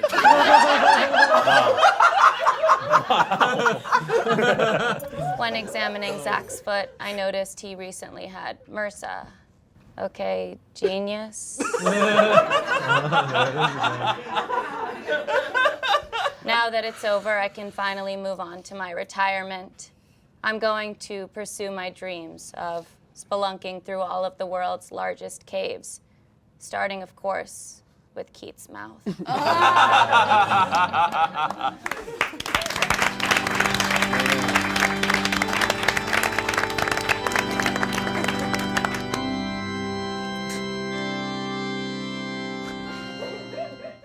Hi, my name is Jacqueline Uwe, and I have been on the Smosh channel for going on 4 years.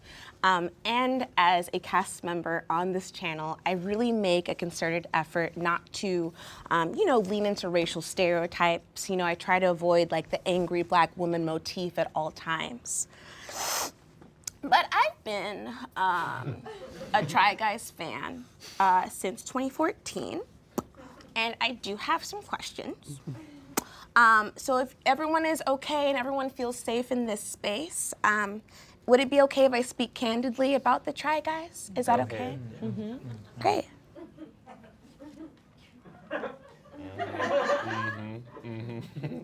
Y'all, what the f***?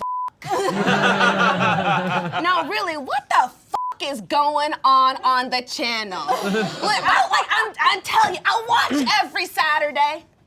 Yeah, I do. The channel, it's messy right now. It's all over the place. I mean, let's talk about it. Ned had a fucking affair. He did. He f***ed around, okay? And your best marketing strategy was to go with the color orange. You just went with the color orange. The face of Donald Trump, the worst Gatorade flavor. Nobody looks good in orange. Look, Zach, I've wanted to say this to you for years. Being bad at things is not a personality trait. It's not, okay? Look, I love that you're feeling more secure. You got the hair plugs, okay? You got with Maggie, okay? Look, you've been working out. Look, we can call you Mr. Thickums. And also, look, you're a f***ing dog. It's not the favorite dog. Let's be honest. I know we all watch the Bark. Okay, some of us watch the Barkshiller. Okay, Eugene's dogs are the ones that everybody loves. Just because Bowe has blue eyes does not mean he is the favorite dog. Okay. Ian has blue eyes, and he is absolutely not the favorite cast member. And one other thing, I just have to get off my chest. Every time you bring up a serious topic, it's like you're doing spoken word poetry. I don't get it. I don't know what is going on. They're all very important issues, but I cannot unhear it. I have heard it for years. I'm like, okay. Keith, look. We do not need more synthesizer on the fucking tripod. It is too fucking much. You are not Tame Impala. I only like 3 things in my life: Degrassi, pasta, and the Try Guys. 2 of those things have never wronged me. Like, think about it, okay? I love pasta. I love pasta. I love it. But there is a limit, okay? I mean, it wouldn't make sense if a little pasta noodle climbed down to the pasta bowl and was like, I'm gonna start a band named Burger. You know what I would say to that little noodle? I would say, get the f back in the bowl and do your job. Okay? No more tours for this little noodle. If the little noodle, another little noodle got out of the little pasta bowl and was like, I'm gonna make a 5-minute choreographed video about my coming out story, I would support it. I would really support it because that's strength. Let's be clear, I am a big fan. Big fan. I bought the Try Guys documentary with my own money. And then you went and you put the whole documentary on YouTube for free. I would like my money back. Don't act like you carry cash. Bitch! Get your bag! Get your bag! Oh, your wallet's in the green room. I'll see you later.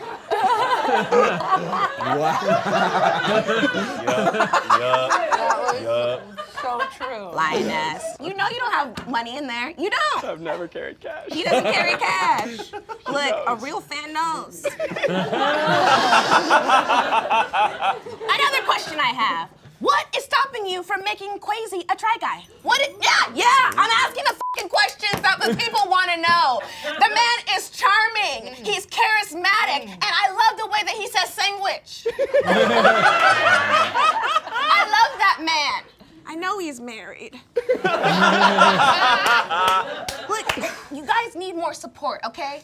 Look, Eugene went to the mailbox and he never came back. All right, we get it. Zach, you might give yourself MRSA again. Look, get off the fucking treadmill, my guy. What are you gonna do then, Keith? You can't carry the whole team on your back. There's only so many menus to eat. You need a plan. Put Quasi in. Whoa. Take a moment. Take a second. You know the thing that pisses me off the most? The thing that really makes me sad?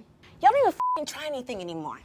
Yeah, yeah, you see that little face? You don't try anything anymore because I've been watching. You don't try shit anymore. I know it doesn't get views. I know what it's like to be on a channel where you put your whole heart and soul into everything and there's no views and you do it anyway.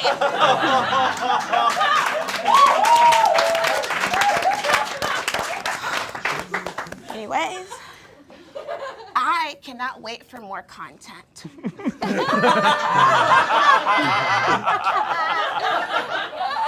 I have sat on my couch alone with my 2 cats, and I have cried watching your wedding videos. I have cried watching us meet Maggie. I have cried watching Keith take his turn on Broadway. So thank you so much for having me. I'll put my number in the casket.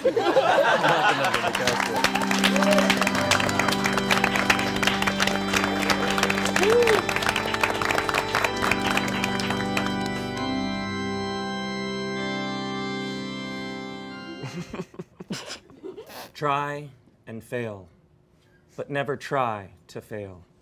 Jared Leto.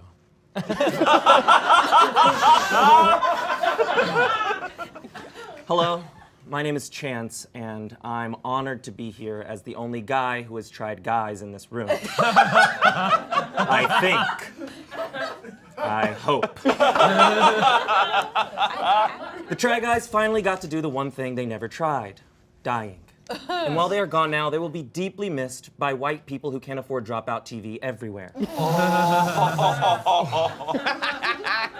Watching a Try Guys video was like watching Michelangelo paint the Sistine Chapel, film it, edit it, splice it up with 3 ads about dog food, and then asking people to smash that like button. Now, I've been tasked with reading the will. It's usually Tommy, but he said, quote, "Ew. Those breeders give me the ick." So here we go. Firstly, Ian will receive Zach and Keith's wedding rings. He doesn't need them, though, because Ian is married to the game. The game of how few words can I use to describe how my weekend went. It was good. The record is none. We all fondly remember when Keith tried the Subway menu. But here's a Subway the way Ian acts. Damien will receive Eugene's reason for not being here, so he finally has a legitimate excuse. Harasha, you will receive Keith's NutriBullets. You can finally learn to blend. Yo, Mako. Damn! He didn't mean it. He didn't mean it. He didn't mean it. Oh no. Smosh will receive Zach's crutches, so we can stop leaning on Shayne just doing the same 3 characters. Eugene will receive whatever he wants from me, including, but not limited to, this dick, these nuts, and that ass.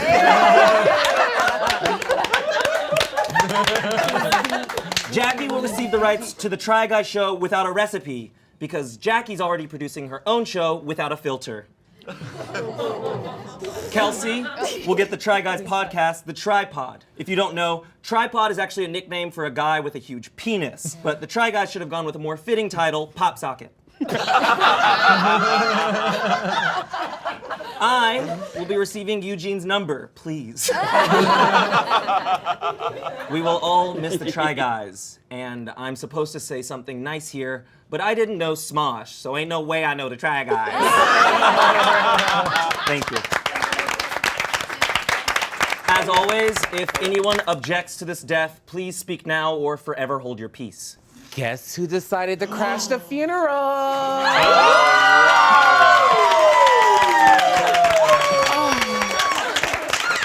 Oh, wow. My name is Mayhem Miller. Yeah, the queen of the party.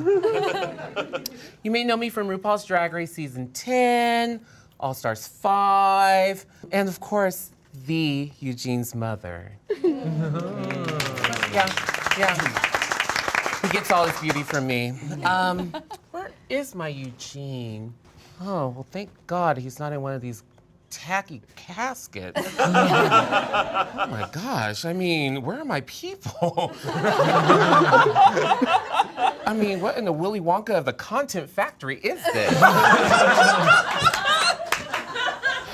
I didn't know Saturday Night Live offered remedial classes. Okay. But to be fair, Smosh does have a lot in common with RuPaul's Drag Race. I mean, it's been around way too long. There's not enough trade, and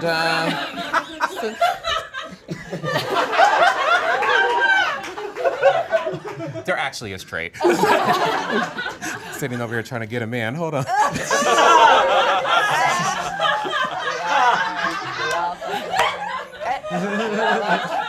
I know it means a lot, you know, as a cast member to get up on this stage. Before I got on Drag Race, I mean, there was a lot of suffering. It's really hard. But being here is worse. It's worse. I mean, look at the caskets, goddamn. Oh gosh, but meanwhile, Try Guys. Wait, hold on, what the f did this say?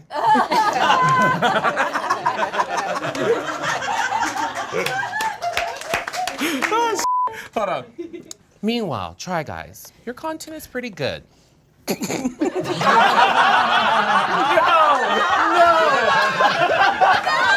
Oh my God.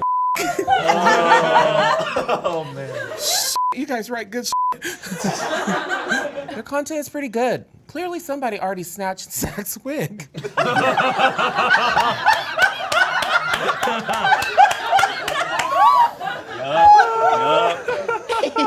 Zach looks like he ordered Rogaine. Hold the game. When I was on Try Guys Try Drag, Zach picked the name Cornucopia. Sort of describes their content. Corny. Ooh. Oh, come on. We all know it's true. No. And then Keith chose the name Ginger Vitus. Makes sense because his laugh is infectious. And whatever he has is airborne.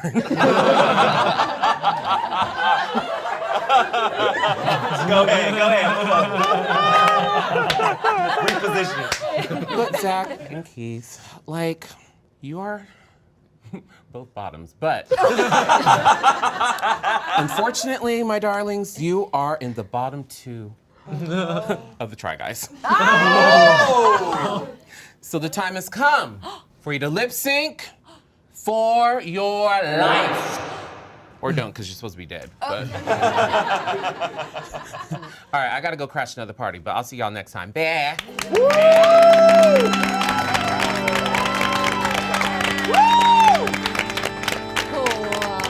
I feel special. Wait, is Mayhem sitting here?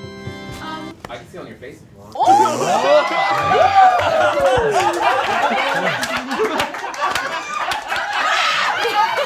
What is happening?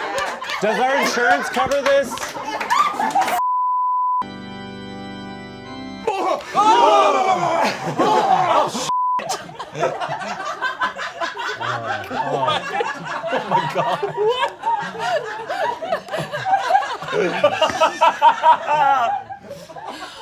I bet you thought I was dead, didn't you? I bet you wished I was dead, but I'm not dead. Oh, Broadway. I want to thank you all for your attempts and your joke. You know, Smosh is a great name for this channel because what is it? What does it mean? What's it supposed to be? You know, I also want to say a really quick thanks to all the viewers of the video who skipped past the video to this point right here. If you can grab the time, go to put it in the comments. I'm sure the rest of the fans would appreciate it. Smosh. It's like BuzzFeed and the Disney Channel had a baby that nobody wanted. So then Rhett and Link said, I'll buy it, but not for much. But they were able to raise that child and put it all the way to community college, where you all became the campus activities director. In all honesty, it is an honor to die on a channel that Ian's spirit died on years ago. You know, a fun fact about Smosh I've been on many Try Not to Laughs, and let me tell you, it's easy not to laugh here, but they do encourage us to laugh so that the video is funny. Everyone here is starving for attention, hungry for fame, and generally thirsty as and they work so hard to advance their career, so I'm very sorry that Zach and I are here because we're not going to move the needle for you at all. By the way, I got to ask, what temp agency does Smosh get all its cast from? Because new people come in and then they go out, and it's not like they go out to do something better. It seems like they're on a stairway to nothing. There's nothing better than this. You two who are new, I don't know you, this is it. You see Ian? He's your destiny. And I'm not sure it's even something you can get out now for. I think whenever you get out, that's it. So just hang on. Just hang on as long as you can. Ian, you are the most nervous, laid-back person I've ever met. Wow. You're the kind of guy who, when you say, how's it going, you actually tell me how it's going, and it's never good. Plus, there's so many things you won't tell me. I know there's secrets going on in there. And I wonder, do you have friends? Oh. Or do you just hire mediocre comedians to sit by you? Got me. That one cut a little too deep? Okay, we'll move on. Obviously, there's also Courtney behind the camera. It's very Smosh of you to put the funniest person not in the video so you can all seem funnier. I don't know if you follow her on Instagram, but it is a fun Instagram. It's sort of going for unironically ironic clown hot. It's very confusing. It's a very confusing profile, but it's fun to follow, I suppose. And then we have our two Smosh jesters, Shayne Topp and Damien Bottom. Let's start with Shayne. Shayne, you are most known for being funny on the channel, but I think we all know you wish you were most known for being hot. Your chest has made so many appearances on the channel, it gets its own credit down in the description. It's more like Shayne without a top. You know, he wishes he was hot, but really Shayne looks like a mascot for a company that makes caffeinated tires. His face would make a great logo for toast with cocaine on it. Shayne looks like a Stretch Armstrong that doesn't stretch. And I gotta say, you know, getting strong is something a lot of comedians do when they realize they're not funny anymore. And I realize that's why you look so buff right now. Damien Haas looks like the year 2003. He looks like the rough draft of a Green Day poster on DeviantArt. Oh my God! When he walks into a hot topic, everyone gets excited and they look and watch him clock in for a shift. Yes, all my jokes are about his appearance, but it's mainly because I don't know enough about you. When I actually tried to Google you, my screen turned blank, and then My Chemical Romance just started playing. Doug, these are all compliments. Yeah. Actually, I did actually Google you, and the only thing they served me were compilations of you. So I don't know what that means, but that's just the truth. Jackie. Oh, Jesus. Thank you so much for being such a big fan. I'm also such a fan of whatever it is you do. Kelsey, Always a recurring guest and never a cast member, Dara. You have managed to start so many projects. We're all excited to see if you finish one. Now, I know my fashion isn't the best because I'm not trying to the world. I am. I know. You know, she's known for being very sex positive and also known for being positive with so many sex things. Diseases, mainly. Look, Kelsey has had more partners than a cowboy could say howdy to.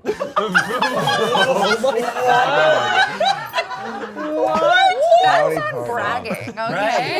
That's like a bad thing. I mean, she's allowed to have as many partners as she likes. And she's a loud person. She's so loud.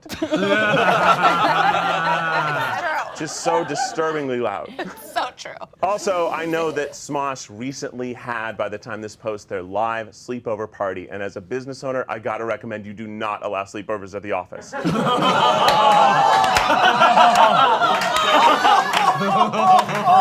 bad.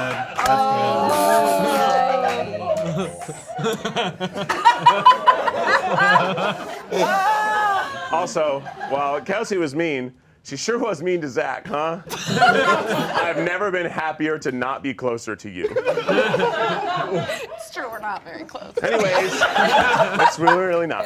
Anyways, it's time I focus my attention to the man of the hour's friend, Zach.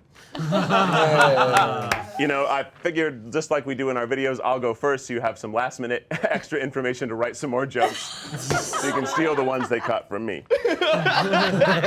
Here lies Zach, hot ankylosing spondylitis Fortfeld. Zach is a short king. Zach so wishes he was taller, his body actually grows bones right in his joints to try to help. You know, Zach often likes to let the audience know that he's very feeble. We know. You don't have to tell us all the funny ways that your body is weak. It's apparent. He's got style, though. You know, he's often dressed like somebody who read about Gen Z fashion and didn't bother to look at the pictures of it. He looks like a 15-year-old on mushrooms, but like button and shiitake mushrooms. He is the youngest member of the Try Guys, but he still is also too old to be cool. Now, you all know that Zach cut his foot on a treadmill before his wedding. We were all scared that Zach might actually die, but nobody more than me. Because without Zach, the Try Guys would just be me slowly killing myself with fast food on a channel with roughly 2 million more subscribers. We'd finally break 10. Right now, we're just losing 1,000 a week. That's true. But truly, as a coworker, he is incredibly professional. He gives notes on videos, so I never have to, and I love that. You're so motivated, hardworking, and determined, and somehow people just like me more, and I'm sorry for that. I don't get it either, man. I am phoning it in every day, and people are like, Keith's brilliant. I'm like, nah.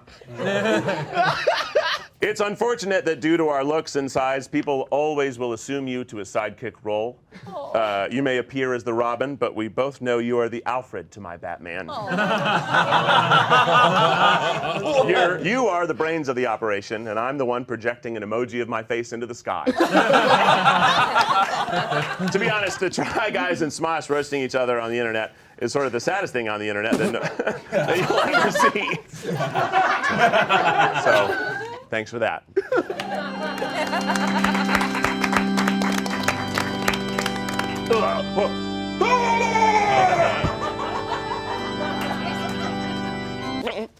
Jesus.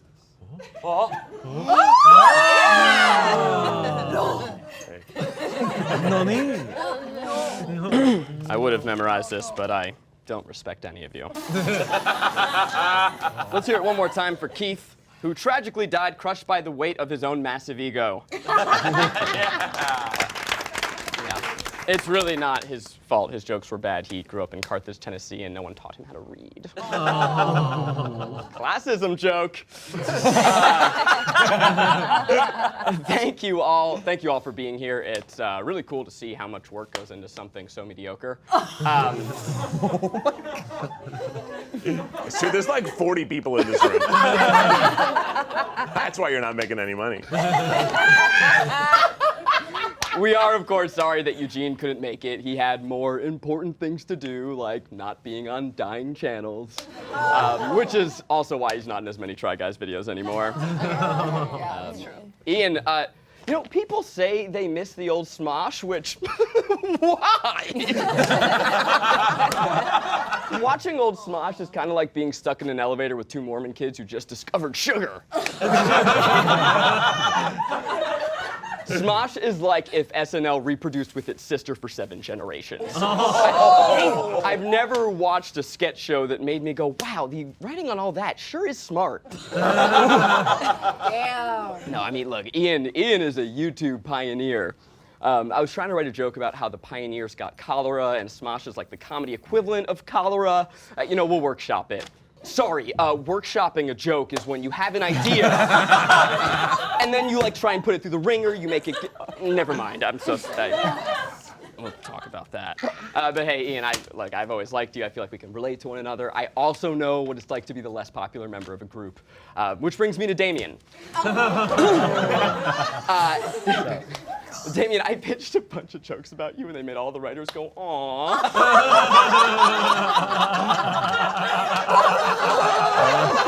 Bring him.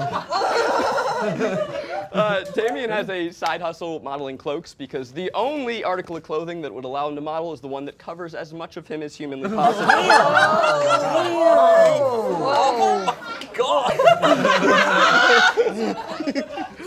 Damien owns several katanas. That's not a joke, just a very cool fact about him. Just one.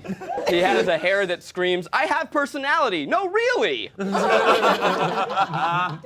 right. Jackie, I heard you're a huge Try Guys fan, and I am so sorry about whatever brain injury you sustained from the accident. If there's like a foundation, I would love to send him a hoodie or something. No, but it's always great to meet a fan, even if I am your third favorite Try Guy. All right, things are looking up. Shayne Topp, you blonde-haired, blue-eyed You look like an Aryan sex doll that someone forgot to stop inflating. I think Shayne is super talented. He's a really funny guy. He's super talented. Did you guys know that he was on an episode of iCarly? Yeah, you do, because he won't shut the f*** up about it! We f***ing get it! You're on TV! Oh, you were on the Disney Channel? Clearly didn't go so hot. You're f***ing here now, Shayne. What does it say about Smosh that the crown jewel of this channel is a Disney Channel reject? They told me you're kind of like the Try Guy of Smosh, which maybe try not being in a video. Just one. You know, just see what it's like. Don't be in a thumbnail. Just sit one out. Try it. Shayne looks like Jacob Sartorius ran as hard as he could into a crash test dummy. Question? Arasha, yeah, you're new, I guess. I'm sorry, I don't know who you are. You just haven't made much of an impact yet, I guess. But keep going. Not a lot of competition here, so I believe in you. I really think it's gonna work out. I wrote more jokes, but it's clear to me that the meanest thing I could do to Arasha is not give her attention. So we're just gonna move on. Chance, you're also new here.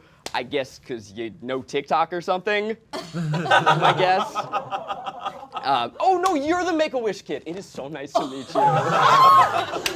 Mayhem below. Hi. I wouldn't dare say a mean thing. You better not. Kelsey. Zach. How the NFTs going? Oh my God. Kelsey is one of my best friends. We have a podcast together, but how do you roast someone whose entire life is a joke?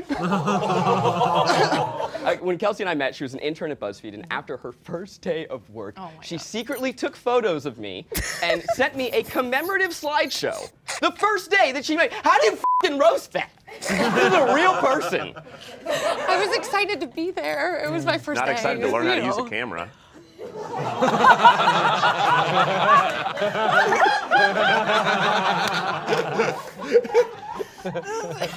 Kelsey loves to talk about how much sex she has. She's taken the word slut back. You know, she's taking it back. She's taking it front. She's taking it from the PA she met at Smosh. Really taking it all over, and we're very proud of you, Kelsey. Thanks, Zach. True story, Kelsey hooked up with someone at my wedding. I texted her a photo, and she said, "Who dat?" It wasn't that memorable. I don't know. It's okay. I'm actually surprised you had jokes planned today because they told her that this was an oral presentation. Because it gets worse. Kelsey, I know more about your vagina than I do about vaginas.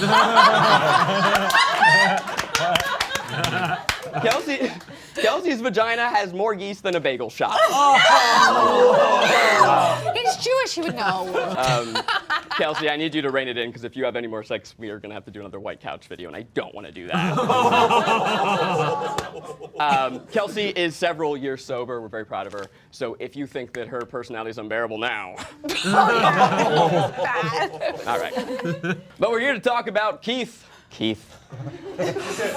A man who slowly killed himself so I could put my future children through college. I'll miss Keith. You know, we created a show called The Try Guys together, starring Tall Nerd, Tiny Nerd, That Asian Guy, and Redacted. In addition to Try Guys, Keith is known for eating everything at restaurants, and I am known for being his friend. Eat the Menu is a brilliant format where man sit at table and eat food. As a result, Keith's farts smell like Damien looks.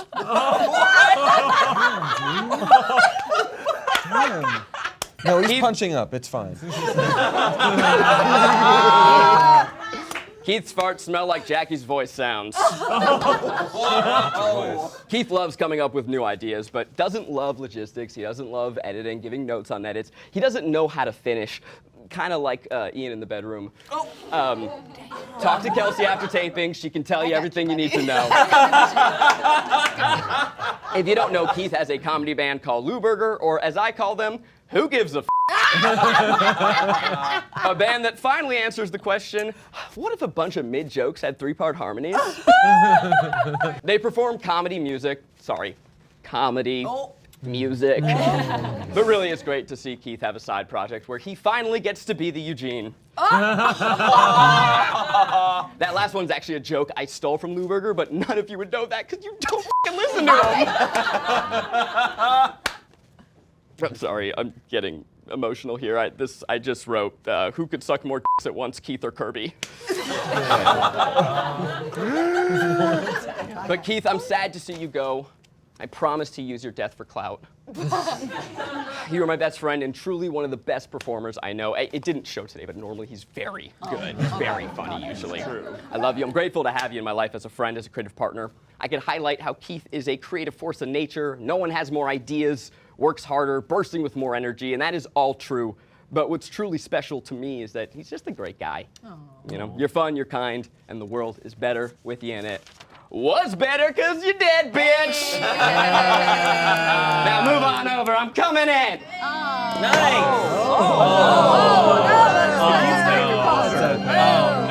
I'm taking great care of it. That's okay. All right.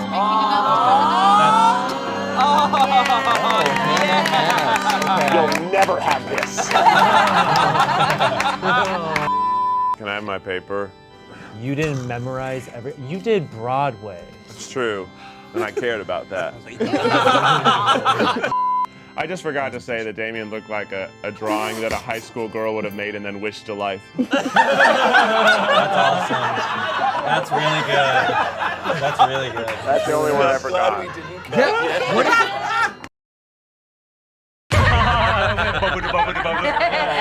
You guys just love movie night. Yeah, I do. Whoa, looks like we're low on popcorn. Thanks, Ian.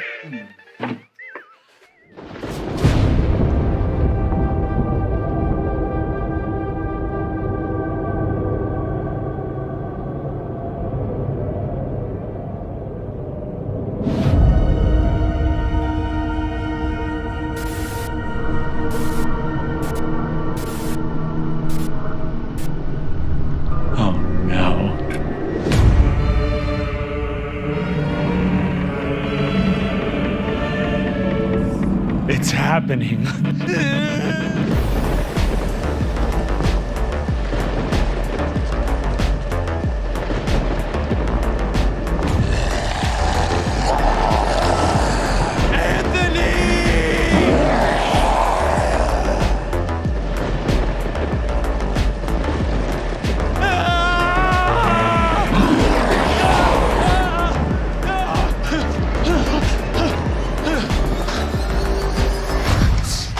I need backup.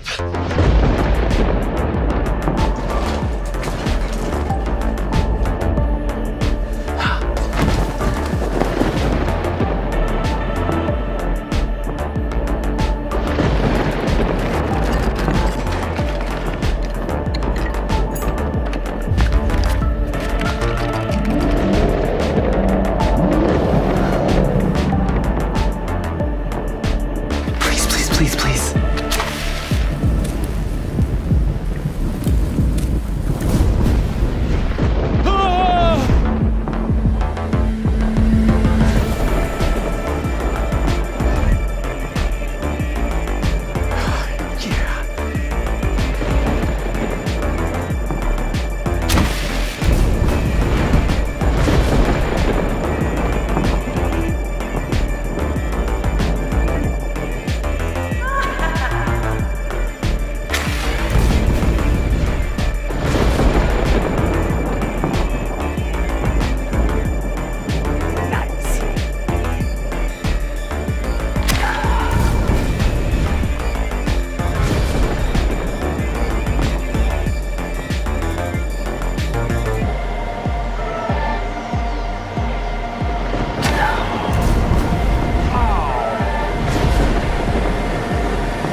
Hey, I need your help.